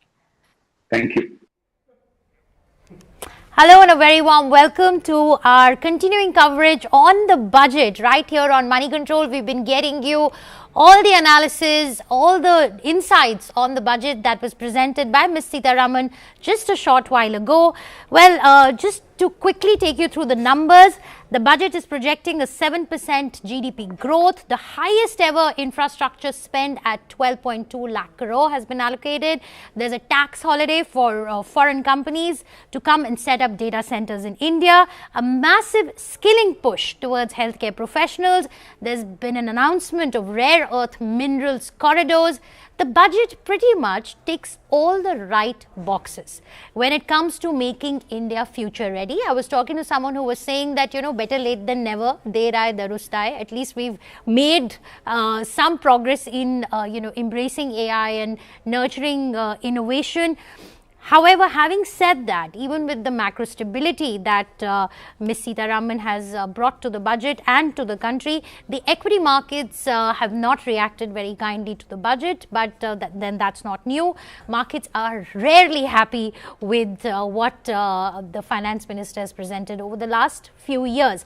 Well, to understand and to decode what this budget means for us, what does it mean for India as a country, where are we headed from here, the big signals coming out. I have with me a power-packed panel, and right here with me I have in the studio Gaurav Chaudhary, consulting editor with Network 18, and we have Saket Mishra, a banker, joining us with all the insights. Gaurav, very quickly, the one thing that stands out for you in this budget? I think, well, on the positive side, I think the fiscal consolidation, she has demonstrated, the finance minister has demonstrated the government's intent to walk the talk regardless. So this has been flagged and underlined as a non-negotiable glide path, something that the government is not going to deviate from. Since last year, we have moved from the fiscal deficit being as the single most metric for determining the fiscal of the fiscal policy architecture, but we have moved on, pivoted to a new fiscal policy architecture where debt to GDP ratio is going to be the primary marker, and over time, as was established in the last fiscal policy during the budget last time, by 2031 the government intends to bring down central government debt to less than 50% of GDP plus minus 1%. It looks on course because for FY27 the debt GDP ratio has been fixed at 55.6%. It's lower than 56.1% of the current year. Right. And fiscal deficit, of course, has been projected to come down from 4.4% estimated this year to 4.3% next year. What, however, has gone up is, of course, the government's gross borrowing from about 14.9 lakh crore to 17 lakh crore, which is one of the reasons that has spooked the markets, besides, of course, what the announcement has happened on the securities transaction tax front. Right. So the markets today have had their biggest budget day fall in 6 years. Sensex ended about 1,550 points lower. Nifty was below 24,850, and about 11 lakh crore mid-cap has been wiped out. Saket, when you see this, when you see these numbers, do you think the markets are overreacting? I'd spoken with Mr. Bajin Panda a little while ago, and he did say that the markets will come around and that they really have no reason to be reacting the way they are reacting. Absolutely. Look, I mean, I don't think this is a reaction to the budget per se. The signs of global markets on Friday were very soft indeed. So therefore, I think it's a mixed bag. The steps that we've had in the budget in terms of key priority areas, and I think, building on Gaurav's point, what we have today is a focused budget. So wherever she wanted to make an intervention, she's made an intervention and allocated resources to it. So which is a good thing versus sort of woolly schemes all over the place. So I'm sure the markets will come back to whatever is the right place. This budget is a long-term directional budget, and I think in that sense it's a good solid budget, remains disciplined, and I'm very sanguine about the markets. Okay, all right. We also have Mr. Amitabh Kant joining us. Mr. Kant, thank you so much. You have been, part of the policy making, part of budget making even. What advice are you going to be giving to your clients after this budget on whether they should come into the country and invest or not? Well, I think it's a very fiscally prudent budget. It's we are in the midst of great global turmoil. There's huge disruption taking place across the world, and global supply chains are broken. And in the midst of all this, it's very important that we remain fiscally responsible, to have brought down the fiscal deficit down to 4.3% and to have brought down the debt to GDP ratio to 55.6%, while taking up the infrastructure spend to 12.2 lakh crore, which in effect means 4.4% of your effective of your GDP. That to my mind is the right course to be taken. The budget also focuses a lot on manufacturing and infrastructure, and in the long run, these have multiplier impacts for both growth and for jobs. And therefore, my view is that the budget needs to be looked at from a long-term perspective, needs to be looked at India in the midst of a global turmoil. Budget needs to be looked at in terms of how it's handling the issue of Trumpian tariff, since the budget focuses on sectors like textile, footwear, and leather, as well as marine sector, which have implications for jobs. And it focuses on, to my mind, this focus on cities, which will be the tier 2 tier cities, and connecting the 7 high-speed corridors, which will connect it, will eventually give a big thrust and drive to urbanization, which will be critical. So I think we need to take a long-term perspective on this budget. It's a budget which is on course for Viksit Bharat in 2047, and which really is a continuation to it's a budget of great continuity. Right. Mr. Kant, as someone who has been intrinsically linked to India's policy making, you have been behind several very landmark policy initiatives of India. I want to ask you, like I said, this budget ticks all the boxes. It talks about good things, but execution will remain key in this. Mr. Kant, what advice would you like to give to the government where execution is concerned? Because in the past also we've seen that there has been intent, but when it comes to execution, we tend to fall short on that. Somewhere, we're not able to just get it together and push things through unless they are done in mission mode, like you have implemented some marquee projects of the government. What advice would you like to give to the Modi government now on the execution piece of the puzzle? I'd only say that execution is the key and critical thing, because many of you would recall that there was 1 lakh crores for cities announced in the budget last year, which has not yet been implemented. And you have a scheme for cities this year, and you have the high-speed corridors. You would also recall that the dedicated freight corridors were implemented by railways with a lag of almost a decade. You will also realize that high-speed corridor is running late, very substantially late, and therefore implementation and whatever we do must be to world-class standards. Nothing should be second class. This requires huge amount of planning. This requires a great amount of detailing. This requires working with the best project managers in the world, and whatever we do should be world-class. Yeah, you're absolutely right about that, because, I remember when we had heard announcements of smart cities. And now when you go to those smart cities, they still look like urban slums. Let me bring in Saket and Gaurav here. Going forward from here, so that was the whole idea behind this budget, that the long-term vision for India, where India is headed next, would be set. And that's the story that we did yesterday, and that's a story that we got from, that's what we picked up from sources in the government. So what is the vision that you see coming from this budget speech? What's the big idea in this budget?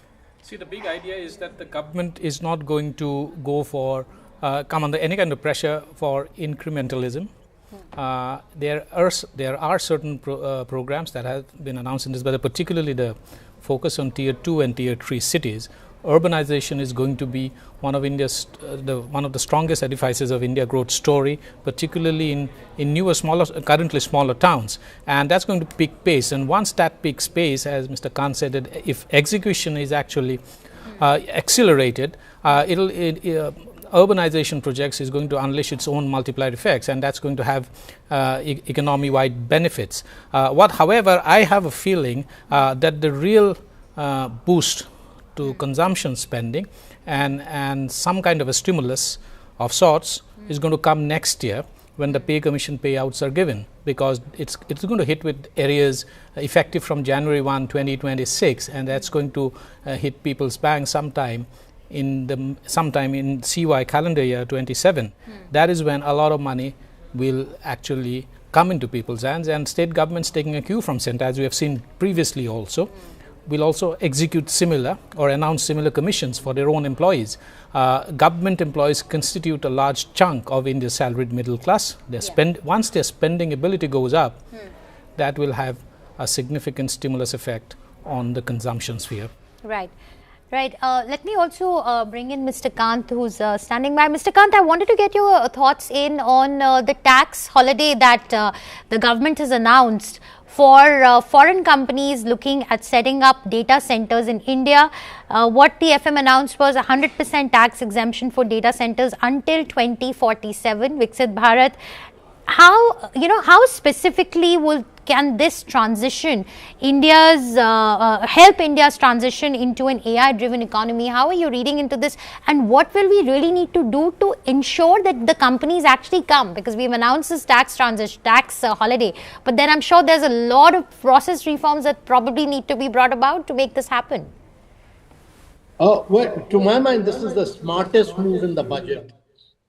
Because worldwide, 75% of the global investments that are taking place in the field of artificial intelligence. And if you are able to provide this tax exemption in 2047, which the FM has done, this would mean that you will be able to get cloud infrastructure, you will be able to get AI models, you will be able to use the Indian data and the Indian talent to do world-class AI from India. And this is path-breaking because almost 70 billion worth of data centers have already been announced in Vizag, in one city. And you will have many more data centers, and India can really be the center of driving AI and data centers and cloud infrastructure with a lot of computing power from India for the free world. And this has huge ramifications. Only thing we have to take care of that it should be driven by good renewable energy with SMR, nuclear, small modular reactors as the base, and we'll have to upgrade our grid. So transmission and grid will be very critical. It's the play of battery storage, it's the play of transmission grid, it's the play of cutting-edge technology in power supply as well, and a play of great renewables. But it's a smart move. Gaurav, you had a question. No, I had a point to make. I'll just, reinforcing what Mr. Khan said. Data centers are the is the heart of artificial intelligence. Artificial intelligence, that's the fuel, and the fuel for data centers is uninterrupted power supply. I think we have a great natural advantage there. It's for us to exploit and take advantage, particularly in states like, as an example, I'm saying states like Rajasthan. Rajasthan has about 325 days of sunny days during a year, and that's a natural advantage that very few countries or very few geographies are actually can enjoy of. There is a great opportunity to create geographies within India, clusters within India, as is to win power. I think we have an opportunity there, and if we can create uninterrupted power supply, very reliable, high quality, I think data centers will come towards India. So there's a lot of work that we need to do on that. Sakit, if I could request you to come in here. You have advocated for shifting from the jugaad mindset that we have to a more R&D and an innovation-led economy.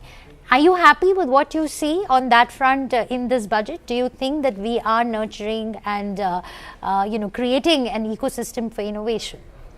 I am absolutely happy, actually. So, if I break up this budget into three parts, one part is what you all have discussed just now, improving living, urban centers, etc.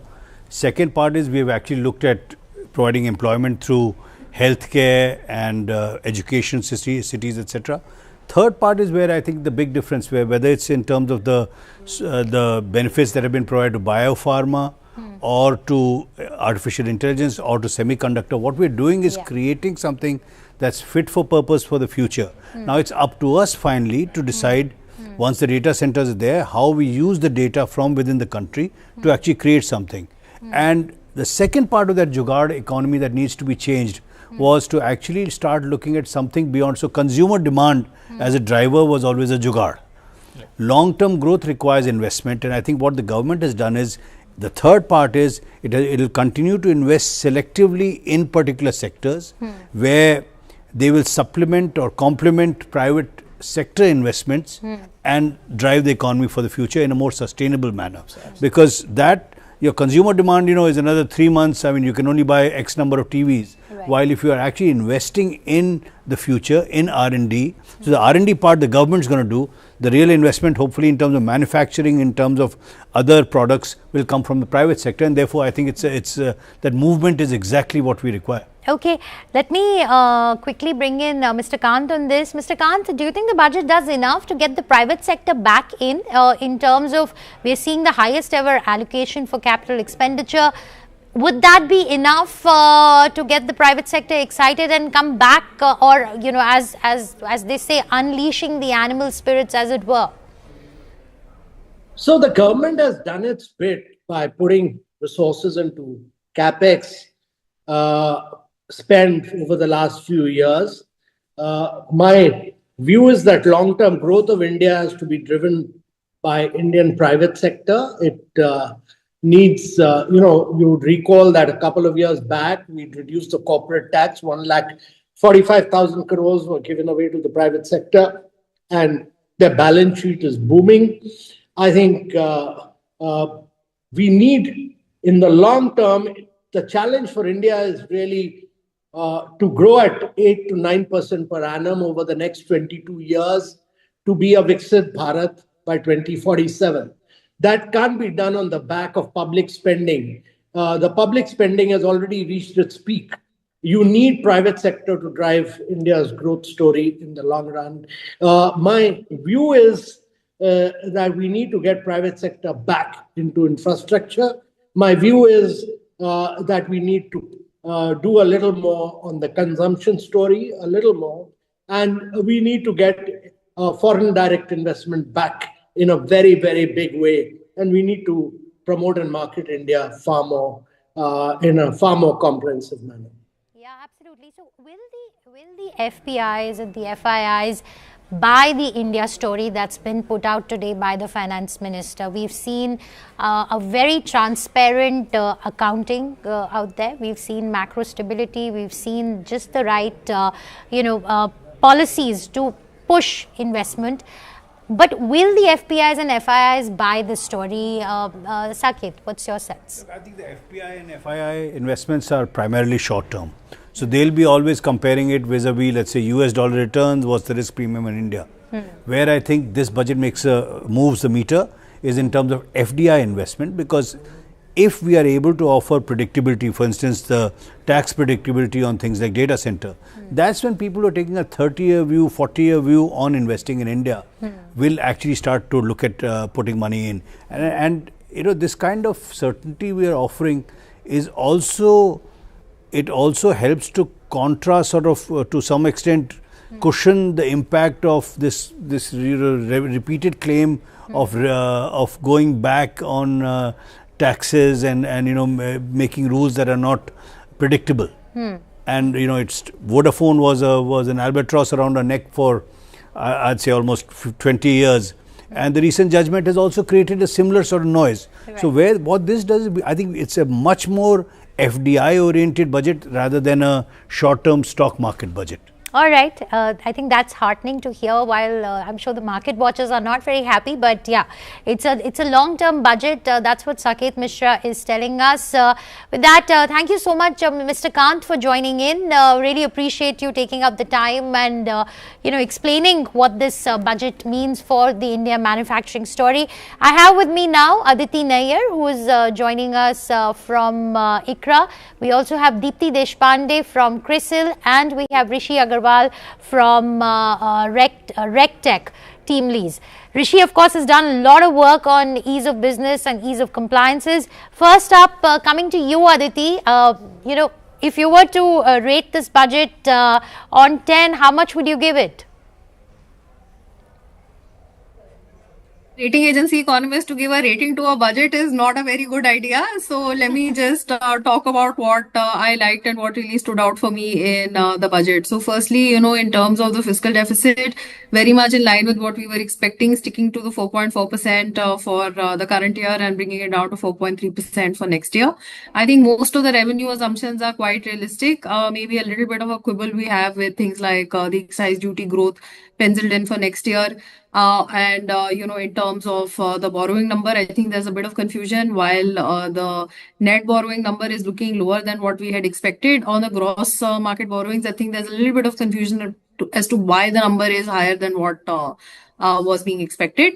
However, I think that there is a palliative in the form of the small savings figures, which we think are going to beat the revised estimate for FY26, and therefore there should be more cash that the government will carry into FY27 that may help to actually bring down the borrowing number. So I think that's, on the fiscal side, those are some of the sort of highlights. And on expenditure, CapEx, the number is a little lower than what I would have liked, but there's a lot of money which has actually been put for the grants in aid for capital assets. And even the increase in the CapEx, a lot of it is going into the CapEx loan, the 50-year interest-free CapEx loan for the state governments, and union territories have also been added. So actually the onus of actually doing the heavy lifting on the additional CapEx is moving quite a bit to the states in this budget from remaining with the Government of India. Now that's very interesting because it broadens the scope in terms of what kind of CapEx can actually be undertaken. But then you have to make sure that the states actually are able to do that heavy lifting going ahead. Absolutely. Let me also bring in Deepti. Deepti, we saw a budget which the economists and several people we've been speaking with are saying that on the macro front, it's looking good. I want to get your thoughts in on this. We spoke about how states might have to drive a lot of capex as well, and you've been talking about the fiscal indiscipline of states. Do you think the budget addresses that issue somewhat? Yeah, I think to some extent, I think it's got a lot to do with, supporting the entire environment and how states will perform here on. To me, I believe there are three things which clearly stand out. The budget clearly resisted any temptation to push growth higher this fiscal or even firefight the global situation immediately. And I think that's important because we've got the macro house in order, and that gives us space enough to look beyond the short-term growth compulsions. So it's clearly guided by long-term growth objectives and motives. And I think the Finance Commission report that has come alongside and has been taken into consideration ensures that the states now have a bigger role to play, with a lot more now going from the center to the states. The second thing which I want to really highlight is I also looked at the last couple of years' budget, and interestingly what comes out is there's a clear progression in the government's priorities. I mean, a couple of years back, we were talking about the primary infra focus, the spending, the outlays, etc. And like how Mr. Kant was also talking about a little while ago, we probably hit a place where we want more, stakeholders to really come in. So the reforms that we've seen in the last 2 to 3 budgets are now such that they can absorb this infra build out. And I think that's what's required. This budget to me is a way to strengthen competitiveness in manufacturing and services. So it's a gradual transition from ensuring that only public is investing to ensuring that every other stakeholder, be it states, be it private sector, etc., is coming in. And what's encouraging is that all of this is really happening without disturbing the fiscal cart. So the mild reduction in fiscal deficit is appreciated. We wouldn't have been very happy if fiscal deficit was significantly brought down. We are still continuing on the fiscal path. There is no capex compromise. There's an improved, expenditure mix. You see fertilizer, food subsidies axed a little bit, and you see a lot more capex going through, roads, power, also states like I mentioned, and a number of affordable housing, all of that. So the goal post shift has accorded us this discretion. The macro situation being stable has allowed us to, for a change, look beyond the next upcoming year in particular and onto longer term objectives. Right. Let me bring Rishi Agarwal in on this conversation. Rishi, you and I were chatting before the budget, and you said that there's been so much focus and talk about decriminalization and simplification of procedures, and that you would like to see a budgetary allocation towards all of this, because talk is not enough. You need funds to support things. So now that the budget has been presented, you've gone through the documents, are you happy with what you're seeing on the simplification front? Sure, Shweta, well, thank you for having me on the show. If you're looking for a flashy Big Bang headline from the budget, you're probably going to be disappointed. But here's the thing. While the headlines might feel quiet, the trenches are incredibly busy. And I'm happy that Finance Minister is choosing boring, persistent, and reform over a dramatic policy theater. What we are seeing right now, Shweta, is policy continuity, and that's what I'm very happy about. The government is moving away from a rhetoric and doing deep work required for the long haul. So if you look at the last few months, the cumulative impact of these reforms is actually quite massive. And I'm glad that the budget has signaled the continuity for ease of doing business in the country. I mean, take Income Tax Act of 2025. We finally retired the 64-year-old relic from the 1961. Starting this April, literally half its size, down from about 800 sections to about 500 odd sections, written in plain English to stop, endless cycle of litigation is going live. Then there's GST 2.0. We finally moved towards a two-slab dream. We've simplified it to 5 and 18% bracket, removing so much confusion. That happened. Then came the labor codes on 21st of November. I'm glad that happened. And 29. So we know of all that, Rishi. We know of all that. We know about the labor codes. We know about the GST. I want to ask you about the ease of compliances. The recommendations that you all had made, have they been accepted? Do we see them in the budget? Yes. I mean, a lot of them, as I said, is in the trenches. No headlines. We hear about so many announcements around decriminalization, reducing hostility, deeply embedded in the business laws. There's continuity of thinking around deregulation. There's a 10,000 crore MSME fund focused around growth. Shweta, you and I were talking about India having only 260,000 factories, 1 in 5 factories having more than 100 employees. And that all comes down to deeply entrenched regulatory cholesterol that ails our system. And a lot of work that is currently being done, even before the budget and budget providing continuity, is all movement in that direction. 10,000 crore MSME growth fund is specially designed to turn small businesses into future champions. The customs overhaul, moving to a warehouse operator-centric system, is all about trust. So it's probably not a headline budget, but it sets the foundation for long-term growth. Okay, let's bring in Dr. Rajiv Kumar, who's joining us from Pehle India Foundation. But earlier he was with the Vice Chairperson of Niti Aayog, so very much in the trenches. Dr. Kumar, thank you so much for taking up the time to join us. How are you reading into this budget, Dr. Kumar? What's the one thing that stood out for you? Everyone's calling it not a headline budget, but it's a sensible budget. Markets are very unhappy with it. However, it ticks the right boxes. How are you looking at it? Shweta, quite honestly, I was hoping that this budget will actually do something substantial to build up the private sector investment. Because the private sector investment has been weak. The gross capital formation ratio to GDP has been weak, growing down. And I think, however much you may read, you may hike up the public capex, you can't do without private sector growth, investment growth. And I think there I'm honestly a bit disappointed because maybe these are not budget items where but the sort of statement to say that the government is focusing on examining and identifying why the private sector growth has been weak, or why there has been a capital outflow from the country, which is quite significant, so that the net FDI is negative. I think that is something that would have cheered the market, that would have cheered the investors. And I think in the absence of that, you find the market disappointed. So that's my take from the budget. Gaurav, we were talking about this, that the budget, while it's something that it has something for everyone, that it does, but overarchingly speaking, as Dr. Kumar has pointed out, does it give the private sector a push? Does it give that nudge that the sector has been waiting in the sidelines for, to start investing? The last budget was a very consumption focused budget. This time around, when we speak to people within the government, they say that not every budget needs to be a consumption focused budget, and that there will be a spillover effect of all the reforms that we've seen in the last 1 year, and that consumption is picking up. The Eco Survey also talks about it.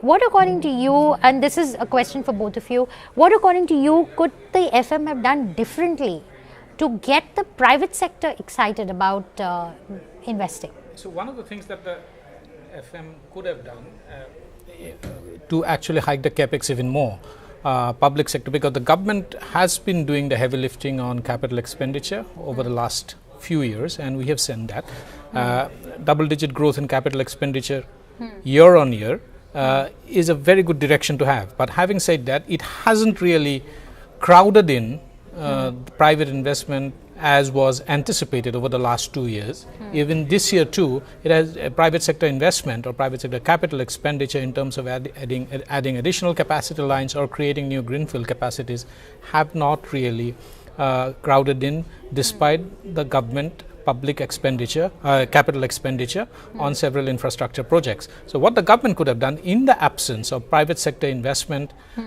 in capital investment, the government should have actually, there was an opportunity to increase it even more, even if it probably would have resulted in a little bit of more slippage on the fiscal deficit front. I think that was quite, in my view, that is a risk, a fiscal risk that the government, that the finance minister should have taken, because if a trade-off has to be made between more capital expenditure and accelerating investment in infrastructure projects to actually crowd in more private sector investment, then a little bit of slippage on the fiscal deficit front probably could have been made. On that front, I think there is something that the government probably would have missed an opportunity there. The other thing that there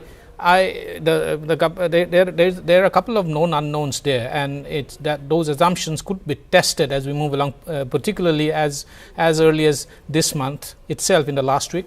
One would not know whether the nominal GDP growth rate of 10% that has been assumed is according to the new base. The new GDP base here will come in, will be announced in the last week of this month. Are the budget estimates going to be changed in wake of the new data? That is something that needs to be taken into consideration. If that, and we have seen last year also, the nominal GDP growth in the last budget was budgeted at 10.1%, but the advance estimates in January showed that nominal GDP has actually slowed down to 8%. If that is the case, then if nominal GDP actually doesn't hold according to assumptions, because that's a function of several things, including what's happening geopolitically, also on our export front, and how consumption, household spending grows. All of that, if it doesn't add up, then the budget numbers could actually go a little awry. Okay, all right. Saket, your thoughts on this? So first of all, I'm perhaps quite lonely in the thing, on the side of saying that I don't think fiscal deficit is so important. If we did 0.2 or 0.3 more, as long as we're using it productively, and that to my mind is the key thing, I'm perfectly fine with a higher fiscal deficit. In terms of difference, I think I would have sought a bit more innovation. So for example, if you're putting 100 rupees into a single project, one option could be that we divide that 100 up into 10 different AI projects where we involve the private sector, and we say, guess what, this is the problem statement that you have. Now go out and do the research and set up the capex to actually, where we will give you 10 rupees of support, from the budget and find something new, because what that does is it gets the 10 rupees going to a TCS or going to a good pharma company trying to do research will create something that will get us ahead of everybody else for the next 5 or 10 years. And it sets in motion, I mean, the leverage effect of that versus, let's say, one big project or one another road which is which is status quo, right? It's just incremental. I think we could have sought a slightly more innovative way of crowding in or pulling in the private sector by getting them involved in this entire new economy push. Right. No, but Aditi, to bring you in on this, and also Dr. Kumar, now if we see a lot of the initiatives that have been launched, right, you've got this whole tax-free invitation to all the companies to come and set shop in India and set up data centers. You've got a scheme for biopharma. So there is a push. We've seen in the last few budgets, we've seen production-linked incentive schemes that have been given a lot of push. Then we've seen the tax rates rationalization. So somewhere does one get a sense that the private sector also needs to take on the baton, as it were, because I think there is only so much that the government can also do. It's become a bit like a chicken and egg situation, because the private sector says that there isn't enough demand and we'll respond to demand, but then if they expand capacity, they create jobs, and that's how demand will get created. So it's a tough one. It's a tightrope walk. Dr. Kumar, can I get your thoughts in on this first? Entry for all the data center people up to 20. The good thing is that it's been announced up to 2047. So that's a long-term thing, and there's a good certainty there. But data centers also require huge amount of energy, and they will require huge amounts of green energy here.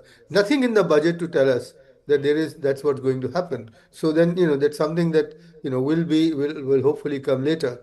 On the private sector taking up the baton, that there are some sectors in which private sector gets interested. One, for example, is real estate, and therefore, the low-cost housing, workers' housing, middle-class housing could have been incentivized to say that, look, this is what this is what the builders will get. If I don't know if there are problems with RERA, but there are, then that could have been sorted out.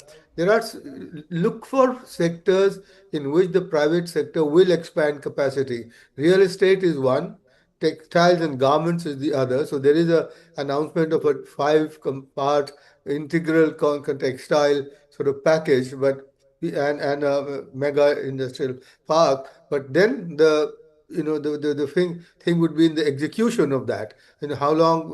How will that happen?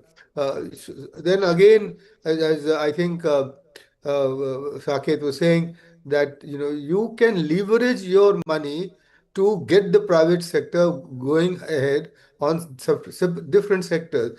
Yes, and there's one announcement in which the finance minister said that the government will work with the private sector, to get I think I forget in which area it was. That's a sort of public-private partnership that we want to achieve. Now, the last bit is that, we need to bring disinvestment back on the table. We need to bring back asset monetization on the table. Revenue deficit is still 1.5%.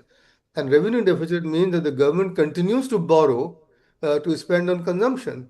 Now, that's not healthy. So therefore, nobody talks about these things. But I think it is important to talk about these things, because that's the move towards a healthy budget. So fiscal deficit is one number, but revenue deficit, I think, is another one. So therefore, overall, again, as I said earlier, I would have expected a greater focus on incentivizing the private sector. How does this government come out and say, we are in support of the private sector, and let them do what they can do, and we will support them, in every area, whether it's exports or real estate, or R&D. I've not seen that announcement. And I think it's time, with Prime Minister Modi having said this long time ago, that if you're going to do, if the government does not have any business to be in business, as he had said earlier, then this is the time to have done it. And let's hope it will happen, maybe next year. Right, as in you're absolutely right, because when Prime Minister Modi was voted to power the first time, this was his big slogan: minimum government and maximum governance. Aditi, let's bring in a macroeconomist perspective in on this. Aditi, if you were to, from a macro perspective, from the numbers that you've seen today, and I will not ask you to rate the budget or rank the budget, but on the macro front, it does look like Ms. Sitharaman has done the best she could have, or would you have liked to see something more? Let me just give you a few more numbers. Of course, everybody's been talking about the 4.4% of GDP fiscal deficit coming down to 4.3%, with the revenue deficit remaining flat at 1.5%. But there's another metric that we've been using for the last, I don't know, I think it's a couple of decades now. It's called the effective revenue deficit, which takes into account the grants that are given to the states for creating capital assets. That number is budgeted to come down. It's budgeted to halve to 0.3% of GDP in FY27 from 0.6% of GDP in FY26. If that goes through, I think that's a significant fiscal improvement within an FD number that is barely coming down and an RD number which is steady. So that is one positive. At the same time, when I look at the interest payments number, that's actually growing by double digits as well in FY27, similar to the kind of double digit growth we got for capital expenditure. So while everything else we like, but the fact is that we are spending a lot more money on interest payments. And if we look at the pure Government of India capex versus their interest payments number, interest payments are actually higher than their own capex. This is setting aside the grants in aid for capital assets number. So when I look at the quality of expenditure, definitely there are positives, but I think there are also some bits which are unpalatable, especially the fact that interest payments are still growing at double digits. And coming back to whether the fiscal deficit could have been a little higher than this, obviously it is for capital assets, nobody would disagree. But the fact is we are sitting on bond yields that are stubbornly high right now. We've had so much of rate cuts. We have so much of liquidity measures that are being pumped in by the central bank at regular intervals. Yet the bonds are quite elevated. In this situation, I don't think we could have gone in for a higher fiscal deficit, because ultimately that's what is going to keep your borrowing, your interest payments elevated for a much longer period of time. Once the weighted average maturity of this year's borrowings, if I'm not mistaken, is 19 years. So if you get yields to go up further because the fiscal deficit is going to be a little higher than what the bond market is ready to accept, then you're basically for the next average of 19 years setting yourself up for interest payments that are going to be on the higher side. So I think it's a very difficult tightrope that has to be walked, and perhaps this was the best that could be done within these circumstances. Okay, let's quickly just go over the big numbers once again that Aditi alluded to. 55.6% is the debt to GDP ratio, 17.2 lakh crore is the gross market borrowing, 4.3% is the fiscal deficit, 12.2 lakh crore capital expenditure, and 10% nominal growth. We have with us Mr. Niranjan Hiranandani joining us. Mr. Hiranandani, thank you so much for joining us on Money Control. We've been talking about why isn't the private sector investing and how the budget misses the boat on getting the private sector excited. I want to ask you, as one of India's most illustrious industrialists and someone who has seen many budgets across several decades, as a business leader, how would you rate this time in India when it comes to investments, when it comes to expansion, when it comes to generating opportunities?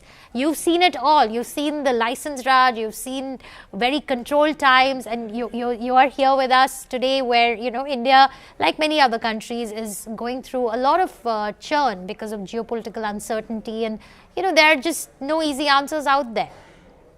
I think the budget is really strong on long-term investments.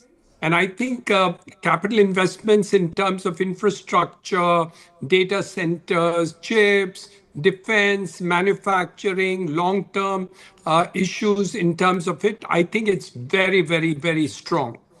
We don't see any short-term benefits which comes up immediately, which is being able to see in terms of it. So I think many of the industries will have to wait, invest, grow, and get the benefit of it. The overall growth story and the deficit, the GDP growth is very, very positive. Hence, the long-term growth in terms of the country, including real estate, looking very, very possible. Two negatives that I see. First negative that I see is affordable housing. In the last 18 to 24 months, we have seen a 20% drop in affordable housing sales. And I thought that something would come into the budget which would push it. PMAY scheme is already operational, but it is not completely effective in terms of getting the numbers up. So I think we needed to tweak that scheme in terms of it.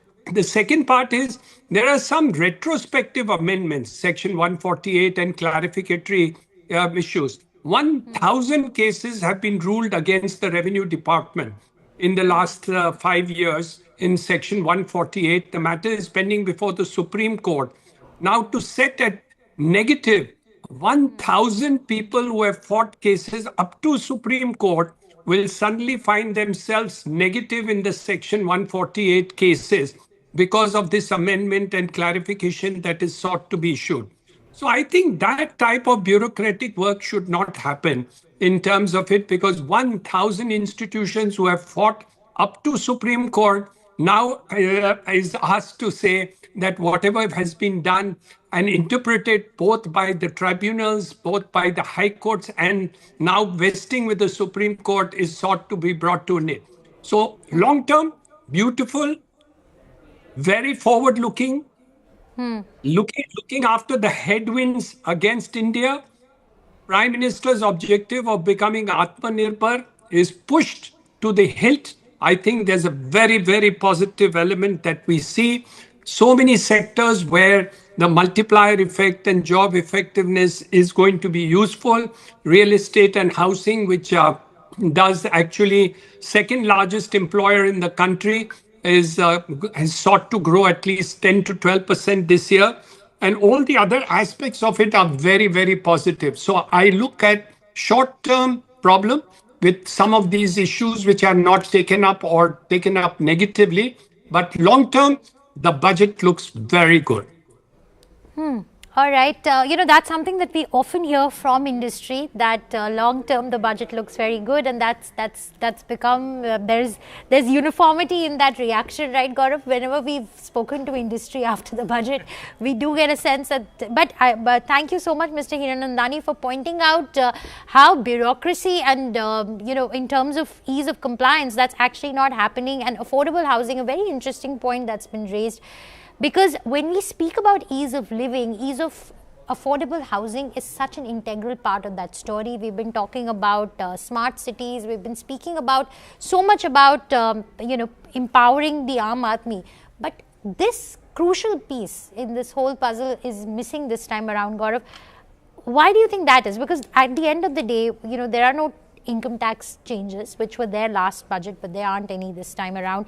So the middle class might just feel that, what's in it for me? See, affordability clearly is a very, very valid point, and affordability has to be a function of dynamic factors. It cannot be frozen for a decade or so at the same level, because tomorrow's aspirationals or today's aspirationals are going to be tomorrow's essentials, and we have seen that in all of our lives. Air condition is AC is an example of that.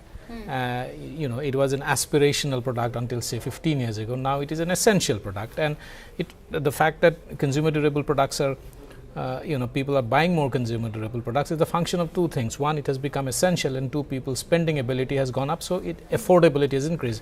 That should also be true for sectors such as housing, because the price of housing from an affordable definition point of view cannot remain frozen about say 40 or 45 lakhs for about 5 years or so, because the inputs that are going into the building of a house or an apartment the prices of those inputs have gone up. Cement, for instance, steel, everything else that goes into the building of an apartment goes up, or a house goes up.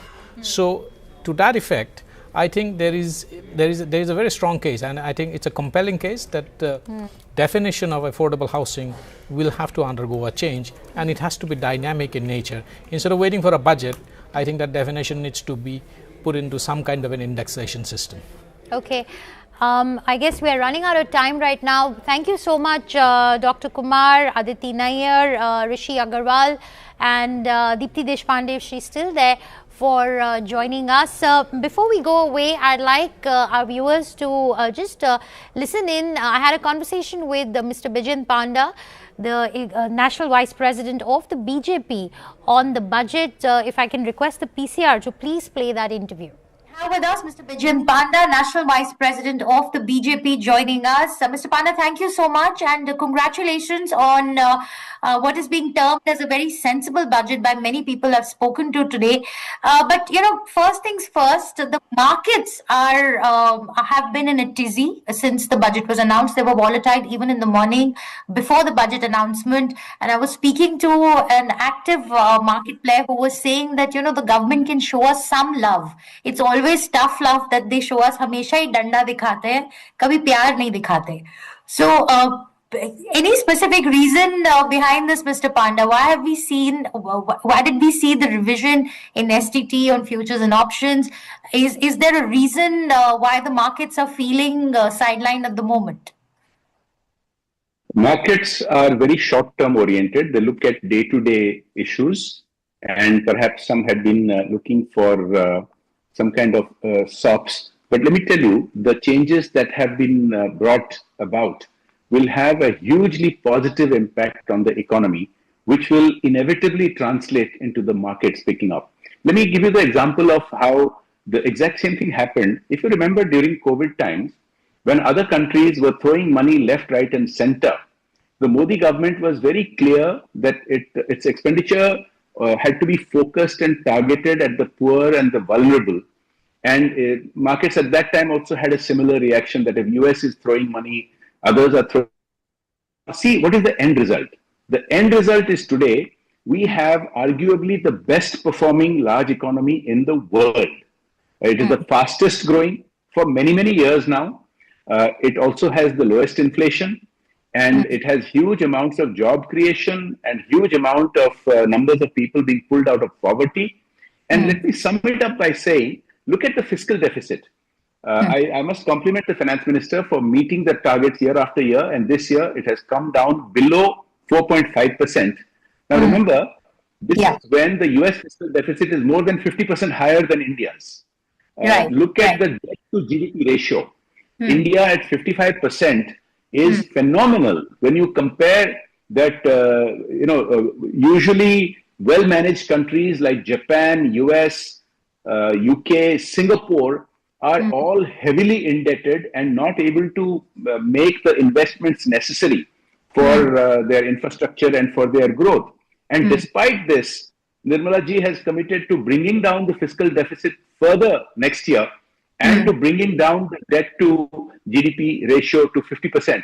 So keep in mind, all of this kind of focused, developmental oriented budgets over the years have led India to become the best performing large economy in the world.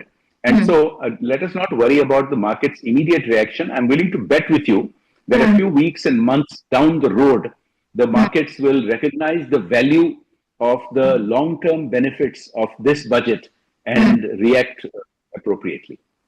Interesting. Interesting that you say that. The economists, of course, are happy looking at the macro numbers. Also, one of the precisely. You're right, and one of the things that this government has done has been to bring in a lot of transparency in the way the macro numbers have been put in the budget, and overall in the calculations there are no off-budget borrowings and all of that. I wanted to talk to you about when you look at the budget, you see a lot of good things in the budget. I started off by saying looks like a very sensible budget. You're focusing on future-ready sectors. execution will be key, Mr. Panda, and I think that's where the focus will have to come from the government and all the other stakeholders involved. I just wanted to get a sense from you on, what is the thinking in the government on the execution front, because we've seen even in the past that, the intent is there, but it's where the execution, when execution comes into play, that's where we tend to falter a bit. So I think you are asking a very important question. And it harks back to the bad old days before the Modi government, when people used to talk about how there were so many outlays, but the outcomes were not up to par.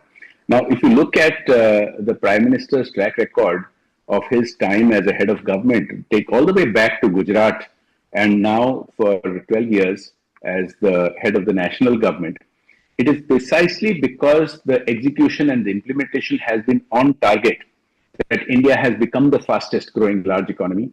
That is precisely why we have tamed inflation. This is precisely why 250 million people have been pulled out of poverty. And this is precisely why, because we have doubled the number of airports in just a decade. Whatever had been achieved in the previous 70 years, or 75 years was been doubled in just one decade. If you look at the roads and the highways, if you look at all other kinds of infrastructure, the track record is there for execution on target. So I think that's a valid question that you are asking. And this is why I'm exuding optimism.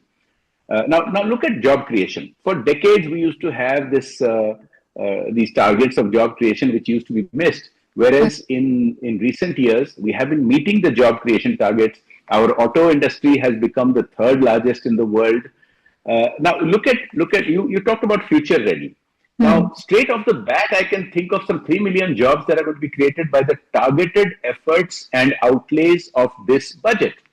So you've got lakhs of healthcare professionals, you've got caregivers, you've got tech professionals in animation, gaming, and related areas for which very specific outlays are going to be made. And you're going to see these job creation. Then the tourism, the infrastructure. Look at the 7 high-speed rail corridors. So after our first high-speed rail in connecting Gujarat to Maharashtra, now you're having them all across the country.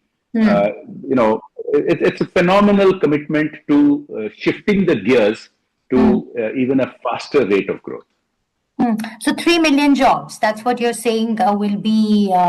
I just added up 2.8 million jobs as follows. 1 lakh in AHPs, that is healthcare professionals, 1.5 lakhs in caregivers, 2 million job potential in animation, gaming, etc. These are just some of the specific numbers targeted with specific amounts targeted for facilitating these job creation. But the unnamed or the unspecified numbers, for example, when these 7 high-speed rail corridors are built, connecting large numbers of states, it's like building an airport along each stop.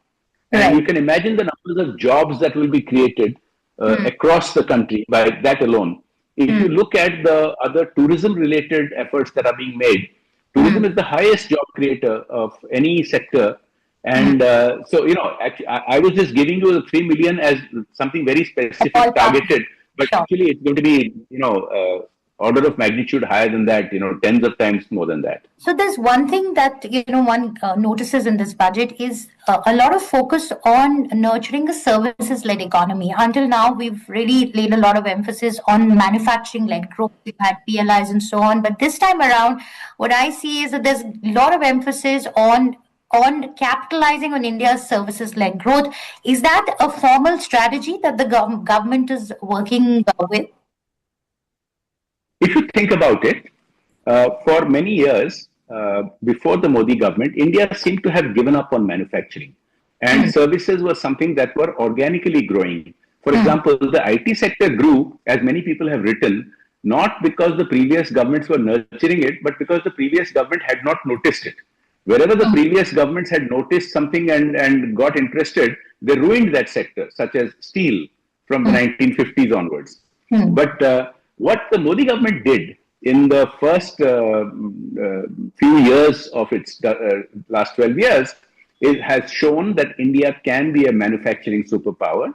I gave you the example of the auto industry, now third largest in the world. If you look at homemade defense industry, the Atmanirbhar Bharat thrust, there's lots happening. If you look at the startup sector, there are lots not just in IT, but also in manufacturing. Now, having said that, clearly we have a huge strength in the services sector. India has become the back office to the world. India has become a powerhouse in IT-enabled services. So obviously we should take advantage of that and leverage it. So this budget really targets taking advantage, because you needed to have reached a certain level before you can scale up. And that scaling up is happening today in services in a very big way. Also, this tax holiday that the government will offer to global companies to come and set up data centers here, I think that's got huge implications for India in a very good way, whether it's skills, whether it's jobs. If you think about it, this is related to a variety of issues. One of the issues that has been sort of a sticking point in discussions with many other nations is data security and privacy, where on one hand we have been looking to protect the data of Indians from being misused, and many other countries resisting, saying that data has to flow freely. Now here you're killing two birds with one stone. With this particular policy initiative, India is a huge market. It's either the largest, second largest market for many of the major IT companies in terms of subscribers, in terms of customers, in terms of scale, because of their India business flourishing, whereas they're doing badly in other parts of the world. So with such a heavy consumption of data, today, broadband has become available at every panchayat center, now every village. So this inducement to investors to bring data centers and cloud services to India solves many of those issues, and it creates another big boost to our economic growth. When do you see? Yeah, is there an estimate on the timelines, Mr. Panda? Is there? Have we been getting a lot of interest from other countries and companies? Would you have any details on that, like in terms of the timelines that we could look and we could work with on, getting GCCs and more GCCs and companies to come and set up here? Any number that we can work with? Look, if you're talking specifically about this last topic regarding cloud computing and data centers, even without this policy decision, many had been setting up in India, including Indian companies, and some international companies have been looking at it. Now this makes it a no-brainer. It makes it a no-brainer to set up data centers and cloud services in India. I would imagine there will be a scramble to be the first and the second mover. And if there isn't, those who don't, they will miss out in a very big way. So I would, my expectation is we will see traction on this front very, very quickly. But in terms of otherwise investment, India continues to rake in the investment, whereas other countries, our peers in mid-level, mid-income countries as well as developed countries, they're either stagnating or faltering. My last question, Mr. Panda, is that the middle class, the salaried class, we're always expecting tax cuts, but there weren't any this time around. So what can the middle class hope for, from this budget? Last time there was a very fundamental shift with the massive upward shift of the floor for taxation to 12 lakh rupees. Now, since then, the focus has been on tax reform. And I'm particularly grateful to the Finance Minister and the Prime Minister for having implemented the new income tax bill, which I had the privilege of chairing the select committee, which had presented reforms. Now, the simplicity and the ease of use of the tax system was a key criteria. And you've noticed that the FM has mentioned that the notification of the new Income Tax Act will be on schedule in April as had been planned. And also the new easy forms make life a lot easier. And also the many other policy decisions taken which make life easier, the decriminalization of a whole host of minor errors, the ease of living index in India, and for the huge number of taxpayers approaching 100 million people is going to be enormously beneficial. So there's major changes. If you talk to taxpayers now and you talk to taxpayers in 6 months' time, you will see the fundamental shift in it becomes a lot more easy to be a genuine taxpayer. All right. Thank you so much for that, Mr. Panda. We really appreciate you joining us to break down the budget for us. And we'll, of course, come back to you with more questions on the markets, maybe a few months from now, to see whether the market sentiment has turned or not. Thank you so much. Thank you. Hello and a very warm welcome. Welcome back. Well, we were discussing the macroeconomy, the political economy of the budget, the big message from the budget. Now we'll zero in on the startup sector, the sector that often feels a little left out.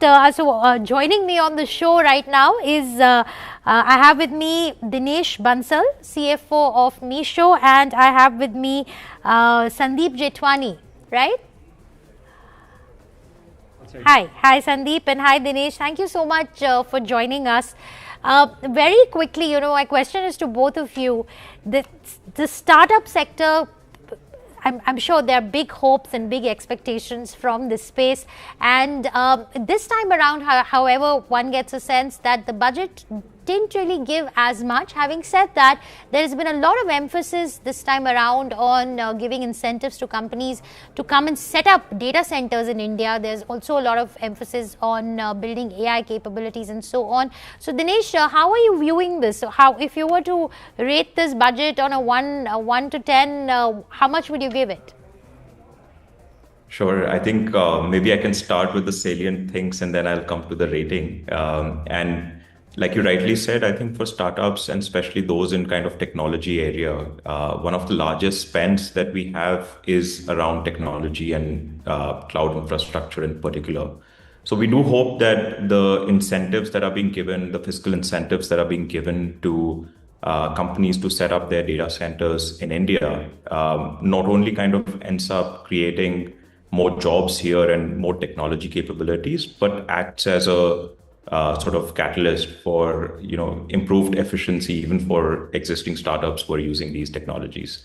So I think that has definitely been a step in the right direction. Apart from that, I think there has been a lot of continuity in terms of some of the areas that were a focus earlier on in the past budgets as well, including focuses on the biopharma fund, the funds around kind of SME champions, something that kind of particularly impacts a lot of entrepreneurship creation, and that's the funnel from which we see a lot of new startups kind of come about.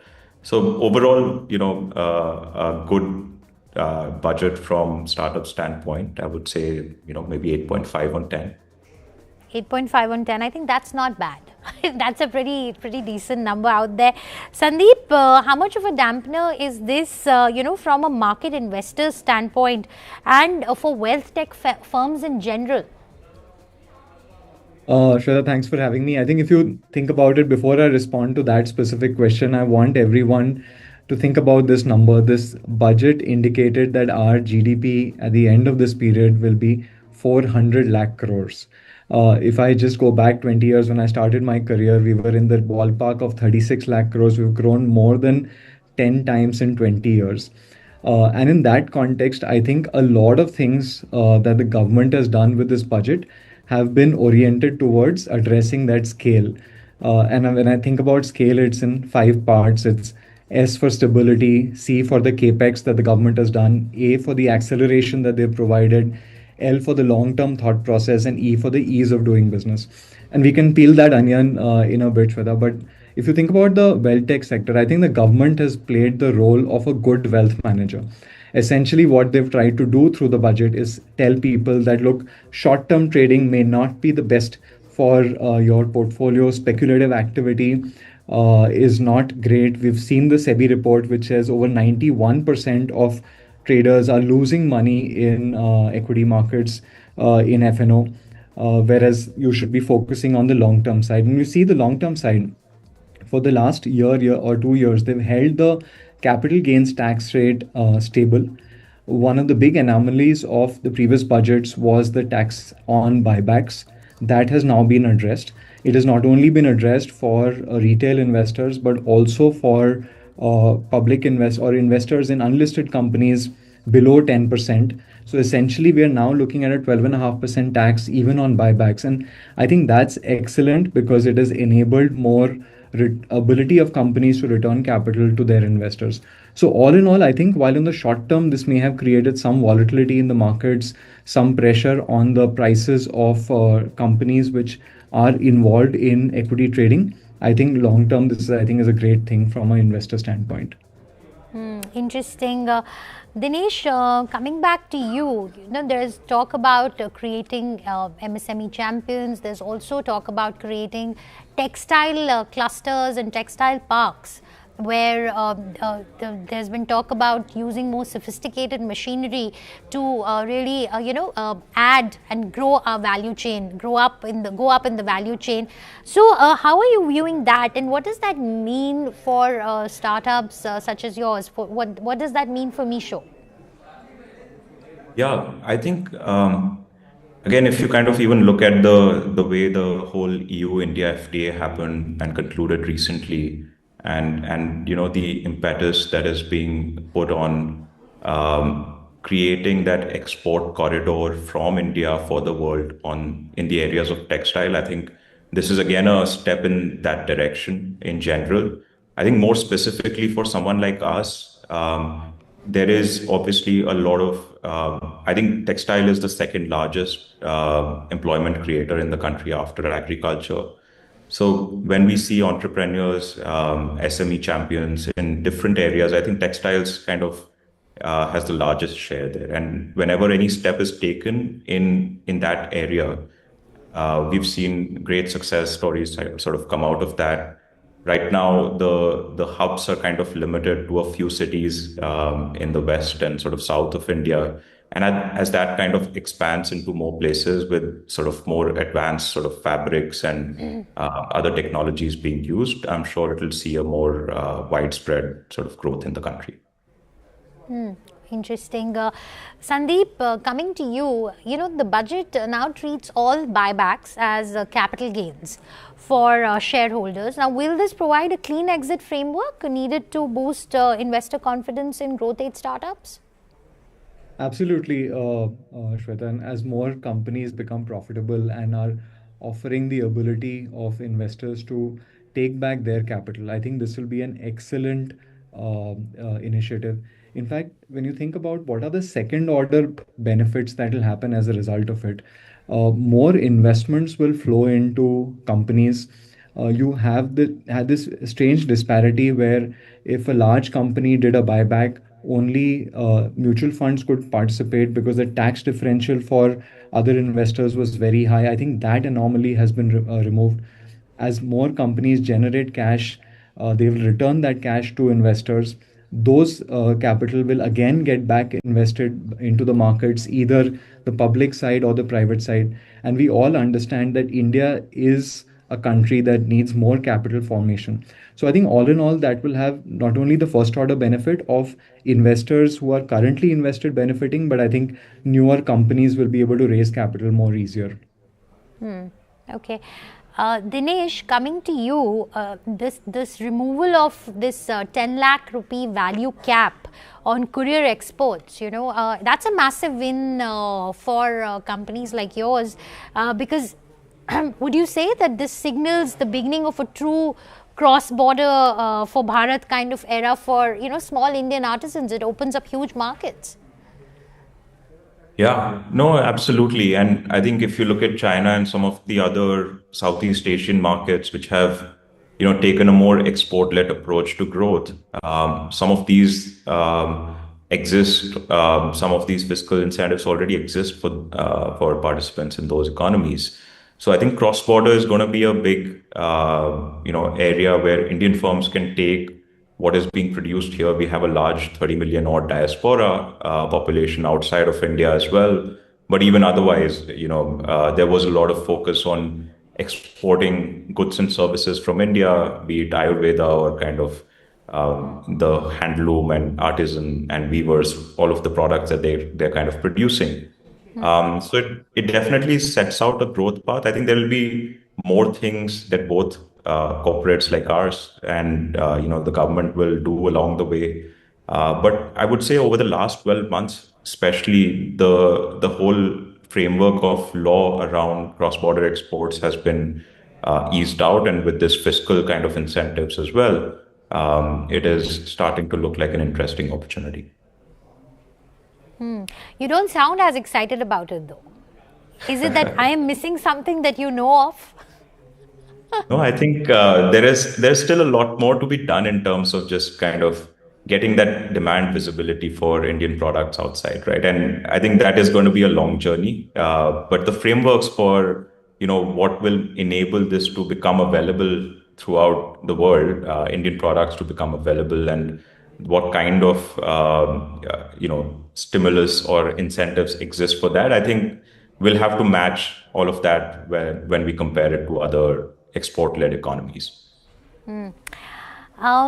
Let me, I just want to get in Sandeep's thoughts in on this whole new Income Tax Act, which will take effect in April 2026, where, you will see more simplified rules.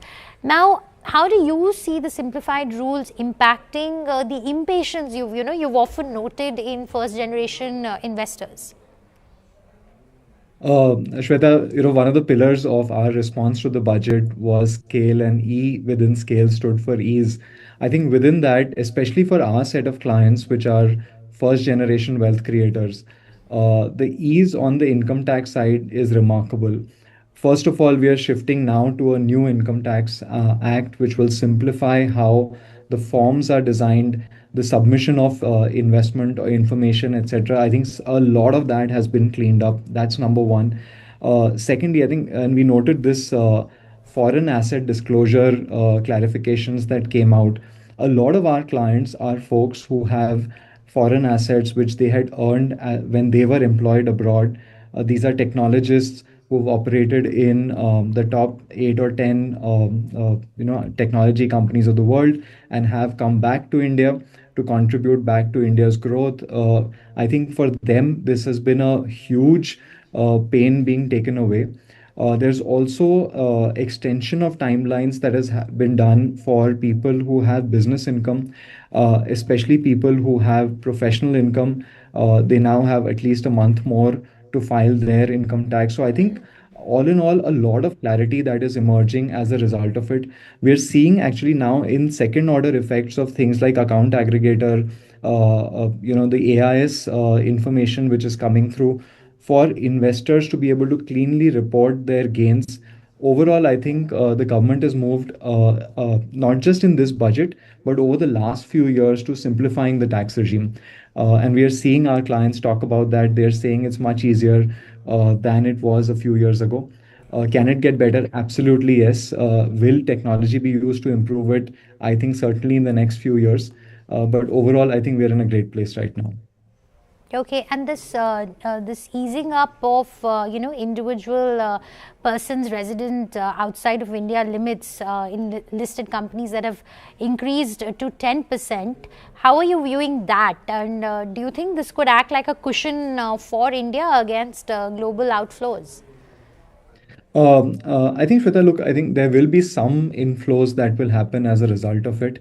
We should, however, recognize that to open a domestic account for the PROI or persons resident outside India is still a time-consuming exercise. There are possibly easier ways for them to participate in the Indian markets through the GIFT City or the IFSCA framework. I think there a lot of ease of onboarding has happened. We've seen KYC regulations become seamless. There have been transferable or interoperable in some sense on the IFSCA side. So I think I still feel a lot of capital will flow in through the GIFT City route. But I think this is certainly an enabler. This will allow PROIs to get specific exposure into companies that they want to access. So if somebody wants to invest specifically into a manufacturing company in India, they should be able to do it. So more targeted investments will come in from this route, whereas from the portfolio side, I think that will come in from the GIFT City side. Coming to you, Dinesh, considering the massive 12.2 lakh crores that we've seen on infrastructure, how do you see that? We're talking about high-speed rail corridors, we're talking about freight corridors, we're talking about more highways and a big push towards creation of infrastructure. Do you see that having an impact on costs of logistics? And have we seen a change? Have you seen a change in the last few years? And are you optimistic that logistics costs will continue to come down? Or do you think that conceptually at the moment, this money looks good on paper, but by the time we see a spillover effect, it would be some time? No, I think this has been, I think, again, over the last, I would say, 5 to 6 years now, government capex has been, supporting all of the growth more broadly, not just kind of in terms of, the infrastructure that it is creating, but the jobs and opportunities that are getting created out of that. So before coming to logistics, I think keeping that path alive, keeping that capex kind of in the same ballpark or slightly increasing it by about 10%, which has been the case in this year, will continue to create more and more jobs, which further lead to consumption economy in the country being healthy. And that, I think, is important for all of us, and especially the kind of customers that we serve, who are more price sensitive in nature. I think this creates a lot of opportunities for them to kind of find the right kind of livelihoods. Now, coming to logistics, I think over the years, I would say the middle mile, which is typically the highways and the infrastructure around that, has continued to improve, and that has led to significant cost improvement for us, for our third-party logistics partners, and that has been broadly passed on as cost efficiencies to our customers who find things now more affordable. So I think steps in that direction, where you keep on creating more and more infrastructure, get it to already in most places, in quite a few places, it is world standard. But as we keep doing more, the cost of logistics will certainly come down, and that will increase the efficiency of logistics for someone like us who ships things from pretty much one end of the country to the other end of the country for any kind of order placed on us. And those efficiencies will then get passed on to the customers in the form of lower pricing. All right. Well, Dinesh, stay with us. Many thanks, Sandeep, for joining us. So we have with us Prashant joining in. Prashant Prakash, founding partner of Axel India. Prashant, welcome to the show. Thank you so much. Your first thoughts on the budget. We've been asking experts from across industries, economists, policymakers, on what they think of the budget, how would they rank it, and I'm hoping for an honest and a candid response from you on this. Yeah, I think it's primarily a budget that is focused on strategic autonomy for the country. So I think this whole idea of strategic independence can only come through initiatives in deep tech.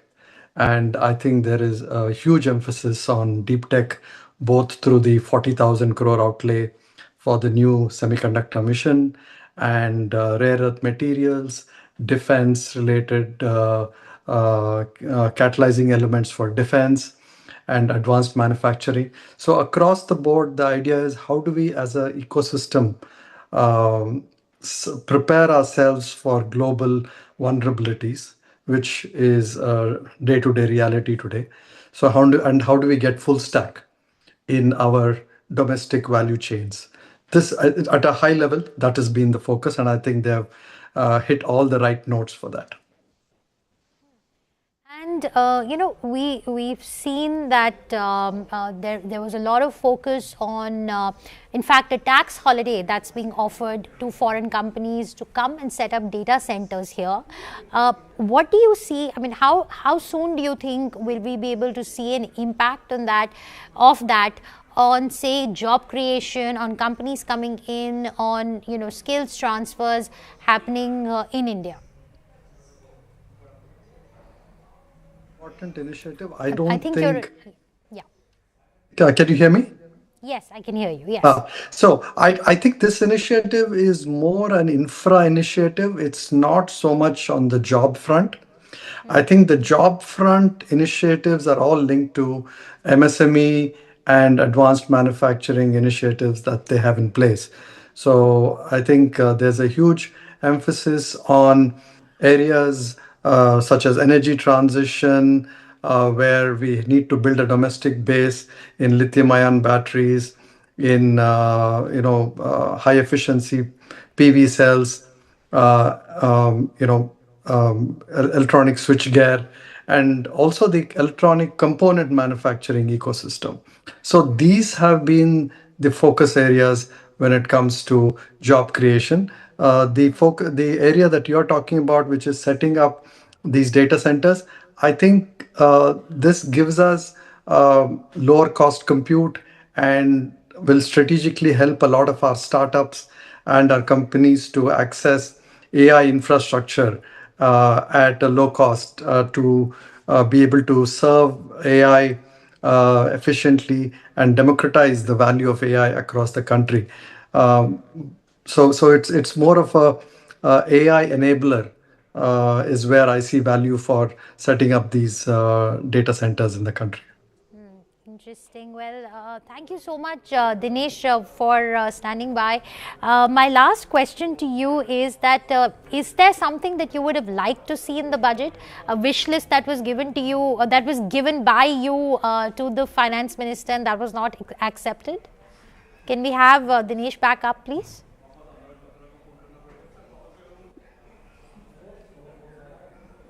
I think he's logged off. All right, we have with us Mr. Ashok Chandok joining us of IESA. Mr. Chandok, thank you so much for joining in. Very quickly, first up, your first thoughts on the budget. Do you think the budget does enough to push India's capabilities in the semiconductor space, in the electronic component space? I would say it's quite good approach right now in the budget, and there is something which is probably missing. I would highlight that as well. So I would call from a sector perspective, electronics, semiconductor. After building the trust and laying the foundation in 2025, we are gearing up for execution and scaling up in 26-27. So overall, there has been a strong momentum, and this would continue now as per the budget announcement. And there are multiple things here, but two topics I want to highlight. Those are extremely important. One is the announcement about the ISM 2.0.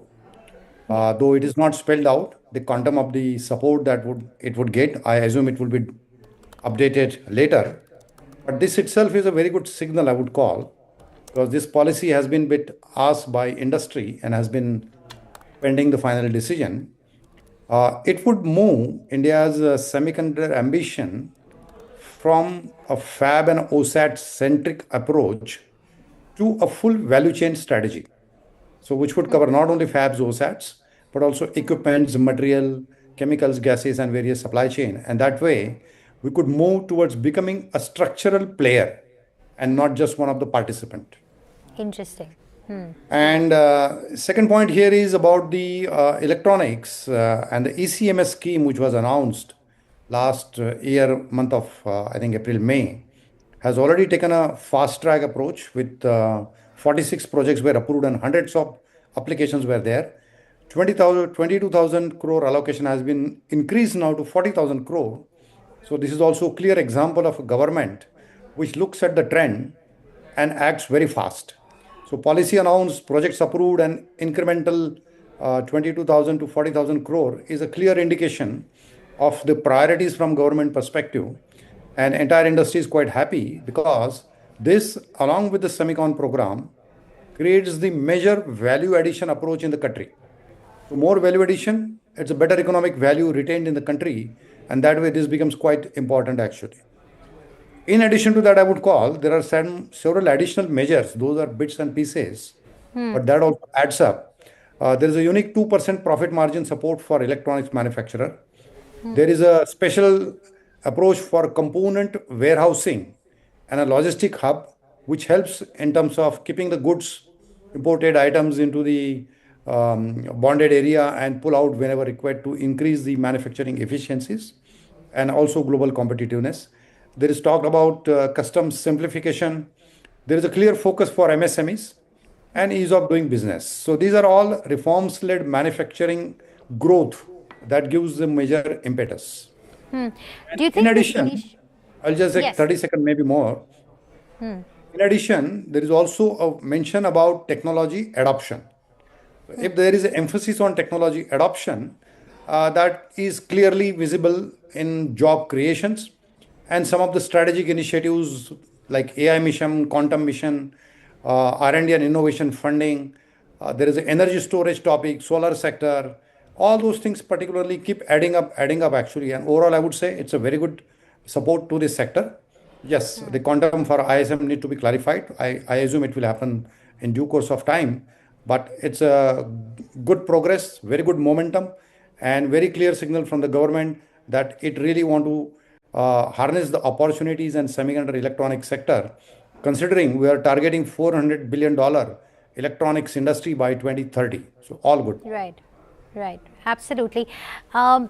Do you believe that an initial allocation of 1,000 crores for FY27 for this, is this funding sufficient to kickstart the equipment and materials manufacturing ecosystem, given that this is a fairly capital intensive industry? My understanding is we need to revalidate this number. I am also checking actually, because my understanding is for ISM 2.0, the final major quantum is not specified as of now. It has to be in several $billion. It's not clarified. What I read already, though, is the additional allocation from this year's spend, we call the spend budget, is about 8,000 crore for the sector. That includes 2,000 crore for fabs and about 5,000 crores for OSATs, 900 crores for SCL modernization. So that's more of the allocation, what will come as an incentive payouts. But what you are referring as 1,000 crore for ISM 2.0 as a whole scheme, I'm not too sure about it. We need to revalidate it. I don't think so. Fair enough. Also, this electronics component manufacturing scheme, the allocation for that has nearly been doubled to 40,000 crores. What specific component categories, according to you, should the industry prioritize to meet the goal of this 40% local addition?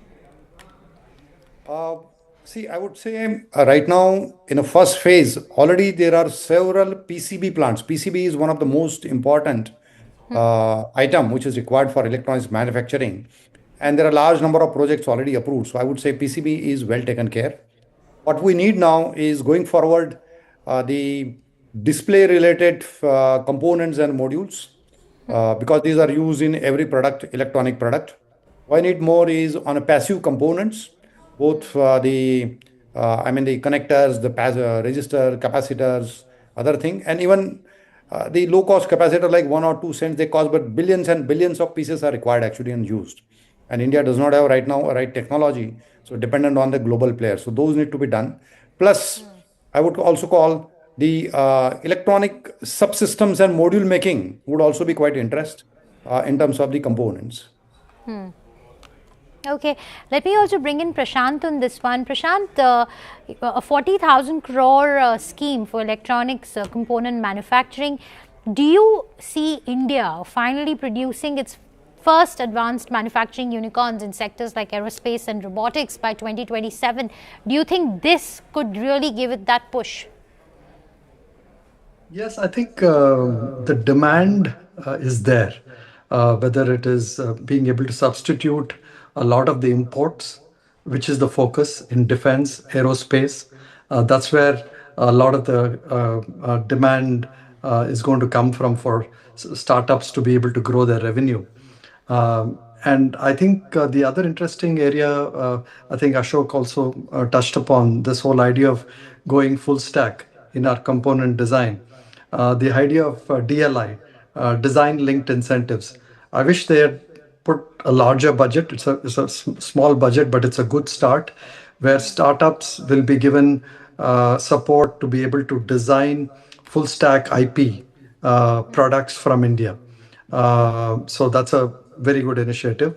So I think a combination of these initiatives plus the demand both in the aerospace and the defense sectors, I think will enable both exports of these now advanced manufacturing components and technologies from India, and also substituting for imports. So I think both these will provide the capability for startups now to build 1,000 to 3,000 crore kind of revenues, which will make them unicorns. Also, the rare earth corridors, the dedicated rare earth corridors that have been announced in Odisha and Tamil Nadu, how critical are these for upstream capabilities that have been identified as essential for strategic autonomy, like chemicals and materials? Do you want to take a dig at that, Prashant? I mentioned both in the aerospace, EV, and the defense industry, all of them very, very dependent on these rare earth materials. So we won't be able to actually do the substitution or do these critical component exports from India if we are dependent on these global supply chains when it comes to rare earth materials. So I think this takes time. So I think it's good that we are starting now because it takes time to explore. It takes time to then manufacture and build the processes to be able to manufacture these. So I would say in the next, hopefully 2 to 3 years, we will have the domestic self-sufficiency when it comes to these rare earth materials. The other big initiative I think they're talking about is also, new advanced manufacturing parks and clusters. So I think that's a great initiative where we had these parks when it comes to some of the software areas and some of those, but these advanced manufacturing clusters and advanced manufacturing parks are also great for startups to be able to easily get started and lower the friction and improve the ease of doing business in these manufacturing clusters. Interesting. Mr. Chandok, your thoughts on this? India has a major potential in the rare earth materials. We have not harnessed it. There are a lot of materials that exist in the country, but not at the desired purity level as it required. So building this capacity and a capability is important for the downstream value addition as well as the quality consciousness. And I would say that there are several countries those can come together to create a pool of this precious rare earth materials, because every country cannot produce everything. So there is an interdependency if it is created among multiple countries by building whatever materials we can build in India, some other partner country like Australia, for example, and others. That creates a very good pull, because recently, as everybody is aware, one country has really taken everybody by doing arm twisting on a rare earth materials and created kind of a line downs and manufacturing issues in multiple locations and multiple continents. So the rare earth material becomes very important, and it's good that we get a focus on this now. And my view is, as a next step, we have to build that kind of a informal consortium or a cooperation among multiple countries where we just do give and take, because each country cannot produce everything what they need. All right. Well, with that, thank you so much, gentlemen, for joining us, with that very insightful perspective. And of course, a lot of what has been announced today will depend on execution, and that's where lies the key. A rare earth corridor sounds great, but hopefully things will move quickly and we'll be able to capitalize on our strengths. Thank you so much for joining us.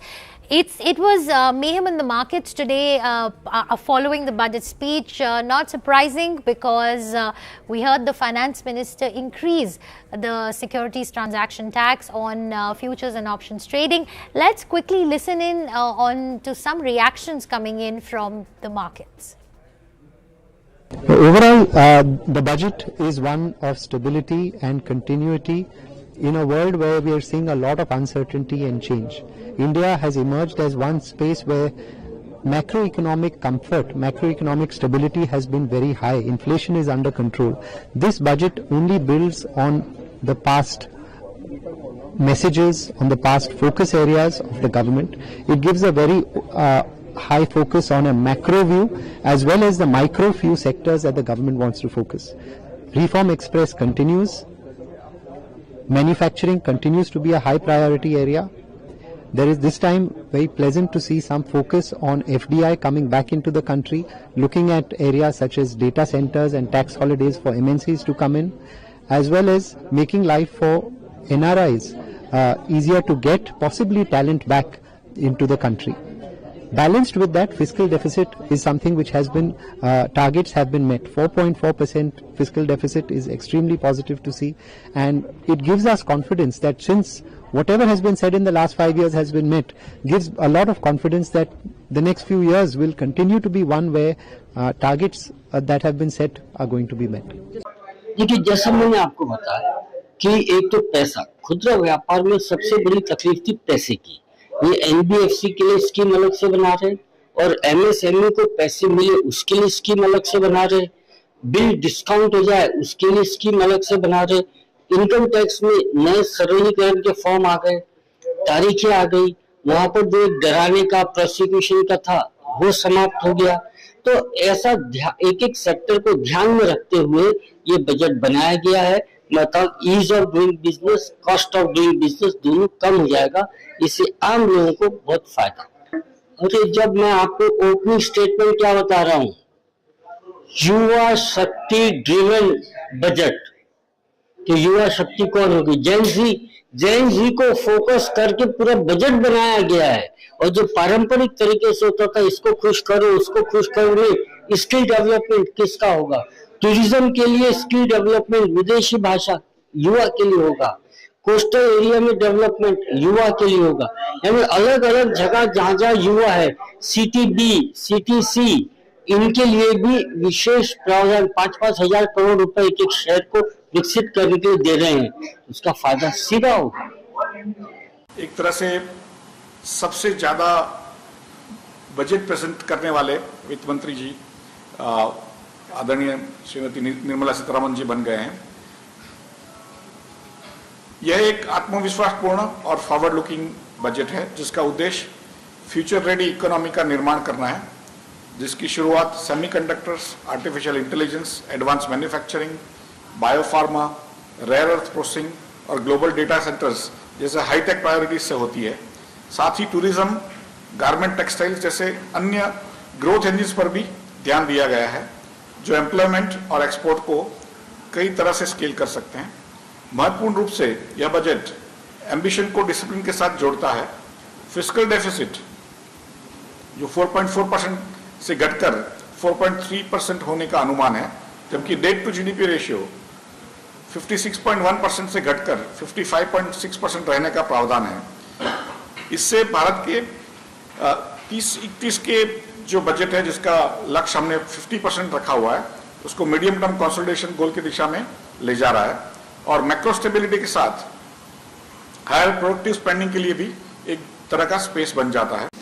I would, the union budget that's been presented by the Honorable Finance Minister, I would say the things that CII has been focusing on, first is to focus on the macroeconomic fundamentals and particularly linking the fiscal deficit to the debt to GDP ratio.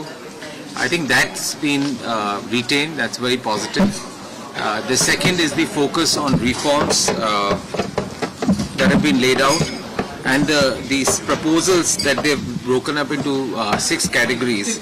I think that's been very positive. So focus on reforms, focus on manufacturing, focus on simplification, We wanted some sectors to be clearly identified. I think the focusing on the 7 strategic sectors, I think that's been very positive. The championing of MSMEs, particularly the fund, the incremental fund that's been created to provide equity support, I think that's been that's come out very positively. On the infrastructure side also, the allocation has gone up. Again, that's positive. Particularly, I think we've been recommending on high-speed rails and others. That's been very positive. And I think for the first time, we saw a lot of focus on the middle income India. So a lot of focus on IT services, a lot of focus on tourism, a lot of focus on people who are getting into those areas and those jobs. From a tax standpoint, I would say a lot of focus on simplification. I think some of the things that have been introduced in terms of safe harbors, benefits on data centers, some issues that were there for electronics manufacturing, I think they have been sorted out. On the customs duty, I think there has been some rationalization of imports in certain areas of capex where massive capex is going to happen, particularly in terms of nuclear power, encouraging MROs and others. I think there also the benefits have been provided. So I'm happy to answer questions, but I would say very positive budget, macroeconomic discipline, focus on structural reforms, clearly identified sectors, focus on infrastructure, focus on MSMEs, and also, this entire thing of city economic regions, I think that's also very positive. So no, I think that's positive. I think that's something that we have been focusing on, and I think rare earth is a big positive thing. So I think to encourage that, to provide the relief that is required and the incentives that are required is positive. And sir, I think again, capex increase of 1 lakh crores is again very positive. It was 11.2 lakh, although they said 11 lakh crores is what being spent. So if you look at that, it's a 10 to 12% increase, which is very positive. I think more than that is also difficult to absorb. And I think maintaining the fiscal discipline and ensuring that the capex, growth is also maintained, that's good. And areas that they've identified is also very good. So I think a lot of focus on high-speed rails, on semiconductors and other areas, I think that's good. I think it is consistent with the objectives of the government and with all the measures that they have installed over the last couple of years, and it is also focused on continued growth. So I would say it is consistent and growth oriented. So I think the focus that the government has put on capital expenditure in infrastructure by raising the allocation from 11.2 lakh crores to 12.2 lakh crores is very, very welcome. That will be the foundation to drive private sector spending in capital expenditure. Also, as part of that as well, the focus on data centers and building greater cloud services over here and bringing in fresh technologies and digital technologies with AI is also very, very welcome. Creating economic regions is also another welcome move. All of these are measures that are critical to boost the economy. Well, I do believe the capital expenditure allocation of 12.2 lakh crores, there will be an increased allocation for railways, for highways, for ports, for airports, all of which will continue to bringing logistic costs from where they were at 13% of GDP to where we are today at 10% of GDP to probably 7 or 8% down. And this is the consistency that I'm talking about in the budget presentation today. Details तो बहुत कम मिले ना, जैसे कि 3-4 headline थे, लेकिन जब हम इंतजार कर रहे थे कि all India institute of Ayurveda कहाँ आएगी, हमारे केरला में चाहिए हमें, हमारे तो बहुत लंबी ट्रेडिशन आयुर्वेदा की, लेकिन केरला का नाम नहीं सुना। फिशर कोकोनट तो शायद केरला ही हो सकते हैं, क्योंकि मेरे ख्याल में भारत का सबसे ज़्यादा बड़ा केरला कोकोनट प्रोड्यूसिंग स्टेट तो केरला ही है, तो वो तो होना चाहिए। वैसे भी फिशरीज़ में हमें कुछ बेनिफिट होना चाहिए, लेकिन जब शिप रिपेयर के बारे में बोला और वाराणसी और पटना के बारे में बोला, केरला के बारे में कुछ नहीं सुन सका, तो ये सब हमें ज़रा सा आश्चर्यजनक है। लेकिन ये भी कहूँ कि शायद डिटेल्स बजट डॉक्यूमेंट में होंगे, हम पढ़ा नहीं, अब तक सिर्फ भाषण सुने हैं। भाषण में तो बहुत कम डिटेल्स है जो हमें ज़रूरी थी। Disappointment for Kerala, total disappointment for Kerala. Last 7 years they are promising, last 10 years they are promising that AIMS is going to give to Kerala. In this budget also no mention about AIMS for Kerala. If you think about the tourism sector, Ayurveda sector, health sector, everything, Kerala has a very big contribution for this country. Nothing concretely for Kerala. What they are given to Kerala, some announcement, general announcement regarding some industries, and then one corridor for mineral resources. These are all for, for whom they are announcing all these things. This budget is not for common people. It's this budget for big corporates. We have started working there, and already we will see that in Jungle Mahal, Jungle Sundari project in Purulia, for this economic corridor, 72,000 crores are going to be invested. And already there are so many people. They are setting investment, they are setting their cement hub. Now Bengal have become cement hub, the coal hub, the leather hub, the skill hub, even the Amazon Flipkart, like this. All are doing business side of this Dankuni, Kollani and other place. So it is already started. They have not given a single paisa to Bengal. Only one tax is there, GST. They are taking away our money and saying big talk. They are giving us money. It is our money. Now only one tax is there. What they are collecting from Bengal, they are not giving our food funds. We will get about more than 2 lakh crores from the central government. So they don't have any moral authority to run the government and to finish the country like this. They want to destroy the economic structure of the country, the constitutional structure of this country, the independent agency, including the infrastructural facilities, the economy, the social sector, the economic sector, the federal sector.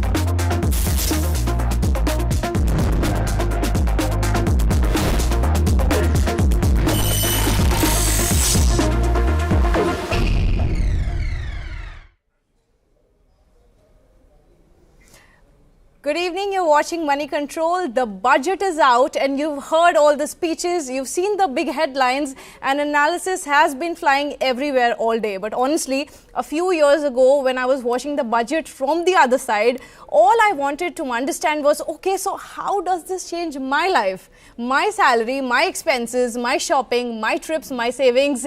Because for a young earner, the budget is simple. Do I keep more money, and does my life get cheaper or not? So tonight we're breaking down the budget in simple language, what gets cheaper, what gets costlier. But in the end of the segment we'll also discuss how your take-home salary is affected and how you should plan your money differently this year. Stay with us till the end.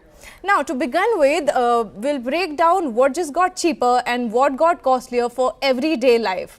Travel just got a little less painful. The government has reduced TCS, tax collected at source, on certain foreign spends from higher levels earlier to 2% now. Overseas education, medical treatment abroad and tour packages. So if you are planning to study abroad or take that international trip, this year it will get better for you because less money gets blocked upfront as tax. Your ticket prices does not fall, but your cash flow stress reduces. Now, if you want to know more, just be patient and stay with us till the end. We'll come back to the travel bit. Now, moving on to sports equipments, with new Khelo India initiatives and focus on sports manufacturing, sports equipments is expected to become more affordable with time. We don't know the exact cut yet, but the more local production usually means better prices. Now, this is a good news for the active generation. Moving on to footwear and leather. Now let's talk shopping, because the budget has tweaked duties on leather raw materials, which could make footwear and some leather products easier on the pocket. And for this, I'm joined by my colleague Rishu, who is also our in-house shopping expert.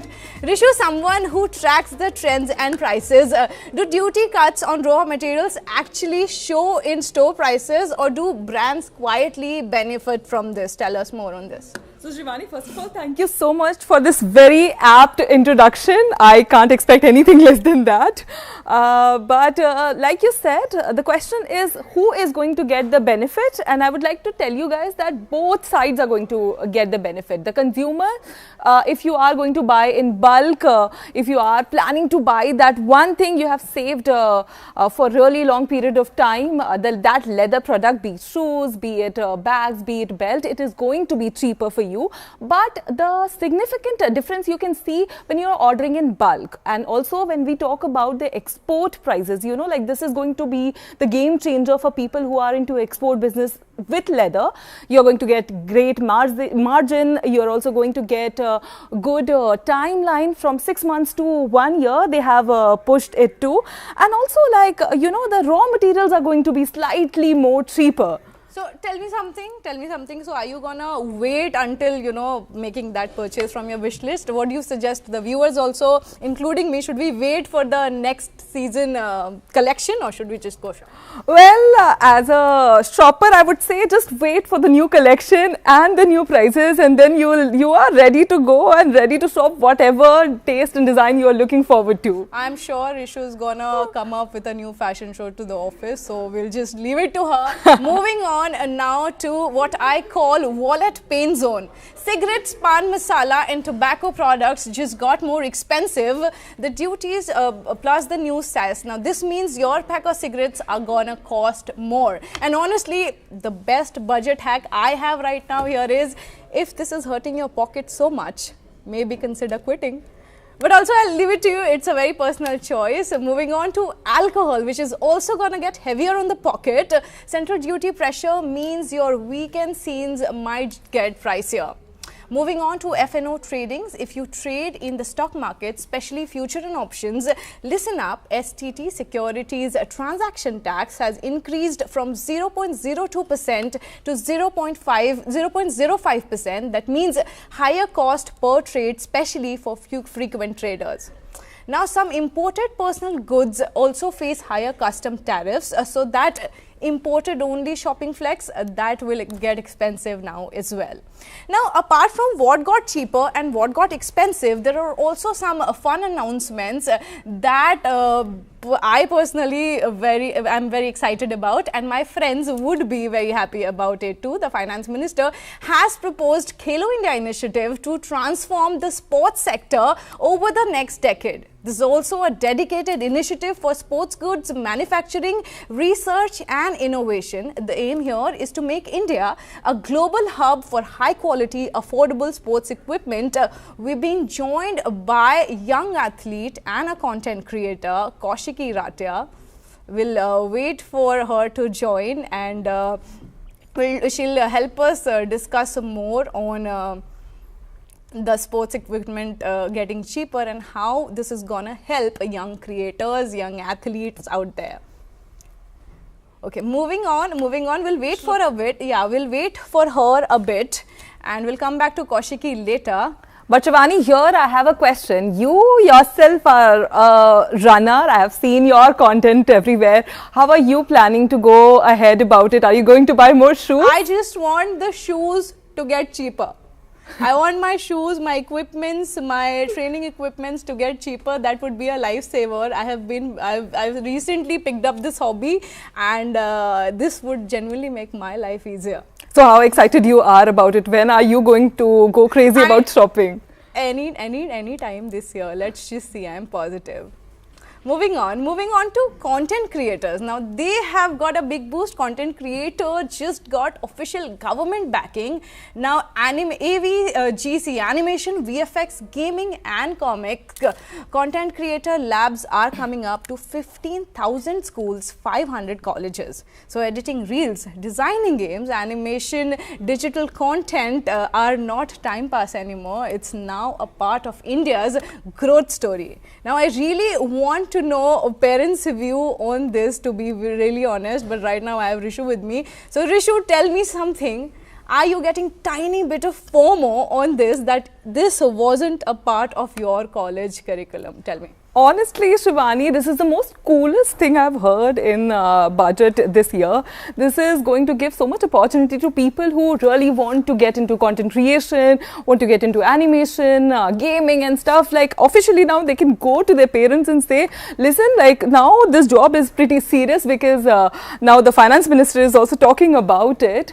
But also this is going to give a little boost to the people out there like me as well who wants to be a content creator but is slightly scared, like how will it go and what people are going to think about it and all. I think this is the time you should take this opportunity and just go to your parents and tell them like, listen, you have to take this little more seriously. I'm sure you're just talking about yourself. Right? 100%. Coming to Kaushiki. Kaushiki, hi, thank you for joining us. Hi, thank you for having me. Kaushiki, two questions for you. As an athlete first, if you were listening to our conversation earlier, the Khelo India initiative. Now, as an athlete, tell me how important is affordable equipment and how high cost of these equipments may stop a few athletes from pursuing this. You must be working around with a lot of young athletes around you. Tell me, how is it like on a day-to-day basis?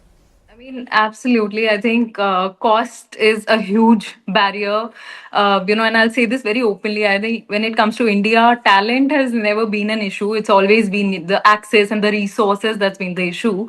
And, I see a lot of young elite athletes belong to smaller towns or let's say middle class families. And, cost of the equipments, which help them in their training, like the basic training when they start can really make or break it, as in it can really be the pivot point for their careers. So, let's say, take for example, the stadium and the training centers infrastructure, while we've come a very long way, the tracks are better, the facilities are better, coaching support is better, but, there's still a longer way to go.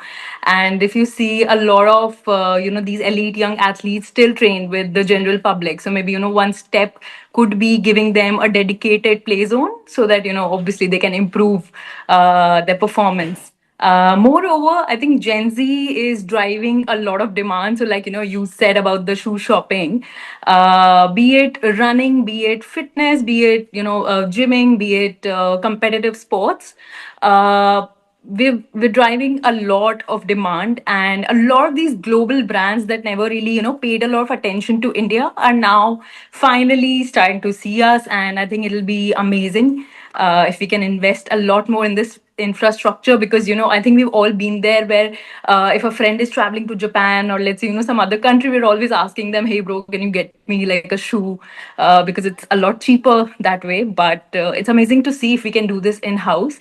And I think if India wants a lot of competitive, better, stronger elite athletes, especially the Gen Z, investment is no longer optional. It is essential, especially if we want to go global. Right. Tell me, Kaushiki, how many times have you asked a friend to get that shoe for you because you didn't get that in India? Be honest. 1 month. Kaushiki? So, yeah. Sorry, we I think lost you. Oh, sorry. I think 2 people so far in the span of a month. So it's funny, but it's also a bit sad. So no, I think that trend is gonna change. I'm positive about it. Okay, thanks very much. Okay, moving on to AI and jobs.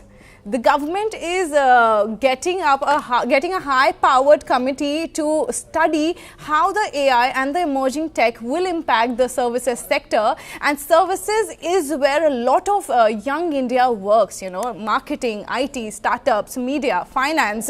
They want to figure out which jobs may change, where a new opportunity will come up, and what skill should you learn to stay relevant in this age of AI. Now, AI will reshape careers for sure. But the idea here is to stay prepared and not panic when that happens.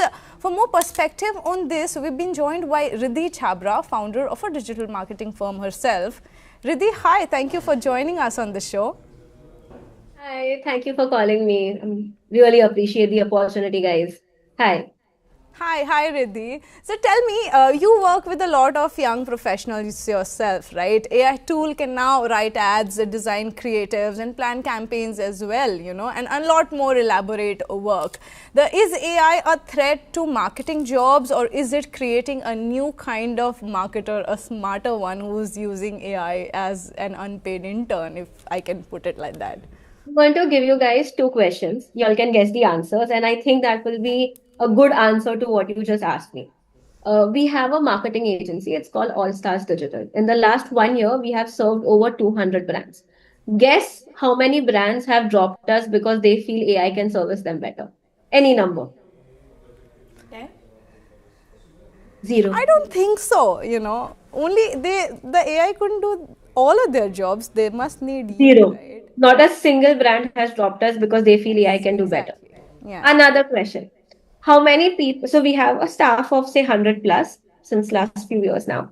Guess how many people have I fired because I feel AI can do a better job? Again, any number is fine. I'm sure none. I'm hoping none. Zero. But just an example, last quarter, I interviewed someone just got out of college, like undergrad degree. And when I asked him, why should I hire you? What's your strength? His reply was, I am very good at AI prompts. That was his strength to get a job, a full-time job. And that has been the funniest moment of my hiring experience last 1 year.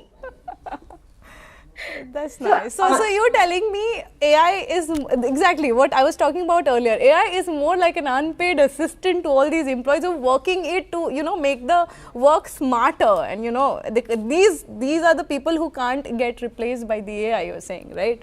Honestly, They're using it to be better. AI is a little more than an assistant. In the last 2 years, AI is an asset.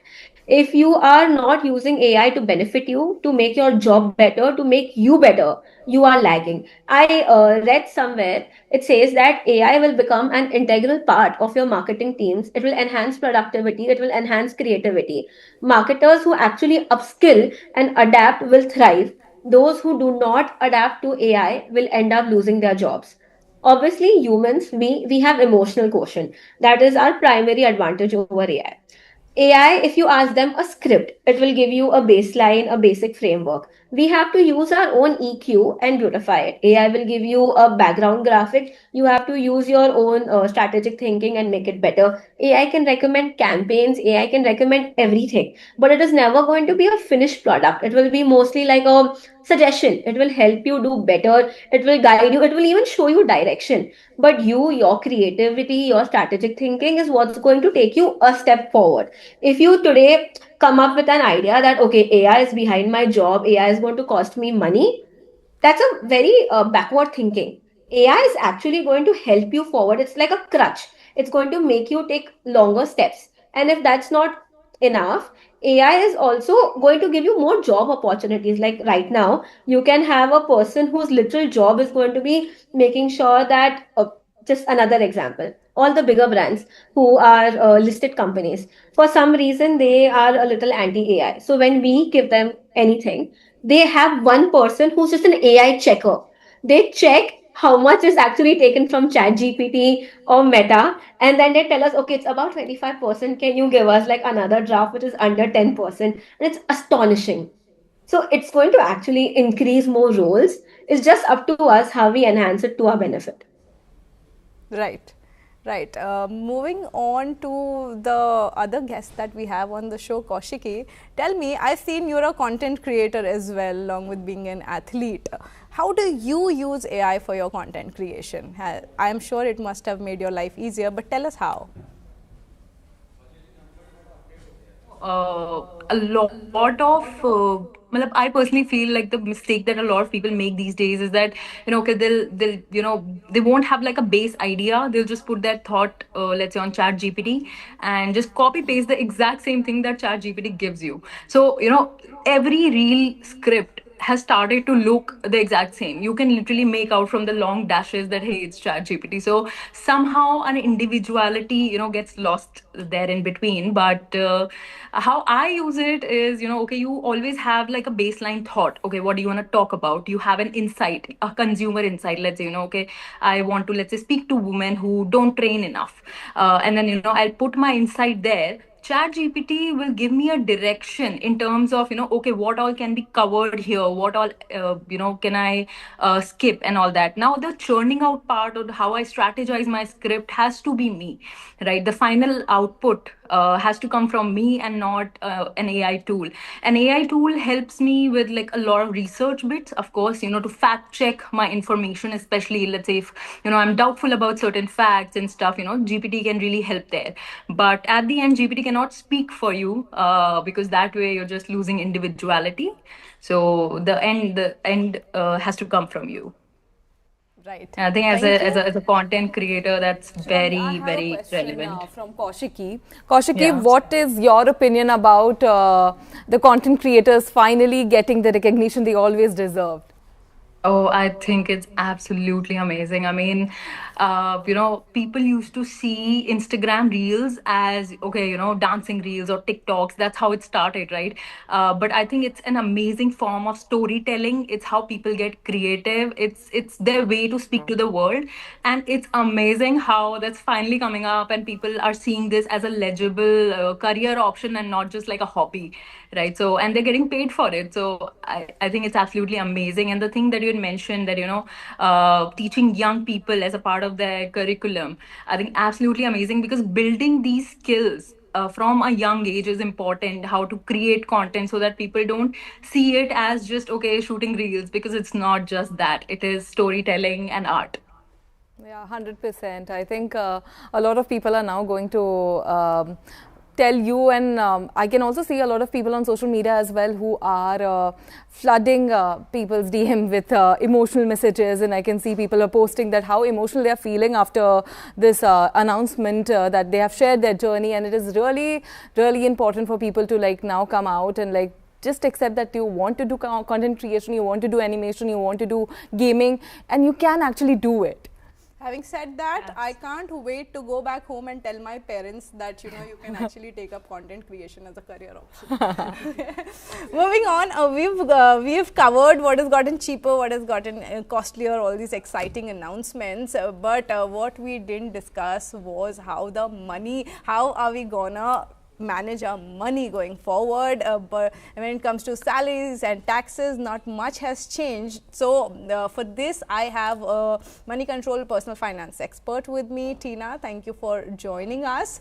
Now tell me how the tax has not changed much. The slabs haven't moved a bit, but there's still some confusion around choosing the tax slabs. Like, should I go for the old tax regime or should I go for the new one, especially for, the young earners? So can you simplify it a bit for our viewers? Sure, Shivani. First of all, thank you for inviting me on the show, and I will try to break down as much as possible I can.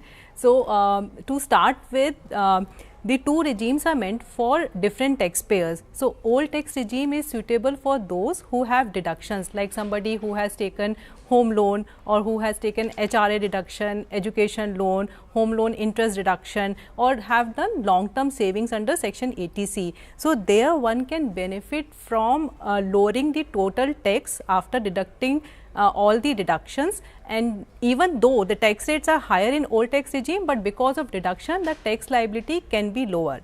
Now coming to new tax regime, you have to see that there is no deduction advantage given by the FM in new tax regime. Here the taxes are kept lower. So if you are first time earner, definitely you do not want to take a home loan and you do not want to do long term savings, then you can opt for new tax regime because there the taxes are much lower. So Shivani, there is no thumb rule for this, which is better, old tax or new tax regime. You have to decide whether you have more deductions or you want to avail, if you don't have deduction then you want to avail lower tax rate, then it will decide which tax regime is suitable for you. And I want to give you one example also, like let's take for the income tax slab of 13 lakh. somebody first time earner and has an income of 13 lakhs. So in that case, if the person has deduction of around 7 lakh, then the tax liability will be same 25,000 under new tax regime and old tax regime. And similarly, if somebody has an income tax income of around 25 lakh and deduction of 8 lakh and above, then the tax liability will be the same under old and new tax regime. So it all depends on your deduction. If you have that break even deduction limit, then go for old tax regime. If you don't have enough deduction, definitely new tax regime is better. So basically, how we've planned our year, you know, where are we spending, based on that we should figure out. Okay, moving on, we have Mosmi Nagathankar, partner Deloitte, with us also on the show. Welcome to the show, Mosmi. Okay, coming to you, the FM in today's budget announced a new income tax which is going to be implemented from April 1st this year. Take us through what this means for us. Will this make our lives any easier? If the question is this a paradigm shift? It certainly is not. What is happening is the current Income Tax Act that we had is a 1961 Act, which is like over 60 years old. It has become very complex with all the amendments happening over the years. It has become very bulky. It's about 5 lakh and plus words. What has been done is now the Income Tax Act has been simplified, the sections have been cut down, the number of words has come down to half, chapters have been rearranged to make them more friendly. So if you ask me, has anything changed? No. The provisions remain the same, taxability remains the same, it's just more friendly, it's young and fresh, Gen Z friendly. Even another question, the revised ITR deadline has also been extended. Earlier it was December 31st, now it's March 31st. What does that mean? Yeah, so the ITR filing deadline continues to be 31st of July for anyone who does not have any business income. If you have a business income and you're not subject to any kind of audit, then your tax filing deadline is 31st of August. But 31st December used to be the deadline for revising your tax return. So let's say you miss reporting something in your tax return. I earned a commission, I forgot to put it in my tax return, and I realized I want to file a revised return. That deadline used to be 31st of December. Now this deadline has got extended to 31st of March. So you have more time. In case you discover any omission, any mistake in the return that you've already filed, then you have time till 31st of March to do a revision and file again. That's what this extension is about. All right, coming back to you, Tina, let's talk more about the lowered TCS for overseas education as well as travel, because we promised our viewers in the beginning of the show that we'll be talking more about the travel.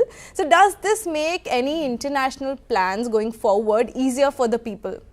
Definitely Shivani, because TCS has been reduced from 5% to 2%. So somebody who is planning to study abroad, definitely TCS reduction will help in more liquidity to the person, especially for self-funded students, because on education that is funded through loan, there is no TCS, but somebody who is self-funding, definitely it will help in liquidity and more cash in hand, because when you go abroad, you definitely have so many expenses already in your that you have to make. So this will give enough money to them. And as you said, tourism, definitely, because for the spending above 10 lakh, again there was 5% TCS, now it has come down to 2%. So for travelers also, it means more money in their pocket. And at the time of which, though TCS one can have a refund while filing ITR, but the time lag can be a bit long, considering we are hearing stories about delay in ITR refund. So that part is also taken care of by reduction in TCS. So I think overall it's a big news, especially for youngsters who like traveling abroad and for serious ones who want to go abroad for students. I don't know, it came very naturally. So, I have a quick closing rapid round between Mosmi and Tina. Tell me one habit that you think a young earner should start this year. Tina, you go first. Definitely, top of my mind is SIP. Yeah. So I will say at least save 20% of your income. But if you're not able to start SIP with a small amount, it can be as small as 1,000, 2,000 or even 500. But take that first step. You know, every year I think I should have done it sooner, honestly. So please do it. I've done it now. Oh, great. I have done it now. Moving on to Mosmi. Your advice. So as a tax professional, I would say take interest in your taxes. Know what are the taxability, what you are doing. You're doing FNO, you're doing equities. What is the tax impact implications of that?